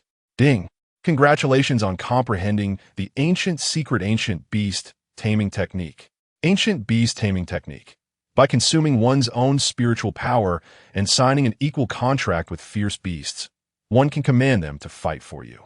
The higher the user's level, the greater the number and level cap of fierce beasts that can be bound. Note, if a contracted fierce beast is injured or dies, the user will suffer a certain degree of backlash. A clear message floated in Ye Chen's mind. Beast taming technique? It sounded like a good ability, capable of taming living fierce beasts as pets. Compared to summoning soul generals using only their corpses, it was indeed more flexible in certain aspects. However, the backlash effect made Ye Chen frown slightly. Sharing life with fierce beasts, if they die, he would also suffer significant damage. The risk was too great. Just as he was pondering, a new prompt sounded again. Ding! The system detected that you have cultivated formless devouring demonic skill. Ancient beast taming technique is being influenced by the demonic skill and is undergoing a mutation. Ding! Mutation complete. Congratulations on comprehending a new ability ancient beast slavery technique. Ancient beast slavery technique. By consuming one's own demonic energy, forcibly implant a slave mark in the soul of the target fierce beast, making it your servant, unconditionally obeying any of your commands. Note, if the servant is injured or dies, the user will not be affected at all. Boom! when Ye Chen read the description of the ancient beast slavery technique. It felt as if his brain had been struck by a thunderbolt. The slight disappointment he felt earlier due to the backlash of the beast-taming technique was instantly replaced by unparalleled ecstasy. This was no longer a simple upgrade. It was a complete transformation. Without the worry of backlash, the equal contract had turned into absolute domination and slavery. While the soul summoning was powerful, it required the fierce beast to be killed first to extract its soul as a soul general. But this beast slavery technique could be used directly on living, fierce beasts. This meant that as long as he had his eyes on a fierce beast, he wouldn't need to go through the trouble of killing it. He could just implant a slave mark, and it would obediently submit and serve him. The only drawback might be that the enslaved fierce beast couldn't unleash 120% of its potential like those under an equal contract. But for Ye Chen, being able to exert 100% of its original strength was already completely sufficient. The 80 trillion myth coins spent were incredibly worthwhile.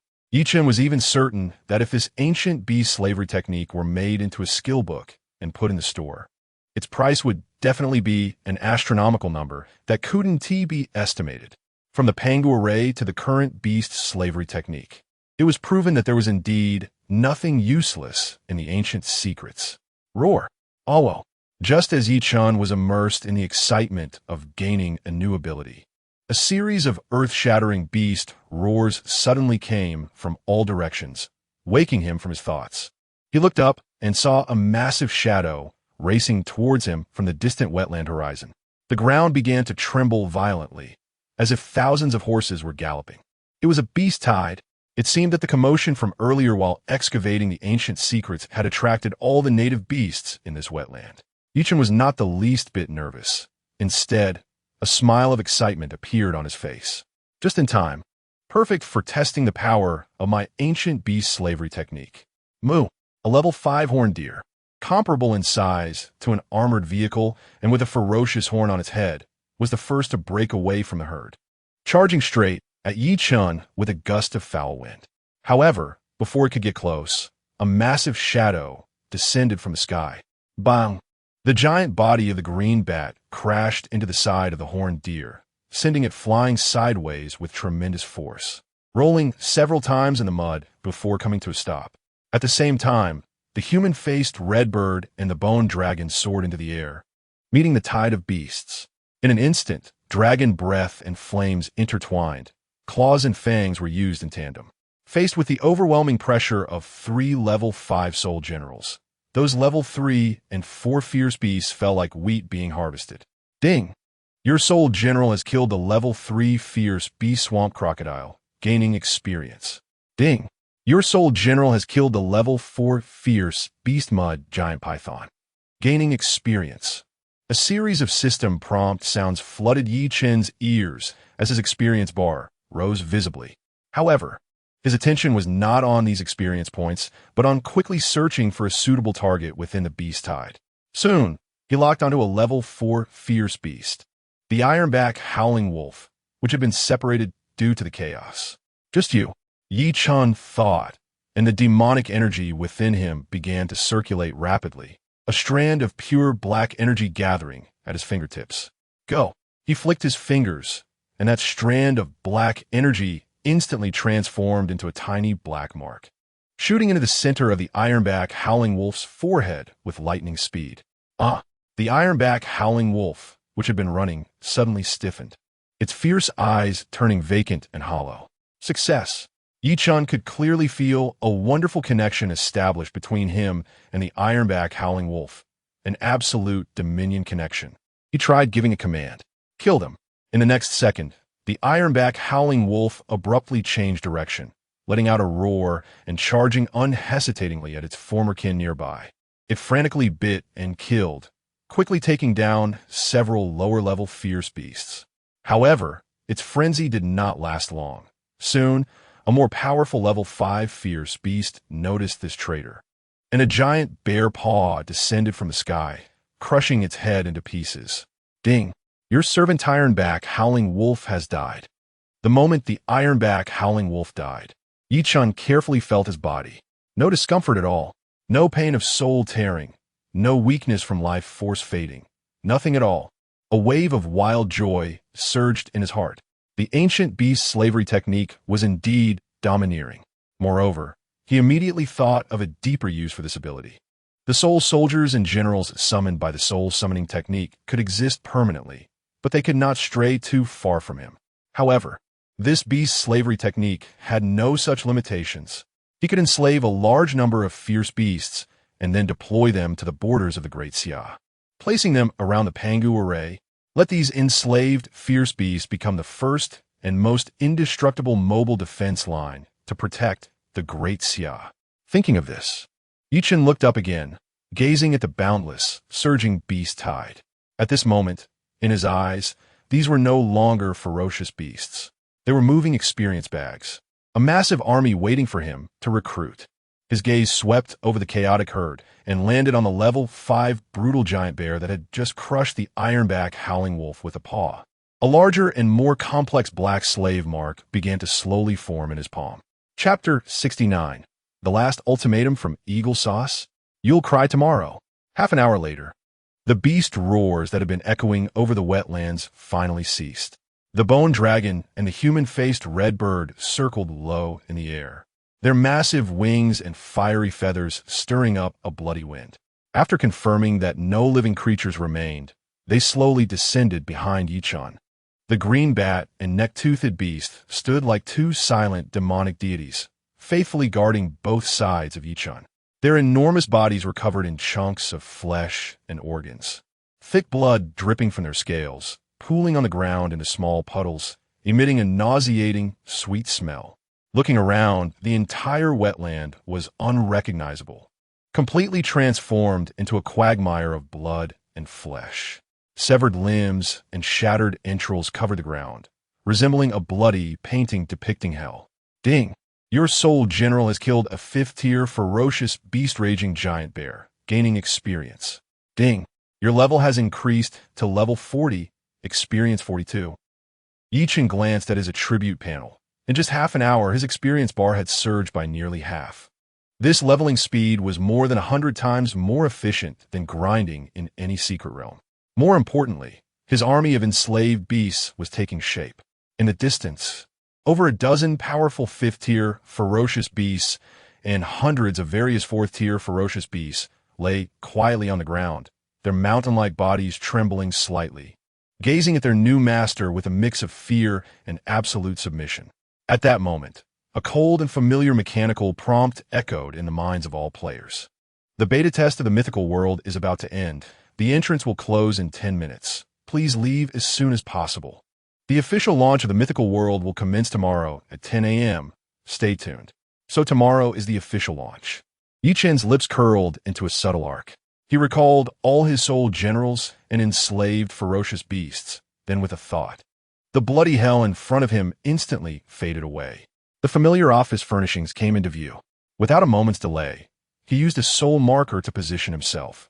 His figure blurred for a moment before he directly appeared in the highest office of the Haisher military district. Ye Xiaoyu, Ning Guiqiang, who was handling documents, was startled by his sudden appearance, but upon recognizing him, he immediately stood up from his chair, his face filled with surprise. Ning Lao, there's something that needs your immediate arrangement to be distributed to every citizen of the Great Xia. Ye Chen spoke concisely, directly producing the cold-breathed human emperor banner. In the following hours, the entire Haisher military district fell into unprecedented super-fast operation, supported by Ye Chen's unfathomable demonic energy. The main body of the human emperor banner floated in midair and began to replicate wildly in a manner that defied the laws of physics. 1 banner, 10 banners. 1,000 banners, 100 million banners. Countless palm-sized black flags were produced in a continuous tide, each containing a trace of the original power of the human emperor banner. These small flags were quickly packaged and sent to every corner of the Great Xia through the highest military transport channels. The official goal of the Great Xia was singular: to deliver this newly renamed national-level weapon, the soul-summoning banner, to every citizen before the official launch. Less than an hour after the first batch of soul-summoning banners left the Haisher military district, A video quietly appeared on the largest short video platforms in the Great Xia and spread like a virus. In the video, a young man dressed in an ordinary t-shirt, looking somewhat nonchalant, held a black flag and faced a large water jar filled with water in the yard. "Family, I just received a mysterious package, said to be a new self-defense weapon issued by the state. Today, Ikiangzi will give everyone a review." The young man grinned, mimicking a martial arts movie, and waved the flag forward casually. There was no sound, no visual effects, and the action was even somewhat comical. But in the next second after he waved the flag, the thick ceramic water jar suddenly exploded with a muffled bang, shattering into countless pieces, with clean water mixed with ceramic shards spilling everywhere. The smile on the young man's face froze. He looked down at the small flag in his hand, then at the mess on the ground. His mouth agape, as if a chicken egg could fit inside. The video abruptly ended. In just 1 hour, the views exceeded 1 million, and the comment section was completely overwhelmed. "What the hell is this? Striking a cow across the mountain? Is this real? The special effects are well done. Xianzi spent some money. Huh? Can this little flag really have such power? Don't be sour upstairs. I just received one too. Exactly the same. The delivery guy said it was free from the state. I thought it was a scam. Really? Why didn't I get one? Coordinates in Guangdong province. I'm anxious. I just tried it, waved it at my husky, and now it's shaking and peeing all over my leg." As more and more people shared their experiences with the black flags online, public opinion across the Great Xia reached a boiling point. Each package included a QR code that linked directly to a tutorial video recorded by Ye Chen himself, explaining how to use the demonic energy within to activate the soul-summoning banner. For the citizens of the Great Xia, who had already been practicing demonic arts, this operation was exceedingly simple. In no time, sounds of various items shattering echoed across the country, accompanied by waves of uncontrollable exclamations and laughter. The overall combat power of the Great Xia's populace experienced an unprecedented wild leap that day. Ye Chen scrolled through the myriad review videos on his phone, observing the enthusiastic reactions online, nodding in satisfaction. At that moment, the office door was pushed open, and Ning Guoqiang entered with a serious expression. "Ye Shaoyuyo, eagle sauce over there can't sit still." Ning Guoqiang handed over a printed document, still warm from the printer. "Just now, Eagle Sauce united with over a dozen countries to issue us a final ultimatum. They demand that we provide a satisfactory explanation regarding the Jin warriors and the unprovoked killings of Eagle Sauce soldiers before 10 a.m. tomorrow." Ning Guoqiang's tone carried an oppressive chill. "Otherwise, they will take coercive measures against us. 10 a.m. tomorrow?" Upon hearing this precise time, Ye Chen raised his eyebrows slightly, his expression turning somewhat playful. "Isn't that the time for the official launch of the Mythical World?" Ning Guoqiang also realized this, recalling his experiences from the previous life, and his expression relaxed. "I remember in the last life, at the moment the Mythical World was officially launched, all warring nations on Blue Star seemed to have been paused, collectively signing a peace truce agreement.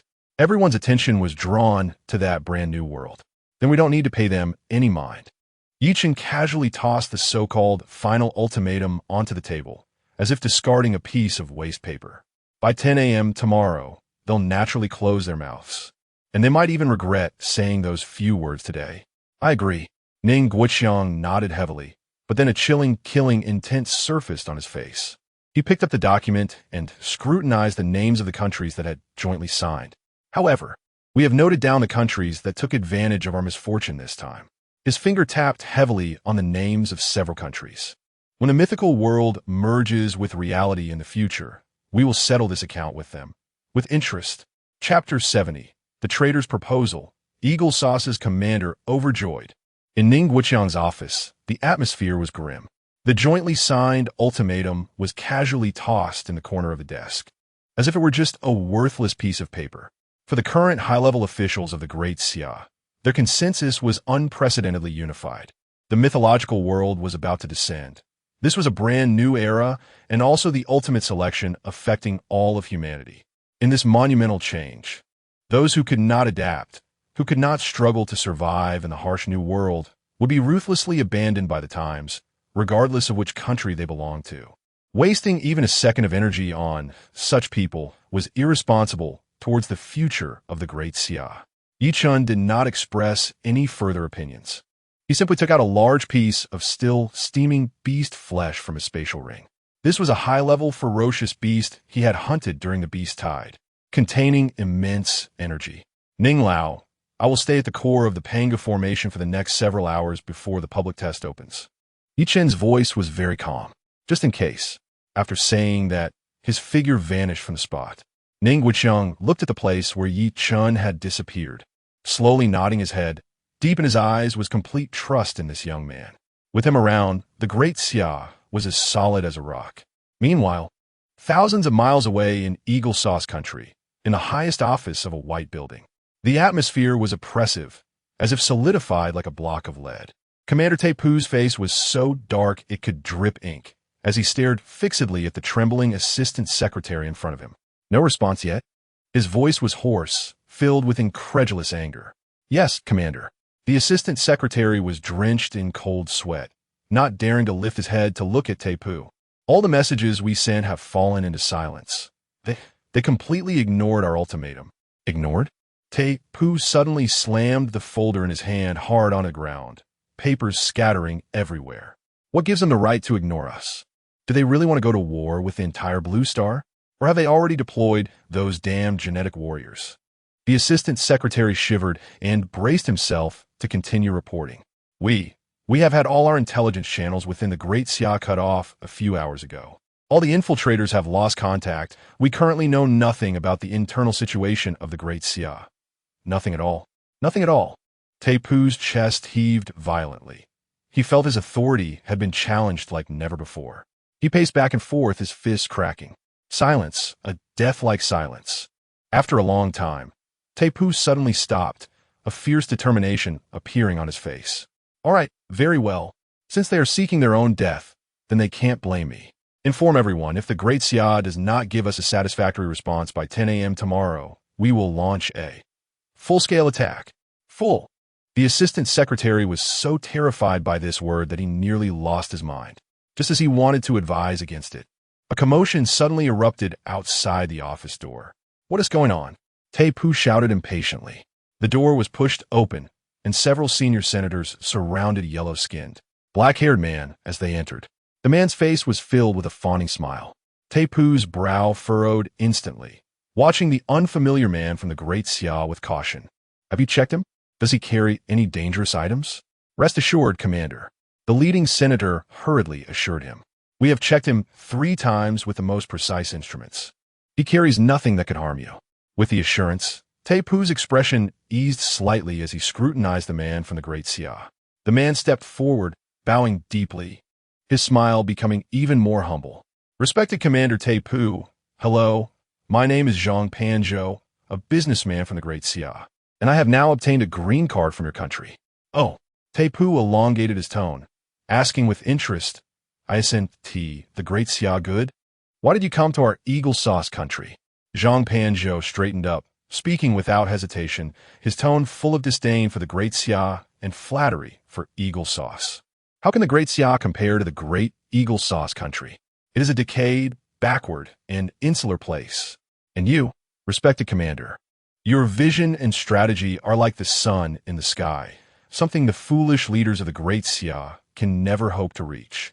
This blatant flattery instantly dissipated much of the gloom in Teipu's heart caused by the Great Xia. He straightened his back again, his expression returning to that of arrogant superiority. You have great insight. Teipu nodded in satisfaction. You have made the most correct decision because the Great Xia is about to be completely removed from the Blue Star. You are absolutely right. Zhang Panzhou excitedly echoed, as if he had heard some tremendous good news. This Zhang Panzhou had been a land bully in the Great Xia, making his fortune through forced demolitions and usury, with his hands stained with unclean deeds.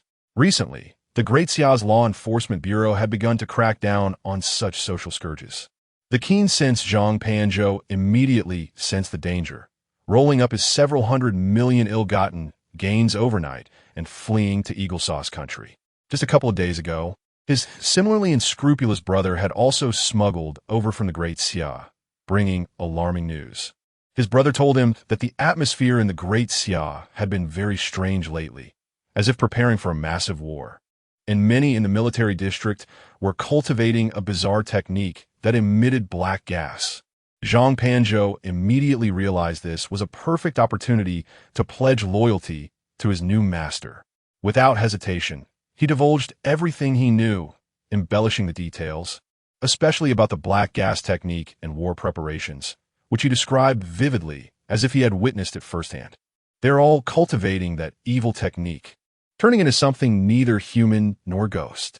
They want to start a war and dominate the entire Blue Star.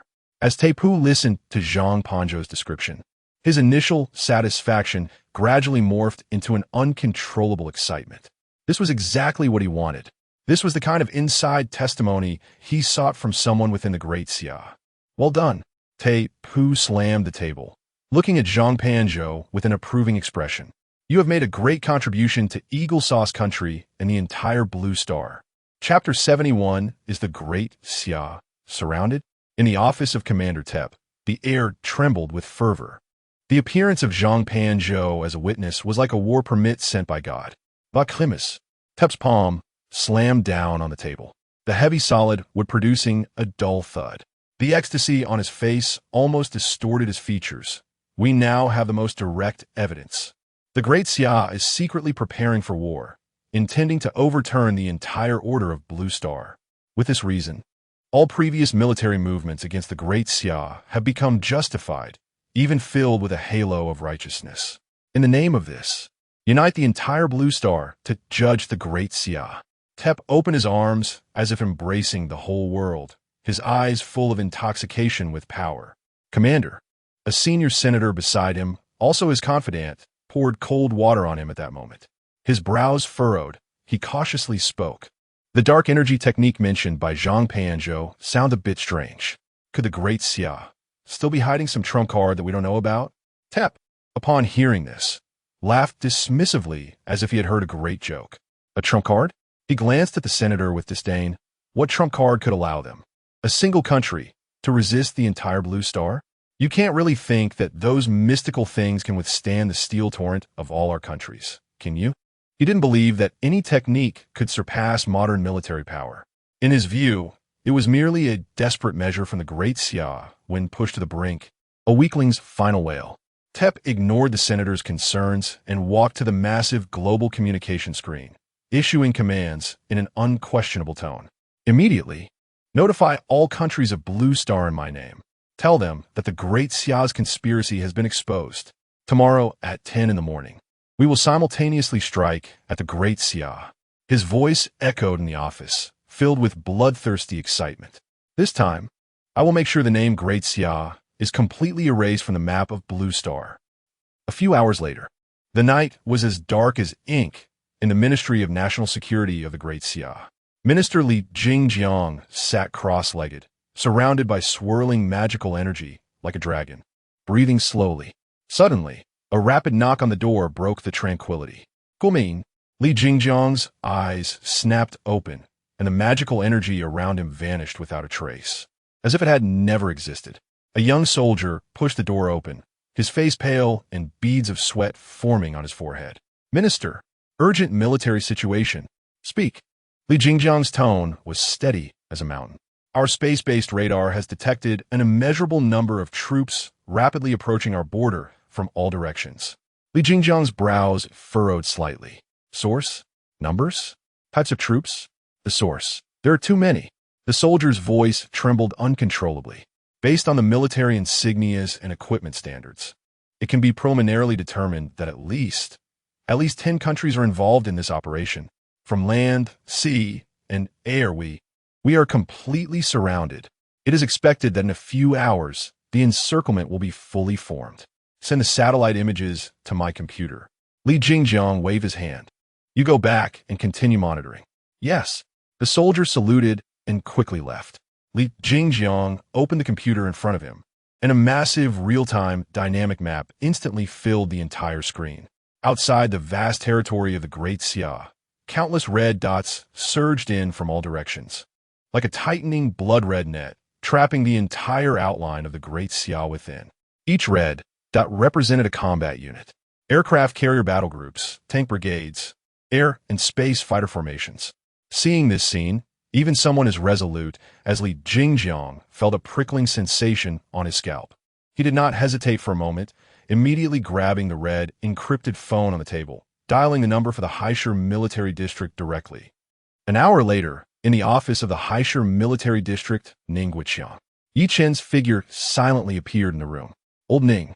Ningguoqiang was staring at the radar map on the computer screen, identical to the one Li Jingjiang had seen, his expression grave enough to squeeze out water. "You're here." Ningguoqiang raised his head, his bloodshot eyes filled with heaviness. "The situation outside. I have been at the core of the Pangu array." Ye Chen's expression was calm. "I know everything that has happened outside." Ningguoqiang nodded, pointing at the suffocating red dots on the screen, and reported in a deep voice.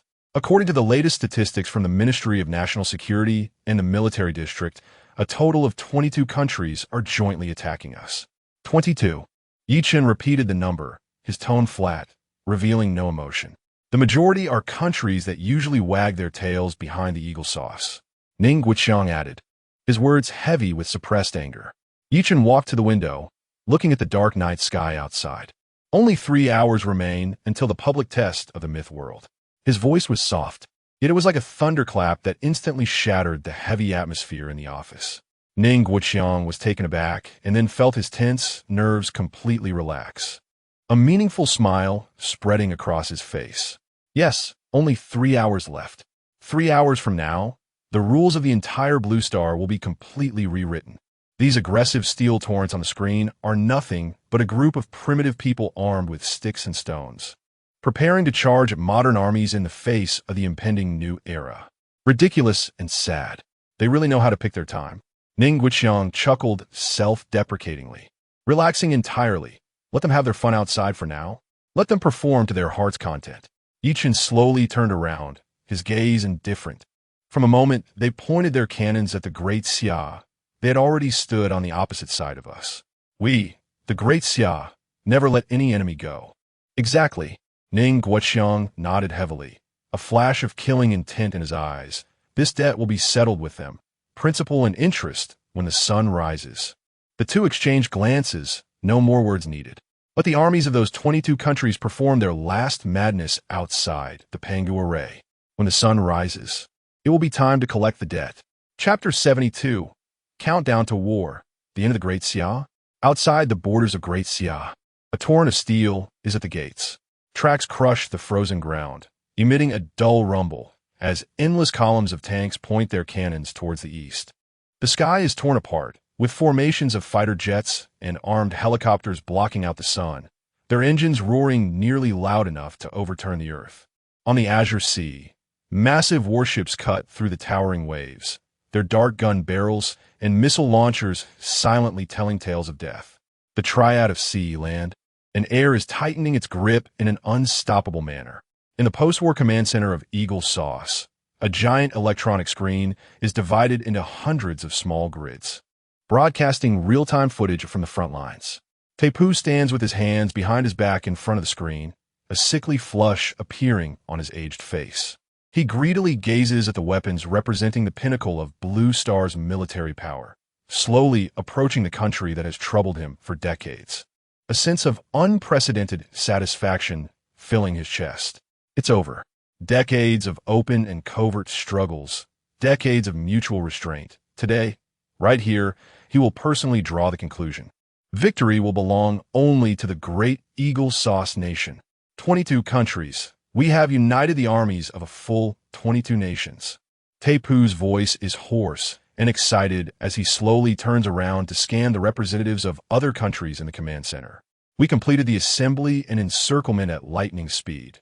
Great Xia didn't he even have time to react. He spreads his arms wide, his movements exaggerated, as if he wants to embrace the torrent of steel on the screen. Now, there are only two paths before them. Either surrender half of their territory, sign an unequal treaty, and become our eternal vassal, or Tepu's mouth curls into a cruel arc completely erased from the map of Blue Star. In his mind, he envisions the high-ranking officials of Great Xia weeping and ultimately begging for mercy. As long as he can completely resolve the thorn in his side that is Great Xia, the hegemonic status of Eagle Sauce on Blue Star will be unshakable. And he, Tapu, will become the greatest commander in the history of Eagle Sauce. He even somewhat anticipates that Great Xia will hold out stubbornly. That way, he can justifiably press that red button and enjoy an unprecedented fireworks display. War? He does not believe that any country in this world can withstand the full force of a coalition of 22 nations. This military operation is not concealed at all by Eagle Sauce. The news spreads like a virus across major social media platforms. The entire network world of Blue Star is in an uproar. My God, is the Third World War about to break out? Is Great Xia surrounded? Who else could it be? Look at that equipment. All made in Eagle Sauce. Who else has such great mobilization power? It must be that Great Xia has gone too far recently, provoking the wrath of many. Eagle Sauce is acting on behalf of heaven. They deserve it. Let them be arrogant. Now they're targeted by the whole world. Due to the official silence from Great Xia, its accounts on international social media platforms are eerily quiet, with no one from Great Xia stepping forward to speak out. For a time, international public opinion is firmly controlled by Eagle Sauce. However, within Great Xia, the scene is completely different. When the people learned that their country was surrounded by the coalition of 22 nations, they showed not the slightest fear or panic, but rather an unusual excitement. It's here. It's finally here. I've already taken off my pants, just waiting for this. 22 countries? Is that enough? I just came out of the newbie village. I hope there's enough to fight. Brothers, don't fight me for it. The White Elephant Nation, must be left for me. I haven't settled the score with them from last time. My soul-retrieving banner is already itching for action, just waiting for the public test of the Mythical World to give them a show of 100 ghosts walking at night. In the Haishu military district, in Ning Guiqiang's office, Ye Chen looks at the fierce remarks on major domestic forums and live streams on his computer screen and can't help but smile. Old Ning, it seems our people are even more confident than we imagined. Ning Guiqiang also laughs heartily, the last trace of seriousness in his heart dissipating. These little brats are more bloodthirsty than us old guys. Ye Chen shifts his gaze from the screen to the clock on the wall. There is still more than an hour until the public test of the Mythical World. Let them have a bit more time to prepare their last words. Meanwhile, at the post-war command center of Eagle Sauce, an assistant hurriedly approaches Tapu and whispers a report. Commander, all units have arrived at their designated positions and are ready to launch a full-scale attack at any moment. Tapu nods, but a hint of doubt appears on his face. Is there still no movement from Great Xia? Yes, no response at all, as if they don't even know about this. Depuis is mout inexplicably curieux. He is not afraid of Great Xia resisting. He fears that Great Xia will not respond. No response, in his view, means they have accepted fear. He scans the high-ranking representatives from other countries in the room and announces in a pronouncing tone, "Ladies and gentlemen, Great Xia's silence is the best acknowledgement of their crimes. I will give them one last hour. 1 hour later, if they do not kneel down and beg for our forgiveness, then don't blame us for acting on behalf of heaven." Tapu grins, excitement flashing in his eyes. He raises his wrist, staring intently at the time on his watch. The existence of Great Xia on Blue Star has officially entered the countdown. There are 58 minutes left. Chapter 73. Countdown to 0. The whole world fell silent. On the border of the Great Xia, there was a deathly silence. The iron torrent of the coalition of 22 nations had advanced to a visually perceivable distance.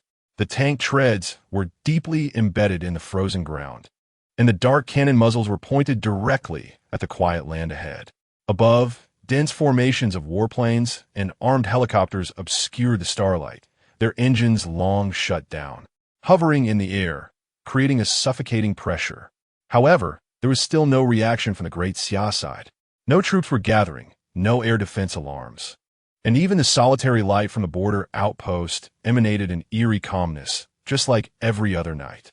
This giant beast of the east seemed to be in the deepest slumber, completely unaware of the knife's edge pressing against its throat. Inside the command center of Eagle Sauce, the atmosphere was so oppressive that everyone felt a tightness in their chests. The enormous screen displayed real-time footage from the front lines, crystal clear. It was this eerie calm that made all the battle-hardened commanders present feel an inexplicable sense of palpitations. It was too abnormal. So abnormal that they began to doubt their intelligence, question their judgment, and even wonder if they had stepped into a meticulously laid trap. What were they up to? Could it be they had given up resistance? Impossible. That was absolutely inconsistent with their style. The word surrender did not exist in their dictionary. Whispers began to arise in the command center, and the anxious mood spread rapidly among these usually high and mighty generals like a plague. Silence. Tep slammed his hand on the table, the sharp sound finally suppressing the irritating buzz. He forcibly pushed down the unease in his heart, forcing a stiff, cold smile onto his aged face. A bunch of fools. You've all been deceived. This is an ancient and cunning stratagem of the Great Xia, known as the empty city stratagem. Tep surveyed the crowd, beginning to boast about his meager knowledge of Eastern history gleaned from movies. In ancient times, there was a general named Kong Ming in Great Xia.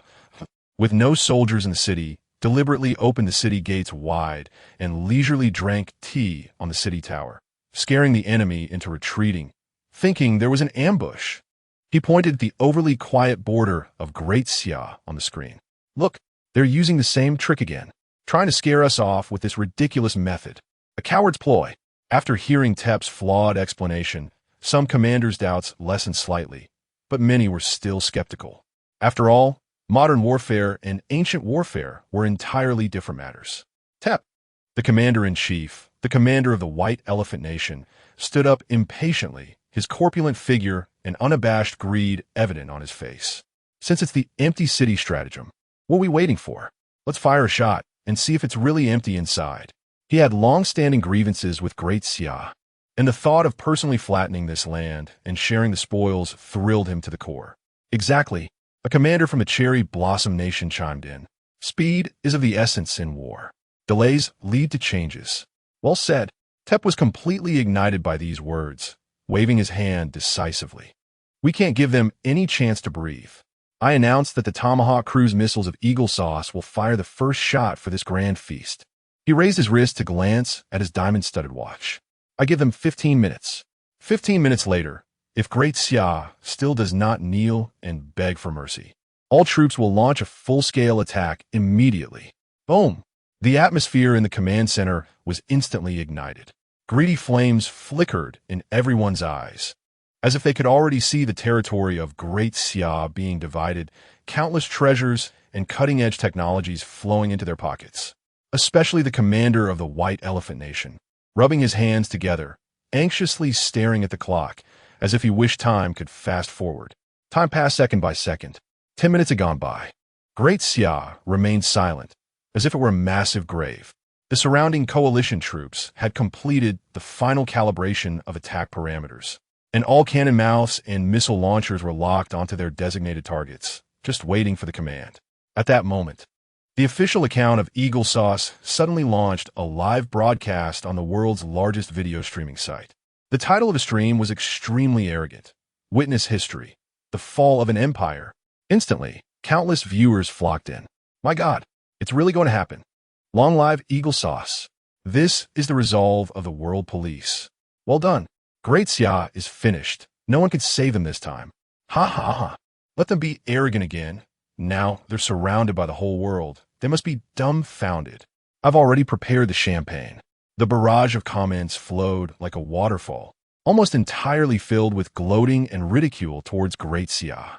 The number of online viewers in the live stream soared to over 700,000 in just a few minutes, and it continued to grow at a terrifying speed, soon surpassing the million mark. The whole world focused on this moment. Tep stared intently at the clock on the wall, each tick of the second hand making his smile grow wider. He seemed to hear the triumphant song of victory playing in his ears. It's over, Great Xia, he whispered, his face unable to contain the excitement and fervor. From today on, there will be no place for you on the map of Blue Star. The last minute. 50 seconds. 30 seconds. 10 seconds. 3, 2, 1. Fire. Tep opened his mouth, about to shout the word that would decide the fate of millions. The Eagle Saw soldiers on the front line had their fingers firmly pressed on the red launch button for the missiles. In the live stream, over 1 million viewers held their breath, wide-eyed, waiting for the breathtaking moment when the fireworks would rise. Just at the moment the countdown reached 0, just as that word was about to escape his lips, an immense, majestic voice, not belonging to any human language, suddenly erupted simultaneously in the minds of all living humans on Blue Star. Blue Star time calibration complete. Mythical World Open Beta launch successful. The entrance will officially open in 10 minutes. Please prepare all players. Open Beta rules are as follows. 1. All items and abilities obtained by players in the Mythical World can be brought back to the real world at 100. 2. If players die in the Mythical World, their bodies in the real world will die simultaneously. All players should cherish their lives. 3. 4. The entire world seemed to have been pressed on pause. The live stream barrage that had been rolling like a waterfall just a second ago instantly froze. The soldier, ready to press the launch button, had his fingers stuck in midair, a look of confusion on his face. All the generals in the command center, sitting upright and prepared to cheer, were all dumbfounded, as if they had been collectively struck by a paralysis spell. Tep's mouth was agape, forgetting to close it, the word fire stuck in his throat, neither up nor down. Time seemed to stand still for a full minute. 1 minute later, the world resumed its operation. The silent live stream was instantly flooded with billions of explosive comments. WTF? What was that sound? Is it God? The Mythical World? A game? What the hell is this? My brain is about to explode. Damn it. Someone tell me this isn't a hallucination. Inside the command center, the deathly silence was shattered by a piercing phone ring, and everyone awoke from their stupor. The entire command system plunged into unprecedented chaos. Chapter 74. Launch a full attack on Xia. Inside the Eagle Sauce War Command Post, an eerie silence enveloped everyone. The vast and majestic voice seemed to still echo in their minds, each word striking like a heavy hammer, leaving these usually strategic generals dizzy and disoriented. Mythical World? Death synchronization? The ability to bring items back to reality? This was completely beyond their understanding, overturning all their perceptions of the world. This was no longer a war between nations. It was a monumental transformation that all of human civilization was about to face. Commander! Commander! An assistant trembled, the folder in his hand falling to the ground with a thud, but he was oblivious. What? What is this? No one could answer him. The faces of all the commanders present were filled with the same shock and confusion. A few seconds later, the brief silence was broken by a surge of commotion. We must enter immediately, at the earliest opportunity. This is a chance to change the future of humanity. Whoever can seize the initiative will be the ruler of the future. That's right. The attack on Xia can wait. The Mythical World is the top priority. The commanders could no longer sit still. They stood up excitedly, their eyes shining, their faces filled with greed and desire.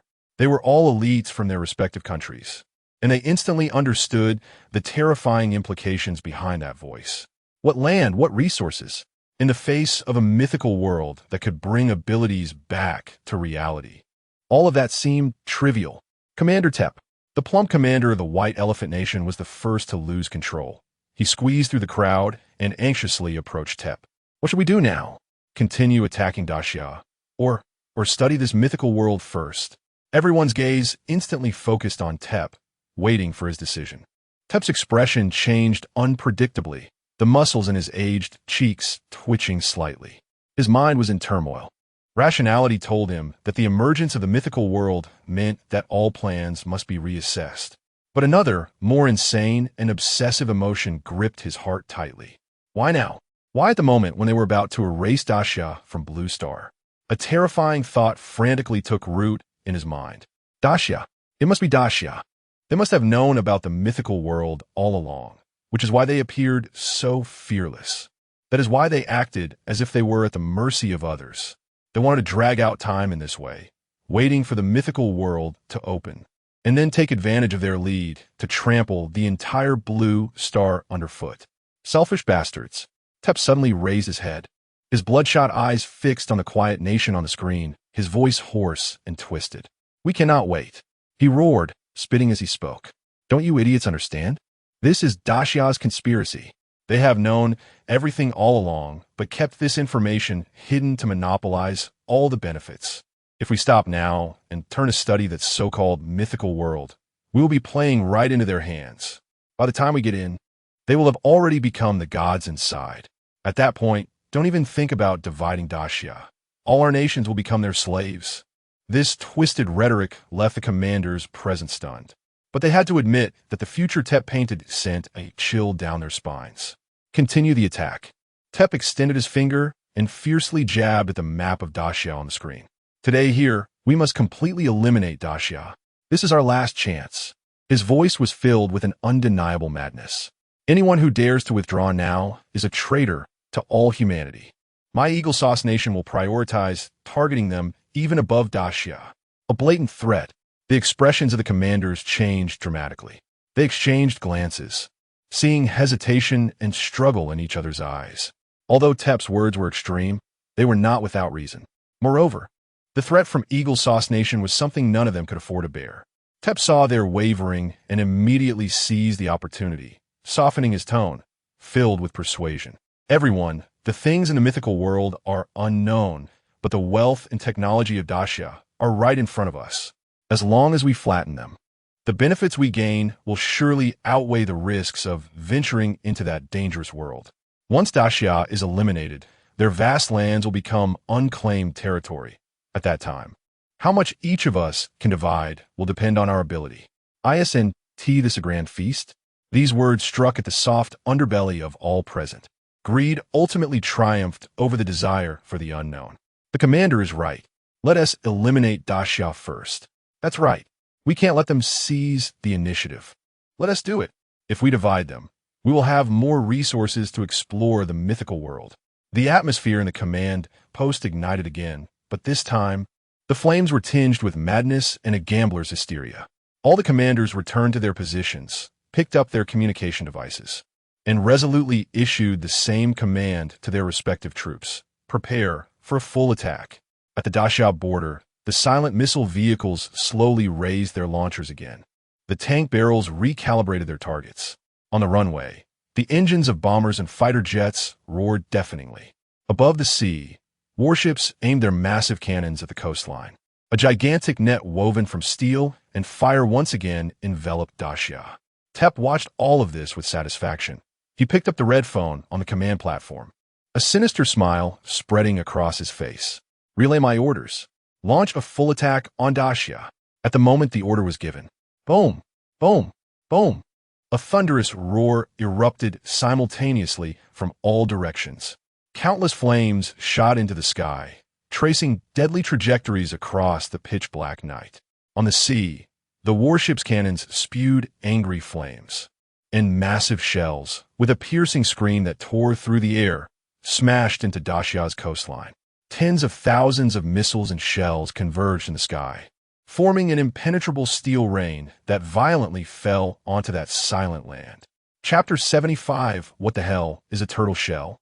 On the outdoor platform of the Eagle Sauce Post-War Command Center, Tep felt a slight tremor from the ground beneath his feet, the night wind tousling his sparse blonde hair. But it couldn't dissipate the fervor on his face. He spread his arms wide, as if to embrace the night sky thoroughly illuminated by flames. It's over, he murmured to himself, his voice tinged with a morbid excitement. Decades of struggle finally came to an end today. In his view, such overwhelming saturation bombing was enough to erase any city from the map in just a few seconds, leaving only a patch of charred wasteland. Why didn't Great Xia respond? That question no longer mattered. In the face of absolute power, any struggle was futile. Now, even if they wanted to intercept, it was already too late. The downfall of Great Xia was a foregone conclusion. Meanwhile, in a live broadcast room set up by Eagle Sauce's official account, the atmosphere had reached a peak. On the screen, countless points of light streaked across the night sky, converging into a brilliant galaxy of death, plummeting toward the silent continent. The barrage of comments rolled in at an unprecedented speed. It's done. Great Xia is completely finished. Haha, the parasites on Blue Star are finally going to be eliminated. Eagle Sauce is awesome. This is what a world lighthouse should look like. Only Eagle Sauce can lead us Blue Star to greater glory. Let them be arrogant. Let them be crazy. Now, they must be dumbfounded, right? With so many countries' armies coming over, They don't even have the courage to struggle. It's truly pathetic. However, just when everyone thought they would see scenes of flames soaring into the sky and devastation on Great Xia's territory in the next moment, the direction of the live broadcast room changed abruptly, without warning. Boom! The first missile finally reached its destination. The expected explosion that would penetrate the Earth did not occur. Instead, there was an extremely dull roar. The missile seemed to have collided with an invisible wall, suddenly exploding mid-air into a brilliant burst of sparks, which then dissipated into a wisp of black smoke, vanishing without a trace. Following that, there was the second, third, and hundreds more. Boom, boom, boom, boom, boom. The dense explosions merged into a deafening roar. It was only at this moment that everyone saw clearly that above the vast territory of Great Xia, an enormous, boundless, translucent energy shield had appeared, completely enveloping the entire country. All the missiles, all the shells, without exception, were blocked outside this shield. All they could do was explode into futile fireworks on the surface of a shield. On the ground, the advancing tank formations and ground troops encountered the same situation. Their path forward was completely obstructed by an invisible barrier. Fire! Hit hard! The commanders roared hoarsely. Rifles, machine guns, tank barrels, rocket launchers. All weapons were crazily pouring out firepower. Bullets struck the barrier, creating ripples that then fell powerless. Shells hit it, producing a loud bang without leaving a single crack. In just a few minutes, the ground outside the barrier had been plowed over and over by their own artillery fire, becoming pockmarked and scorched earth. Meanwhile, within the barrier, flowers, grass, and trees stood quietly, unharmed. Even the shock waves from the explosions had not stirred a single leaf. This scene left the frontline soldiers dumbfounded. The commanders from the 20-some countries in the post-war command center were also left speechless. The greed and excitement on their faces instantly froze, replaced by a ghostly astonishment. When did Great Xia acquire such a level of defensive capability? No wonder they were so fearless before. They actually held such an unexpected trump card. No, it's impossible. Tep stared at the screen, his eyes bulging as if they would pop out of their sockets. He couldn't accept the reality before him, hysterically shouting into the communicator. Continue the bombing. Keep bombing. Use up all the ammunition. The orders were faithfully executed. The second round of bombardment was even more intense and frenzied than the first. The flames shooting into the sky almost turned the entire night into day, and the rolling black smoke from the explosions obscured everyone's vision, as if it were going to engulf all of Great Xia. However, as the smoke slowly dissipated, the enormous energy shield still floated there quietly, as pristine as new, completely unscathed. Tep's breathing became extremely heavy, his eyes filled with bloodshot veins. He wouldn't believe it. He didn't want to believe it. How could there be such terrifying defensive measures? This completely contradicted all his understanding of modern warfare.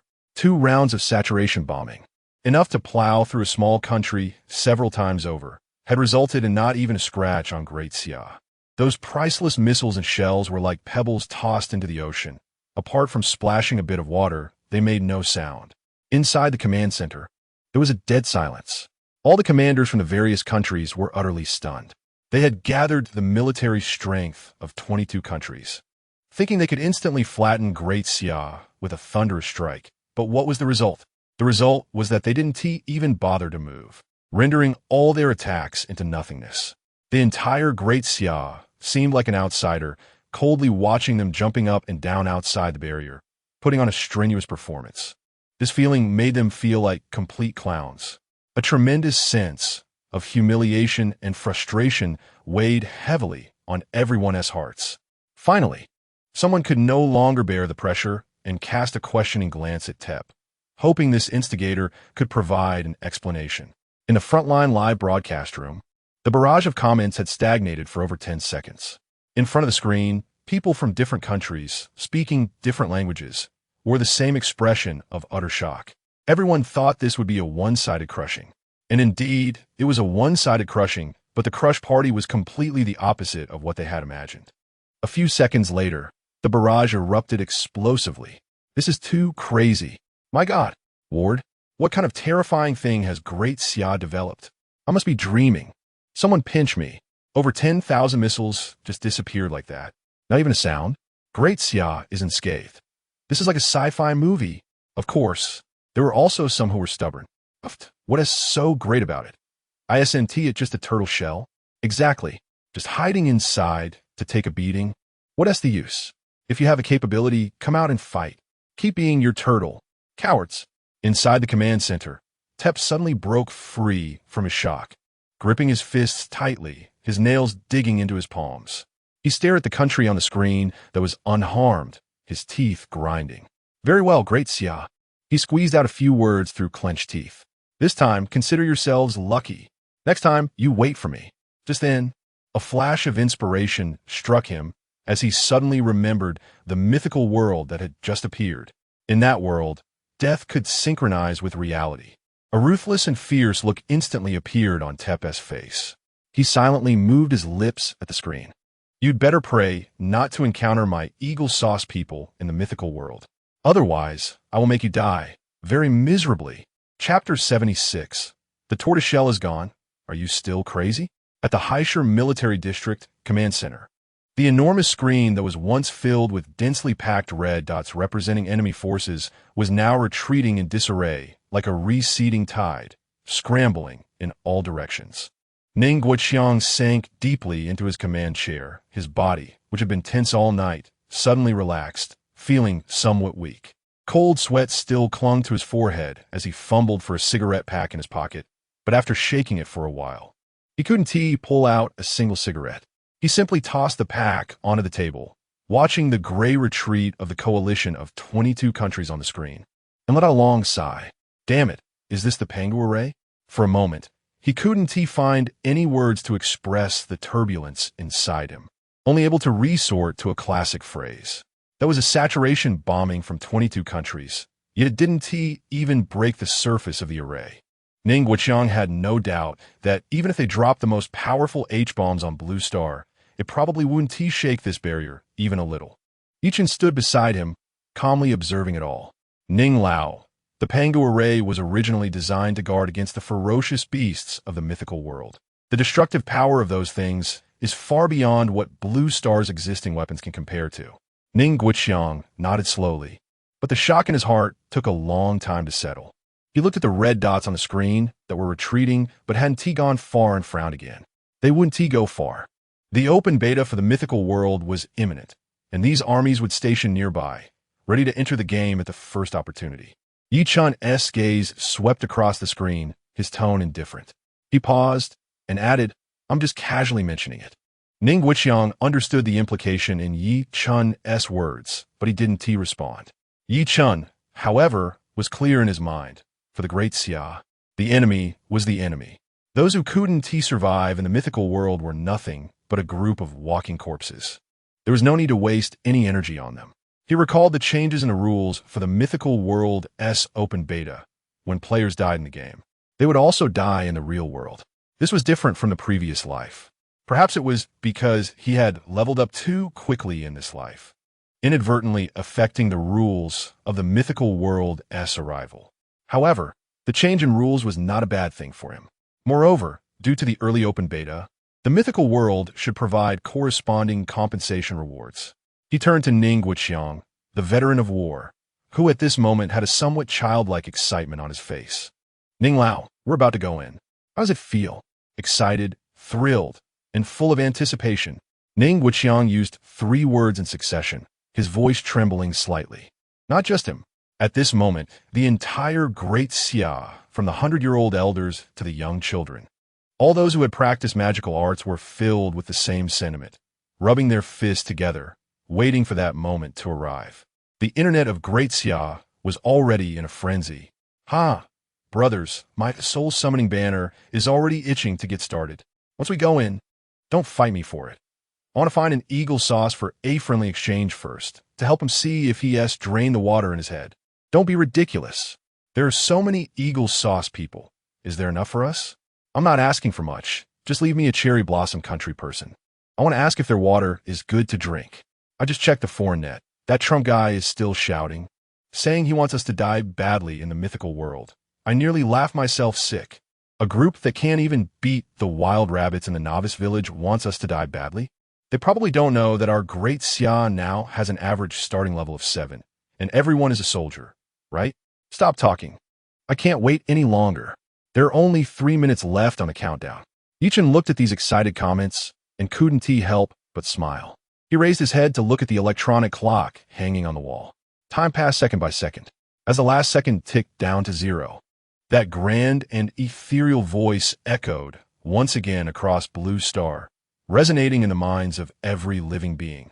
The open beta for the Mythical World officially begins. The entrance channel has been established. We wish all players a pleasant game.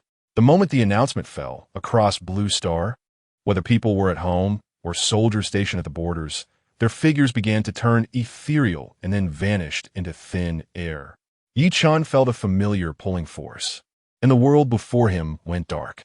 When he opened his eyes again, he found himself back in that familiar grassland, the novice protection area. He immediately brought up his system panel. His level and abilities were still intact, and his backpack contained everything as well. The only extra item was a package shimmering with a faint golden light. Internal test reward package. Ye Chen didn't rush to open it, but instead looked around. Several players had already appeared nearby, most of them looking bewildered and curious. Not far from him stood 2 young men from Great Xia, one at level 7 and the other at level 8, both examining this brand new world with great interest. Across from them, a group of 7 or 8 blonde, blue-eyed foreigners huddled together, whispering and occasionally casting unkind glances at the 2 young men from Great Xia.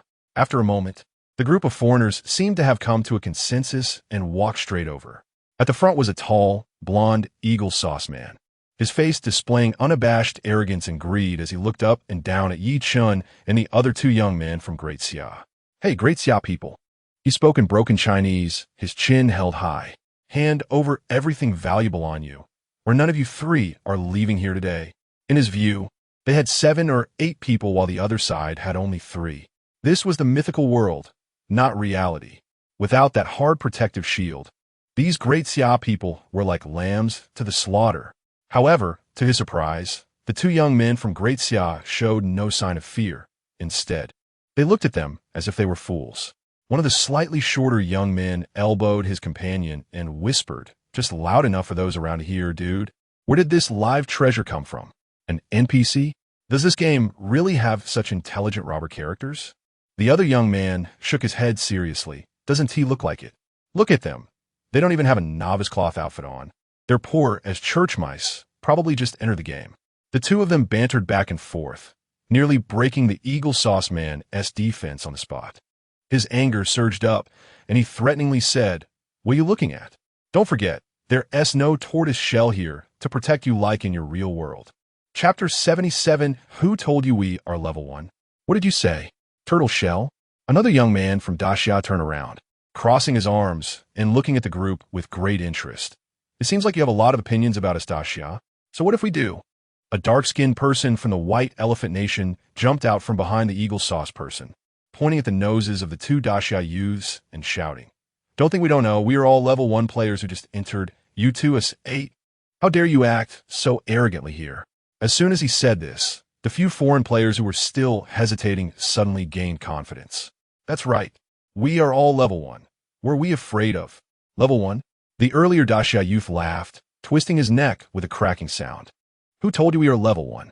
Before his voice fell, his figure suddenly disappeared from the spot. The shouting White Elephant National only felt a blur before his eyes.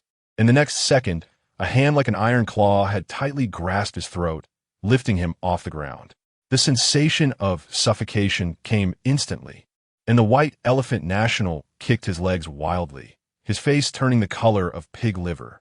Everyone around was dumbfounded by this sudden scene. They didn't even see how the Daxia person moved. "If I hear one more word from your dog mouth slandering Daxia, do you believe I will knock out all your teeth one by one?" The Daxia youth's voice was not loud, but it carried a chilling coldness. Wisps of faint black gas rose from his body, making him look extremely sinister. The few foreign players around were so scared they kept retreating. They finally understood that the Daxia person in front of them was not someone they could provoke. "Get lost." The Daxia youth suddenly swung his arm, and the White Elephant National weighing around 150 to 160 pounds, was thrown out like a broken sack, directly smashing into the few companions behind him, causing them to tumble over in a heap. Run, run, devils! They are devils! The group of foreigners no longer dared to linger, scrambling away as fast as they could, disappearing in the blink of an eye at the edge of the grassland. Ye Chen watched all this with a faint smile. He could see that although the two daxia youths were ruthless, they did not kill. It seemed that before the arrival of the mythological world, the military district and the official propaganda education work were very effective. Even with everyone cultivating magic, the discipline inherent in the daxia people still existed. As long as the other party did not cross the line, they would not easily take another person's life. After all, that meant a life in reality. Similar scenes were unfolding at various corners of the mythological world at this moment. Countless foreigners, holding on to the luck of trying to bully the single daxia players with their numbers, without exception, all hit a brick wall. They were horrified to discover that these daxia people were not level 1 newbies at all. Ye Chen roughly estimated that thanks to a month and a half of prior training, the average level of daxia players was now at least 7 or 8 levels, and the military district soldiers were generally over level 10. In contrast, most players from other countries were still at the level 1 initial stage, struggling with the broken stone axe from the newbie gift pack, even finding it difficult to deal with level 3 or 4 beasts, let alone challenge those truly fierce level 1 beasts. For a time, the Mythological World section of international social media was filled with complaints. This game is too hard. I was chased by a rabbit for half an hour. The newbie gift pack only gave a broken stone axe. How do you play this? I can't even chop down tree bark. Have you noticed how strange those daxia people are? Each of them has a black flag, and they emit black gas, killing whoever they see. Not just strange, it's downright eerie. I saw a daxia person kill a level 4 wild boar with a single punch. Is this really something a level 1 player can do? Their flags must be treasures. Let's organize a few people to go steal one. Don't go. I advise you not to go. Those daxia people are not right. They are devils. Eagle Sauce Person Sky now felt he had encountered devils. He just wanted to chop down a tree to see if he could make a wooden stick, but ended up poking a rabbit's nest and was chased down an entire street by a rabbit with red eyes. Just as he was about to be caught, he frantically dove into a dark cave. The cave was very dark, and he ran too fast, slipping and falling to the ground, munching on some grass. Ding! You have consumed concentration grass. Experience points 10. The prompt sound in his mind left Sky stunned. Eating grass can increase experience? He tentatively grabbed another handful of grass and stuffed it into his mouth. Ding! You have consumed concentration grass. Experience points 10. Sky's eyes instantly lit up. He had discovered a new world. For the next hour, Sky nearly ate all the grass in the cave, successfully leveling up from level 1 to level 2. Feeling the faint surge of power within him, Sky's confidence swelled like never before. He felt he was capable again. Damn, rabbit, now I'm level 2. Just watch me turn you into spicy rabbit head today. Sky swaggered out of the cave with his stone axe. Then, he saw the red-eyed rabbit standing motionless outside the cave, staring at him. The arrogant expression on Sky's face instantly froze, and without saying a word, he turned and dove back into the cave. Big brother, I was wrong. I'll 1T come out again. You continue. Better to eat grass and level up honestly. But just as he was about to retreat deeper into the cave, 2 figures appeared at the cave entrance. It was the daxia people. Sky's heart sank. He was now trapped between a fierce tiger in front and pursuing soldiers behind, with no way to escape. In a moment of panic, he saw a muddy pit nearby and dove in without thinking, leaving only his eyes exposed. The 2 daxia people chatted casually as they walked, completely unaware of Sky in a mud pit. Hey, Oldly, what level are you at now? Hey, just reached level 12. And you? About the same. I have to say, the magic skills and soul collecting banner given by Director Sue are really amazing. Who would have thought that we could easily deal with level 10 beasts alone? ISNT that right. A few days ago, a few clueless cherry blossom people tried to cause trouble, and I directly invited them into the soul collecting banner for a good exchange. Now, they are much more obedient. While the 2 were talking, they also noticed the rabbit guarding the cave entrance.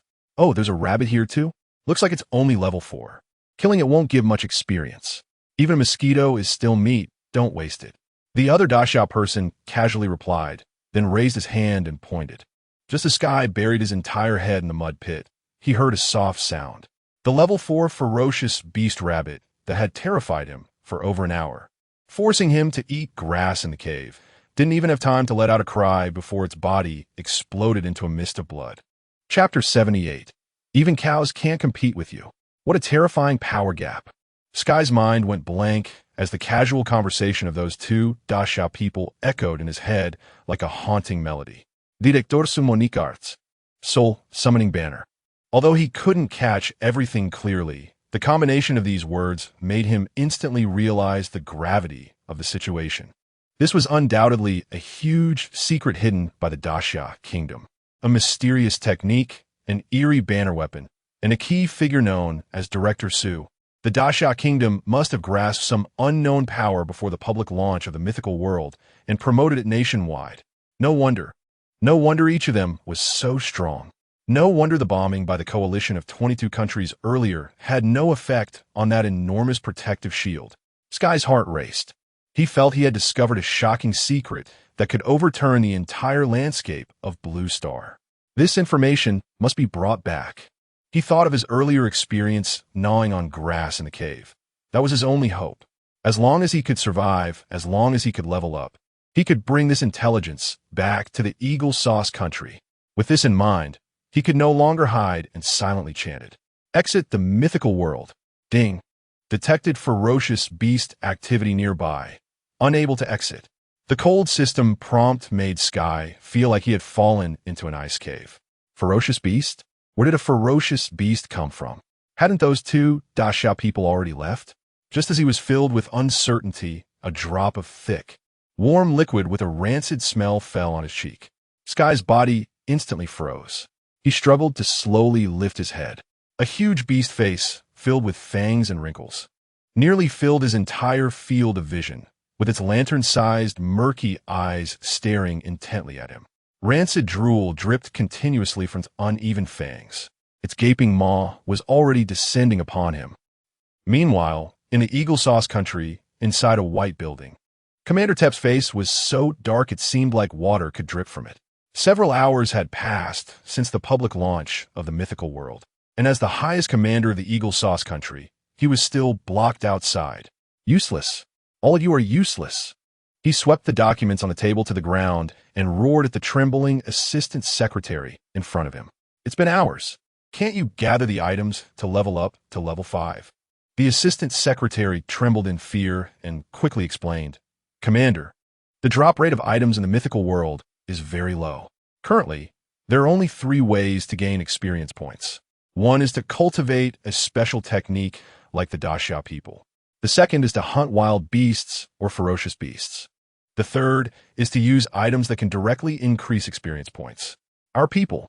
The assistant secretary's voice grew quieter. Our people are struggling to move in the Mythical World. He handed over an urgent summary report. According to intelligence from the front line, the strength of the Daxiao players has completely crushed us and all other countries' players.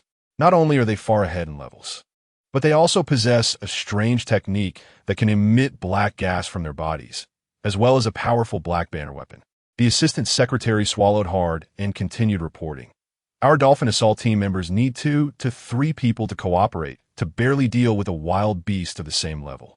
However, a Daxiao player can easily take down several by themselves and can even challenge higher levels. Right now, we are at a significant disadvantage in the Mythical World, and the only order from a front command is to avoid the Daxiao players at all costs. Tep snatched the report, and the more he read, the worse his expression became.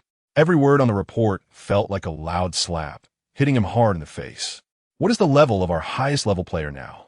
Tep's voice was hoarse. Level 4. The assistant secretary cautiously replied, It's a member of the Dolphin Assault team. He was fortunate enough to find a safe cave and leveled up to 4 by gathering herbs. Good. Tep took a deep breath, forcibly suppressing the anger in his heart, and instructed, Notify them that when I enter the Mythical World, let him be my personal bodyguard. After saying this, he irritably waved his hand, signaling the assistant to leave, then opened the computer in front of him and logged into the world's largest social media platform. The Mythical World section had already been pushed to the most prominent position, with views and user counts reaching astronomical numbers. The posts inside were filled with the whales and complaints of players from various countries. Is this game meant for humans? I just left the novice village and got killed by a wild boar. Daxia people are cheating. They must be cheating. Why are their levels so high? Damn. I just looked at that Daxia person and got taken down by him with a black flag. However, amidst the cries, a post that was trending caught Tep's attention. Brothers, I found a bug. Eating grass, eating flowers. Both can increase experience points. Although it's slow, at least it's safe. Let's not confront the Daxia people head-on. Let's first eat grass and level up. When our levels are high enough, we can seek revenge. Instantly, thousands of replies flooded in below this post, as countless desperate foreign players seem to have grasped a lifeline. My God, is this true? I'm going to try it right now. That's right. We could do it. Eagle sauce will never be enslaved. Let's eat grass and develop first. Everyone unite. Establish a Gassiting Alliance. Resist Daxia together. In an instant, the entire social platform was swept up in a bizarre trend of eating grass to level up. Tep looked at these comments, and his expression improved slightly.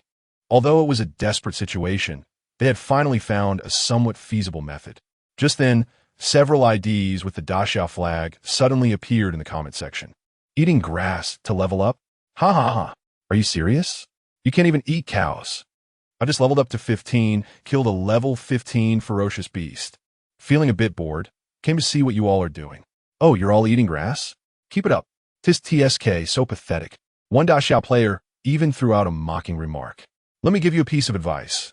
As long as you stay honestly on the grasslands, eating your grass, we Daxia people won't even bother you. But if we see you holding weapons, Below this text, there was also a short video of over 10 seconds. In the video, a Daxia player emitting a faint black gas was leisurely waving a small black flag at a group of low-level beasts. The next second, those dozens of beasts couldn't even struggle. Their bodies turned into streams of light and were sucked into that eerie black flag. Chapter 79, Tep's Ultimatum. Hand over your props. On the computer screen, the mocking remarks from the players of Great Xia and the video of effortlessly killing dozens of beasts pierced through Tep's mind like red-hot steel needles. The flames of anger erupted from his chest once more, burning away all rationality. Bang! He slammed his fist on the expensive solid wood desk, and a crack appeared on the hard surface. Yet he felt no pain, only endless humiliation and a chilling coldness. Clown. He felt like a complete clown. Just a few hours ago, he had stood proudly at the command center, proclaiming that he would completely remove Great Xia from Blue Star. He fantasized about the scene of Great Xia's high-ranking officials begging for mercy and envisioned a future where Eagle Sauce Nation dominated Blue Star. And what was the result? Reality gave him a resounding slap in the face. His proud coalition of 22 nations in front of that bizarre barrier was like a group of jumping monkeys, unable to harm Great Xia in the slightest except for leaving a scorched earth. And now, in the mythological world, his people, his most elite soldiers, were reduced to surviving by grazing. Great Xia. Again, Great Xia. How did they manage to do this? That bizarre black energy technique, that immensely powerful black flag, and that mysterious Commander Su. They were ahead, no? They were crushing the entire Blue Star. Tep's breathing quickened. A more terrifying thought crazily took root in his mind. The things in the mythological world could be brought into the real world. What does this mean? This means that the future pattern of Blue Star will be determined by the strength in the mythological world. Once Great Xia establishes a foothold in the mythological world and forms absolute dominance, then in the real world, Tep dared not think further. He shivered violently, a chill running from his feet straight to the top of his head. With Great Xia's current display of strength in the mythological world, even if all the countries on Blue Star united, they would probably not be their match. By that time, the entire mythological world, even the entire Blue Star, would become Great Xia's backyard. And what about them, Eagle Sauce Nation? As a number one enemy targeting Great Xia, they would definitely be the first to be reckoned with. It would not be Great Xia that was removed, but him, Eagle Sauce Nation. No, it absolutely cannot be like this. Tep's eyes turned red, his teeth grinding together. He hated the emergence of the mythological world, This damned game had completely disrupted all his plans. He even suspected that Great Xia's impenetrable shield was a trick created by the mythological world. Originally, a sure-kill plan targeting Great Xia was instantly turned upside down because of this inexplicable game. No, he had to find a way. Eagle Sauce Nation still had a chance. Though Great Xia was powerful, they were now facing the entire Blue Star. A glint of madness flashed in Tep's eyes. Since fighting alone had no advantage, they must combine all their forces into one. He grabbed the internal phone on the desk and roared into the receiver. Have the assistant come in immediately. Right now. A few minutes later, the assistant secretary rushed into the office, rolling and crawling. Commander, immediately call an emergency meeting of the United Nations of Blue Star in my name. All countries must participate. Tep's voice was hoarse, but carried an undeniable commanding tone. An hour later, in the highest conference hall of the White Building, the atmosphere was so oppressive it was hard to breathe. Tep sat in the main seat, his face as dark as water as he surveyed the room. Compared to the previous siege of Great Xia, this meeting hall seemed much emptier. With less than half the number of countries present, the assistant secretary leaned into his ear, reporting in a barely audible voice. A few countries replied saying they wished to remain neutral regarding the mythological world, and some didn't reply at all. Fools! Cowards! Tep cursed softly, but he knew better than anyone that those absent countries were not foolish but afraid. The absolute strength that Great Xia displayed in the mythological world had instilled a deep-rooted fear in most countries. They dared not easily take sides, fearing they would become the next target of Great Xia's reckoning. Most of those still sitting here were the countries that had previously charged ahead with Eagle Sauce Nation, with relations with Great Xia already too strained to reconcile. They were here not out of loyalty to Eagle Sauce Nation, but because they were more afraid. They feared that once Great Xia regained its strength, it would eliminate them one by one in the real world. Thus, they could only grit their teeth and gather again under the banner of Eagle Sauce Nation, hoping to find a way to huddle together for warmth and survive. Tep looked at the lingering gloom and fatigue on the faces of the commanders from various countries and knew how miserable they had been in the mythological world. Good. This is exactly what he wanted. Gentlemen, Tep cleared his throat, breaking the silence of the conference hall. I believe our current situation requires no further elaboration. Great Xia has mastered powers beyond our understanding. In the mythological world, they are like gods, and we are merely lambs waiting to be slaughtered. His voice was not loud, but it clearly reached everyone's ears, making the faces of those present turn even uglier. However, Tep's tone shifted, and he suddenly slammed the table and stood up. We have not lost yet. As long as we can unite and concentrate all our power into one point, we have a chance to turn the tide. Everyone's attention was drawn to him. Tep scanned the room, a strange smile appearing on his face. I have thought a method to counter Great Xia. From now on, all countries must unconditionally concentrate all props, items, and even techniques that can be used for upgrades obtained in the mythological world. Here with me. Meanwhile, in Great Xia, Haisher Military District, Ningguoqiang took off a uniquely shaped helmet, slowly opened his eyes, and returned to the real world. After spending several hours in the mythological world, his main task was to oversee the rear and command the overall situation. On one hand, he needed to calculate the average level of all soldiers in the Great Xia Military District to ensure that high-end combat power remained ahead. On the other hand, he organized the people of Great Xia to establish a large and stable temporary base in the Novice Protection Zone, ready to attack or defend. Old Ning, the secretary, pushed the door and entered, handing over a piece of intelligence just received. You guessed it right, that Tep couldn't sit still. Half an hour ago, he once again convened the so-called United Nations meeting. Chapter 80. The Bone Dragon takes flight, and a person stands on it. Ningguoqiang looked at the intelligence report, a cold smile creeping at the corners of his mouth. As expected, he set the documents aside and instructed his secretary. For those countries that remain neutral or do not respond at all, we will temporarily disregard them. As for those who are still wholeheartedly following the Eagle Sauce, draft a notice stating that the Great Xia, remembering old ties, is willing to buy back their surplus Mythical World upgrade items at 3 times the market price. The secretary was taken aback, somewhat confused. Ningguoqiang smiled, but there was no warmth in his eyes. They like to stick together, don't they? then let them. I want to see how solid their so-called alliance is when interests are laid bare before them. Mythical World, Newbie Protection Zone. Ye Chen stood on a small hill, overlooking the bustling grassland below. Players from the Great Xia were grouped in 3s and 5s, each surrounded by faint black mist. As they waved their soul banners, beasts howled and fell, turning into experience points. Their average level hovered around 7 to 8, while the soldiers from the military district were even higher. In contrast, players from other countries appeared far more miserable, most still at level 1, wielding system-gifted stone axes, struggling to take down the lowest level beasts even when teamed up in groups of 3 or 4. A slight misstep could lead to a counterkill. In the current mythical world, death meant real death. The margin for error was at its lowest. Ye Chen did not want to see the people of Great Xia lose their lives on the very first day of the game's public test due to recklessness by leaving the newbie protection zone. However, staying here himself was just a waste of time. It was time to venture into higher-level areas. The desert was a good choice. With that thought, Ye Chen stopped hesitating, and with a thought, he roared.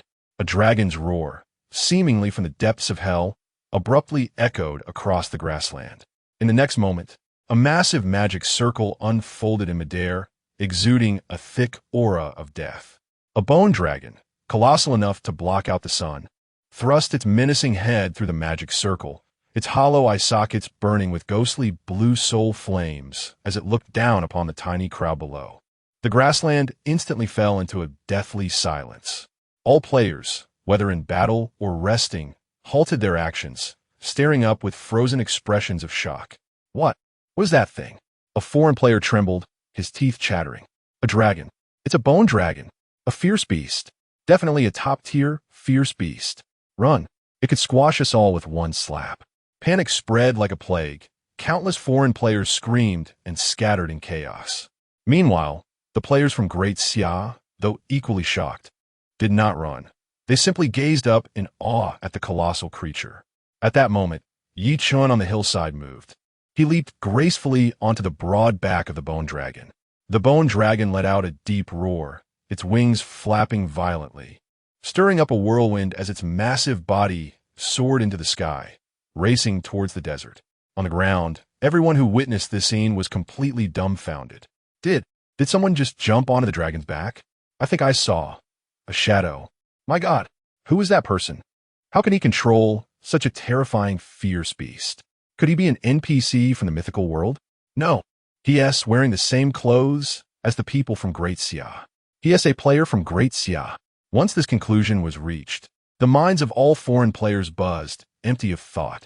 They had worked hard to eat grass, kill rabbits, and finally leveled up to 2 or 3, feeling proud of their progress. But now, the people from Great Xia were already riding dragons? How are we supposed to compete? Almost simultaneously, in the real world, on the largest international social media platform, FaceWall, a topic skyrocketed to the top of the trending list at rocket speed. The figure on the dragon's back in Mythical World under the topic, there was a blurry video lasting only a few seconds. Capturing the moment, Ye Chen rode the bone dragon into the sky.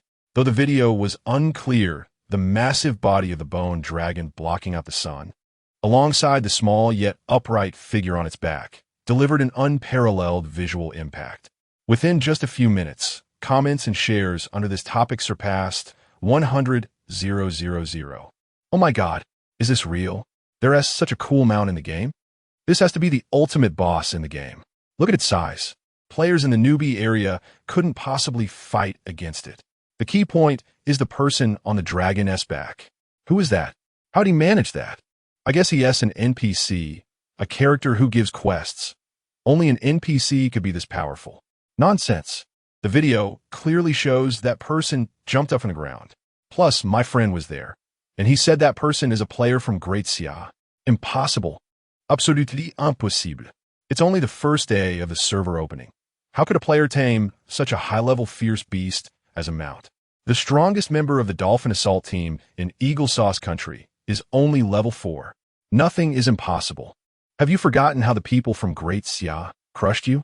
They all have faint black mist surrounding them, waving black flags and killing beasts like cutting vegetables. Now, riding a dragon? Isn't that normal? Debate escalated, and the entire Blue Star network was set ablaze due to this video. Great Xia, Haisher Military District. In Ning Guoqiang's office, the atmosphere was particularly calm. An assistant handed a tablet to Ning Guoqiang, which was displaying the viral video. "Mr. Ning, take a look." Ning Guoqiang glanced once and revealed a knowing smile. It's him. He could think of no one else but Ye Chen.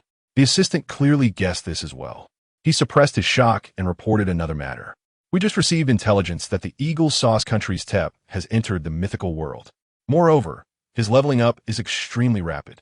According to reports from our infiltrators in their ranks, just a few minutes ago, he broke through to level 10.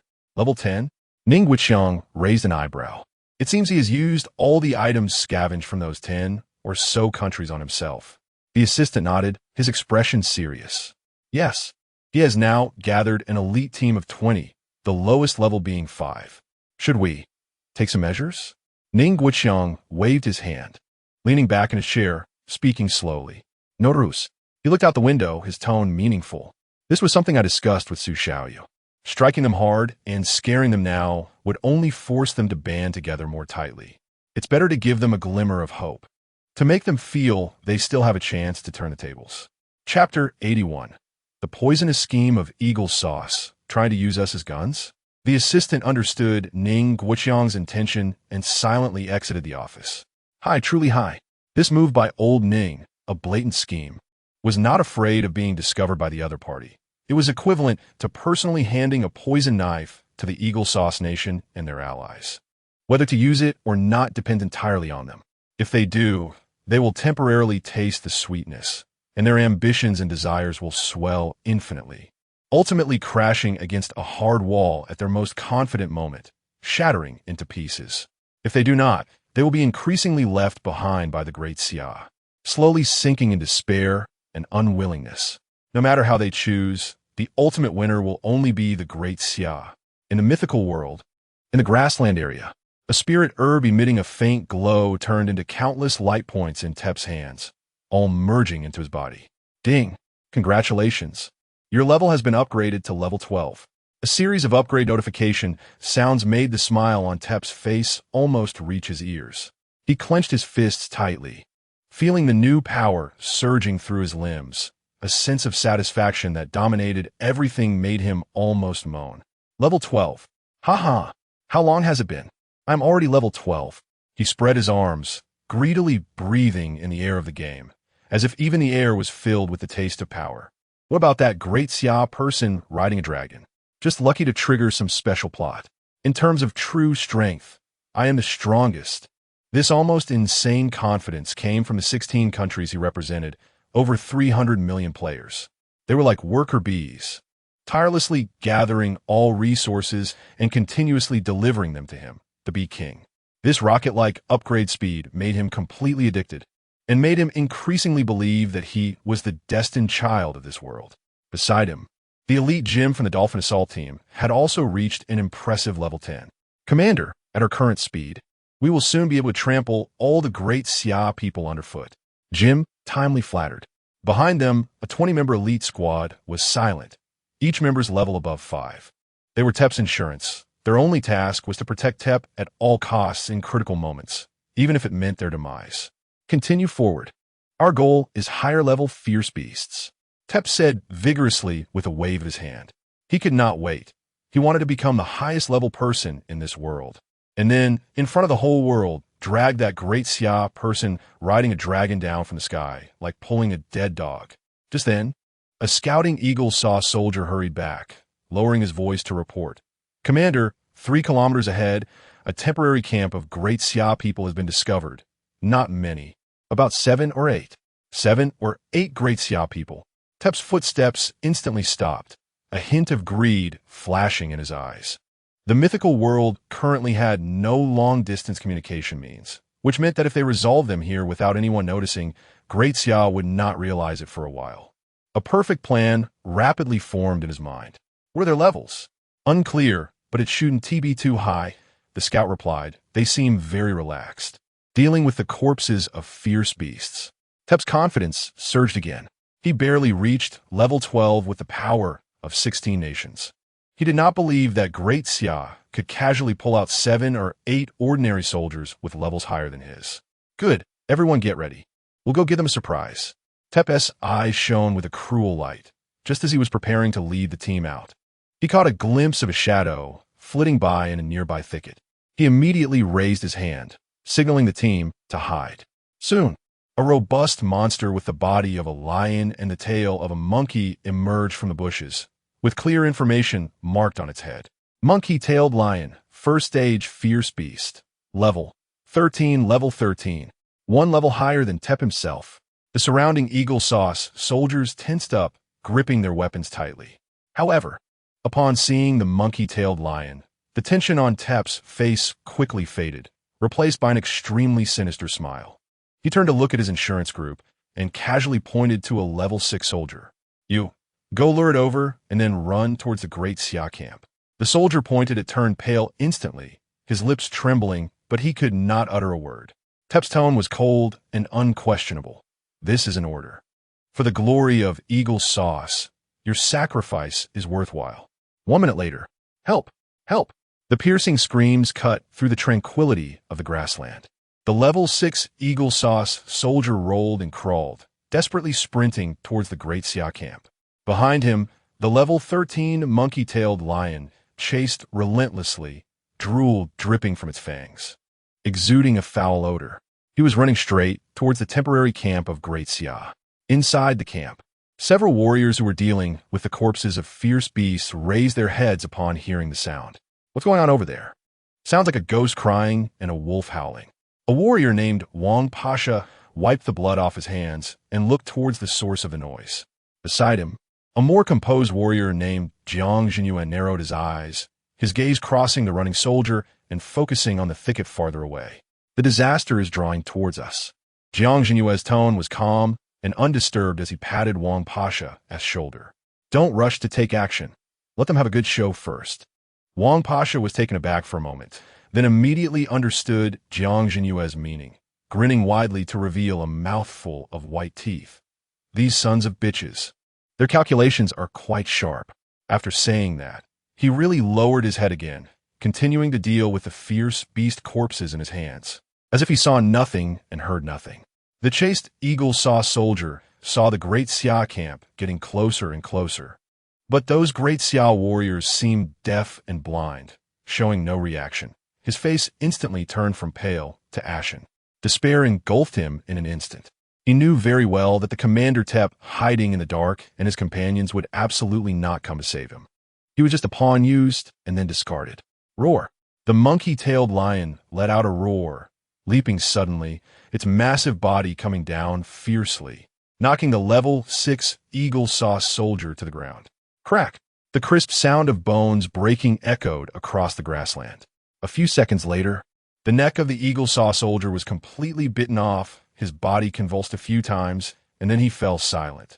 Only then did Wang Pasha leisurely stand up, glance at the gruesome corpse, and spat towards the direction where Tep and others were hiding. A bunch of cowards.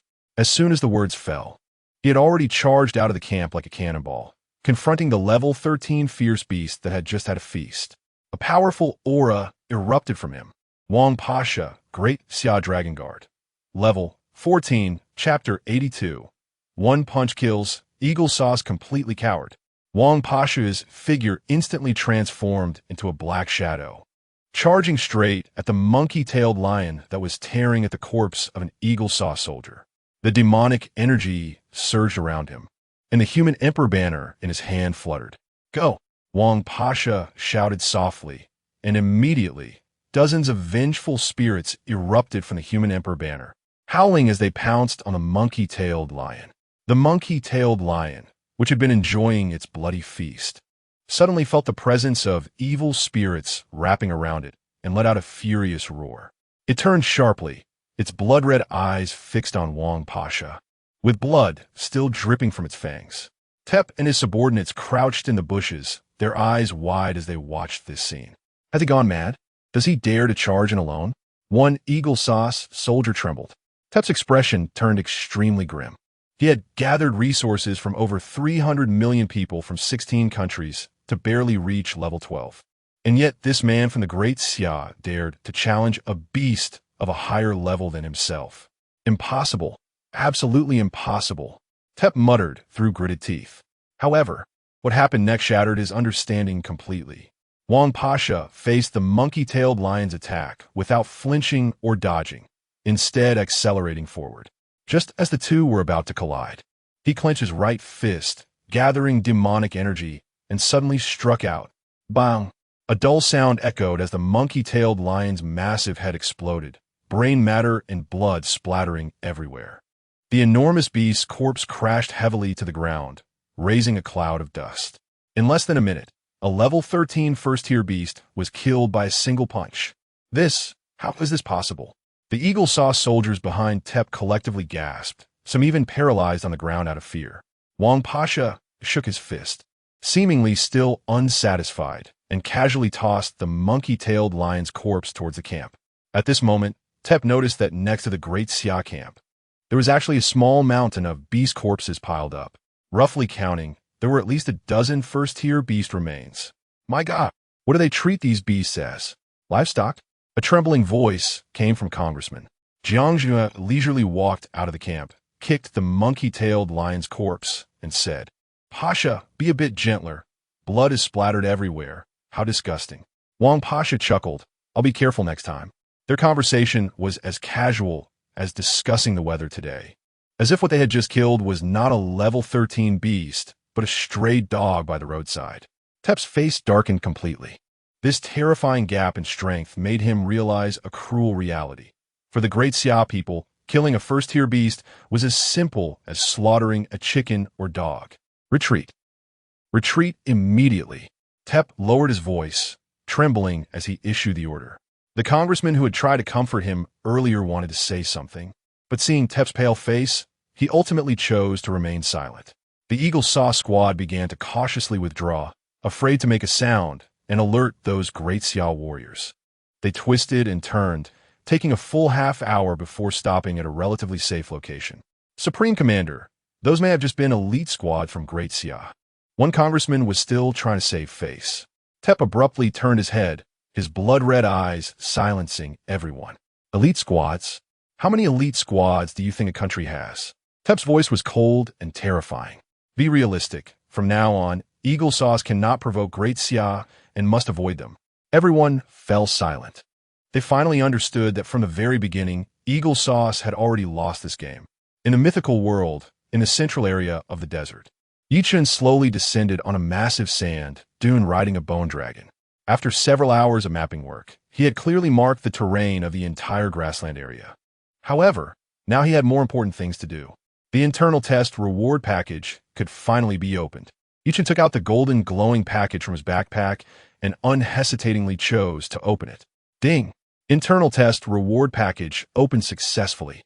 Congratulations, you have gained 500,000 experience points.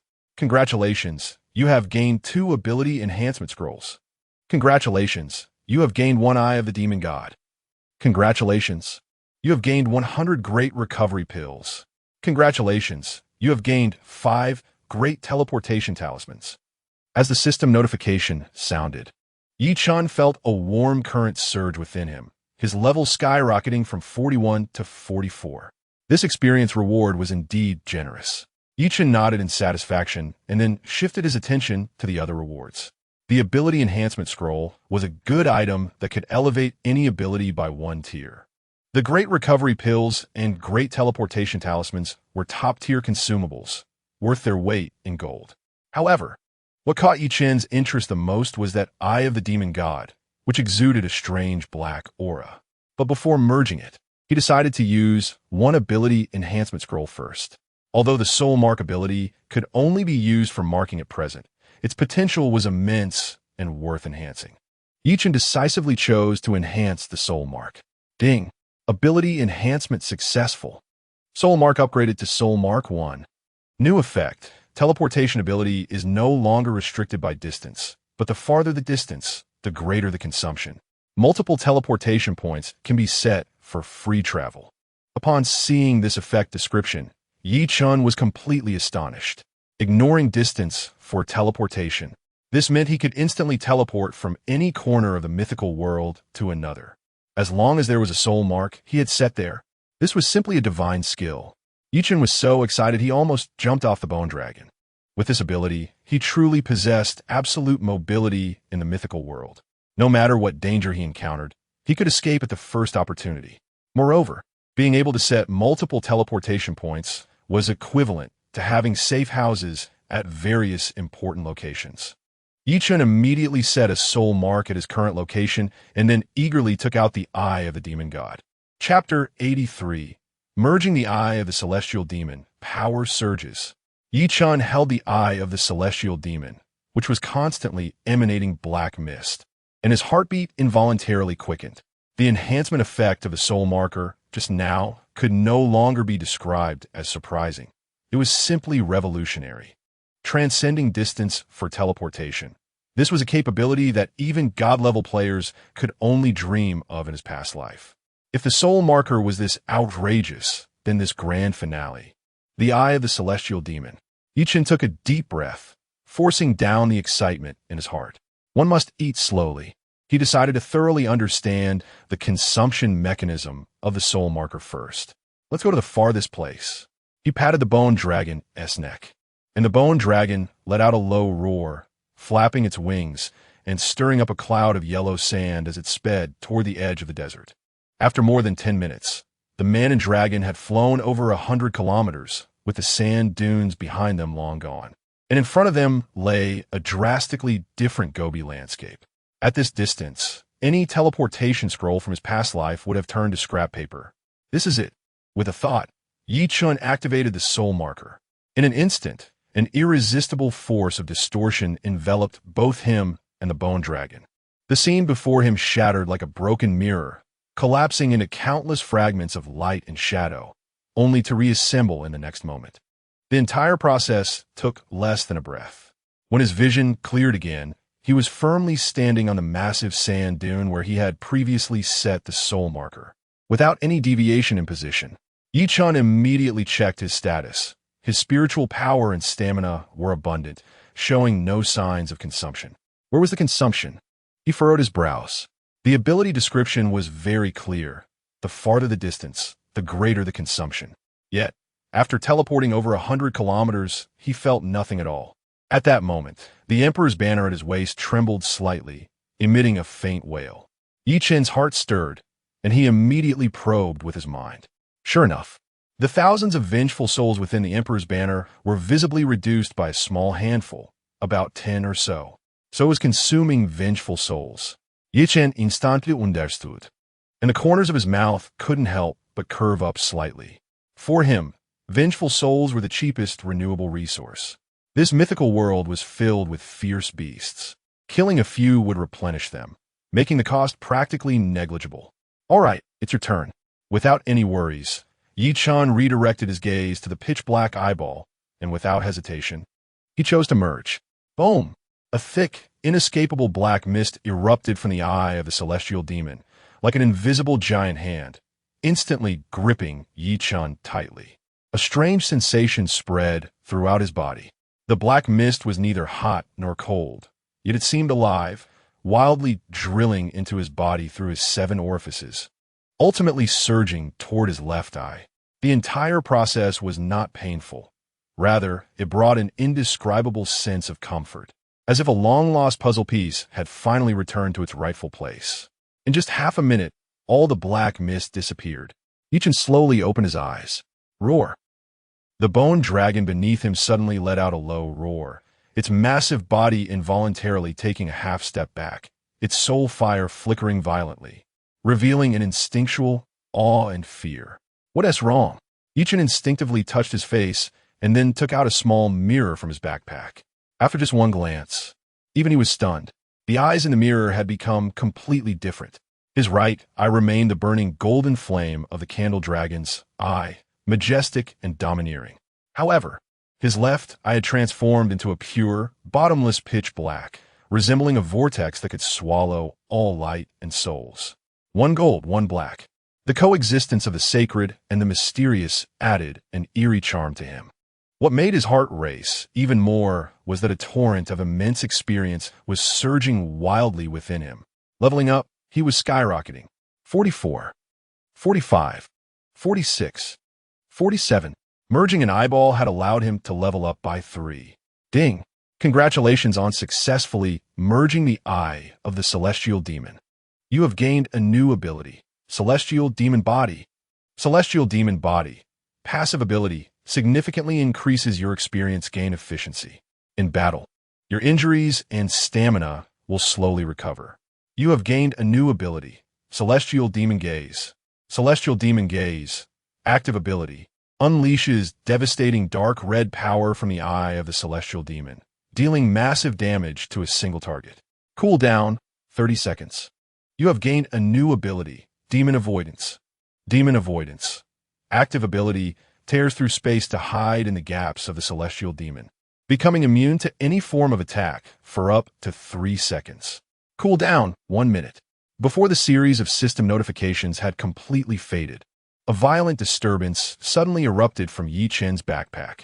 He quickly opened it to check and saw that the 12 swords of the Celestial Demon, which had been quietly lying inside, were now enveloped in a turbulent mass of demonic energy. The 12 swords were colliding and merging with each other, emitting piercing cries. The demonic energy rolled and contracted, ultimately condensing into a single point. When the demonic energy dissipated, Ye Chen's expression once again froze. The original 12 swords of the Celestial Demon had vanished. In its place was an extremely peculiar object. It had only a pitch-black hilt, and above the hilt, there was nothing. No blade, no sword edge, only visible ripples of space continuously expanding, emanating a chilling aura of destruction. Celestial Demon Remnant. Quality. Effect 1. Targets hit by this weapon will have all recovery and regeneration abilities permanently disabled. Effect 2. Killing targets with this weapon has a higher probability of dropping high-quality items. Note, it was once the sword of a demon god. Now it remains only as a remnant hilt, yet still contains the power to sever loss. Ye Chen looked at these two effects, his breath momentarily halting. Permanent recovery prohibition. He knew all too well what those 4 words meant in this mythical world. This meant that all the boss's proud, insane healing and regeneration abilities would become jokes in front of this sword. Moreover, the second effect, increasing the drop rate of high-quality items, was invaluable in this era when the marketplace was closed and everything had to be fought for personally. This was no longer just a power boost. This was cheating. Ye Chen muttered to himself. The Celestial Demon Body made him a leveling monster. The Celestial Demon Gaze was strong output, and Demon Avoidance was a 3-second invincibility life-saving skill, plus this extraordinary Celestial Demon Remnant. His power had increased by more than just a factor of 2. Roar!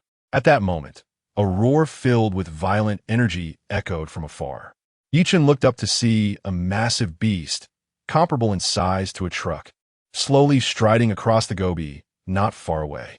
It had the body of a lion, a pair of decaying bat wings on its back, and a scorpion tail that was raised high, with the stinger at the end glowing with a dangerous green light. Scorpion Lion. Level. 51. Quality. 5th tier Fierce Beast. Ye Chen looked at the fierce beast, then glanced down at the hilt of the Celestial Demon Remnant in his hand.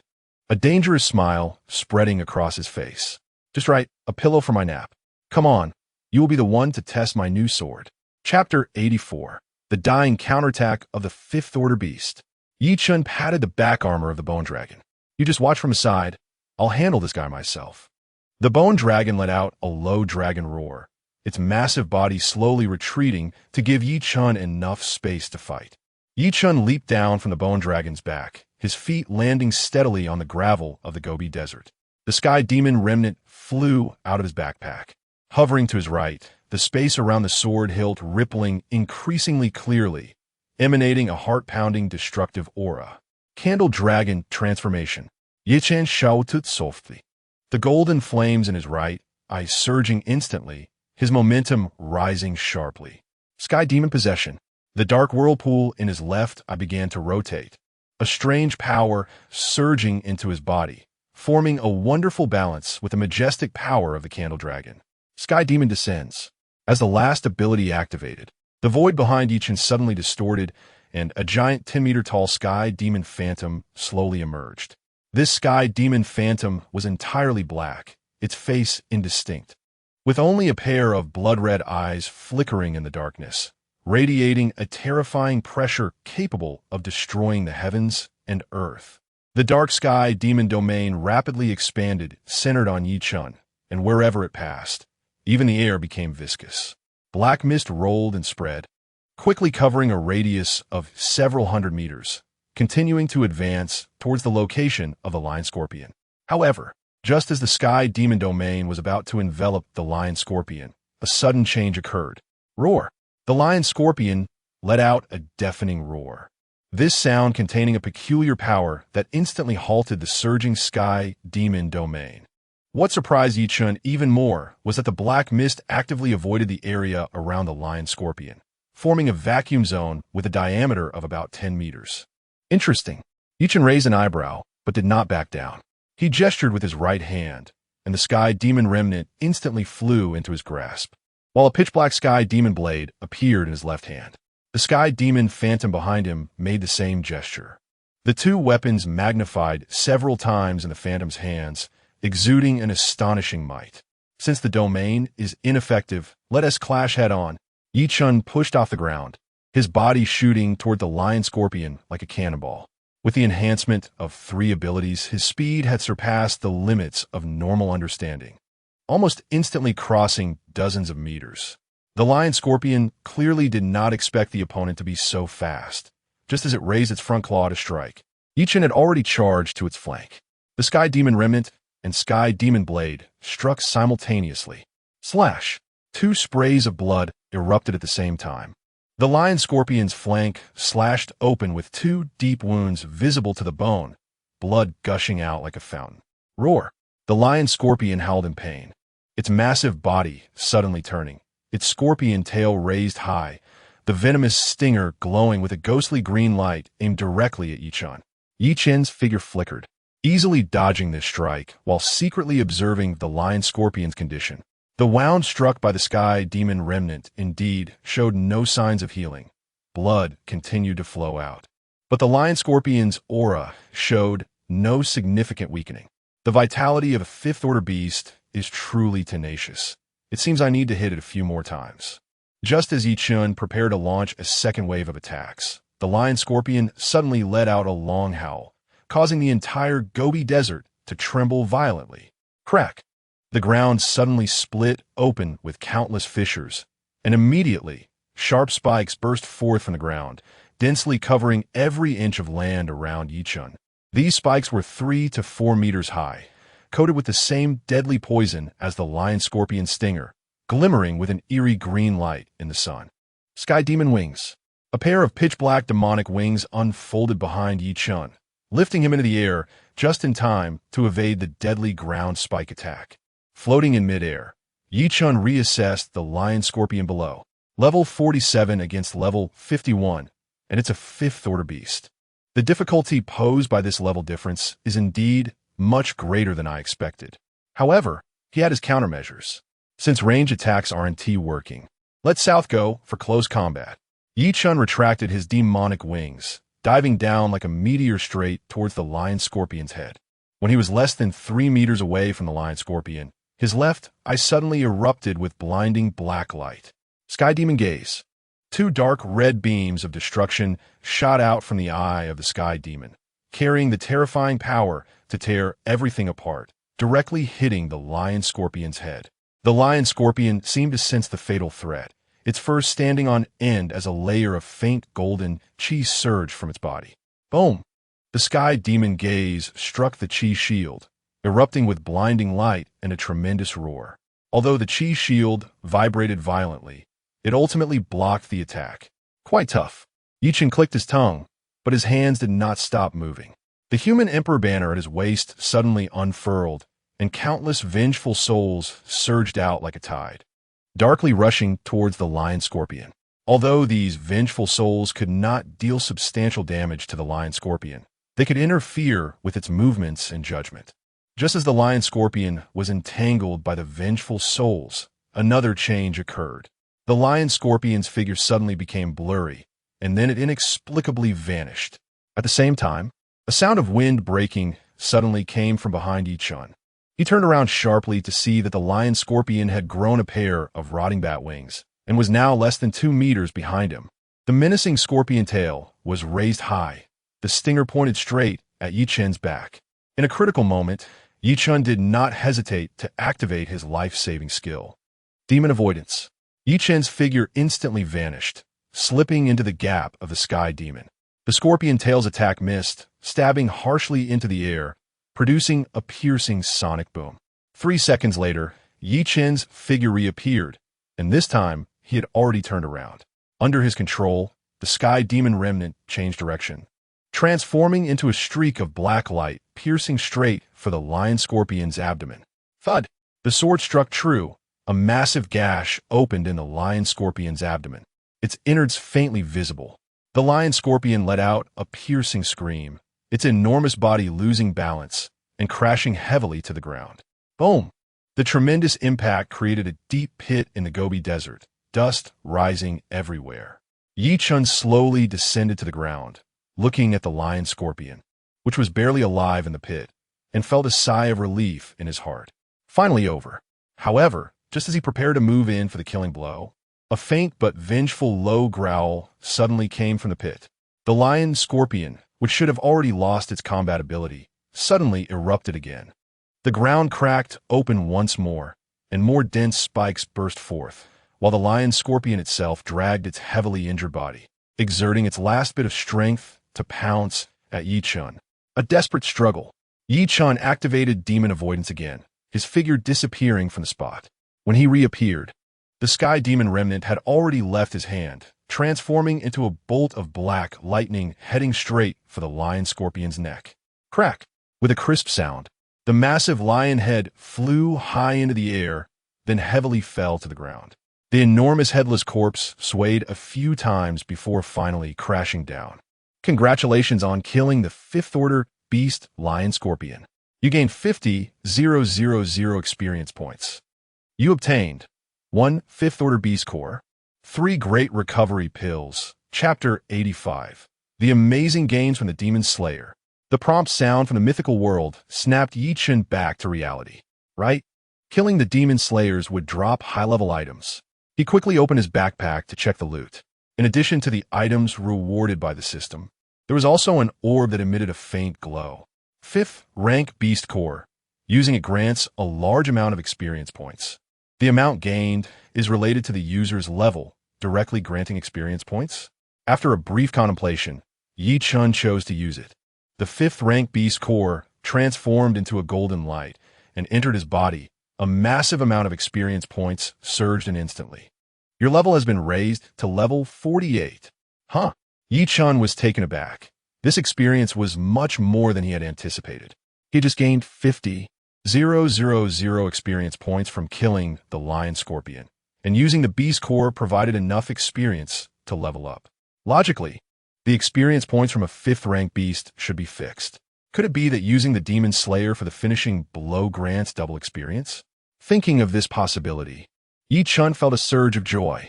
If that's really the case, then the value of the demon slayer is immense. He immediately summoned the bone dragon and searched for other 5th rank beasts in the desert. Within 10 minutes, Ye Chen found a group of 5th rank beasts foraging. Human-faced redbird, bone dragon, and you two come out. Ye Chen summoned 3 5th rank beasts along with the bone dragon, a 4 against 6 advantage. This battle was practically a one-sided massacre.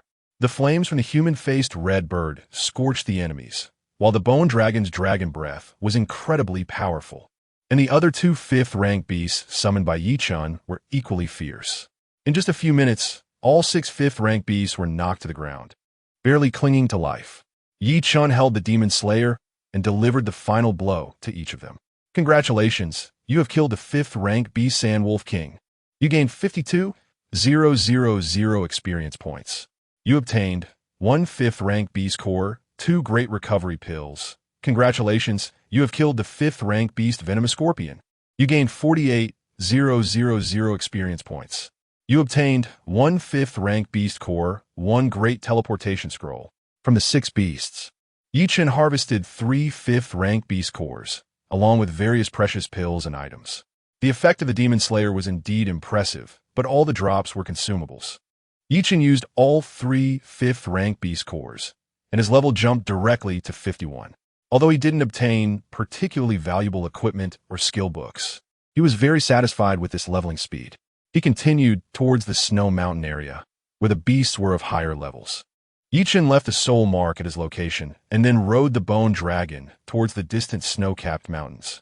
He planned to utilize the special effects of the Demon Slayer to quickly raise his level to a higher tier.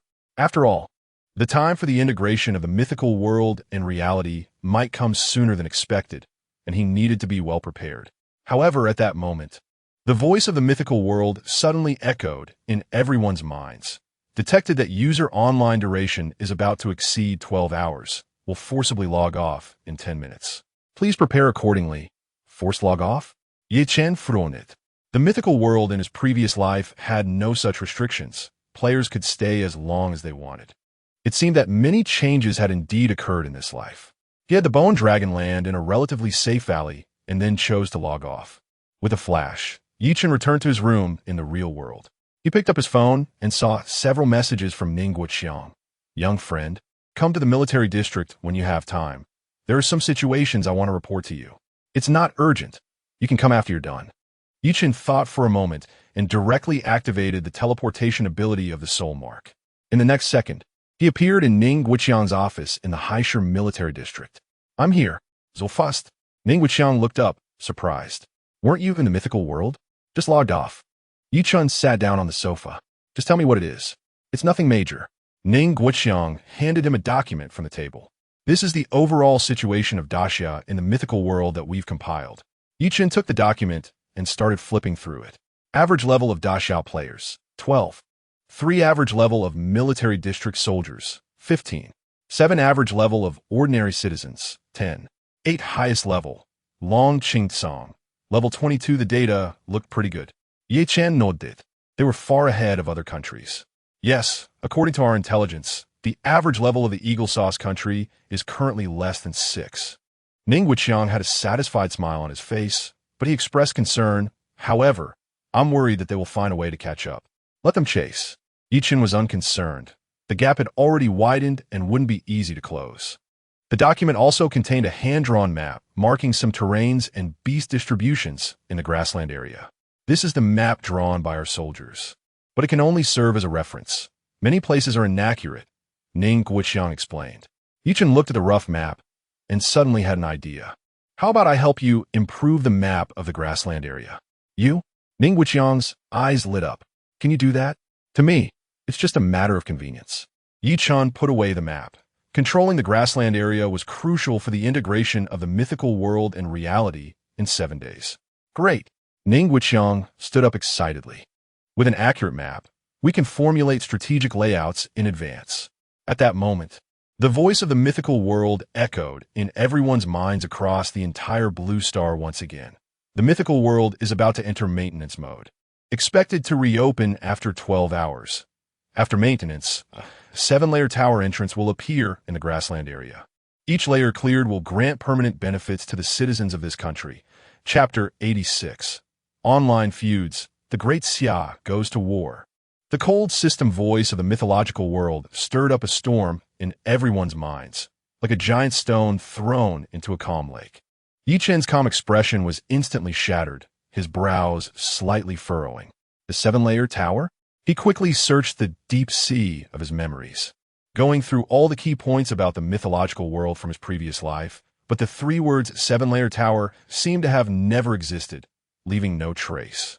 Another thing that wasn't present in his past life. Ye Chen's heart sank. The butterfly effect brought about by his rebirth seemed even more intense and unpredictable than he had anticipated. Young friend, do you know anything about this 7-layer tower? Xiang's eager voice pulled him back to reality, his weathered eyes filled with anticipation. I've never heard of it. Ye Chen shook his head, speaking honestly. It seemed to be a unique variable of this life. Xiang's expression grew serious as he paced back and forth in the small office, his military boots echoing dully against the floor. Every time a layer is cleared, all citizens of the nation gain permanent benefits. This reward is tailor-made for national warfare. It's too important. He suddenly stopped, gazing intently at Ye Chen. If our Great Xia can secure all the rewards from the seven-layer tower, we can completely crush other countries in terms of strength, leaving them no chance of rising again. Ye Chen nodded in agreement. The reasoning was simple. Once the gap in basic attributes widened, it would be an all-around suppression. The server opens tomorrow. I will go over as soon as possible. Ye Chen's voice was calm, but carried an undeniable determination to strive for the top. Upon hearing this, a hint of joy appeared on Ning Guiqiang's face, only to be quickly replaced by deep concern. He stepped in front of Ye Chen, his tone more serious than ever. Young friend, I must remind you, above all, your safety is the top priority. You are more important to the current Great Xia than any artifact or opportunity. As long as you are here, Great Xia cannot collapse. We will have the confidence to face any disaster. Ning Guiqiang took a deep breath. But once something happens to you, it would be as if half of Great Xia has fallen. When a mythological world merges with reality and chaos reigns, will we have to defend against those apocalyptic beasts? Ye Chen could feel the heavy trust and sincerity in the old general's words. He rarely showed a faint smile, easing the tense atmosphere in the office. Don't worry, old Ning. I value my life more than anyone. Ning Guiqiang finally breathed a sigh of relief. As if a heavy burden had been lifted, the two briefly discussed several possible challenge modes for the seven-layer tower before Ye Chen stood up to take his leave. I'll head back now. I'll contact you after the server opens tomorrow. Before he finished speaking, his figure vanished from the sofa into thin air. Ning Guiqiang stared at the empty chair for a long time before withdrawing his gaze, filled with countless emotions. Having such a person is truly a great fortune for the nation. Back at home, Ye Chen habitually picked up his phone to check for any new developments in the outside world during the maintenance of the mythological world. As soon as he unlocked the screen, several glaring, trending topics jumped out. Mysterious player on the dragon's back mythological world forced offline. These two seemed relatively normal. But the following ones made Ye Chen's expression turn cold. Great Xia players cultivating evil techniques, revealing the evil of Great Xia. What the hell? Ye Chen clicked on one of the most popular posts, which was filled with translated screenshots and comments from foreign websites. Sensational. Great Xia players level up by devouring their own kind in the mythological world. First-hand information. I personally saw a Great Xia player sacrifice their teammate to gain power. They are scarier than beasts. They are demons from the east. Insider news. The Great Xia government is promoting a blood sacrifice technique, even encouraging the public to eat their own children for power. Ye Chen couldn't help but laugh. These people's imaginations were too rich. Below the post, a flood of malicious comments poured in, clearly a carnival targeting Great Xia. The netizens from Great Xia, evidently ignited by such outrageous rumors, were ready for a fight. In the comments section, the atmosphere was already charged with fighting spirit. Are these foreign devils brainless or just disconnected from the internet? They don't even draft their rumors? Damn, this is intolerable. Brothers, is the ladder set up? Let's go to the foreign net and show our national strength. Let this bunch of salad-eating fools see what Eastern mysterious power is. Troops assemble. At 8 tonight, we will parachute into Twitter and teach them about propriety and shame. Ye Chen watched these comments with great interest, his fingers lightly sliding across the screen. He had a deep understanding of the cohesion and fighting spirit of Great Xia's netizens from his previous life. Sure enough, moments later, the tide on various foreign social media platforms changed drastically. The comment section of those rumor posts was instantly flooded with uniform Chinese comments and various memes. Eating people to level up? With your strength, which is just running around from wild dogs, do you think we would eat you? Heard your god is unemployed in the mythological world? No problem. Come to our Great Xia to worship Guangong. At least he values loyalty. Laughing to death. The time it takes us to level up is enough for you to run from one end of the prairie to the other, right? And eating kids? We think you're not fully evolved and still have a fishy smell. Free gift of Great Xia's unique skill sunflower manual. First page. To practice this skill, you must first. What? You no longer have it? Well, then it's no problem. The Great Xia netizens' counterattacks, whether sharp-tongued or humorous, forced the rumor-mongers to retreat without any means of resistance. Moreover, some helpful individuals directly posted a battle video. In the video, a Great Xia warrior wielding a long gun skillfully knocked down a level 30 elite beast, the Fearclaw Bear, which was said to be unbeatable by foreign players. In a clean and swift manner, the entire process taking no more than 30 seconds. This resounding slap in the face left the entire foreign net in stunned silence. WEF? Is this what you call evil techniques? This is called strength crushing. While we're still figuring out how to beat wild boars with pitchforks, they are already challenging bosses. We rely on prayer. Great Xia relies on strength. Got it. I'm going to buy a copy of The Art of War right now. In just 1 hour, the public opinion on the foreign net completely reversed. Those who had been jumping around with rumors deleted their posts or apologized, fearing that the enraged netizens from Great Xia would track them down through the internet. Ye Chen leaned back on the sofa, watching the rolling comments on his phone screen, feeling quite pleased. Chapter 87. Cyber War. The prestige of Eagle Sauce country collapses. Ye Chen put down his phone. The situation on the foreign internet had become clear. The counterattack from the Daxia netizens was swift and fierce, instantly flooding the comment sections of those rumor posts with Chinese. Various memes, jokes, and mockery surged in like a tide, leaving the originally arrogant foreign keyboard warriors speechless. Upgrading through eating people? With your strength of being chased across the prairie by wild rabbits, do you think we need to waste our breath on you? I heard you are praying for God to help you clear the levels. Unfortunately, there's no Wi-Fi in the mythological world, and God can't receive signals. Free lesson. How to properly eat grass to upgrade. The first lesson is to learn to distinguish which grass is poisonous. What is even more outrageous is that a Daxia player directly posted a combat video. In the video, a level 12 Daxia warrior calmly took out a soul banner while being besieged by 3 beasts of the same level. With swirling black energy, vengeful souls surged out, and the 3 beasts were instantly torn apart. The whole process took less than 20 seconds. This loud slap to the face left the foreign internet stunned. The comment section fell silent, and after a long while, someone nervously typed, This is what you call evil skills?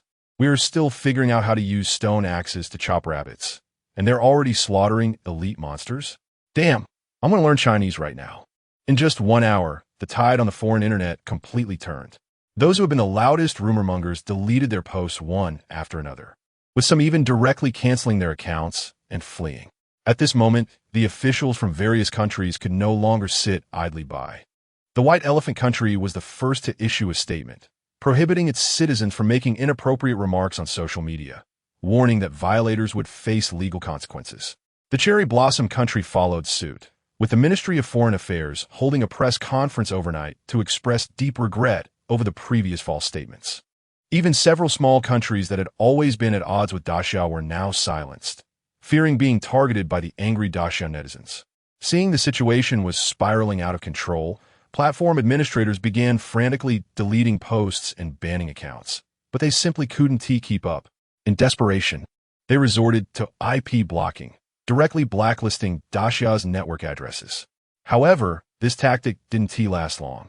More than half of Daxia's netizens skillfully set up VPNs and changed their IPs to continue their assault. Some tech geniuses even wrote scripts to automatically switch proxy servers from around the world, leaving foreign internet administrators defenseless. Brothers, let us change our identities and continue. This time I'm using an Eagle Sauce country local IP, cursing them with their own network. How refreshing. Haha, I'm showing an address near the White House now. Will Trump think it's an insider? After several waves of attacks, Eagle Sauce country suffered a crushing defeat on its home turf. The stock prices of those social media platforms plummeted, and advertisers withdrew their investments, incurring heavy losses. At that moment, inside the white building of Eagle Sauce country, Trump sat in the Oval Office with a freshly delivered statistical report in front of him. His face was ashen, and his fingers were tapping loudly on the table. An average level of 5? Trump's voice was low, but everyone present could hear the fury behind it. On the first day, our Eagle Sauce country's average level is only 5? The assistant stood, trembling beside him, cold sweat on his forehead. Mr. President, this data has been verified 3 times. Useless. Trump suddenly stood up, smashing the thick folder to the ground, papers flying everywhere. 300 million people, and an average level of only 5?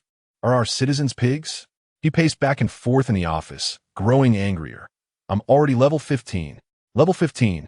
You worthless bunch can't even compare to me alone. The several congressmen sitting on the sofa exchanged glances.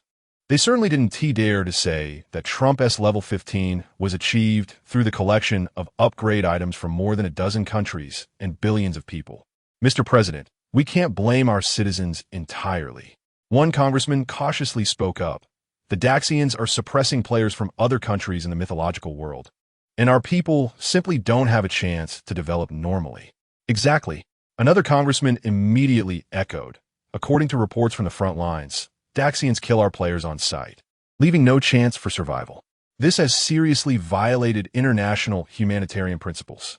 I recommend we immediately submit a protest to the United Nations, joining other victimized countries to condemn Daxia's atrocities. Trump stopped and coldly glanced at these congressmen. Condemn? Are you idiots? His voice dripped with sarcasm. Which country on Blue Star dares to oppose Daxia now? Even our traditional allies are secretly trying to curry favor with Daxia. The office fell into silence. What Trump said was true. Since the emergence of the mythological world, the international situation had undergone a dramatic change. Daxia, relying on its absolute advantage in the game, was redefining the world order. Those who had previously followed Eagle Saw's country around flexing their muscles were now secretly flirting with Daxia. Even the staunchest allies began to speak well of Daxia in various occasions. Mr. President, the assistant handed over a new document, a statistical table of upgrade items provided to us by various countries. Trump took a look and his face grew even darker. It clearly showed that in recent days, the quantities of spirit grass, beast cores, and other upgrade items provided by various countries were sharply declining. Originally, we could receive thousands of items daily, but now it's less than 100. These ungrateful wolves. Trump tore the document into shreds, consuming our resources, using our support. And the moment of crisis, they turn their backs on us. He slammed his hand on the table, causing the teacup to jump. Damn, the mythological world. Why did it have to appear at this time? Trump gritted his teeth. If it had appeared a few years later, by the time we completed our global layout, what waves could Daxia still stir up? Now it's good. The emergence of the mythological world has completely disrupted Eagle Saw's country's global strategy. The previously stable hegemony system is collapsing, and they are powerless to stop it. Mr. President, we still have a chance. A military representative suddenly spoke up. Tomorrow the mythological world will open the 7-tier tower, and this is our last opportunity to turn things around. Trump turned around, staring intently at the officer. What do you mean? According to intelligence, the reward for the 7-tier tower are very generous. If we can clear it before Daxia, we will gain a huge advantage. The officer produced a combat plan. I have already arranged for the most elite special forces, all with an average level above 10. Trump took the plan and grew more excited as he read. Very good. Let's do it. He patted the officer on the shoulder vigorously. As long as we can surpass Daxia in the 7-tier tower, we can regain our voice. He calculated in his mind. He is now level 15, probably the highest on all of Blue Star. No matter how strong those Daxians are, they can at most reach a dozen levels. As long as we enter the 7-tier tower first, victory will be ours. Of course, Trump wouldn't think that at this moment.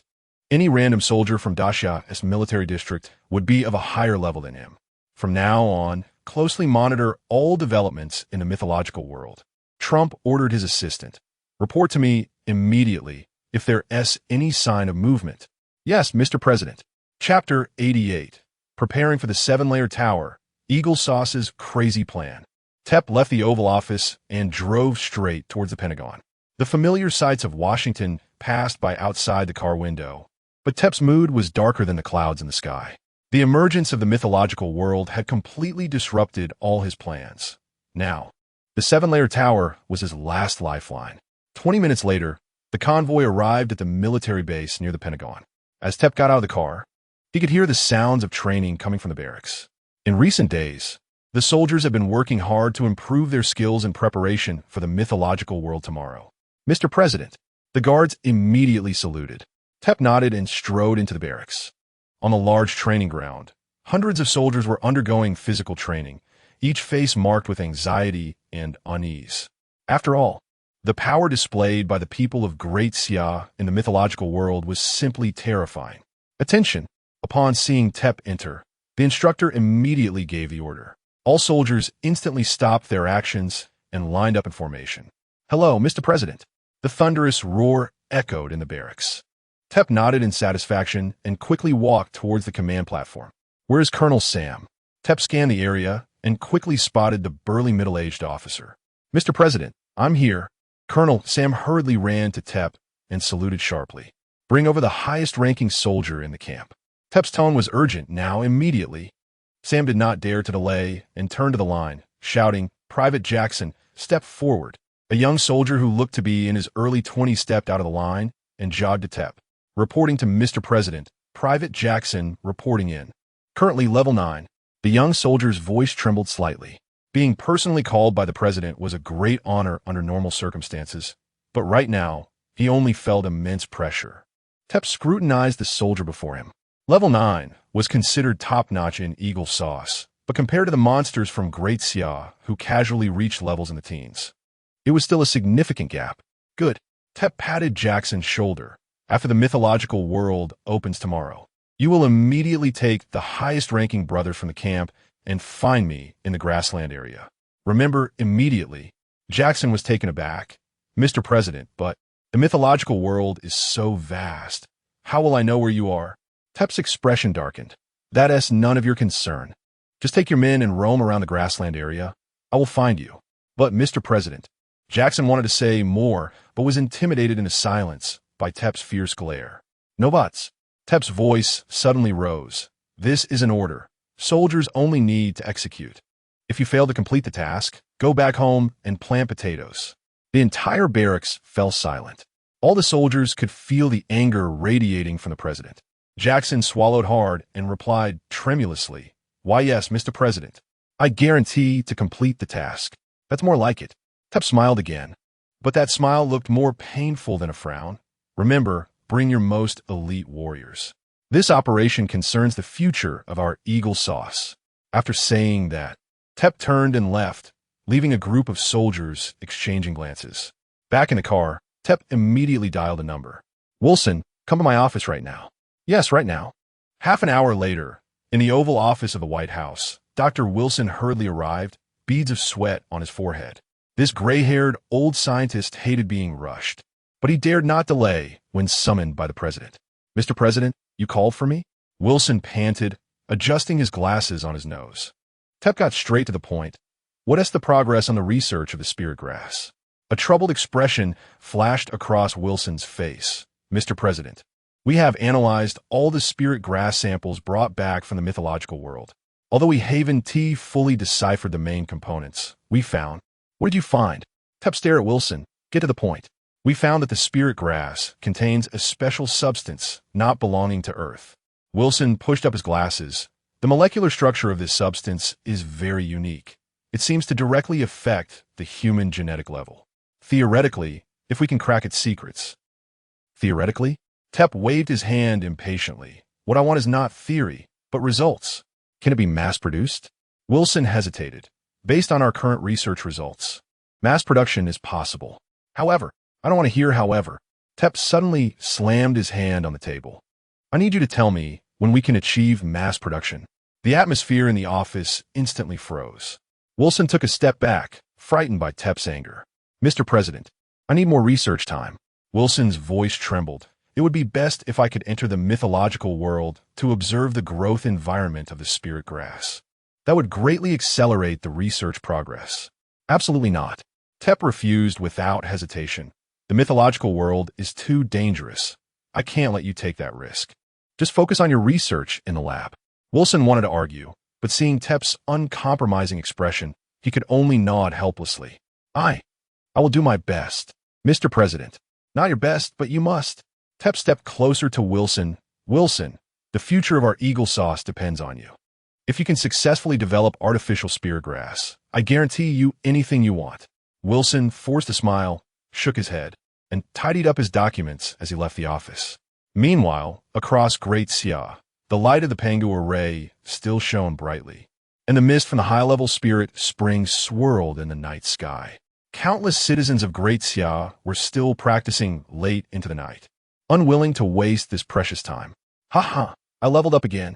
In a neighborhood in Yanjing, an old man excitedly woke up from his training state. Dear, look, I'm now level 13. Cut it out. What is there to be proud of? His wife rolled her eyes at him. I'm already level 14. Tomorrow when we enter the mythological world, just watch how I teach those foreign devils a lesson. Similar conversations were happening all over Great Xia. From the southern islands to the northern snow-capped mountains, from bustling cities to remote villages, everyone was filled with determination to perform well in the mythological world. Especially those guys from Eagle Sauce. A young man clenched his fists, daring to slander us online. Tomorrow, let them see what real strength is. At Ye Chen's home, the morning sun streamed through the curtains into the room as Ye Chen slowly opened his eyes. He did not practice last night, but was contemplating today's plans, mapping out the grassland area and exploring the 7-layer tower. These two tasks seemed simple, but were of great significance, especially the 7-layer tower, which could provide permanent benefits for the entire country.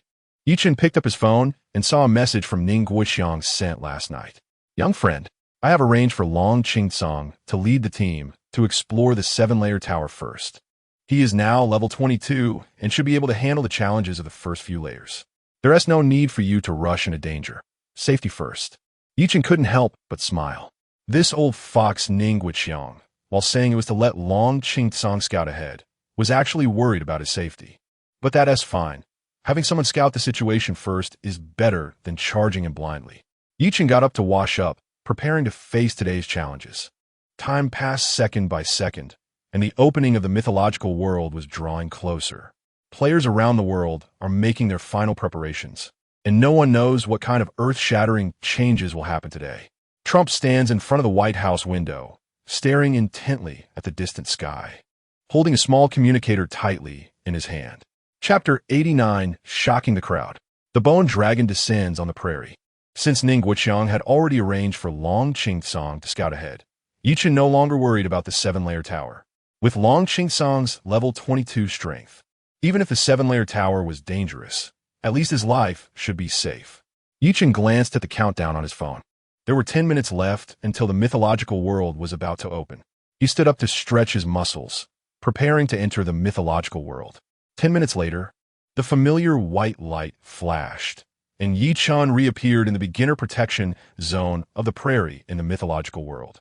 This time, unlike yesterday, more people had gathered around. A rough glance revealed at least 20 to 30 players scattered in the nearby area. As soon as Ye Chen appeared, several foreign players initially intended to approach him. But upon realizing he was from the Great Xia, they immediately retreated. Damn it, another Great Xia person. Let us go. Let us go. Don't provoke them. These guys are too weird. They all exude black energy. A few foreign players muttered as they distanced themselves from Ye Chen. Instead, 2 Great Xia players actively approached him. Bro, are you also from Great Xia? A burly man looking to be in his 30s grinned and greeted him. Behind him was another younger man, both exuding a faint black energy.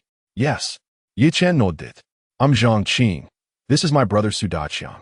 The burly man patted his chest. What is your name? Bro? Suchang Sing. Ye Chen casually gave a fake name. Hello, brotersu. Sudaqiang chimed in. Look at those foreign devils. They're all cowardly like grandsons. Yesterday, my brother and I ran into a few Eagle Saw soldiers. That guy was so arrogant, but we beat him up so badly he couldn't find his teeth. Ha! Exactly. Zhang Qing waved his hand proudly. Now those foreigners see us Great Xia people and their legs go soft. They don't think about being arrogant on our turf. The two of them boasted about their achievements from yesterday, clearly feeling a sense of accomplishment in teaching the foreign players a lesson. Brother Su, what level are you? Zhang Qing asked. How about we form a team and level up together? More people means more power. Yeah. Sudaqiang nodded the beat then. We Great Xia people should stick together and help each other. Ye Chen shook his head. My level isn't high. I don't want to drag you down. He casually checked the information on the two. Zhang Qing, level 12 mage. Sudaqiang, level 10 mage. This level is considered good among ordinary players. But it really wouldn't help Ye Chen. Alright then, Brother Su, be careful. Zhangqing didn't he insist, if you need anything, just find us. Thanks. Ye Chen politely thanked them and then walked towards an open area. He looked around to confirm that no other players were too close before he focused his mind. Come out, Bone Dragon. A surge of black mist rolled, and a massive bone dragon slowly materialized in the air. The pure, white skeleton shone under the sunlight, its giant wings casting a shadow over the ground. As soon as the bone dragon appeared, the entire prairie fell silent. Everyone stared at this terrifying beast, as if frozen in place. I can't be seeing this wrong, right? Is that a dragon? Oh my god, someone actually summoned a dragon. Zhangqing and Su Daqiang were even more shocked, their mouths agape, unable to speak for a long time. They originally thought their levels in the teens were impressive, but someone had directly summoned the legendary giant dragon. The gap was too large. Look, there's a person on the dragon's back. A foreign player shouted with a trembling voice. Everyone looked up and indeed saw a figure standing on the back of the bone dragon. It was the Great Xia person from earlier. My god! An Eagle Sauce player slumped to the ground. How far ahead are the Great Xia people? They can even tame dragons? How are we supposed to play now? A player from the White Elephant Nation was on the verge of tears. They ride dragons while we can't even beat a wild rabbit. Several foreign players exchanged glances, seeing despair on each other's faces. Quick, we need to report this to our country. A Cherry Blossom Nation player hurriedly took out a communicator. The Great Xia people can ride dragons. This is terrifying. Meanwhile, social media on the external network exploded again. Shocking. The Bone Dragon Knight in the mythological world confirmed to be a Great Xia player. How high is the level of the Great Xia people? It's over. We are definitely no match. Similar posts sprang up like mushrooms after rain, quickly climbing to the top of the trending list in just a few minutes. On the social media of Great Xia, the reactions were completely different. Wow, that dragon is being ridden by one of our own? Awesome. Our Great Xia is mighty. I told you. How could such a cool dragon possibly belong to a foreigner? Could this big shot be the one who rode the gore before? Netizens were extremely excited, all feeling proud to have such compatriots. Command headquarters of the Haishur Military District. Report. A messenger rushed into the conference room. Just received news that the owner of that bone dragon in the mythological world has been confirmed to be our Great Xia person. The conference room instantly fell silent. All the officers turned to look at the messenger. Are you sure? Long Qing put down the documents in his hand. Is the news reliable? Absolutely reliable. The messenger said excitedly. The external network is blowing up, filled with related videos and photos. Ha ha ha. An officer couldn't help but laugh. I told you. How could such an impressive dragon not be ours? It must be Commander Ye. Another officer stood up. Who else but Commander Ye could have such strength? Right. Commander Ye's mount upgrades so quickly. It was a gourd before, now it's a bone dragon. Next time it won't be a real dragon, right? The officers were discussing animatedly. Each face lit up with excited smiles. Long Qing couldn't help but smile as well. With Commander Ye around, there is no need to worry about the 7-layer tower. Maybe he is already preparing to clear it. At this moment, Ye Chen was unaware that he had once again become the focus of the entire internet. He stood on the back of the bone dragon, holding a blank map, beginning to sketch the general outline of the prairie area. This map was of great significance for Great Xia to have full control over the prairie area, especially to prevent those Eagle Sauce guys from doing anything sneaky. Ye Chen controlled the bone dragon to circle high in the sky, observing the terrain while marking on the map. Prairies, rivers, hills, forests. Every important geographical feature was meticulously recorded by him. Just as Ye Chen was focused on drawing the map, he suddenly stopped his actions. A strange light in the distance caught his attention. Chapter 90. Breaking into the Lord's Secret Realm. Endless Beast Tide. The light flickered at the junction of the grassland and the distant mountains, not glaring, but exuding a strong energy fluctuation that was impossible to ignore. Ye Chen felt a stir in his heart and urged the bone dragon to fly towards that direction. As the distance closed, the true appearance of the light became clearer. It was an oval-shaped portal, 3 meters high, quietly suspended in mid-air, with the surrounding air slightly distorted due to the energy it emitted. The edges of the portal were not void, but made of an ancient bluish-gray stone, intricately carved with dense, and complex runes, each seeming to contain some profound laws, exuding the aura of accumulated time. An outdoor secret realm. Ye Chen murmured. This was distinctly different from the entrances summoned by the secret realm scrolls sold in the shop.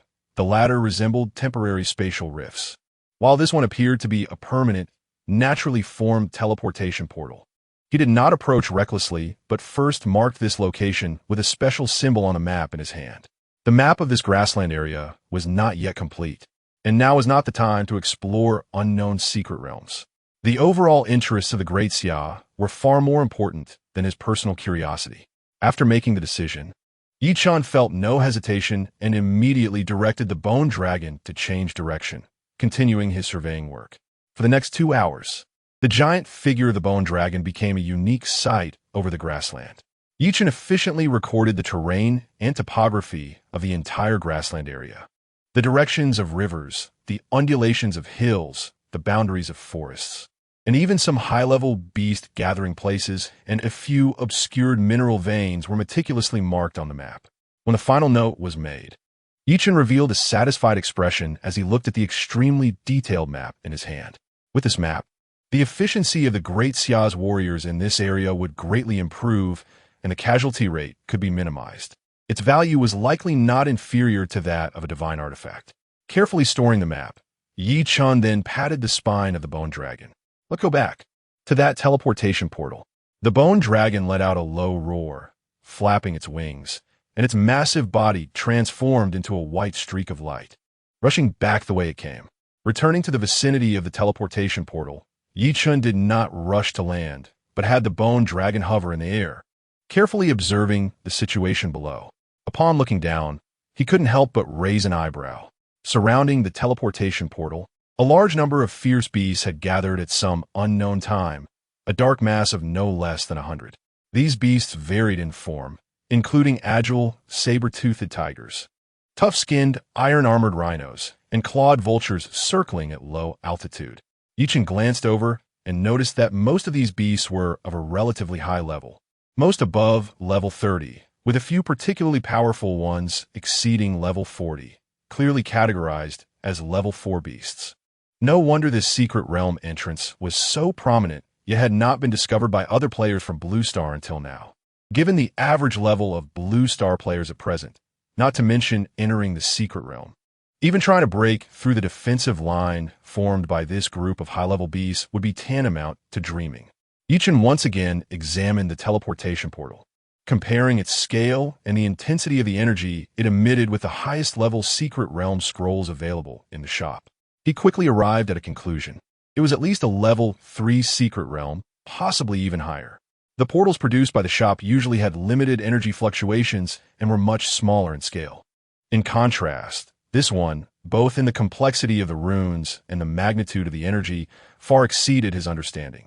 Such a place must contain enormous opportunities, but naturally, it was accompanied by equally formidable dangers. Ye Chen no longer hesitated. With a thought, the massive head of the bone dragon aimed downward, emitting a deafening dragon roar. A terrifying pressure emanating from the depths of its bloodline crashed down. The group of fierce beasts that had previously seemed ferocious immediately fell into chaos upon sensing this dragon pressure. The fierce light in their eyes was instantly replaced by fear, their bodies trembling uncontrollably, with some of the lower-level beasts collapsing directly to the ground. No beast dared to resist.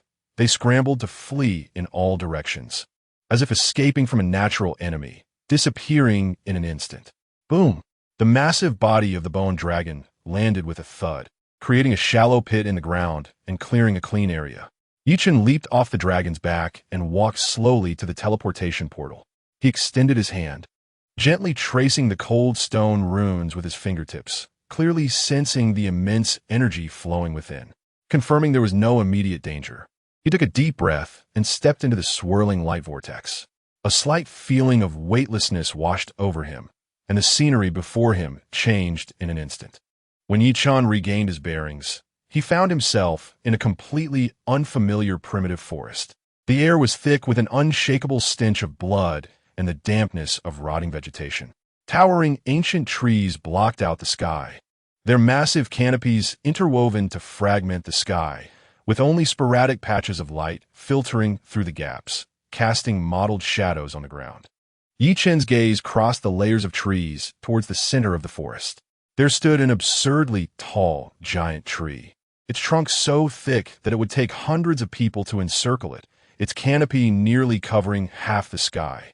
Strangely, the rough bark of the giant tree was covered with twisted patterns, which combined to resemble faces contorted in pain and agony. Just then, a cold notification sound rang in Ye Chen's ear. Mythical World notification. You have entered the special map of the Lord's secret realm. The beast tide has begun. Please quickly defeat the Lord-level beasts in this area to receive generous rewards. Lord's secret realm? Ye Chen mulled over these words, a strong sense of battle rising in his chest. Roar. Accompanying the notification's end, a series of beast roars echoed from deep within the forest. The ground began to tremble slightly, and countless crimson eyes lit up in the dim woods. The first wave of the beast tide was coming. Ye Chen's expression remained unchanged, and with a thought, the black heavenly demon remnant appeared in his hand. He didn't even plan to summon a spirit general. A dozen level 1 beasts, resembling wolves but twice their size, leaped out from the forest, bearing their sharp fangs and charging towards Ye Chen. With a flick of his wrist, the heavenly demon remnant transformed into a streak of black lightning. Puff, puff, puff. The sword light swept through, and the dozen beasts didn't even manage to let out a scream before being sliced into pieces, blood and flesh splattering everywhere. However, this was merely the beginning. More beasts surged from all directions. Wild boars with exposed tusks, giant lizards clad in scales, and various level 1 and 2 beasts seemed endless, converging into an unstoppable torrent heading straight for Ye Chen's position. Chapter 91. The Indestructible Tree Beast? Eagle Sauce took the lead. The endless low-level ferocious beasts could not stop Ye Chen's progress at all. Every swing of the heavenly demon remnant would bring about a wave of bloody carnage. Just as he cleared another wave of attacks and prepared to delve deeper, the ground suddenly shook violently. Boom! A dull roar came from the depths of the forest, as if some colossal creature was approaching. The surrounding fearless low-level ferocious beasts, upon hearing this sound, immediately ceased their attacks, lying down on the ground, trembling, and emitting whimpers from the depths of their souls. Ye Chen sheathed his sword and focused his attention in the direction of the sound. In the depths of the forest, towering ancient trees seemed to come to life, their branches twisting and reshaping, eventually merging into a giant humanoid creature standing 20 meters tall. This creature was entirely made of thick tree trunks, with its joints entwined with gnarled vines, and its face a terrifyingly distorted human visage made of bark patterns. Tree Beast, 5th grade ferocious beast, level, a plant-type ferocious beast? Ye Chen's eyebrows raised slightly. This was the first time he encountered this type of enemy in the mythological world. His previous opponents, whether flesh and blood or skeletal, were within his comprehension. But this living tree person gave him a sense of novelty. However, he did not intend to take action himself. The challenge of the 7-story tower was imminent, and he needed to maintain his best condition. Dealing with such a slow-moving giant was easy for him. With a thought, the human emperor banner appeared behind him, and a crimson stream of light shot out, transforming into a monstrous bird with a wingspan of over 5 meters, engulfed in raging flames. The human-faced redbird. Go burn it. The human-faced redbird let out a sharp screech, flapping its wings and creating waves of scorching heat. Where the fire passed, the damp trees were instantly ignited, and the smells of blood and rot in the air were swept away by the searing heat. The newly formed tree beast seemed to have an innate fear of flames. It clumsily swung its arms made of tree trunks, trying to extinguish the flames, but the fire clung to it like a parasite, growing stronger. With almost no effective struggle, under the absolute restraint of attributes, this 20-meter-tall, 5th-grade ferocious beast was burned alive in a charcoal by the flames of the human-faced redbird, crashing down and shattering into pieces. However, Ye Chen frowned. He waited a few seconds, but the expected kill notification sound from the mythological world did not ring out. Something was off. Sure enough, the next second, a change occurred. The trees that had been burned by the flames began to revive at a visibly rapid pace. the charred bark peeling away to reveal tender green sprouts. Even more bizarrely, faces of tortured humans emerged on the trunks of the trees, all looking towards Ye Chen, then moving their root-made feet to slowly approach him. At the same time, the ground trembled violently again. Whoosh, whoosh, whoosh. Countless sharp vines shot up from the ground like spears, densely stabbing towards his position, blocking all avenues of escape. This sudden deadly attack was enough to make any top player perish on the spot. But Ye Chen's figure vanished the moment the vines reached him. Demon avoidance. When he reappeared, he was already dozens of meters in the air, coldly looking down at the eerie living forest below. So there isn't just one body. Is this the characteristic of a regional lord-level ferocious beast? Instead of panicking, a long-lost excitement ignited in Ye Chen's chest. Now, this was interesting. He no longer held back. The black heavenly demon remnant appeared in his hand once more. An immense energy surged into it. In an instant, countless solid black, sword energies erupted from him, sweeping out in all directions, cutting down the tree beast that had moved closer. The human-faced redbird also received new instructions, circling the air and continuously spewing out scorching flames, transforming the entire forest into a sea of fire, minimizing Ye Chen's risk of being ambushed. The standoff lasted for about 5 minutes. Under the dual onslaught of the heavenly demon remnant and the human-faced redbird's flames, the entire secret forest was almost flattened, littered with burning debris and broken trees. When the last tree with a human face was cut down, the vibrations in the entire space finally ceased. In the charred wasteland, a remarkably thick tree root slowly rose from the ground, revealing a larger, more grotesque tree beast body formed from countless roots and vines.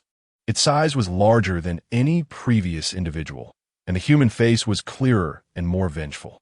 Roar! The tree beast body let out a silent roar, a mental shock directly piercing Ye Chen's mind. Ye Chen grunted, then summoned the bone dragon. Roar! The deafening dragon roar resonated throughout the secret space, the unique pressure of the dragon clan crashing down. The mental shock from the tree beast body crumbled before the dragon's might, instantly dissipating. Its attack rhythm became frantic, with countless vines wildly striking towards the sky, but without any coordination. Now's the time. The heavenly demon remnant transformed into a black ray that pierced through heaven and earth, accurately striking the most critical part of the tree beast's face during its moment of mental vulnerability. Crack! A crisp sound echoed, and the tree beast's movements came to a halt. In the next second, its massive body began to crack inch by inch, ultimately turning into countless flying wood chips and light spots, dissipating into the air. Mythological World notification. Congratulations, you have successfully killed the regional lord-level ferocious beast, the 10,000 aspect tree demon. The Lord's secret realm will collapse in 60 seconds. Please exit quickly. Congratulations, you have obtained Mysterious Slate 1. Lord-level Beast Core 1. 5th grade Ferocious Beast Core 32. Tree Beasts Vines 1. A series of notification sounds rang out. Ye Chen wasted no time, quickly collecting all the dropped items in his backpack, then leaped on a bone dragon and dashed out through the portal before the secret space completely collapsed. Back in the familiar skies above the grassland, Ye Chen let out a long breath and began to tally up his spoils from this battle. Setting aside the 5th grade beast cores and various materials, his attention was mainly focused on the Lord-level beast core and the mysterious slate. Lord-level beast core, a crystallization containing the essence of a regional lord's life, usable up to level 50, can directly increase 1 level. Directly level up by 1? Ye Chen was somewhat surprised. This reward was quite generous. For players on Blue Star at this stage, the value of this item was immeasurable. He stored the beast core and took out the so-called mysterious slate. The slate felt cold to the touch, irregularly round, covered in ancient patterns, with 7 uniformly sized spherical pits in the center. At this moment, the first pit had already been filled with some crystalline substance, emitting a faint glow. 7 pits. Could they correspond to the 7 regions of the mythological world? Ye Chen's mind stirred, and he vaguely guessed the purpose of this slate. Perhaps only by defeating all the lord-level ferocious beasts in each region could these 7 pits be filled, thus revealing its ultimate secret. Just as he was pondering, an announcement resounded throughout the entire novice area of the mythological world, suddenly ringing in his ears. Mythological World announcement. Congratulations to the Eagle Sauce Nation for successfully clearing the first layer of the seven-story tower. Chapter 92. Eagle Sauce is anxious? Great Xia sits steadily. This announcement, resonating throughout the beginner zone of the mythical world, made Ye Chen raise his eyebrows slightly. Eagle Sauce Nation cleared the first layer of the seven-layer tower? He glanced at the mysterious stone slab in his hand, and then thought of the newly opened seven-layer tower, and his mind instantly began to calculate. Mythical World announcement. All citizens of Eagle Sauce Nation receive a 15 increase in experience point acquisition efficiency as a reward. The reward is quite good for ordinary players. A 15 experience boost can create a significant gap in the early stages. However, Ye Chen didn't care. He knew very well that the average level of Eagle Sauce Nation was only about 5 or 6. The only explanation for clearing the first layer of the seven-layer tower at this time is that they concentrated all their leveling resources on that small group at the top, using a crowd strategy to push through. This approach might see some advantages and attract attention in the short term, but in the long run, it is undoubtedly a case of drinking poison to quench thirst. Sure enough, just as Ye Chen expected, the moment the announcement rang out, the Eagle Sauce people in the prairie area of the mythical world erupted in excitement. We are the first. We, Eagle Sauce Nation, are the strongest. Ha! We're the Great Xia people. Don't they have that, Commander Yi? Why are they shrinking back this time? Surpassing Great Xia, starting today? Countless Eagle Sauce players raised their arms and shouted. Their previous frustrations under Great Xia swept away, and morale soared to unprecedented heights. This fervent emotion quickly spread from the mythical world to reality.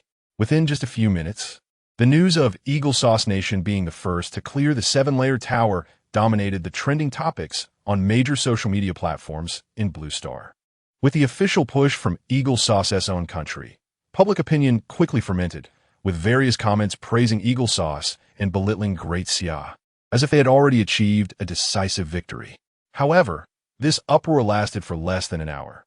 Just as the celebrations in Eagle Sauce Nation reached their peak, a new announcement resounded throughout the mythical world once again. Mythical World announcement. Congratulations to Great Xia Nation for successfully clearing the first layer of the seven-layer tower. Mythical World announcement. All citizens of Great Xia Nation receive a 15 increase in experience point acquisition efficiency as a reward. The same clearance, the same reward. The noise on the internet came to an abrupt halt. Compared to the ecstatic citizens of Eagle Sauce Nation, the people of Great Xia appeared much calmer. I told you, how could Eagle Sauce steal the lead? But it's a bit strange. With our strength, how did Eagle Sauce get the first place? Sai, why think so much?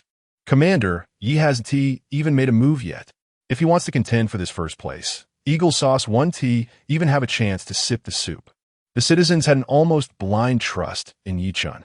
In their eyes, as long as Ye Chen was present, Great Xia's position in the mythical world was unshakable. Meanwhile, in the real world, Great Xia, Haisher military district in the highest command room, Long Qingsong was reporting the latest intelligence about the seven-layer tower to Ning Guoqiang with a serious expression. Commander, we have basically figured out the mechanisms of the seven-layer tower. Each layer will refresh a large number of fierce beasts. The fierce beasts on the first layer are between levels 0 to 9, and the second layer increases to levels 10 to 19, and so on. Only by killing the Lord-level fierce beasts on each layer can we clear all the fierce beasts of that layer and open the entrance to the next layer. Ning Guoqiang nodded, signaling him to continue. A hint of guilt flashed across Long Qingsong's face. This time, it was because we were being cautious that Eagle Sauce Nation seized the opportunity. To avoid unnecessary casualties, I instructed the soldiers to proceed steadily and take one step at a time. You did well. Ning Guoqiang waved his hand, interrupting him, without a hint of reproach in his tone. Qingsong, you must remember that the lives of our Great Xia soldiers are more important than any false reputation. With Ye Chen around, Eagle Sauce Nation cannot gain more advantages than us in the mythical world. We don't need to make unnecessary sacrifices for the sake of competing for a lead. He paused and continued. Look, aren't the rewards the same? Since that's the case, what is the point of fighting for first place? Hearing that Ning Guoqiang's thoughts aligned with his own, the heavy stone and long Qing Tsung's heart finally fell, and he let out a heavy sigh of relief. In the mythical world, 7-layer tower, 2nd-layer dungeon. In the dark cave, the air was thick with the stench of blood and the roars of fierce beasts. Tepu watched expressionlessly as one eagle-saw soldier after another was torn to shreds by the relentless fierce beasts, disappearing into white light. His level had quietly risen to level 17.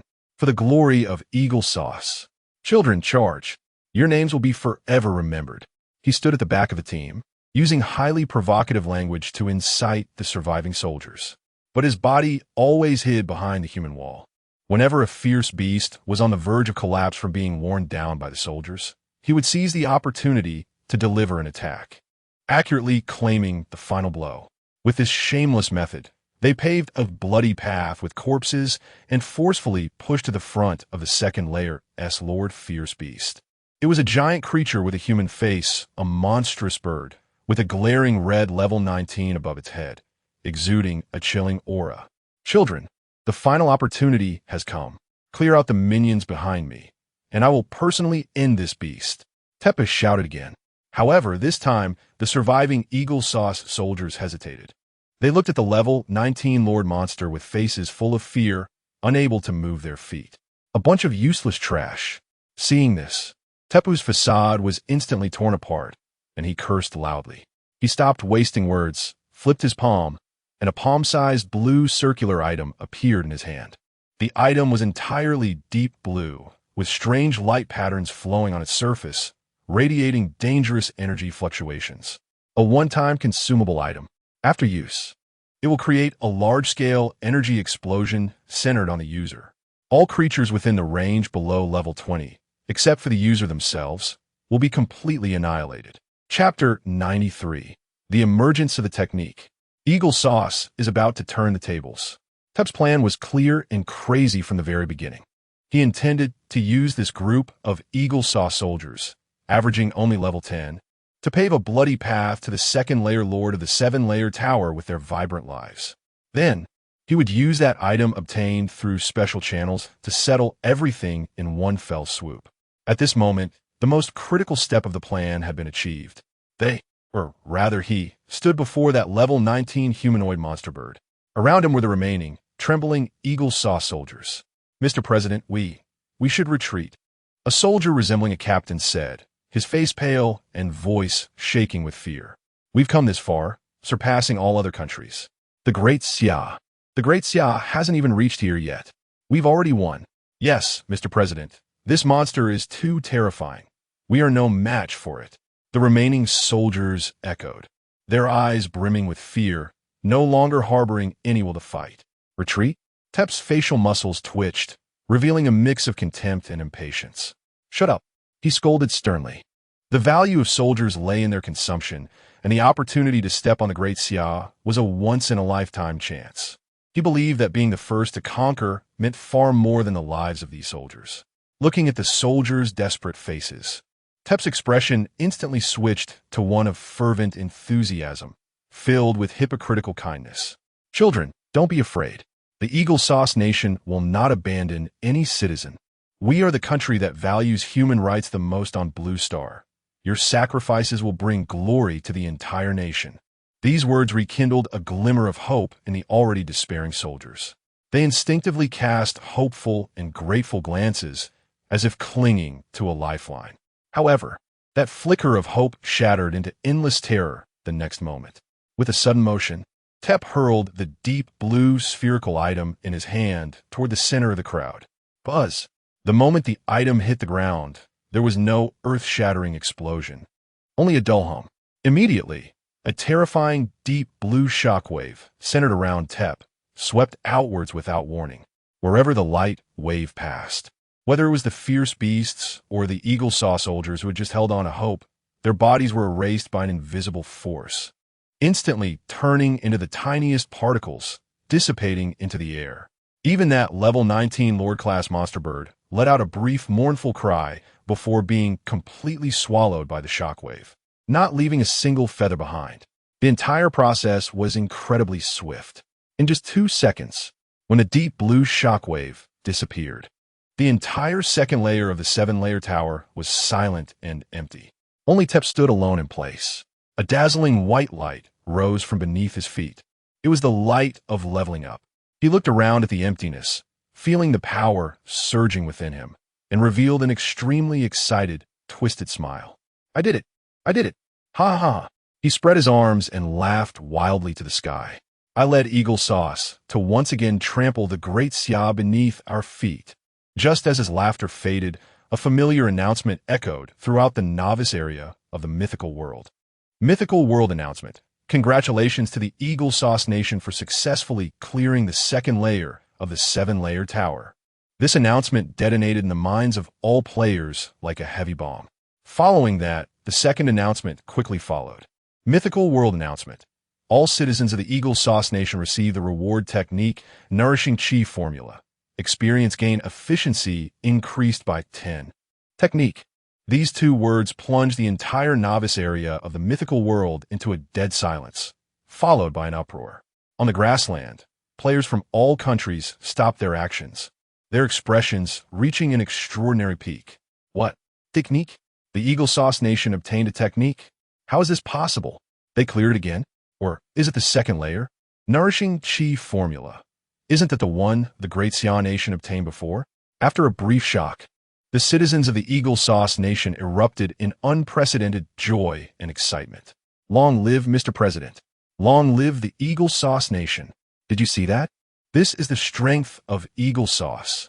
What Great Xia, what Chief Ye are nothing but a piece of cake in front of our Mr. President.